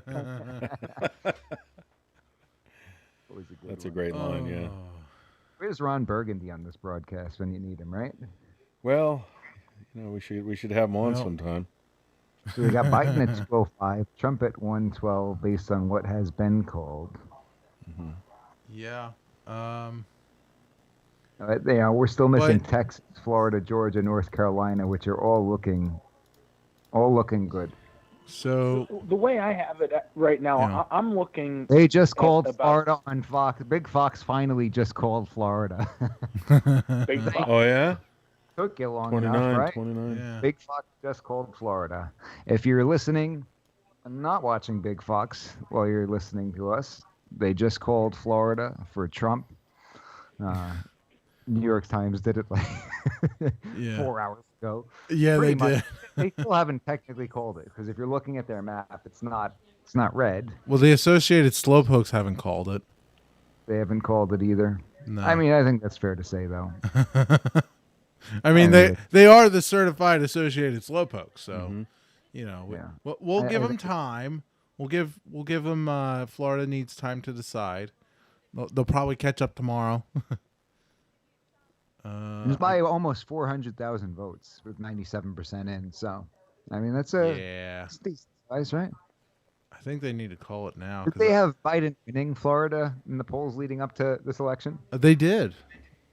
They did. Or I don't know about the polls. I know they had Florida blue for a while. I think here. they had him winning the whole election, actually. Got you. Or we just totally gone off the rails? Is this going to be another repeat of 2016? I would think so, yeah. I think Nick has dropped off. Is oh, did we lose him? Oh, that's a shame. What's that? Oh, no, Oh, there he is, ladies still and there, gentlemen. still He's there. still I'm pretty here. Sure if we Yeah, I'm lost still here. him. Mhm. Can't get rid of me that easy. Mm. So Big Fox has actually called it for Florida. Mm. Did they have Florida going to Biden in the polls? I saw that it was essentially a toss-up. All of the, sort of the aggregate polls had it within the margin of error, so they were calling it a toss-up. But of course, certain elements of the media were spinning that to make it seem like it was a shoe-in for former Vice President Biden to win. Sure, seeing a So whole lot. with my map, here's what I have. Filling in things that are probable, I currently have it at 242 for Trump, 212 for Biden. Outstanding, I have Pennsylvania, Michigan, Wisconsin, Minnesota, Iowa, New Mexico, Arizona, Nevada. So why don't we unclick those all entirely, Russ? So Nevada's already unclicked. Yeah. You have New Mexico unclicked, or you have it clicked? I have it as I light have blue. it Now it's unclicked. Because they've called it. Oh, Associated Press has called New Mexico for Biden. Can we just give that to Biden? Oh, did they? Yeah. Yeah. Okay. You gotta call them the give that to them. slowpokes. In Colorado, click that for Biden. There we go. So Minnesota, go to Minnesota and unclick that totally. Okay. Go to Iowa and unclick that. Oh, hang on. Now you got to start all over again. Iowa. Iowa, unclick that. Yup. Minnesota, unclick. Michigan, unclick. Wisconsin, unclick. Ohio, unclick. Pennsylvania, unclick. Good gravy. See, I have Ohio going to President Trump. Oh, you do? Yeah, I do. So he's up about. Virginia He's and up New almost 10 points. Okay, first of all, give Virginia and New Hampshire to Biden. That's got to happen. Yeah, Trump's up about 8 points with 91%. Virginia, so, New Hampshire. Unless there's some kind of drastic reversal there. And So, then, what over was the other on- one? Wasn't there another one? So if you scroll over, I just want to make sure they're not saying like, oh, well, Ohio will figure out next month or something. See, Ohio, it says ballots cast before Election Day will be reported by 8 p.m., and they're likely to be relatively stronger for Democrats. Postmarked ballots have until November 13th to arrive, Who decides this? but no additional results will be reported for at least a week and a half.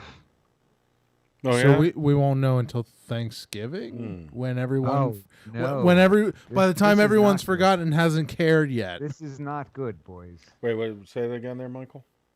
Looks like Doug Collins just conceded. Oh, yeah? How many votes did he have? 4? No. No. I'm Oh, is- talking about For what? This is not good. Mm-mm. Look this up. All right. We're in Let's bad take a shape, look. boys. Tell me what it is. Mike Moore, do you know about this? He was running for the Senate Special election. somewhere down south against who was the guy he was running against? Cunningham, maybe. Two Republicans, Loeffler and Collins. Oh, it goes to a runoff. Never mind. Okay. Head to runoff, yeah. Congressman Doug Collins has conceded in the U.S. Senate race, sending incumbent Senator Kelly Loeffler, Democrat, into a likely runoff. Never mind. I look like a total knucklehead right now. No, that's all right. There's a 'Cause lot- I just there's a saw lot that going on. The guy I knew was Republican lost, not The realizing. emotions are just so raw right now. Anytime Yeah, you it's see all right. a Yeah. Republican come up in the loss column, it's just terrifying. Yeah, no, that's true. So they just called New Hampshire for Biden. We were expecting that. I think we already had it on our map, but Yeah. Yep. calling it. Collins, do you remember him? He was the guy during the impeachment. He was pretty vocal. Kind of looks like. Did you ever see the movie Rookie of the Year? Anybody ever see that movie where the kid plays for the Chicago Cubs and then Marv from Home Alone is the pitching coach? I think I remember that, yeah. Yeah, he kind of looks like Marv from Home Alone and Okay, Rookie of the Year because he's Nice. got glasses. I don't know his name. Marv. We'll just call him Marv. His name is Phil Brickma. In I the like calling movie. him Marv better. The movie.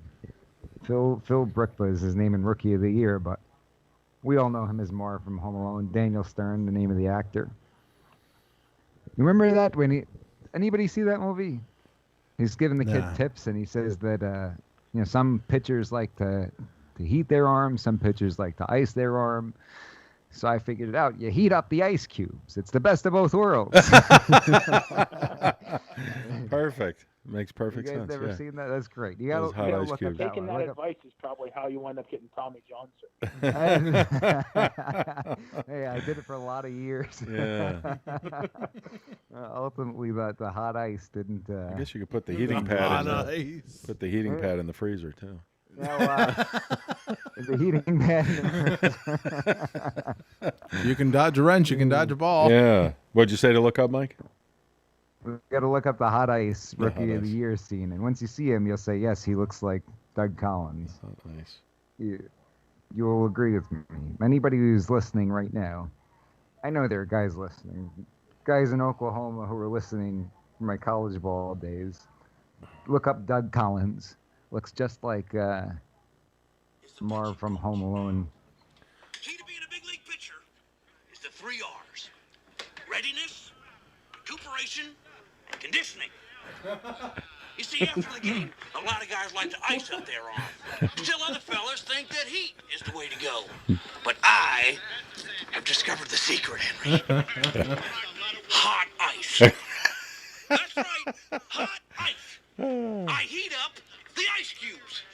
It's the best of both worlds. You could probably market that. Some That's people would be like, great. "Hey, you try out that hot ice? Have you tried the hot ice? The hot ice. The hot Somebody ice. just sent me a message. Apparently, the early market in Vegas in the last hour has completely flipped.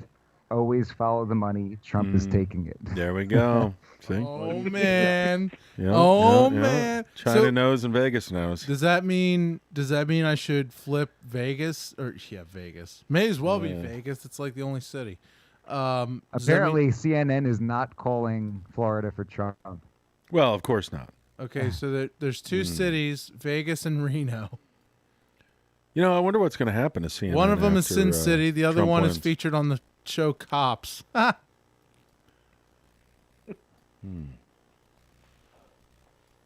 Should I click that over to red then? The Nevada one. I would. Oh. So on the AP map, it doesn't look like there are any results at all in for Nevada. Yeah. I think this is just a AP is the prediction Associated from him. Slowpokes.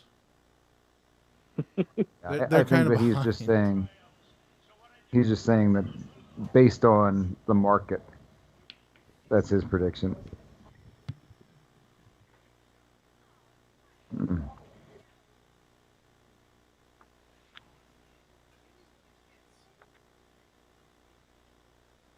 So I think, as far as finding a path to victory, my map right now is sitting at 242 to 217. So President Trump has to come up with 28 votes somehow from a combination of Pennsylvania, Michigan, Wisconsin, Minnesota, Iowa, Arizona, Nevada.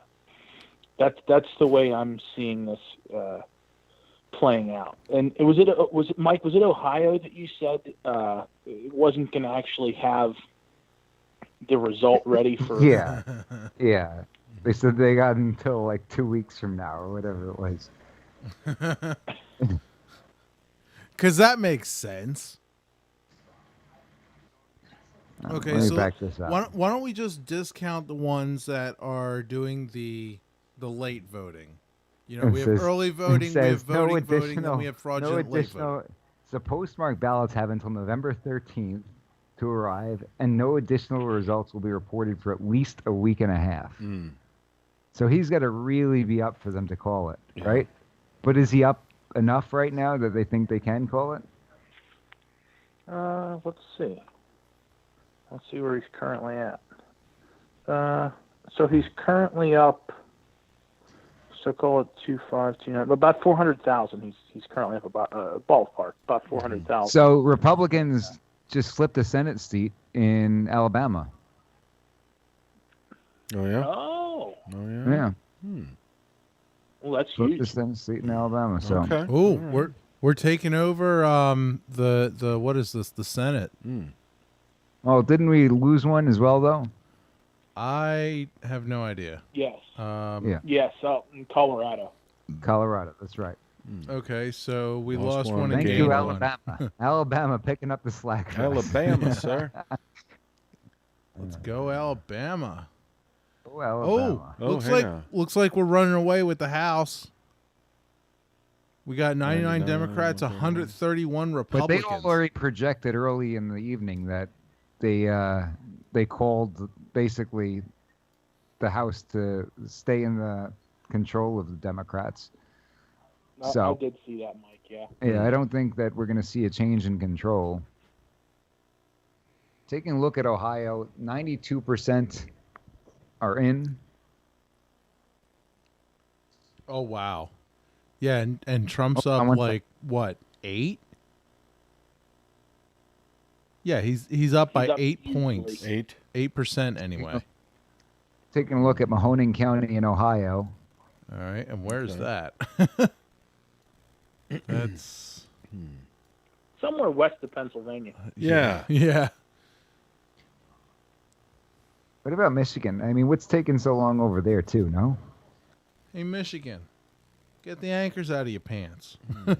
Oh, look! Michigan's got a mustard county, too. Another mustard. What does that mean? Do we know what that even means? It's like third party or something. Bill Cassidy, Republican, wins re-election, U.S. Senate in Louisiana. Yeah, it's the mustard party. Mustard, yeah. So we have Constitution Party, Green Party, Alliance Party, Libertarian Party, Democrat and Republican Party.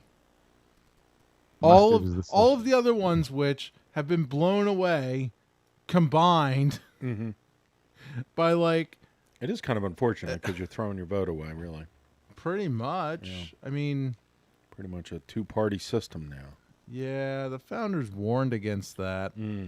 There comes a time in life where you think, maybe we should listen to those old guys. Trump won decisive. Trump is up decisively in Kenosha County, Wisconsin. Oh yeah. Yeah, yeah. Do you think that has, you know what just happened over there? And it looks like Clinton was neck and neck. Clinton was neck and neck with him. It looked like they just showed Romney got his butt kicked in Kenosha County. Clinton and Trump were neck and neck, and he's absolutely smoking Joe Biden in Kenosha County right now. Yeah, nice. Absolutely smoking him over there. So that's interesting. I have a question. What are we calling for Alaska and Hawaii? Do they have a trend that they? That's a good point. I think. Oh yeah, those states that are like way out in the middle of nowhere.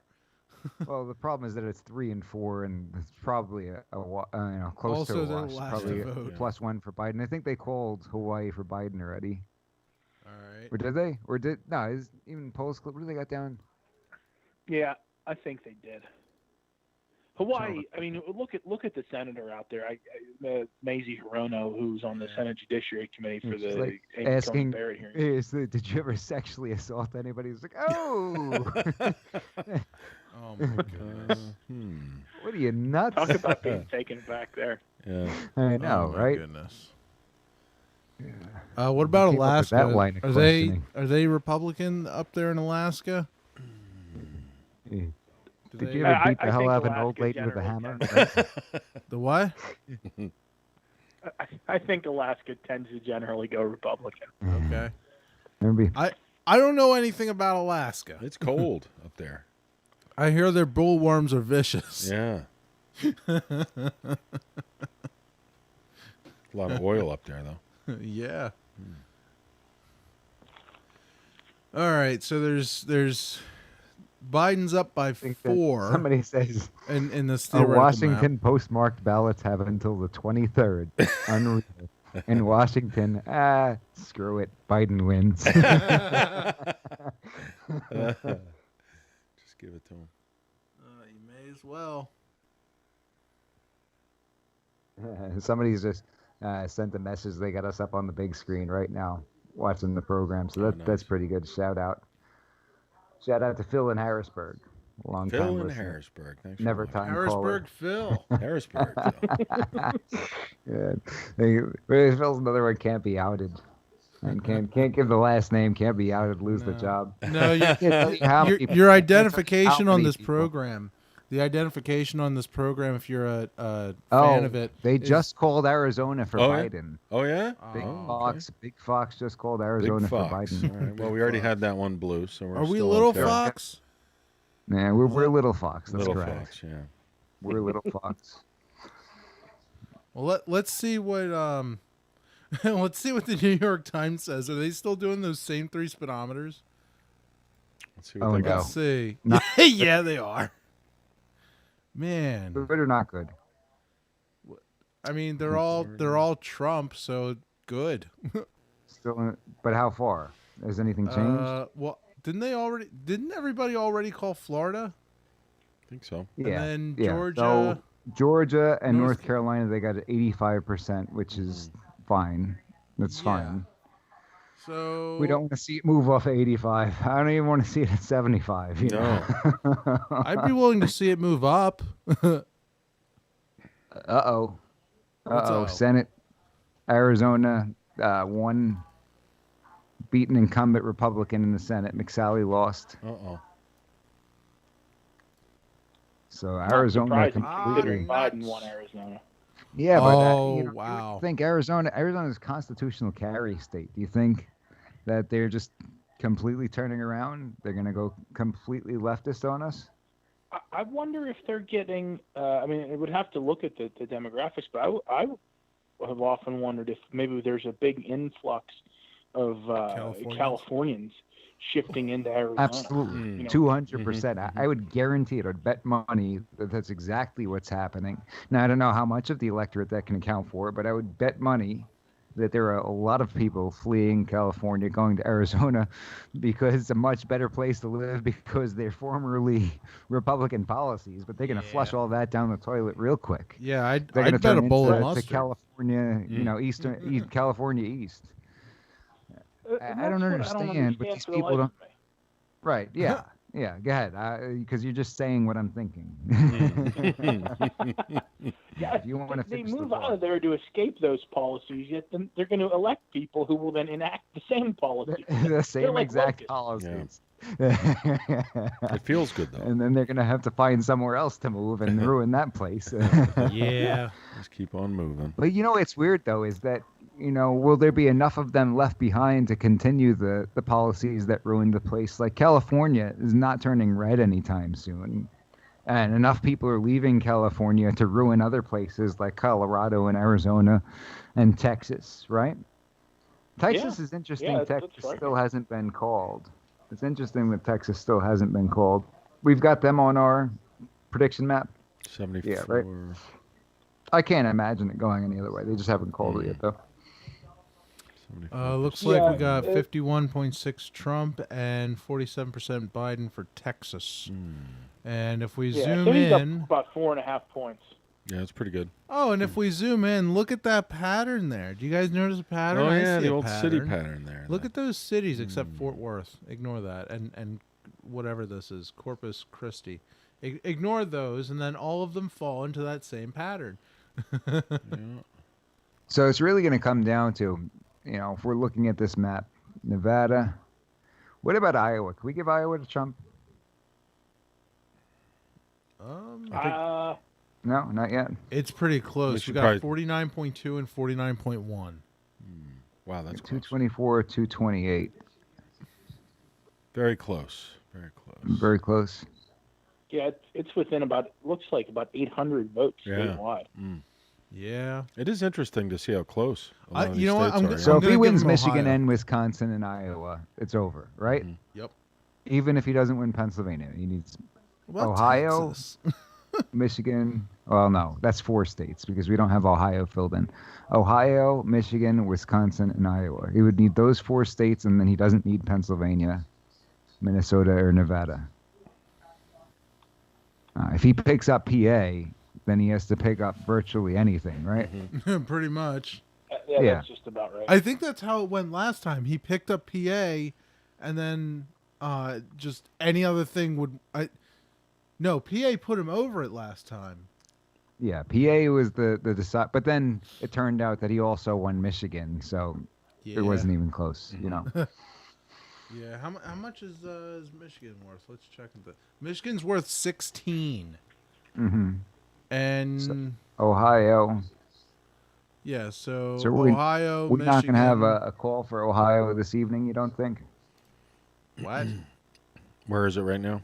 It'd have to be, but he's pretty far ahead, you said, right? Yeah, he's like 8 points. According to the Associated Slowpokes. Almost 500,000 votes. Yeah, we're looking at nearly 500,000 votes. Yeah. So even though they're going to be counting votes until next October. Yeah. More like next election. Next election. We're not going to know for the next 4 years, and then by then, Trump won't be able to run.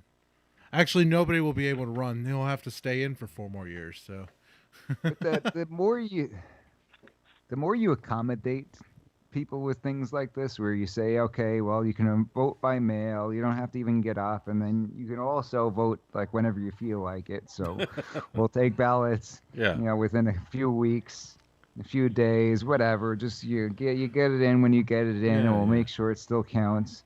And if this becomes the normal, then at what point where do they stretch it from there? Where do they say, okay, this is too hard for people, we've got to what about the people who can't comply with voting by mail email and vote whenever you want and vote a few days late if you want? And what about the people who still don't make it based on those accommodations? It's going to be vote by phone. You can just buy like a lifetime membership to vote. So. There's a lifetime membership. Even vote after by you're credit deceased, card. Yeah. Big Fox has this calendar up right now. What does the Fox Pennsylvania, say? They got till Friday.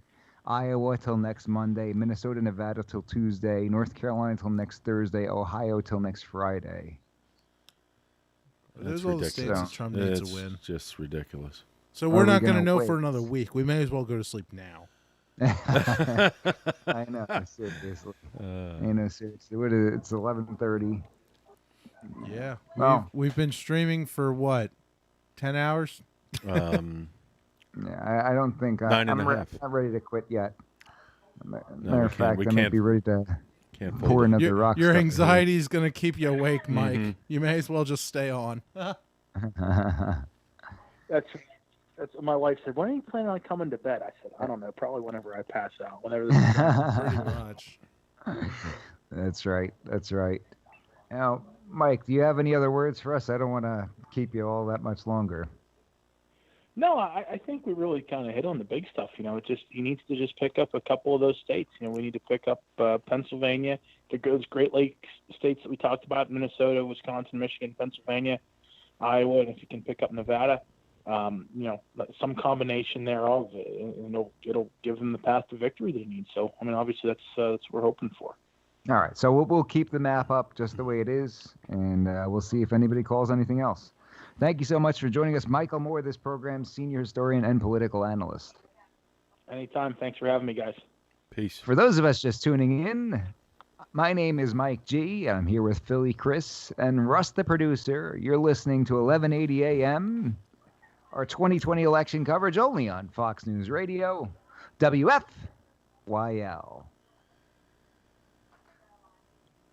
What else do we got going on here? Now what? Now what? Now we wait. Let's call Mike back. Yeah. No, just kidding. We'll wait till like 2 in the morning. I texted Stan earlier and he hasn't gotten back to me. That was like, I don't know, 2 hours ago. So I guess he's not coming on.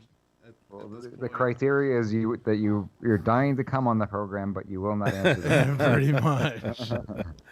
I think it's looking pretty good though. The number of votes. Should we call the local pizza joints and see if they want to talk to us? Let's get some coffee or something. I want to give a shout out to somebody voted over in York County, Pennsylvania, kept it red. We got Johnny Weaves over in central Pennsylvania. Longtime auto mechanic.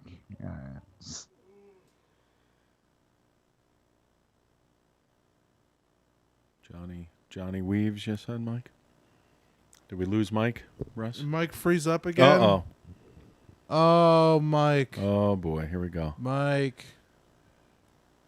You done left us. Man, you're making a funny face. If you're not frozen, you're good at faking it. This guy deserves an award. How about it? Give him a little shout out there. Okay, so I'm gonna like get rid of his thing there. So when I call him back, I don't dox him. Yep, there he goes. Oh boy. Okay. Technology at its best. All right. So I'll just give him a call. Let's turn that down. Mike. What happened? Yeah. Lost you. Well, Skype had a stroke. Skype And you Are we froze. still on YouTube? You froze. Yeah, we're still on YouTube. It was only Skype that had a stroke.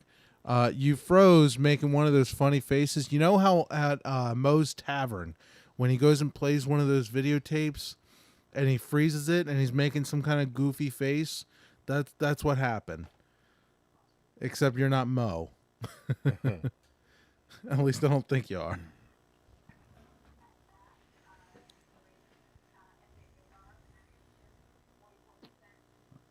All right, I want to know from the boys over in Central Pennsylvania if they heard my shout out. Did you guys hear that? It cut out, so you might want to redo it because we didn't.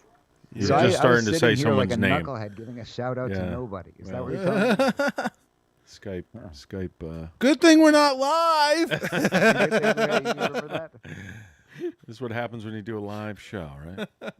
Special shout out. I can't see any of the maps on the screen. Oh, hang on. Let me reshare the thing. The thing? Yeah, the thing. The thing. You know the thing. Hey, shut up. Words are hard. How All do I men do created this? equal under the thing. Yeah, under the thing. You know, that thing. Wait, what am I sharing with you? I'm sharing. Oh, wait. It was the video camera. That's what it was. There we go. What is that? No, the thing. All men and women created by you know the thing. You know, the thing. Well, let me start my shout out Yeah, from go the ahead. top because I was sitting here like a knucklehead giving a shout out to nobody. Shout out to one of our listeners who helped keep York County red over in Central Pennsylvania, Johnny Weaves. And Johnny Weaves, longtime auto mechanic, man, he's not afraid to get his hands dirty. Put some sweat equity into things, right? There we go. Very hard-working guy, cigar aficionado, true supporter of the Second Amendment. So thank you, Johnny Weaves, for getting out there, making your vote count, and helping keep York County red. We appreciate that. My boys over at the cigar shop in Lemoyne, Pennsylvania, watching the election over there. Should be smoking a cigar right now, shouldn't I, guys? We all should, Mike. I had no tobacco products throughout this entire program. I've got quite a few sitting here on the table. I've not used any tobacco. How you doing with that, Mike? I'm not doing great, to be honest with you. Well, you can celebrate when Trump wins tonight. We You need can to set up like celebrate. a Rush Limbaugh station where I can just sit there and smoke cigars the entire why time. not? Right? That's what we need to get for 4 years from now. Okay, so 2024. That's your job, Russ. Is you got to build a station where I can smoke cigars. Build a studio where it's cigar friendly. You know, that's Okay. we You gotta could have pay some for me kind to of put a- it up? A cigar car, of course. Okay. We're just gonna have. No, this is America. You don't work for free. What is this, socialist? Yeah, we'll just take some of your rich lawyer money and we'll give it to me and I'll Get build some a thing. fans. We just need a couple we'll fans. take care of you. Yeah. I'll build a thing. Yeah, you know the thing. And build a thing. Maybe we could have some kind of a cigar roundtable get-together broadcast. We need to do that. You mean like on that 70s show? Wish I could say I've seen an episode to understand the reference. Unfortunately, Okay. Are you calling me old? Because you're older than I am. no, I'm not calling you old. I'm just saying. Good. Good. I was just saying you checking. I don't- couldn't Just remember. saying you don't watch good television. That's all. I don't watch television He's at being all. more specific now. Yeah. You have bad taste in television. That's all. I'm saying. I don't watch television. I listen to high quality radio shows like Mike G. That's right. And that 70s show. Yeah. Any new developments here? So where are we at? I heard there's this car that runs on water. Oh yeah? No, they've had those a long time. They've just been suppressed. CIA's been hiding it from us, man. Oh yeah. Or something like that. Got a message. Trump has beat the Ohio polls by 7%. That's a very good sign for Michigan and for Pennsylvania. Fabulous. What do you know, boys? The polls were not correct. Those polls. So let's should hope so. I don't want to speak too soon. Should I change those then? No. I want to. I want to see change what them, happens. We're going to bed because it's over. Right? I want to see what happens. That puts him at 262 if he gets Pennsylvania, Ohio, and Michigan. It's over. And then If he gets Michigan, Pennsylvania, Ohio, it's over. Bam, Yeah. bam, it's over. Over. And that's without Wisconsin and Iowa. Who knows if he wins those as well? I mean, that would turn into a.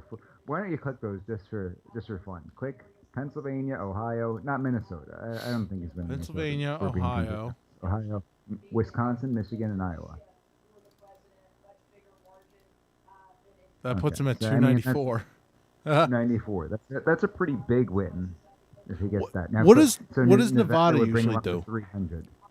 What's that? What does Nevada usually do? I think that is actually right now it's considered could go either way. Right? Well, they got an extra hour. What time is their thing end? Midnight for us?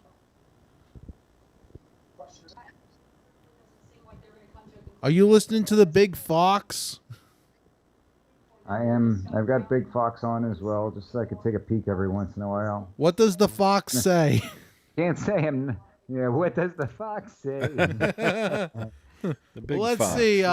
This poll's saying ring ding ding a ding, and that one's saying wapa pow. What do I do now? Okay. So Hillary won Nevada in 2016. Right. Because Nevada wants to kill babies. Got it.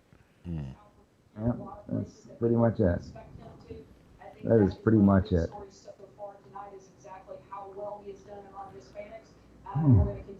So do we have any updates as far as anything look like it's rolling in? Nope. The Slowpoke Press and the failing New York Times. I'm not gonna consider them accurate anymore because they've had the same speedometers up. Why is it taking these guys so long? Like even the Slowpoke Press, like they're slowpokes already. I expect that from them. Just delaying the inevitable, I think. Yeah. I got an idea. Oh yeah. Why don't we check it? Whoa! What just happened? Whoa! Wait a minute. What just happened? Well, I don't know. We lost everything, but we're back up and running. Okay. What happened? I can hear you guys. Yeah. No, You it's see us? fine. Everything right? The thing blinked. You know the thing. Yeah, the thing. Men, women, created with the thing. You know. No, only men. No, I can't say that. Why don't we check out some live streaming coverage from some of our favorite fake news outlets? Oh yeah. That could be Yeah. interesting. Let's check in on, Yeah, I on wonder how what those they're guys saying, are yeah. doing. Hang on, let me Google the thing. Yeah. Anybody losing their minds yet? Yeah, I hope so. Why don't you be like Matt and just send everybody over to a different broadcast, right? Yeah. All right. That was funny. So election coverage, yada yada yada. There's the same thing. You guys want to see the New York Times, CNN, or CNN? Let's check whatever out these CNN. guys are. All right, See how let's. they're spinning everything. Hold on. Latinos for Trump. I got another shout out. Okay. Going out to that Lemoyne cigar shop. Angels over there. Oh. Angels, retired law enforcement. Nice. Shout out to Retired Angel. law enforcement. He's Latinos listening for right Trump. now. He sure is. Excellent. All right. All right. Well, thanks for listening. Here's what I'm gonna do. Smoke a cigar for us. That's right. I sure as hell aren't. I'm gonna I'm light not something up smoking soon any in here. I cigars, don't know. Russ, unfortunately. If I could find something to burn. Oh my! All right, I'm gonna take a look at The this. same I have over it on- hidden because there might be an ad. I don't want to give them money. I'm playing stupid ads for them. They've got Georgia at 81%, North Carolina at 86%. George. George. George Trump. Historic night. Georgia. Election 101. Results that matter to you with My Election. Oh, they got that announcer guy from the CNN.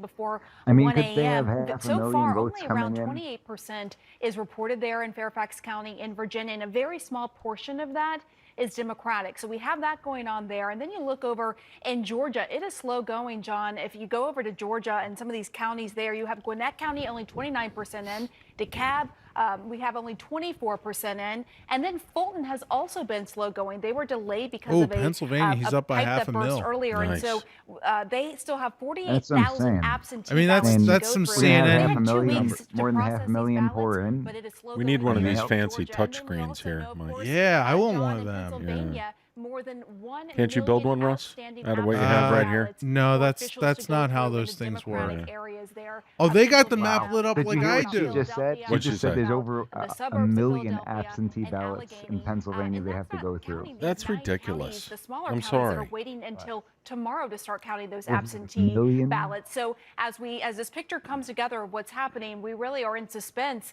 there in Pennsylvania. That's a lot. It's again, you just look at the Commonwealth of Pennsylvania, big state, 20 electoral votes, 2 million to 1.5 million, and you think that's a lot of votes. Just go back in time to Pam's point about how many votes still need to be counted. 2.9, and we expect higher turnout this time. Pam mentioned the 9 counties, at least 6 of those, I think, maybe all 9, but at least 6 or 7 won by Trump. They've just decided they knew they were going to be overwhelmed today. They're not going to count those votes until tomorrow. So you look at that there. I want to pop back to what Pam said in Georgia, because again, if you're in the Biden campaign right now, you're looking at this map and you're thinking all of the opportunities we thought we had might be slipping away, meaning states that we could flip, like Florida, like North Carolina, like Georgia. There are 2 Senate races in Georgia as well. So I just want to go to the point Pam was making and just see what are we looking They've at. got So North let's come Carolina back right out first. on You CNN? look at statewide, Yeah. 111,141 vote lead. So you come into the highest population center and you say, okay, well, they're missing a lot of ballots here. Not missing, but they haven't counted a lot of ballots here. Not so you look at missing. Fulton They're County, up. 297 ballots in there. Where are Let's just they? see where we are, Hmm. 196. So Joe Biden is 100,000 votes behind where Hillary Clinton was there. It's supposed to be a more high turnout election, so maybe there's more votes there. That's Maybe. about 100,000 there. Never know. Pam mentioned Gwinnett County. Come over here. You see know how many 174,000 ballots for are gonna Biden be in the now. back of You a go truck. back, Mhm. 176. So he's ahead of Hillary Clinton already there with still some votes to be counted. The question you're asking, this is the reason I'm going through this, is it at all possible? When you look at the Donald Trump lead right now, when you go through these areas all and you possible. move over That's the here, we had standard. that. We Yeah. I wonder if come they're here using a again, website or if they have their 81,000 own votes. So A lot you're of us saying have done there's here. a tape. 81,000. So Joe Biden is now, you go back in time, 250. My mind is So completely you are focused looking on at the giant chunks of technology. vote in those counties. You come Wait, back Gary out, you see the Johnson's on there president's lead again? is 211. No, that's 2.1%. That's many votes Okay. missing from DeKalb, Gwinnett, Yeah, and Fulton. he's with the mustard There's party. no reason at all for Democrats to give up. There's votes to be counted. The question is, can you win? As those votes are counted, what's your margin? What is your margin? So again, you keep it on the board. If you look at it right now, as a Democrat, you're disappointed. But when you do the math and figure out what's out there, this is why patience is going to be so important. And again, it's the very same situation. Pam mentioned more than 1 million votes In here. other words, they're just nowhere they're near. nervous. This is 2016. Big Come Fox back up to just 2020. They're called just nowhere near the same Ohio numbers, for right? President Donald J. Trump. Nice. Big Fox calls Ohio Yeah. for Donald J. Trump. Nice. Fill it in, Russ. All right. That's Let me it. let me move this guy out of the way. Which is why Sarah I Moore, guess I'll turn him back the up. Secretary of State of Pennsylvania just came out, explained the process. That's It really the doesn't seem challenge to be now. eating Knucklehead. too much The election mustard. officials in these states where you have the slow count, we just got the Fairfax information, in Pennsylvania, Michigan, and Wisconsin, transparency is going I to already be have key filled in the in hours for ahead, Ohio. because this is where, in this age of social media, CNN talking about well, transparency. we did when we were going through the different The important scenarios. thing is, Yeah. stay with the sources you trust. What I think Patient. Iowa. We're going to count them. We have Which eyes ones are on them. supposed to be It's all blank? fine. No rush. We'll You take get it easy. Pennsylvania. We'll do it right. Nevada's We'll key race light alert. red. Some of the contests we haven't Oh, yeah. paid that much attention to, but take a look Only at 1% in, though. Right now, 37% of the estimated vote Get is this in. Joe knucklehead Biden seated, please. has an 18,000 vote lead over Donald Trump, 51.3% to 45.5%. The second gonna congressional cut the district commercial? in Maine, I think with Mike one was saying to turn it electoral off vote, now. 30 Yeah, just mute him. Get rid of them. Yeah. Okay. Go back to our map, our interactive map that we made. All right. Let's see. And So get this- uncheck Pennsylvania, because I don't think we're there yet. Okay. So we're at 242. Still needs to pick up Pennsylvania plus Wisconsin, right? Wisconsin, Michigan, and Ohio. Oh no, they call it Ohio. That's right. That's right. They called Ohio. So if he picks up Pennsylvania, hang on. So he's still showing at 118 for some reason. I guess they haven't called all these red ones yet. How's Texas looking? Texas is 52% Trump. Florida's 51.3. yeah, the Big Fox is saying they can't call Texas or Georgia. Oh, I don't buy that. nah. Why can't they call it? I don't buy that. Because of the Why not? Did I don't buy anybody that. bother to ask them why not and commit an act of journalism? why not? How dare you commit an act of journalism? We'll have you thrown in jail for that. So Tell me why I shouldn't. you could either Yeah, in Mike? Pennsylvania. There's a couple different. Uh-huh.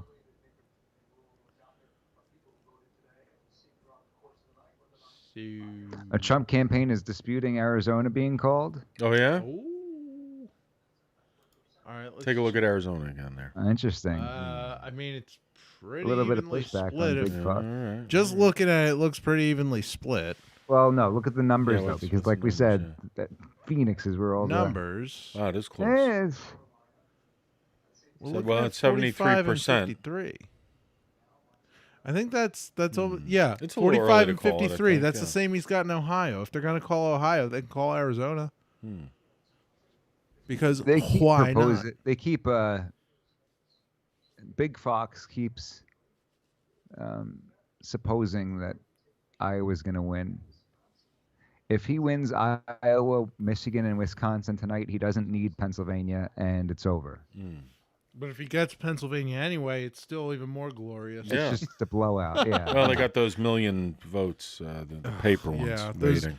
those million Thomas. votes that are going That's to come in a crazy. week from now. It turns out 1 billion people voted by mail in Pennsylvania. 1 billion. A Yeah. million Turns out they billion all raised Yeah. from the votes. I mean, grave that's a crazy number of votes. and voted, and then went back. Yeah. Billion gazillion. 1 trillion. How many votes. people voted for Joe Biden in Pennsylvania?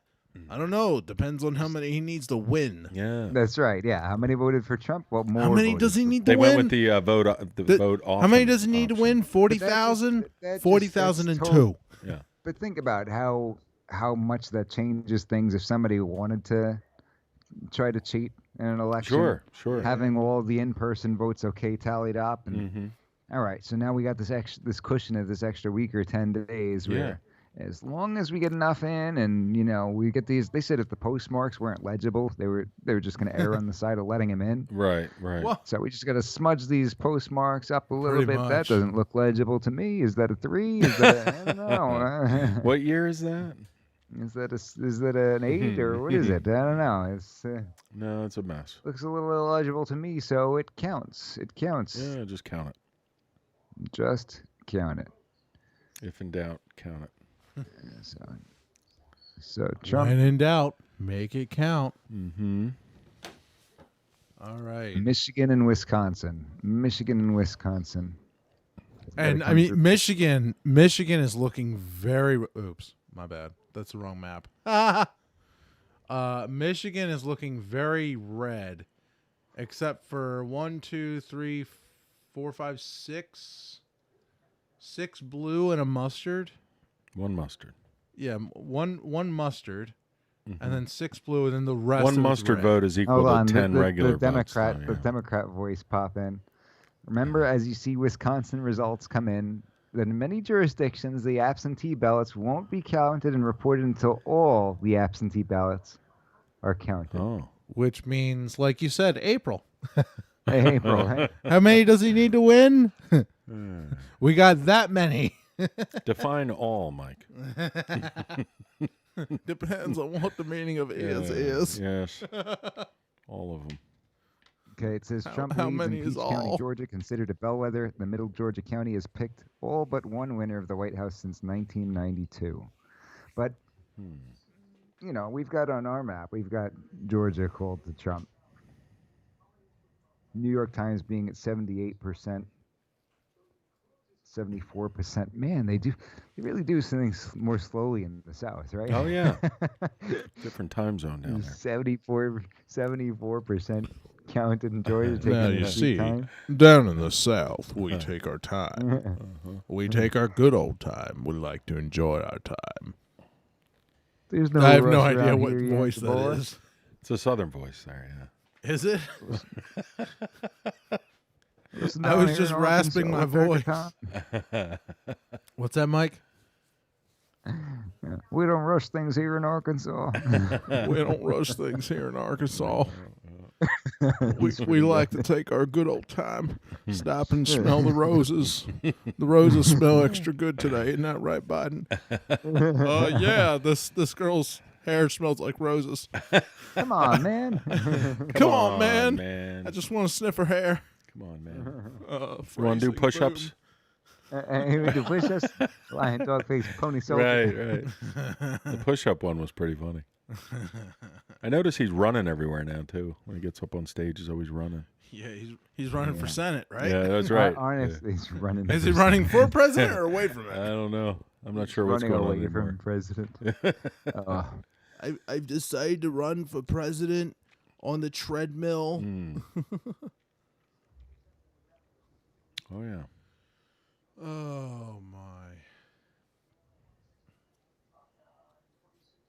So 11:52 coming up on November 4th. 8 more minutes till tomorrow.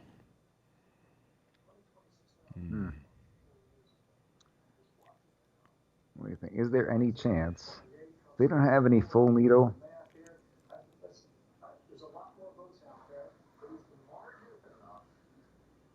What was that, Mike?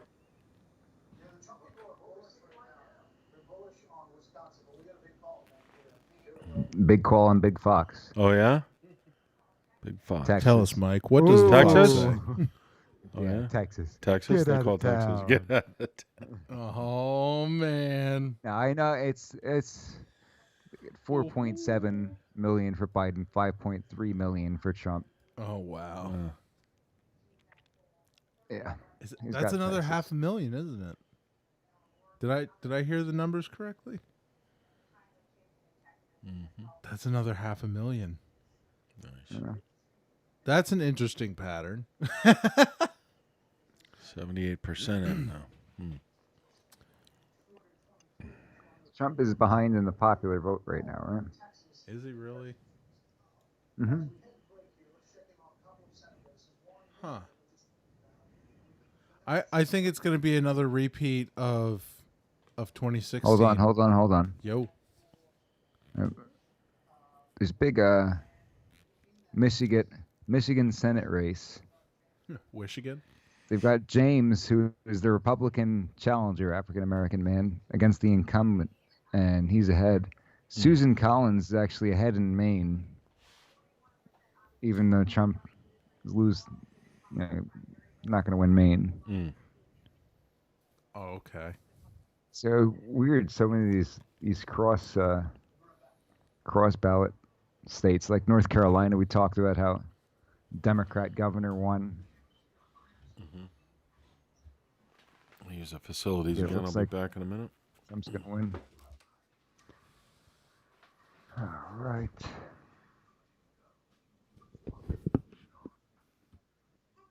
Well, Russ, do you think this is looking a lot better than they're making it out to be? I have no idea because the mainstream media. Associated Slowpokes are taking their good old time, and nobody's calling anything like on the East Coast when it should have been called already. Like what's but taking them that so our- long? I think our map it's fair to go by our map. You know Right. what? I think there should be a deadline. Okay, more than just election Well, day. It should I be think like, most intelligent human beings think there should be a deadline. well, there's that. I guess that's not the way the game's played anymore, right? Apparently not. They just like to move the goalpost. But if you're Doing gonna whatever you- mail no, if you're gonna mail something in, okay, you ought to do it like a week ahead of time or something. Okay, there's no excuse. Oh yeah, I think I'll mail this in on election day. What's wrong with you? So we're really at 258 right now. What? Or no, 248. 242, 258 with Leland. That is Get rid the of theoretical thing. Take him off of because we still need. Ugh. Yeah, no. Get rid of that. Get rid of what? Turn off Michigan. Michigan. All right. Yeah. All right. We're 242. 242. Yep. Went to law school because I'm bad at math, but I think that leaves us at, what, 28? Yeah, 28. So we need, what are these things worth? Hang on. It could be either Michigan, Wisconsin, and Iowa. It's right there. It's on the thing, Russ. Yeah, but I like this one because it has more colors. It's more diverse. Oh, you see, Iowa's 6, Wisconsin's 10, Michigan's 16. And that's how you get it without Pennsylvania. Yeah. You can get it with Pennsylvania and... See, the thing is, he's... Michigan or Pennsylvania, Wisconsin. See, he's earmarked in these red ones, and if he wins just the ones that are leaning red, then he wins. Oh, I also have him down for Alaska, so maybe that's like, yeah, he hasn't won Alaska yet, so I guess we can. And like Hawaii hasn't been called, so yeah.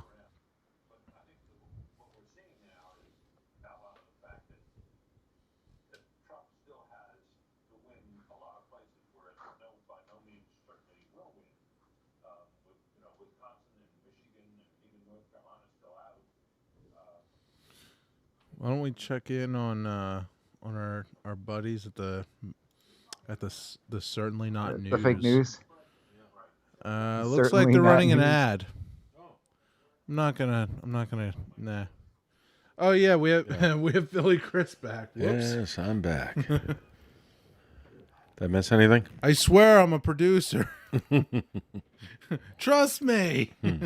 I know what I'm doing most of the time.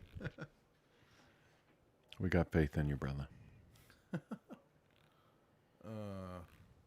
Are they shifting? I think we're in good shape, boys. AP has not called Arizona. No. For Biden, right? AP has not called Arizona. So we were just going by Big Fox calling Arizona for Biden. Yeah. I think Big Fox might be backpedaling a little bit on Arizona. Oh, yeah?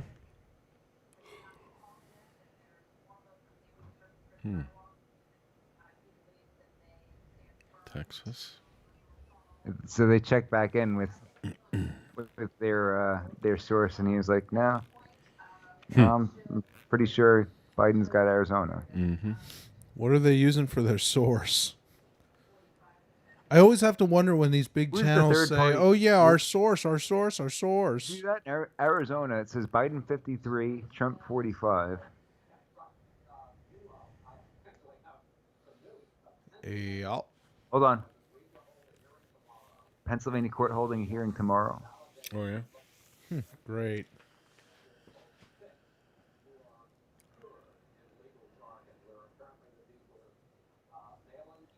Mail-in ballots that had some kind of problem. And they were counted after being altered. Oh. Surprise, surprise. Hold on. So he may not be able to get Pennsylvania. Probably going to be a recount. Oh, no.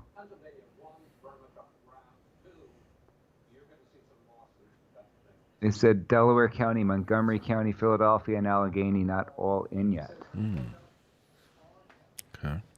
What Fox wait. channel you watching? Let me bring it up on the thing.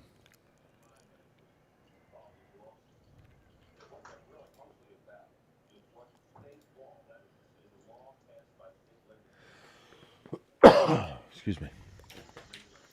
Great. Good going, Pennsylvania, huh? Right? What are Here we go. doing Fox News. Fox News, everyone. You bring up Big Fox. Bring it up. Swear to God, if I have to log into a cable provider. No, screw your stupid ads. I don't want it on my computer. Go away. Covered content. Obnoxious jerks. We're still on the air, just so you know. Yeah. Oh, I know. I hate ads from everybody. Unless it's ones that we make, like Bag of Bees. Yeah, well, they're better. Yeah, why don't we pause for a brief commercial for Bag of Bees? But the Constitution grants the authority to Who's set this election guy? rules to That's state Brit Hume. legislatures, not state courts, not state election boards, but state legislatures. So what these Republicans are worried about is monkey shines of the kind that might be suggested when you hear that votes are being altered to make them count, which otherwise would not have.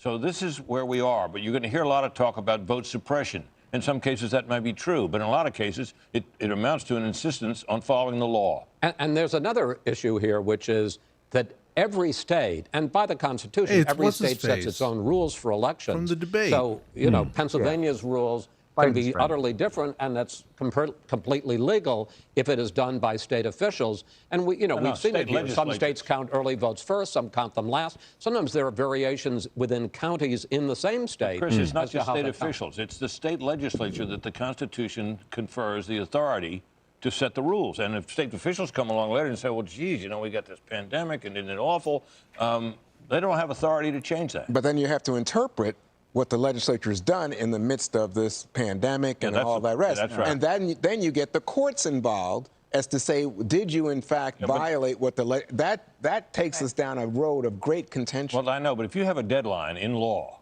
right, and somebody says, well, we're going to count votes that are after the deadline, there's not a lot of interpreting to be done there.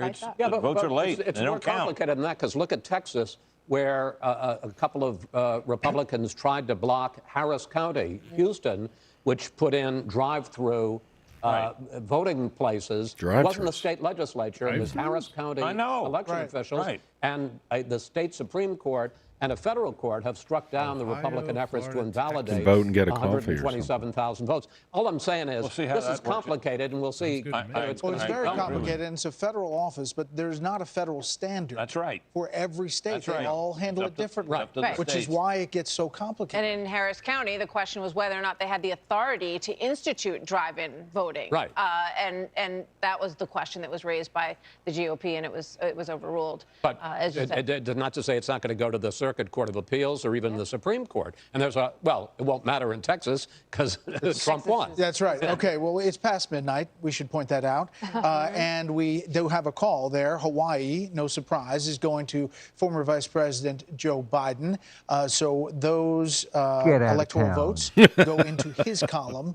And joining us once again right now, Tucker Arizona's Carlson. tightened up. It Tucker, looks like. there has been pushback to our call for Looks like Arizona. they're at 1.3 in million the for Biden. column, and, So my looks phone like is Biden's lighting up ahead with by Republican What's with this guy's hair? under Can't do it. 200,000. And you just heard me Under a grill little, Chris a little Starwell under on that. 200,000. Arizona with 74% in. Hmm. Fox is standing by, There's calling been it. a great deal of pushback from the president, his staff, the governor of this Arizona. guy? Apparently more than Tucker. 1 million ballots still to be counted. I'm not privy to the math. Tucker Carlson. I'm Man, not his certain hair. how that, even Well, after it's a pandemic. the explanation. from Anybody Chris who's Starwell, watching, how That's that his pandemic sequence- hair? Plus the Fox News radio producer doesn't know who Tucker I Carlson is. don't, dude. I don't watch Fox like ever. About the media in general, I think Usually just hear the voices. us, but people are concerned. I like Tucker. I do know as a factual matter that the claim, and I think I'm quoting now, The biggest our name in pre-election polls were politics really, media really today. good. Which is not true.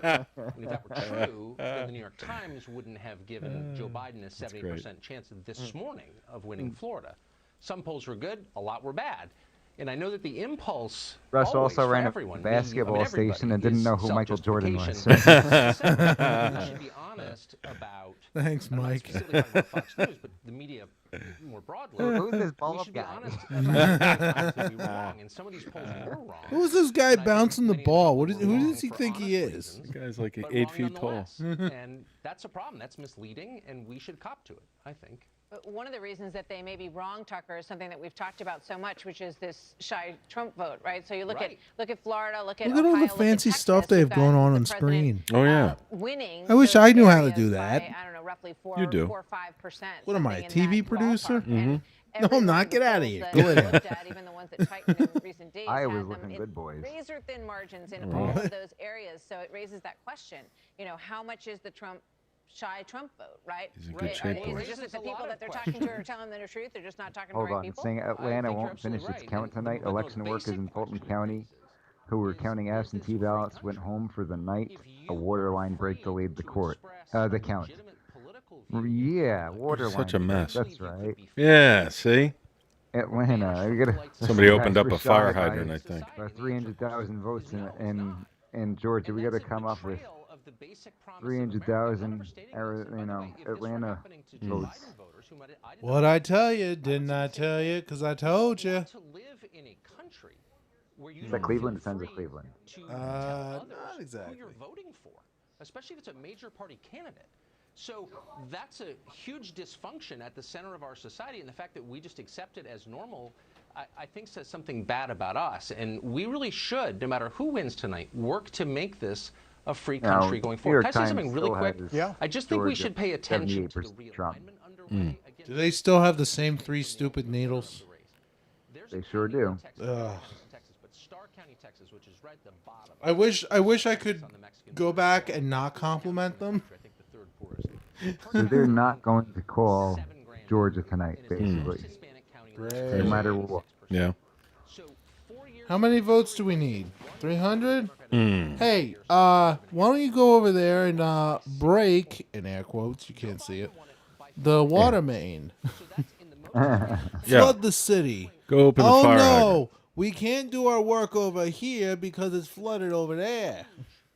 Pennsylvania's going to be such a disaster, guys. Yeah. I really hope that it doesn't come down to Pennsylvania, to be honest with you. It'd be crazy. This is going to be bad. Mm-hmm. This is going to be really bad for Pennsylvania. Yeah. In a way that it never has been ever since Abraham Lincoln started it. And I just think I mean, the part where he's saying, you know, to come out of the a Trump deadline is a first deadline. term. And I think it's something that will kind of define politics in this country for a long time. And we should pay a lot of attention to that. Again, people are voting along economic lines, not along the clean racial lines that intersectionality and all these other dumb theories suggest that they would. People who make less are voting Republican in bigger numbers. That's just a big thing. It's never been that way. Now it is. Is the polling industry dead?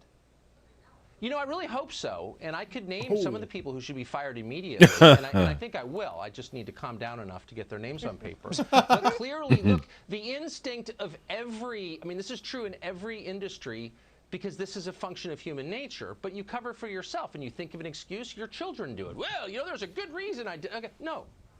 You screwed up and you have to acknowledge it in order to get better. But we in the media, I think, are particularly good at pretending that there's some reason that we misled our viewers or our readers. And we really should stop doing that because too much is at stake. And the first way to fix it is by holding the people who screwed up accountable, and that's just by firing them. And they can go do something useful like hang drywall or learn to paint or do something else. But they cannot keep discrediting the work of the rest of us by screwing up in the way that they have. I think that's a fair ask.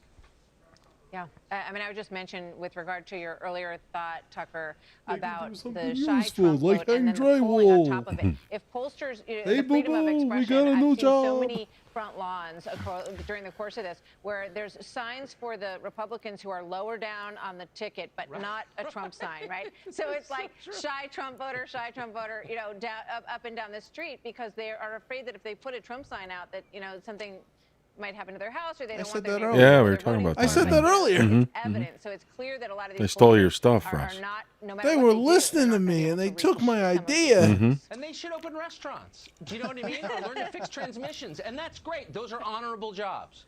Tucker, as always, thank you. Congrats on the ratings. Let's go to Bill Hemmer. Bill, you still up there? Sure am, guys. Okay, How we doing? Let's do a little what if again. Okay. Because we are in the what if territory. Yes, we are. The what if game. The what if game. We can play this all night. This guy wants to go first. And Martha's in this too. Yeah. let's just say Georgia, North Carolina, Iowa. Let's just say, like, Okay, Yeah, we'll just throw it out. really along with you, got it Montana. right on. Yeah. Yep. All right. Now, let's not touch Pennsylvania, but let's go out here. doing the same thing. Alaska, Nevada. I've got Alaska, Maine, or Nebraska 2 goes to Biden. Nebraska, Maine congressional district goes to Trump. Okay, now Wisconsin. I'm going to say And Trump then for we go Wisconsin. to Minnesota. Going. Maybe. And then Maybe not. Then you're at 258. This scenario, either one of those, Pennsylvania is the decider. Yeah, say look at this. Republican, Michigan, he wins. Donald Trump wins if he wins 2 of those. Yeah. He also wins if he wins Pennsylvania, if he wins Wisconsin. Now I'm splitting the congressional districts. we already said that. But then it's Pennsylvania and Michigan if he wins Wisconsin. And it's possible that he could win Wisconsin. Yep. Here's what I did a moment ago. I almost kept up with Whoa, you. what system is that? But it's midnight, right? That's like a giant iPad. Here's what I did a moment Oh, ago. yeah. Apologies about my math. I'm doing it on the fly. So I got out the calculator a moment ago. Martha, we were talking about Wayne County. That's Detroit, okay? 300,000 votes back in 2016 separated Hillary Clinton from Donald Trump. 300,000. Tonight in 2020, Do they just give statewide in all the Michigan, main bear channels a with me now, smart board? you have roughly a 300,000 margin in the state of Michigan at the moment. A few of these rural counties, Upper Peninsula, still have not checked in. You got a few down here. Let's just see what these counties did 4 years ago. All right. They're all red. This is red. No, sorry. Berry County. So that was a difference of 10,000 votes from 4 years ago. And as of tonight, Berry County is not checked in yet. All right? So that's an outstanding vote, clearly. It's razor close here. All right. We were talking about Milwaukee County a moment ago. Got out the calculator. Wanted to make sure I could get this thing down here. 2020. All right. Milwaukee County from 2016 now was decided by Hillary Clinton by a margin roughly of 162,000 votes. So come out statewide, 2020. Where are we now? Big Fox in the just state called of Iowa. Wisconsin? Oh, yeah? Ooh. I guess I'm ahead of you guys. I'm predicting the future. Yeah. Predicting the future over That's here. all right. That separate Trump and Biden in Wisconsin. I mean, that's not a small margin. No. It could be significant. So they in a gave him massive way. Alaska. And Brett, you're talking about the pushback. Everybody. And what'd you say, Wisconsin? I don't know if this is going to No, change Iowa. or not. Iowa. Listen, our decision desk went with it. They're telling us there's 1 million votes out there. All right. We'll see if that's the case throughout the night.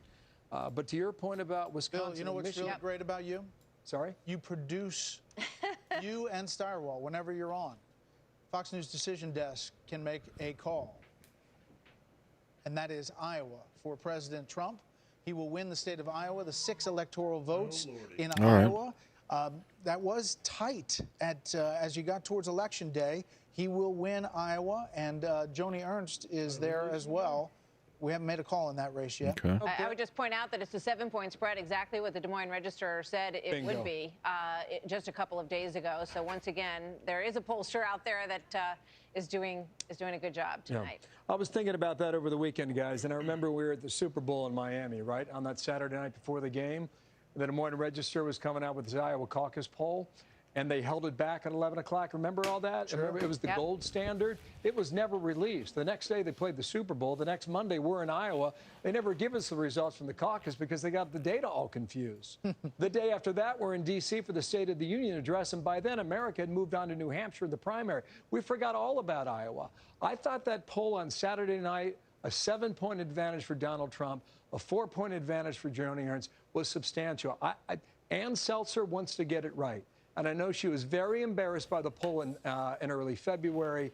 And I bet they worked very hard to make sure that they were spot on. And tonight, at the moment, it's exactly what they said, 7 points in Iowa. Can we just get a look at the Joni Ernst, Teresa Greenfield board there, guys? What I can do I lose Mike. for you. I think we've got a race board here, No, he's Joni still Ernst there. race board of Look the at this. Senate. There we go. You got it? Yeah, he's just 6 muted. points at the moment.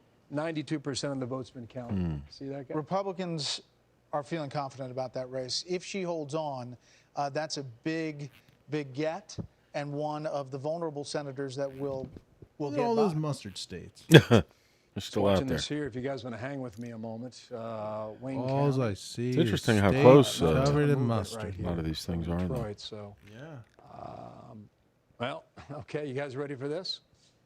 I mean, I just showed you from 2016 the counties in Michigan that were still outstanding. One was blue.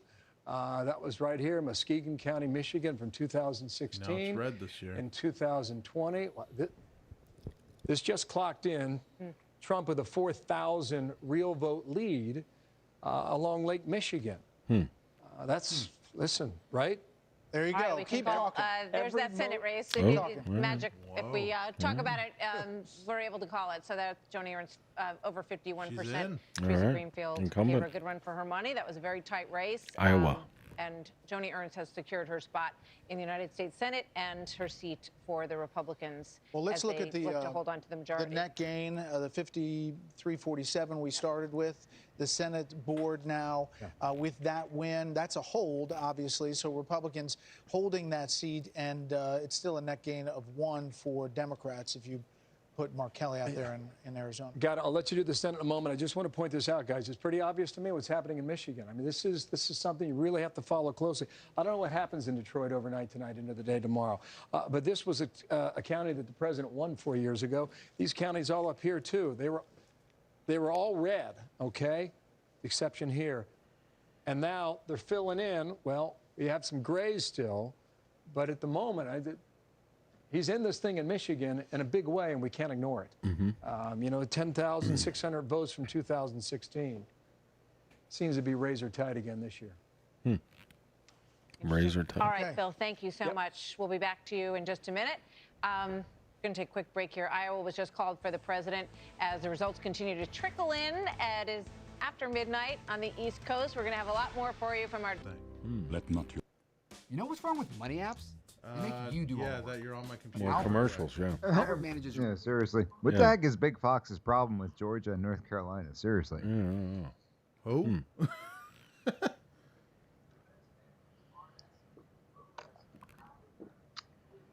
Yeah, Big Fox. Big Fox. Oh, man. Fox Sox Box Knox.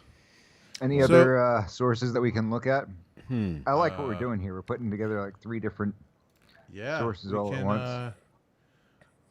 We can go back to Certainly Not News if you want to make fun of them. Check out the propaganda. Rufus Guilford, one of the Biden deputy campaign managers, tweeted shortly before midnight, "We're going to win." Oh, yeah? All right. Nice. All right, so... New York Times predicted, New York Times called it for Trump for Ohio. Oh, let's watch this. I'm Namal Bagher in Sinjar, Iraq. Northern Syria, Lagos, Oh, these are, Nigeria. I guess these are CNN people? I think so. That guy's in a mask. I don't know who he is. CNN. No, it's not. This is WFYL. Shut up. In the last several years, and it's going to be tonight. And it seems increasingly, it's already Wednesday morning, Okay, 12:29. so Dr. Gray this could hair go on over throughout here. the day. We have another key race alert. Oh. An In alert. Georgia right now, 80% of the estimated vote is in, and Donald Trump has a nearly 300,000 vote lead over Biden, 53% to 45.8%, 16 electoral votes in Georgia. Trump has an impressive nearly 300,000 vote lead. Let's take a closer look at Georgia right now. It looks good. You know, it's something when CNN It calls does it look good for impressive. Trump if you're looking at the math right now, but you also have to remember the most important thing when you get to a point like this is what's missing. All right, so you see 53, 46, you see 297,000 votes, and that sure seems like a lot, especially when you see a number that says you think about 80% of the estimated vote is in. However, then you come here to metropolitan Atlanta, and you see right here, this is the largest county in the state, Fulton County. It'll be somewhere ballpark 10% of That the is a statewide weird vote. shape for a Joe county. Biden's at 238, right? Who made 238. that Where map? were we 4 years ago? Hillary Clinton was at 297. So there's some votes there, and we think turnout was higher. We expect turnout to be even higher. So then you want to move over here to Cobb Joe County. Biden going to make a Hillary statement Clinton had shortly. 160,000 votes 4 years ago. Oh, no. Where are we right now? Joe Biden's at 163 with 70%. Should we keep so them more on of these for votes are that? starting to come Yeah, in. I think They're so. starting to come in. As you move over here, let me come one more over to Gwinnett County, up to 78% right here. Joe Biden, 186,000. Come back and look at it here, 20,000 more than Hillary Clinton in the end. So as the votes in the votes here are starting to come in, they were still not full at all. That's 2016. You come back and look at it here, 53%. So if you're looking at it, you think, okay, that What's looks the New York insurmountable, Times say? but it's starting to come back. The New York votes around Times, Atlanta hang coming on. back, it's going to make it closer. Well, Pamela Brown's got some information on Georgia. What are you learning, Pamela? Yeah, and Fulton County, we're home to Atlanta, my they have God. stopped counting there for the next. What's that? What you got, Oh my Mike? God. What? What happened? Georgia is now tilting Biden. No. Wait, according to who? The Slowpoke? New York Times. No, New York Times. Oh, yeah? The Slowpoke Times? Really? How? They had it as high as what, 80-something% Trump. Wow. They were pulling a leg. Is that North Carolina gonna switch too? No, I hope not. Hmm. I don't even know if I still have those results up for like the. This is not good that Georgia people went home for the night and they're not going to count until Yeah, tomorrow. it's just crazy, all this They're doing that nonsense on with the purpose. voting, yeah. They're doing that on purpose. Of course they are. They want to stress us all out. Hmm. Did you see it? Did we see what? You keeping an eye on that? Eye on what? With the New York Times speedometers. Oh, I closed out of that. They were the same thing all night. Well, not anymore. Hmm.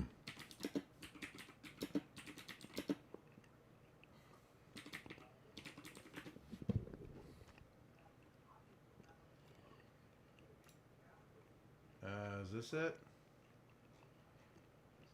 What? No, I don't want to subscribe to your stupid thing. I want it for free. Get out of here. Go lay down. Is this Man, it? that was a very big swing for. That was a big swing Yeah. for Georgia. Get out of here. No. What? I clicked an X. I didn't want to. This is why people hate online advertisements. There's clearly an X here to get rid of something. This is Yahoo. Why is this Yahoo? Nobody likes Yahoo. Get out of here. Who do you think you are, Yahoo? This is what happens after midnight to Russ. Oh. Remember the Gremlins? He's like, don't spill him underwater. Right, right. Whatever you do, That's right. don't feed him after midnight. Exactly. All right. What are we looking at? Wait, if Georgia's not counting till the morning, how did it swing? Because, like, you know, morning's the same time there as it is here at the North Pole. We're going to pull out all their paper ballots. What a mess. We're going to wait till morning so that our truckloads of Biden votes can arrive. Exactly. That's crazy that you see that? Yeah. Mm-hmm. Oh. 67% now. That's like a punch to the stomach, no? Why did it suddenly shift, though? All right. Must have been some of the larger counties, yeah. So let's call them neutral. So we no longer have the Georgia. Should we check in? How many votes is that? I don't know. Georgia is 16. So That's- if we get that's big, man. Yeah, That's if we big. get Michigan though, then that kind of cancels that out. Yeah, but needed Michigan to begin with, right? Puts it all back on Yeah. Pennsylvania. Oh, I stupidly exited out of there. Crap. Come on, man. Come on, man. Come on, man. Good job, Mike. 10 out of 10. Yeah.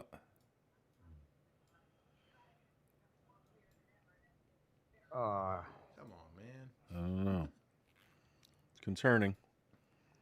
It's concerning. You know, all And this, so all this we're not damn gonna have it, mail-in Georgia. and paper stuff. You know, this is the. Well, Yeah, who you uses paper, huh? District here. So you take 2 away from the president. Normally you would think 2. Why is that a big deal? Well, it can be a big deal. It can be a big deal. If you're looking, again, if you get Nevada and you get Arizona, and so then you're at 293. We have Rhode Island done here on the map here. So then you're looking, so where do you go? You can do it from here, and Joe Biden can win the presidency without Pennsylvania. And then the ones matter, right? Or if you pick another one here, let's just say the president somehow came back and did that, then you're at 261, 267, then it would come down to here. So you're playing with the math on the margins a little bit, but it helps. Every single one helps. When you're at this point and you're in the nail bite phase, you'll take every single one you can get, and hopefully they hold up for you. But this is where we start, and we count from here. 2016, that's what happened then. That's 2016, and here's where we are now. As you figure them out, you know, Joe Biden, that looks like a lead because of California, but we got Texas but to add 55 of Florida. those just called California. Minnesota for Tonight, Biden. or now we're into the Oh, morning. yeah? I'm going to call it the night. Yeah, Election night 55 lasts of until those it's are over. California. And, you know, then Trump's going to catch up. When you put Texas and Florida in, then you're going to match it up if they hold that way, and then it gets interesting. And again, very rare that you come down to one here and one there, but it's possible. Why don't you hit that, which is why Russ? you compete for them. That's what happened. Is that live now? Yeah. Hit what? Yeah. Minnesota. Minnesota? You're gonna call Big Minnesota? Fox. Yeah, Big Fox just called Minnesota for Biden. Oh, for Biden? Yeah. For Biden. Yeah, we expected that, though. We expected that. Strictly for Biden. Great. But I didn't believe that to be in play. Yeah, but if we take away California, he's at 179. Like, yes, that's true. I mean, California, you know, New York and California, if we take away New York, okay, now he's like extremely behind. It's imagination land. Let's give New York to Donald Yeah. Trump. California doesn't count anymore. Yeah. Yeah, we pushed them away with those corkscrew jacks on the San Andreas. Right. Remember? It's like we had I had a physics teacher in high school, and he was saying, "Well, this is the way things would work if there was no such thing as wind resistance." And it's like, there is such thing as wind resistance. Why are we even bothering to talk about this? Yeah. Wouldn't that be in a vacuum? Or is that just with no air at all? Depends. I'm Yeah. not sure because it's not the way things really work, so I didn't bother to. Yeah. Okay. The Bernoulli principle, fluid There- dynamics and Hey. There you low go. pressure and airflow. It sounds Lift. like a tasty treat. A Yeah. Bernoulli. Bernoulli principle. I'll take is a Bernoulli and I'll take a cannoli. Everything. Yeah, Bernoulli. He was my Yeah. principal. Have a Bernoulli. So, what do you think? Do you think we're going to get any more information tonight? What do you think? I don't know. It's hard to say. I kind of don't want to quit, but then we might be up for a week. So Yeah. I mean, for It's all we looking know- kind of messy. I mean, I was hoping this wouldn't happen, obviously, but I was Are hoping you it would guys be a gonna stay up blowout so I could get a some little sleep. bit longer? yeah. Are you going to stay up a little bit longer? Oh, you're actually at Russ's place, right? Yeah. Yeah. Oh. Well, actually, no. He's at the Well, we North can- Pole. Okay. Oh, What's that, Mike? You on? And we've got something to talk about. what happened, Mike? Can we pop back on in an hour? Oh, Want to do So that? let's suppose they. Yeah. What if they? What if we call it an evening, Mm-hmm. and then if something wild happens and they call it in, let's say, an hour, we would just pop back on Sure. remotely. I'm gonna end Okay. up falling asleep. Okay. Well, if you fall asleep, you fall asleep. Yeah. But we'll I'm we'll sure give I'll it a be shot. awake, so yeah. Whatever our producer can do. I think we should stay awake. I think we should stay awake and keep it going. Oh yeah. Because a lot of this, I mean, we could wake up tomorrow and Trump could win. And whoa, What was that?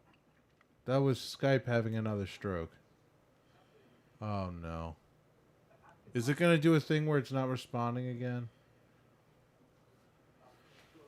Poor connection. Yeah, thanks, Skype, you piece of crap. Can't wait till something better comes along and runs you out of town. Yeah, well, soon. There ain't room in this town for the two of us. Oh, yeah. See? All right. Yeah, it's kind of crazy. I don't know. 270 to win. I mean...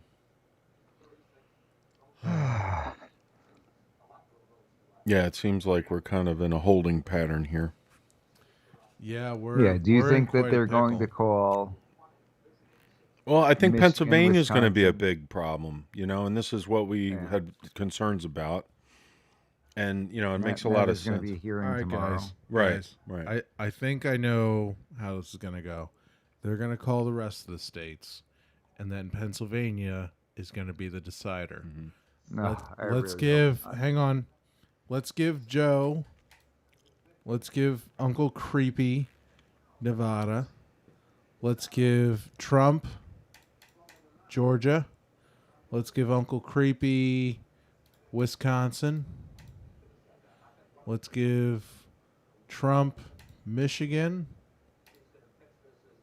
And that puts Biden at 250 and Trump at 264. Right. And here we have They need Pennsylvania. Pennsylvania, the one state that matters. And is Pennsylvania winner takes all? Yeah. Great. Yeah. So it's going to be a Rochambeau for... Oh, wait. What? I Hawaii. wonder why they were spending It so much doesn't- time it here, doesn't matter, though, at that So point. Hawaii, so we're looking at 254 versus 264 with Pennsylvania being the deciding factor. So now it's a Rochambeau for Pennsylvania. And what concerns me is those million votes they talked about that they the supposedly haven't the counted million yet. fraudulent votes that are going to be counted till, the 13th or whatever stupid date they decided. Then it's going to get contested, go to the courts. The courts are going to take forever. And, because there won't be election results, Nancy Pelosi's going to get in. It's going to be But San Fran. he's got to win Man. Georgia to get there, too. You what? He's got to win Georgia to get there, too. Yeah. If he doesn't win Georgia and he loses Minnesota and he loses Wisconsin and Nevada. Yeah. It's not looking too good. But if we take a deep dive into these places, Georgia, okay, which hasn't been called on the Associated Slowpokes, we still have one gray place that hasn't been filled in for whatever stupid reason. The polls closed at 8. They had 4.5 hours. Why can't they get anything together? No, seriously. Like, honestly, Yeah, somebody that's needs to be ridiculous. fired. That's not right. No. So, I mean, they can claim, pandemic all they want. Like, you had 4.5 hours to figure something out. Get your head out of your armpits. So, there's that. And then, as far as Pennsylvania, that right there is a lot of red. All right? That's a lot of red, okay? Somebody, that they lost their blueberries and stepped on them on a Pennsylvania map, and that's why there's these blue splotches. Okay? And there was a lot more blue earlier. Oh, look at this. Look at this. These are red now. These were blue. Okay. Are my eyeballs lying to me? No. Those you're are right. blue. You're right. You're right. Those were blue earlier. And like some of these were blue up near Allentown. But, again, there's a million outstanding votes, so none of that matters. There's a million outstanding votes. I mean, that's a but- crazy number. I didn't realize there was that many. Yeah. But here's the thing. He's up 700,000. The what? Well, let's look at it this way. So we got 4.3 million, 4.4 million. So, it's about 20. We should just make these guys fight each other. It's like a 20% physical of the fight. vote is still hanging out there without any. I don't know. Yeah, but some of those could go for And that's Trump. and actually only 64% is reported right now. Seriously? That's what it says. I don't know if they're taking that other million into They consideration. probably are. They should be. What's that? It's saying 64% of the vote is reported for Pennsylvania. Oh, you're wondering. Yeah. Yeah, where's But I don't know if votes by that's like the mail? electronic Where's vote. the other 36? Yeah. You got to think that because they know how many people were registered and requested ballots, right? Right. How many Well, they people mailed were them to set to at everybody. least vote by mail, whether or not they actually sent it in. But you had to have something in the first place. Right. Hold on, talking about Georgia. Okay.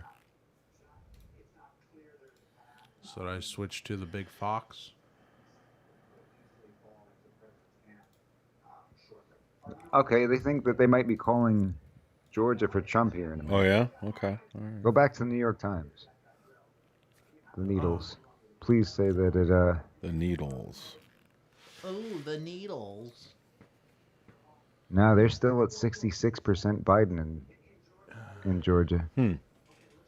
Yeah. But Big Fox is saying they're close to calling it for Trump in Georgia.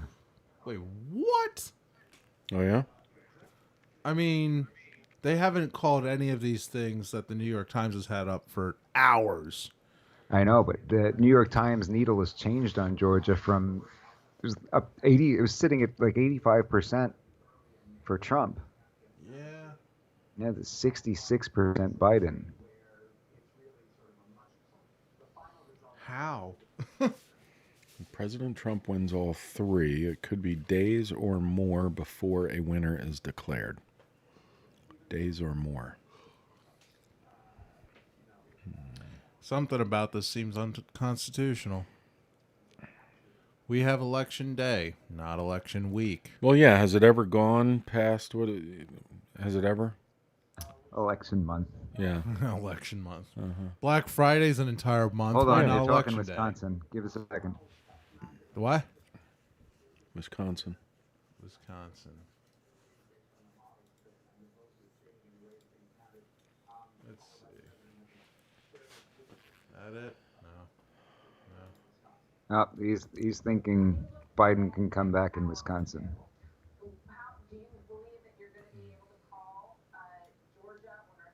I mean, maybe, but that's an awful lot of red.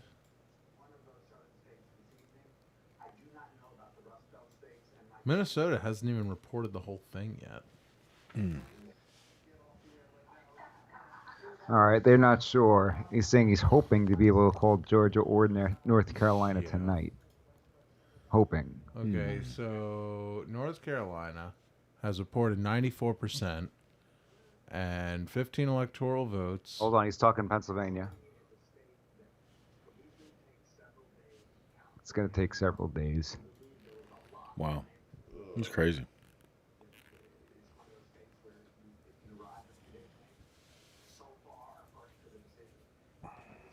Yeah, I wonder what that hearing will do tomorrow. That could dramatically alter things. Right. That's a historic situation here. Yeah, Trump ahead in Wisconsin. Trump ahead in Michigan, 58% reporting. AP still hasn't called Texas. They also haven't called Arizona. Yeah. The Associated Slowpokes. 80% reporting, 52% Trump. I feel like North I'm announcing Carolina's golf. 94%. 64% in Pennsylvania.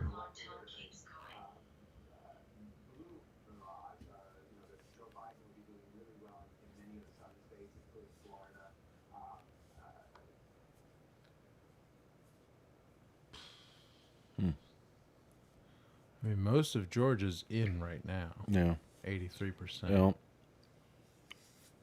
Looks like this could go on for a few more days.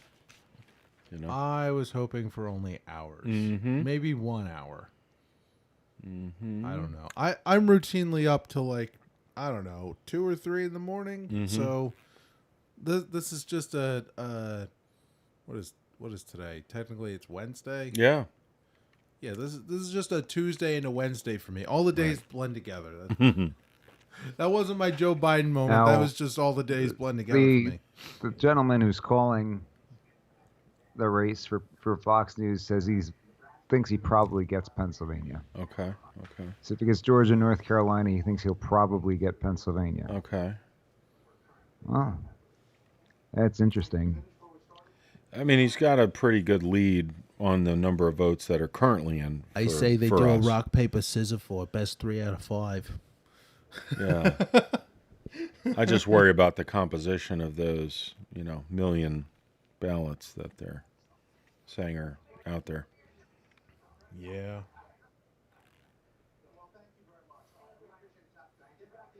All right.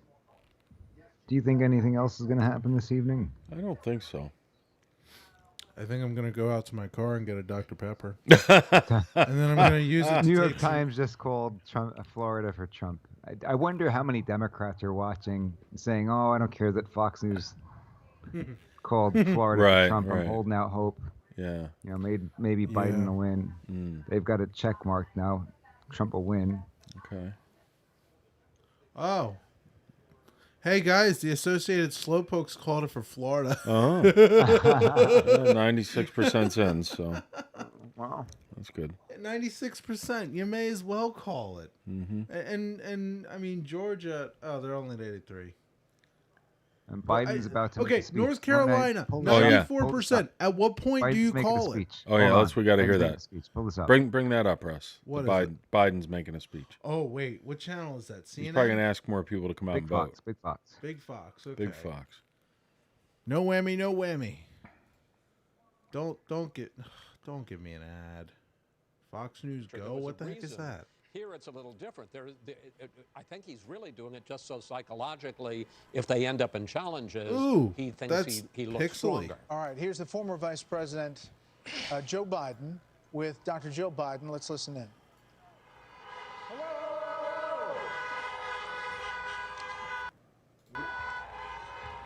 Good evening. I gotta take off my mask. Patience is commendable. We knew this was going to go long, but who knew we're going to go into maybe tomorrow morning, maybe even longer. Does that say happy birthday look, on your face We mask? feel good about where we are. We really do. And where exactly are we? I forget. I'm here to tell you tonight, we believe we're on track to win this election. Oh, yeah? That's what I was told. I don't actually know. We knew because of the unprecedented horns in early the vote and the mail-in vote that was going to take a while. We're going to have to be patient until the hard work of tallying the votes is finished. And it ain't over till every vote is counted. Every ballot is counted. The honking His face looks swollen, doesn't it? But we're feeling good. We're feeling good about where we are.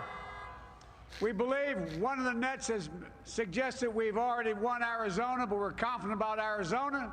That's a turnaround. We also just called it for Minnesota, and we're still in the game in Georgia, although that's not one we expected. And we're feeling real good about Wisconsin and Michigan. Oh, great. And by the way, it's going to take time to count the votes. We're going to win Pennsylvania.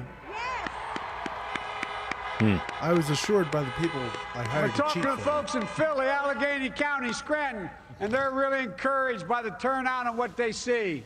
Look, we could know the results as early as tomorrow morning, but it may take a little longer, as I've said all along. It is tomorrow, Joe. It's not my place or Donald Trump's place to declare who's won this election. That's the decision of the American people. Yeah, But okay. I'm optimistic about this outcome. And I want to thank every one of you who came out and voted in this election. And by the way, Chris Coons and the Democrats, congratulations here in Delaware. Oh, can you say sponsorship? Look at all those giant Hey, John, 2020 the Jeeps. Gov, the whole team, man. You've done a great job. I'm grateful to the poll workers, to our volunteers, our canvassers, everyone who participated in this democratic process. And I'm grateful to all not a my democratic supporters process. here in Delaware and all across the nation. Thank you, thank you, thank you. And folks, you heard me say it before. Every time I walk out of my grandpa's house up in Scranton, he'd yell, "Joey, keep the faith." And my grandma, when she was alive, yelled, "No, Joey, spread it. Keep the faith, guys. We're going to win this." Thank you, thank you, thank you. Your patience is great. Let's walk over here. Where am I? Former Vice President Joe Biden and his wife Jill Biden saying this race isn't over, saying he feels good, count every vote. He said one of the Nets called Arizona. That would be Fox News called Arizona. And we do not retract that. We just had Arnon Mishkin on saying that they stand by that 100%. You heard it here live. So the vice president, former vice president, saying we believe we are on track to win this election. That's about as much as he could say at this point, but he wanted to put forward a positive mood for the evening. And he knows what's in those assure paper ballots, everybody maybe. That was hanging in there with him, that he has a good feeling about the states to come. And Chris, he did establish that sort of lean forward posture I'm tonight. going to jail if I don't win this. I really, really, really need to win this thing. Yeah, I hear you. It's concerning. It's concerning. The soul of our nation is on the line. My kid's laptop's going to be a problem. Oh, you know what could happen? Okay, so theory time. Yeah.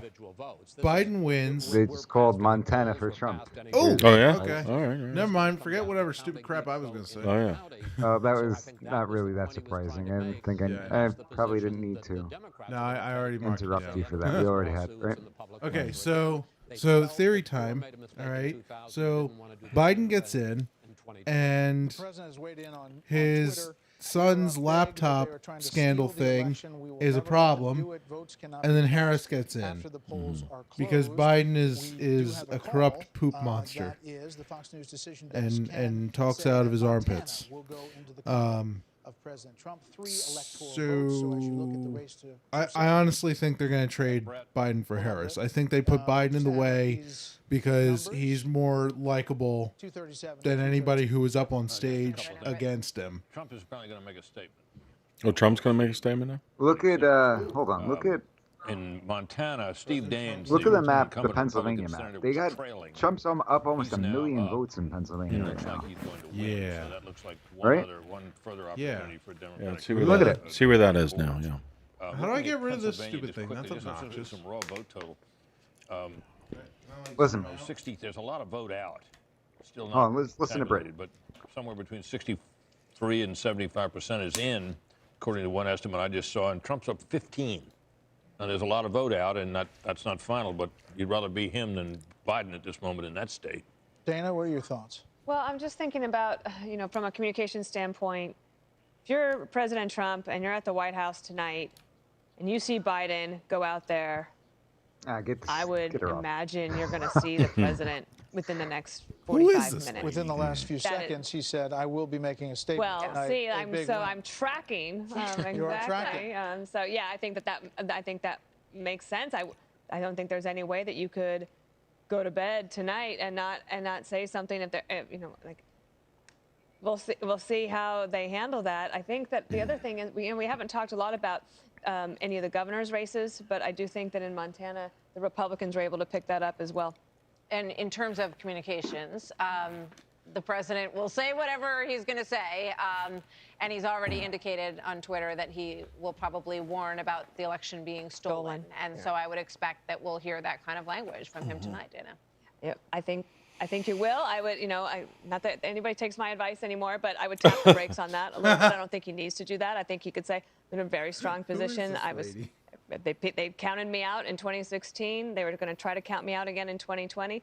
Look at where we are. I can be patient.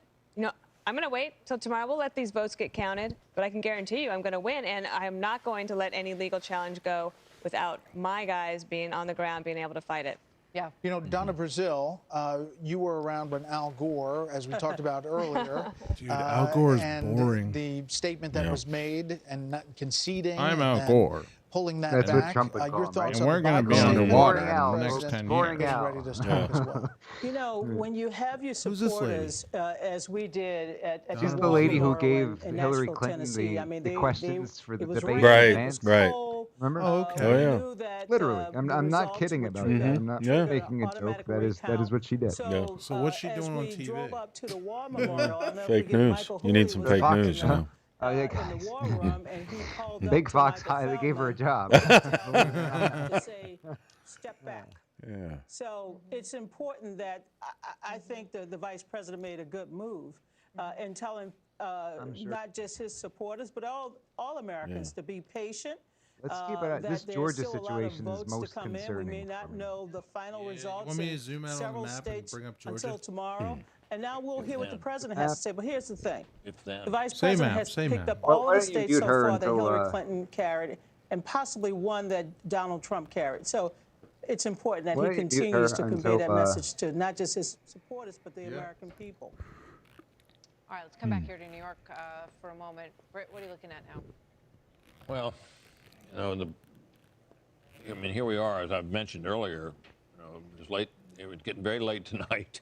It's almost 1 o'clock in the morning. There were all kinds of predictions of, Biden getting in excess of 300 electoral votes. It doesn't look like there's any chance he could make that at this stage.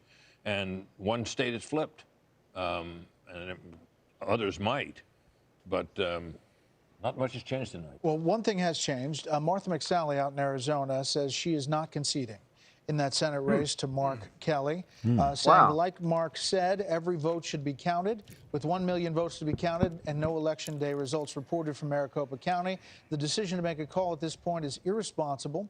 We will continue to wait for votes to come in. This race is not over. That is from the spokesperson for Martha McSally. That race has been called by Fox and won, as we heard from Arne in Michigan. Both the Senate race and the state, they are sticking by 100%. Well, I think that what you're seeing here is posturing. And I think in some ways you could say that about Joe Biden as well. But here you have in Arizona, it's become kind of, the Alamo, if you will, for President Trump and a number of Republicans, including McSally. I mean, right now, if you listen to the results, they would say they lost. They're saying we didn't lose and we want every vote to be counted. I don't think anyone's going to argue with that. I was just the argument wondering would come about in that. where We the did not president lose. says We that the Biden camp wants to steal we and losed. voting the election. And that kind of We didn't lose, but we lose. at this moment seems pretty aggressive. Precisely. Yeah. You didn't hear that from Biden. He said he felt he was in good position and went through some of the numbers. I mean, said, not the numbers, but said specifically he felt he was in good position in Wisconsin and Michigan and Pennsylvania and still in the game in Georgia. I'd like to hear what President Trump has to say with regard to how he sees a path to 270. It seems to me, though, that when you start talking about steal, again, it's just My cousin Vinny. pretty he aggressive. said, And at this moment, when we're everything that guy just said is BS. Remember that, my cousin Vinny? Right. And it's going to be Trump's speech. Yeah. When he comes out and We probably didn't lost, we win, as a matter of fact. They'll probably do an executive order just to say he won. beating the bushes and trying to make sure that that call is correct. You heard Arne in Michigan just moments ago explaining why they made that A call. little bit more coming in Michigan. It was a P4. T4. I think What's it's a that? T4. I didn't really follow it all. Right. 4 variations from the standard deviation. That's right. As you know. If you'd like me to explain more, I'd be happy to go into it. But anyway, 59% reporting. Let's go to Bill. Are you still there? 16 electoral votes.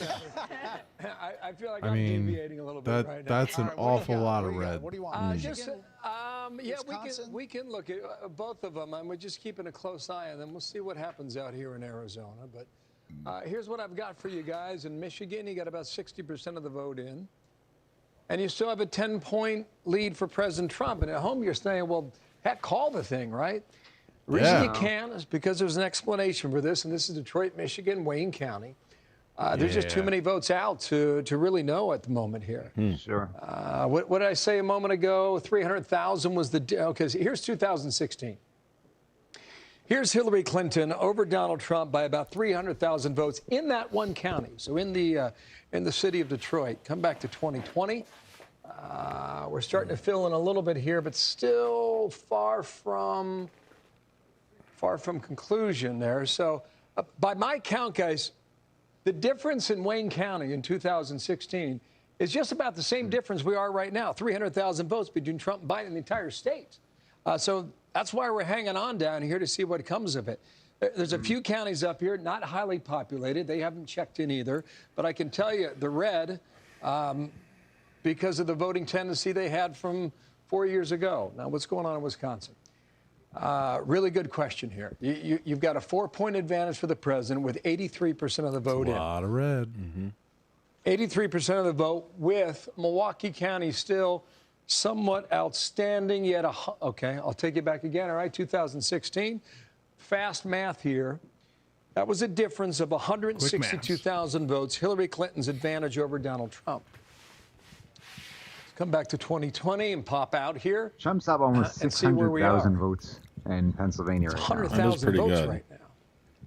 600. Biden trails Trump by 100,000 votes. How many does he need to win? Here, but still we need that 100,000. many. So the president's hanging on right now. By November 13th. I can tell you the campaign Make it feels good happen, about or you're Wisconsin. fired. And I almost want to suggest they feel better about Wisconsin than they do Michigan.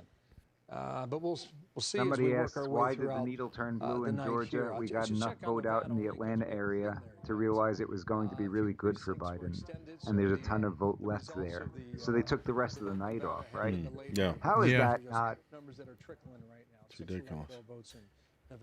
Well, if they take the night off, do they not count? 270's Like how does that 1 o'clock work? in the morning here on the East Coast, neither man is there. And I would expect the president to come out and make a strong argument out of Arizona. The campaign's saying they got more than 1 million votes that are outstanding. That might be the case. It might not. We'll see how that transpires throughout the evening. Let's do a little what if, shall we? So Trump says he's going to make his President own holds statement here in a Georgia. minute. Oh, okay. Holds North Carolina. All right.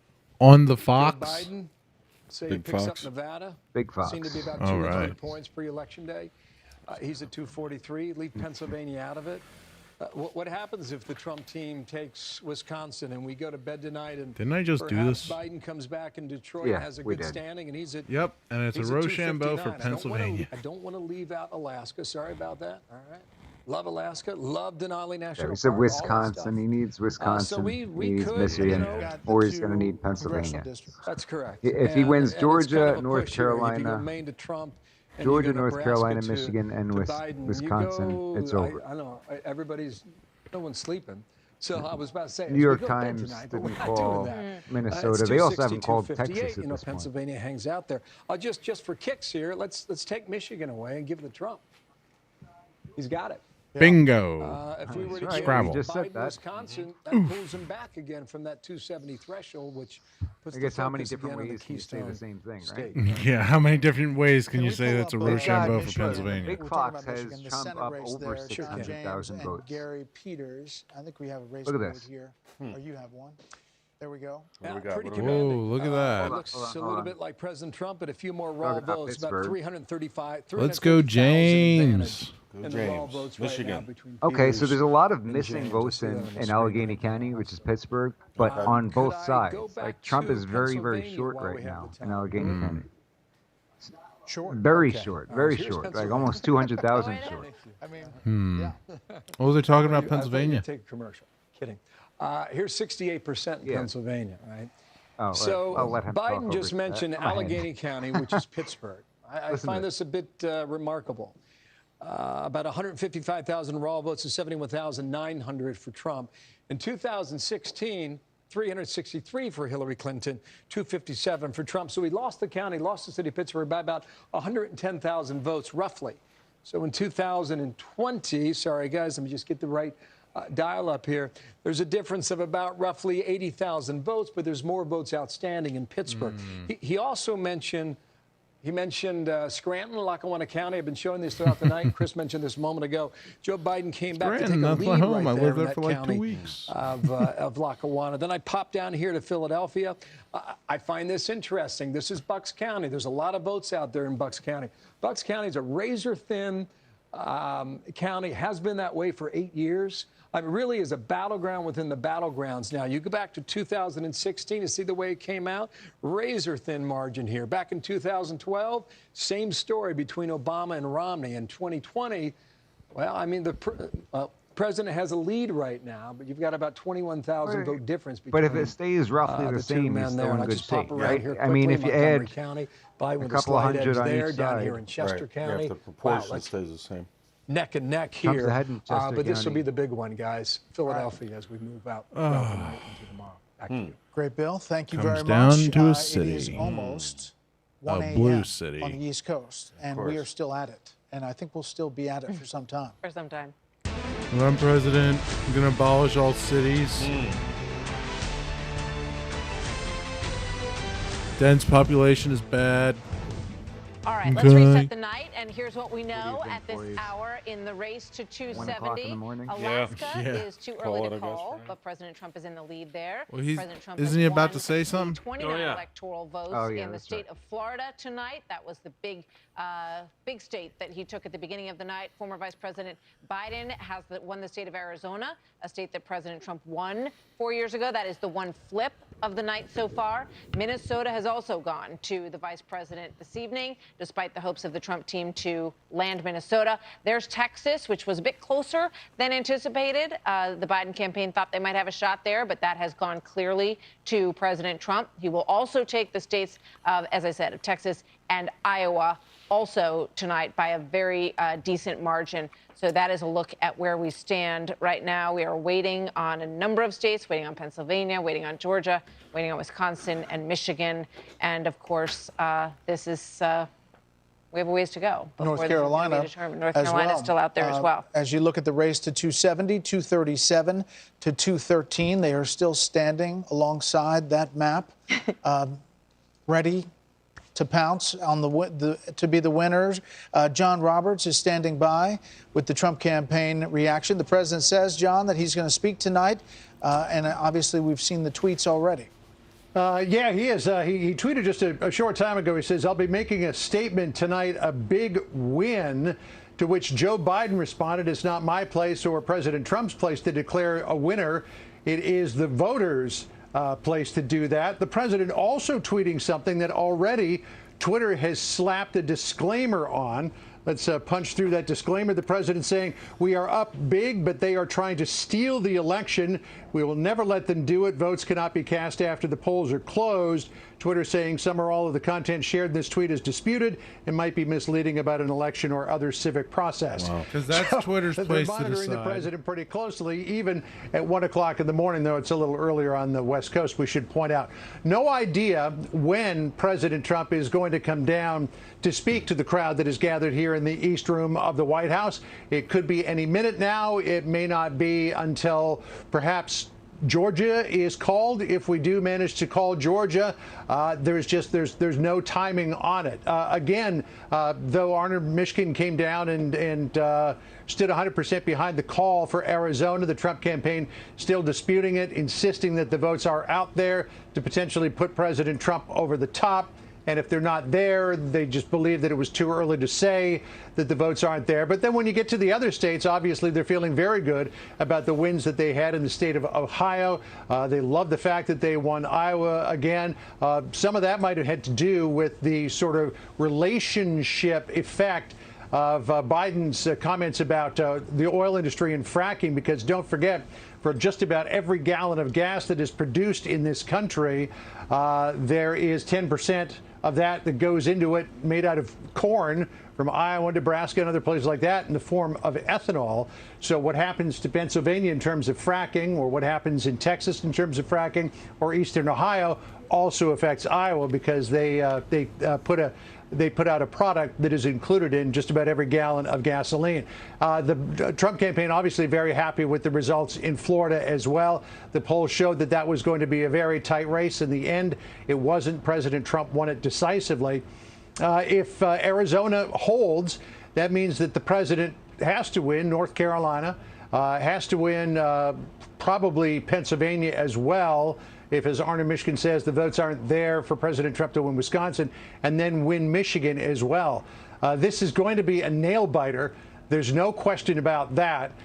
President Trump obviously is pretty anxious about what the outcome will be, though I think he feels pretty good about the fact that he made all of those campaign stops and held all of those rallies in the closing 3 days of the election, many of them in the state of Michigan. They like the way that the results are coming in Kent County, which includes Grand Rapids, and they're hoping that the lead that they see right now, which is a substantial lead in Michigan, will not wither away too much as some of the other results come in. And President Trump, if he prevails in North Carolina, Pennsylvania, and Michigan, as Bill has been telling us, would have enough to put him over the top with about 274 electoral votes. So That would be a big comeback for the president in terms of what the polls were showing going into tonight. Brett and Martha? Well, completely. And, you know, John, really quickly, the president said on the trail that if Pennsylvania looked like it was not going to keep counting or looked like it was not going to be finished tonight, that he was going to send in a ton of lawyers. Where are they on that tonight? They have not made a determination as to what to do just yet. I think they're waiting to see a little more of how the results play out before they pull the trigger on that. Don't forget the area around Pennsylvania, all of those counties, they're still very slow in getting the returns in. And I think they want to have an overall look at the picture. If the president does come out with a substantial margin in his favor by the time all of that comes in, the idea of a potential challenge to the remaining votes may not be necessary. Okay. Thanks, but if it looks like it's getting pretty close, then I think it's probably pretty close to a certainty that they will start a legal challenge. And don't forget, all of those votes that come in after 8 o'clock in Pennsylvania, even though they will be counted, they will also be segregated from the other mail-in votes so that those could be challenged as a whole in court. At the moment, I think the jury's still out as to whether or not they do that. They want to wait a little longer and see what happens. Okay, John Roberts, live on the North Lawn of the White House. John, thank you. Let's take a quick look, if we could pull up the board for Maine. Susan Collins was in a very tight race. She seems to have pulled ahead in Maine Russ, this evening. pull that down for a little bit. She's at 50. First of all, if we got any ball players who are listening right now, I think it's time we throw in a rally dip. What do you think? Sounds good. A what? I don't know. You guys know about the rally dip. You throw in a dip, get a rally going. Boys over in Lemoyne smoking rally cigars. There we go. They got Tillis still ahead in North Carolina. That's going to be very important for the Senate. Got to hold on to that seat. What do we got here? An anonymous source for the election board. Anonymous source just tells us there are about 900,000 mail-in ballots to count. So almost 1 million that are there, plus an unknown number of provisional votes. And an unknown number of mail-in ballots that may come in within the next 3 days and will be counted as long as they're postmarked Election Day or earlier. So that's a lot of outstanding votes in Pennsylvania. It's a lot. A lot of outstanding I wonder votes if Trump's just going to put his foot down and say, they're not going to count them. He's going to try to challenge it. I think he is. I mean, I think depending on the results. But out of all those outstanding, he's ahead by a margin. I mean, is it going to be 100% votes against, 100% Biden votes? He's how far is he up? Because I think Biden would have to get all of those to actually take Pennsylvania, wouldn't he? It wasn't. Believe it or not, I do know Republicans who voted by mail this year. Yeah. Okay, so we're looking at. Not like Bigfoot or anything. So yeah, right. 1.9 mil for Biden, 2.6 mil for Trump. So, like, a lot, like 70% of that would have to be for Biden, in order for Biden to, I guess, match and then pull ahead. But what concerns me, I think, is that more, Democrats are more likely to vote that way. Yeah. So. Sure. And it can be manipulated. I think that's probably the bigger concern. Right. No? But I think what they're going to try and do, I think what Trump might try and do is be like, you guys already have a mail-in ballot type thing. It's the absentee ballot system, if I'm not mistaken. Yes. So if it's not on an official absentee ballot thingy, then hold on. I just it. got a message about the speedometer. Oh. Should I bring it up, or is it disappointing? Well, this message that I got regarding the speedometer, not disappointing. What do we got? Okay, so it's tilting back the other way. It's tilting back towards Trump. Yeah, it's Come on. It's back in toss-up territory. Toss-up. Don't go in the wrong direction. You go in the wrong way. Oh, he's drunk. You have the wrong I know where we're driving to. Oh, man. Okay, so Twitter placed a warning label on Trump's tweet that claimed without evidence that Democrats are trying to steal the election. yeah. Oh boy. What exactly did he say? Yeah, we should find that. I don't know. Should I bring up the Twitters? Yeah, why not? Yeah, let's read that. All right, let's go it straight from the horse's mouth.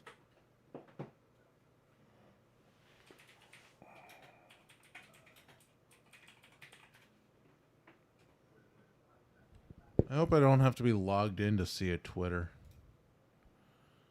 Let's see. Donald Trump. Oh, look, he's dancing.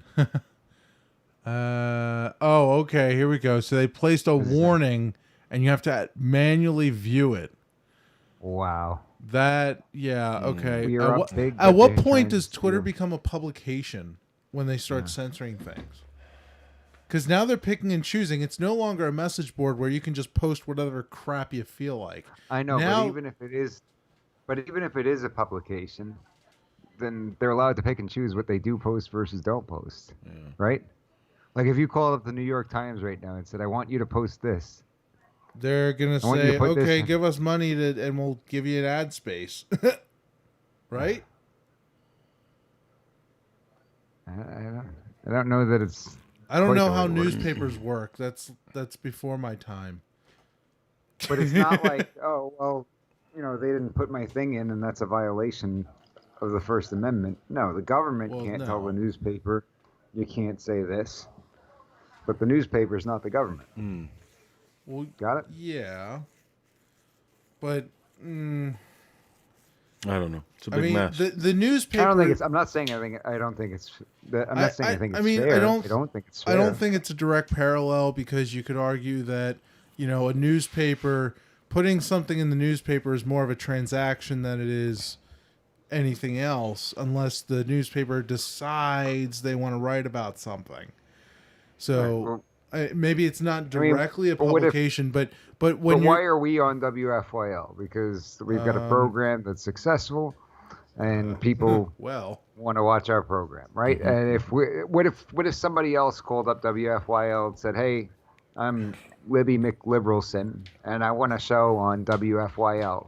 And they said, "No, Libby McLiberalson, your show is terrible, and we don't want to put your show on." They're like, "Well, that's violating my rights because you don't want to put me on just because I'm a liberal." Well, no, I don't know exactly how that would go. It would kind of depend on what kind of nonsense they're trying to shout. But as far, they would have to. They could be the greatest of all time. They could be. Well, yeah. Great, they could be the most liberal person ever and talk about sports or whatever, and be like completely unrelated to their liberal tendencies, whatever. Or if they're spouting a bunch of nonsense. See, the thing is, they still have to pay for that airtime, and with our audience being conservative, nobody's going to listen to them. Why would anybody, and then they have to get sponsors, which means, okay, so you want me to sponsor a show that nobody listens to, and because you're spouting nonsense in an audience that doesn't want to hear you.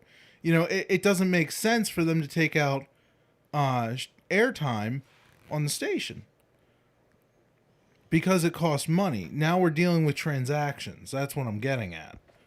Whereas Twitter, if you pay for Twitter, then you've probably been scammed. So so you need to get your money back, first of all. Cancel that credit card.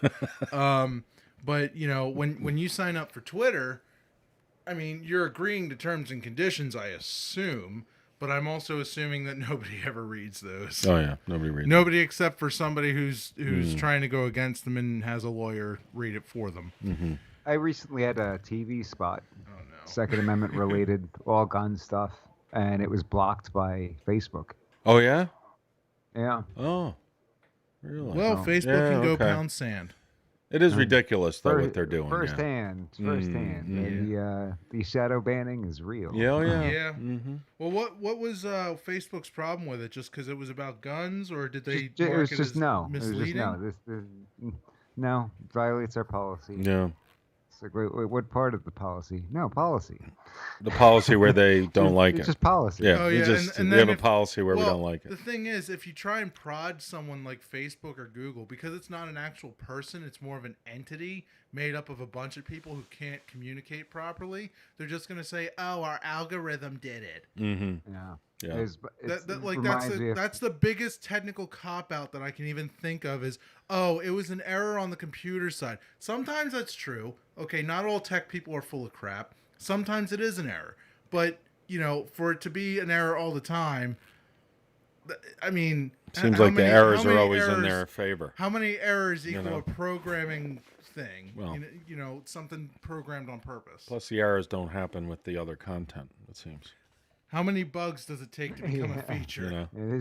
There's no error that's right. slapping down liberal posts. Right, yeah. Conveniently. Yeah. Yeah, Iran made a post and it didn't get blocked, you know? Yeah. I mean, come on, really? Wake up. Time to wake up. Okay, so it looks like straight from the Twitter horse's mouth, we are up big, but they are trying to steal the election. We will never let them do it. Votes cannot be cast after the polls are closed. True words. Big steal. But Twitter doesn't think so for some reason. Yeah. There's no evidence that they're trying to steal the election. I mean, I guess that's true. But I mean, It's been highly manipulated. Busting chops. Yeah. Just busting chops. Mm-hmm. I mean, the mail-in ballot. I mean, what was it? Wasn't it Obama who said that there's no fraud in our voting system? He goes, He rigged. said something What do you stupid mean rigged? one year. He's like, I forget what it was. there's no, how could the election be rigged? I don't Mm-hmm. even know what that means. And then all of a sudden Trump won and he was like, it was rigged, damn it. I tell you it was rigged. Oh, that was great. I don't have the type of ear-to-ear situation. Hold on. Oh, Is Trump coming up or look, what? Look at Use some these big bucks. numbers. They're Hold on. close. 23, mm-hmm. Should I bring up the Fox? Hold on. Should we see what the Fox says? See what they say. Potentially misleading claims. I mean, there's And there'll be it's no a claim end to that's it. about to be made to the entire country, and it's in live on the television. public domain anyway. So I mean, it certainly defeats the claim that they are an open platform and not a. Oh, they're talking about the publication which Twitters. we are editing. We have a call to make here. The Fox We News have a decision Paul. desk now can Howdy, Paul. call that former Vice President Joe Biden will win the Nebraska 2nd District. That, again, is one of two states, Nebraska and Maine, that pulls out the one district, so one electoral vote. President Trump winning the rest of the votes in Nebraska, but one electoral vote will go to Joe Biden. Maine, that district has not been called yet, but we were told by Arne Mishkin that President Trump is up in Maine. That's one electoral vote, but guess what? It all adds up. one could make a difference. All right, we're going to take a quick break here. And Did when you we guys come back, we're going to realize check around that they have a different picture they're using for Trump this year than last time around? Yeah, he looks very good. See, Biden looks very smiley, and Yeah, he's Trump more serious, looks very yeah. grumpy. He's serious. Yeah. Yeah, the last time it was a smiling picture, remember? Yeah, Which yeah. I thought was kind of uncharacteristic of him, the Right, picture. right. Yeah, see was that next to- last one that they just showed on screen, that looked like a mugshot. What Yeah, is this? well, We're that's not, the one that we're they've not been watching using. your commercials, Fox. Get out of here. You do know who we work for, right? I don't watch It's commercials. okay to for watch the Fox anybody. commercials, yeah. No, if it's online, the internet is not a place for ads. That's my position. Ads are for television Quite a few and of them on radio there. and billboards. Am I wrong? Well, apparently, yes, because there's a lot of ads. Yes, you're wrong. You think you make Yeah, money. but ad block is a thing. Yeah. Ad block is definitely a thing. We need to get it. I Chill pay- out. Chill out, AOC. I don't think it's out of line. You remember back when cable first came out? It's like, hey, pay for cable and you won't have to put up with commercials. Right. Well, that's it. Well, Yeah. of course, that's not what happened. Mm-hmm. But No. in that situation, you're as the consumer, you're paying. Yeah. Nobody's paying to watch us. Now we still have to pay. We still have commercials.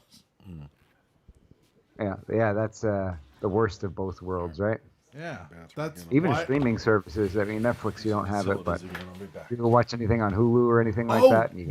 Netflix recently increased their prices. It's like $18 for the lowest tier now. I'm pretty sure. I'd have to check that out. I'm pretty sure it's 18. I think I got an email about it. So is Trump going to come out and make a speech anytime soon? I have no idea because I cut to commercial break. And homie, don't do that. Sorry, Chuck.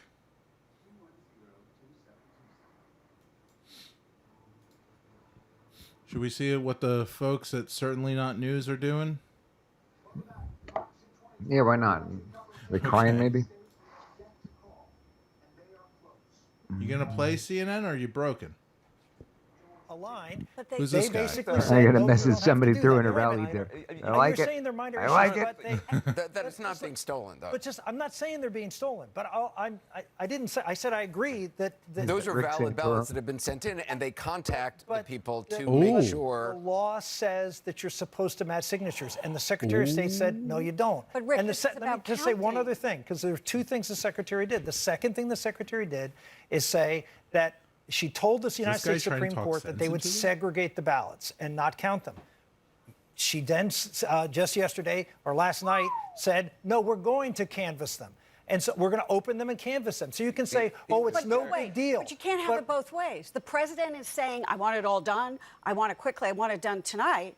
And so if she says, okay, we're going to try and count them and segregate them to speed up the process so we know the result, why doesn't the president applaud that? Because they're segregated because they're questionable as whether they can be. But as you know better than anyone, that now in Pennsylvania, the counting can go on for a couple of more days. That's right. This is what the public has been told. There is a dispute about that. But they went to court and they said, we're going to do this. And we're going to extend it because of the post office and whatever reason. And the Republican legislature post office sucks. Let's do it this way. No. So, no. The Republican legislature did not agree. But isn't the larger point that the right, shouldn't we all agree that the sacred right to vote in an incredibly important election should be preserved for every person? I guess the answer is we all agree with that, but we all agree there are rules. And we should follow the rules, not make them up as we go. It's like he's talking to kindergartners, right? Right. He's talking to that everyone has the right to vote? Can't we agree that everyone has the right to the Second Amendment? It doesn't necessarily hurt you. Pizza's good for everybody. You can let more people vote. Had a big turnout. You haven't been hurt by it. Democrats, it turns out, when diverse people vote, it doesn't always go our way. So it's not a census, it's an election. We're going to have to do a much better job of reaching out to Latinos and to African Americans in some parts of the country. And lastly, these polls are not to be trusted. There's something wrong with the polling industry. Because the reason that people right now, I think, are hurt is because we got a little bit inflated with these polls. All right, let's go back to Walter. Good for him. Guys, thanks very much. Let's get a key race alert right now. Arizona, a key battleground state, 11 electoral votes. 79% of the estimated vote in Arizona a little late to is the now party. in, and Joe CNN. Biden maintains his lead, 163,000 vote lead over Donald Trump, 52.6% to 46.1%. Biden is still ahead in Arizona with 79% of the vote in, John. We're watching Arizona very, very closely. That would be a switch. That would be a switch. And so New York let's start Times from where not we calling are Arizona, on the map. Fox It's going to calling take a it minute, for but let's Biden. build up from here. 215 to 171. That would be a switch. So let's just say, for the sake of Biden. argument, we haven't called it yet, but let's just say that one is a switch. And let's say that Joe Biden holds the Clinton state of Nevada and that Joe Biden holds the Clinton state of Hawaii, right? And so then we're moving through right here. And let's say that Joe Biden wins Maine. I'm going to give him all of the congressional districts here. There's one up there that's in play. Joe President Biden Trump wins carried the Maine rest too, of the the second states on the congressional map. district. Let's just take a look. One up there. It could be in Let's some say he dispute, but wins let's stop there Texas. for a Let's second. give him Montana. We're going to also give him Florida. Let's assume Alaska goes this way as well. Let's assume Montana John, does. hold on. I got a projection right now in a state very close to your Oh, a projection.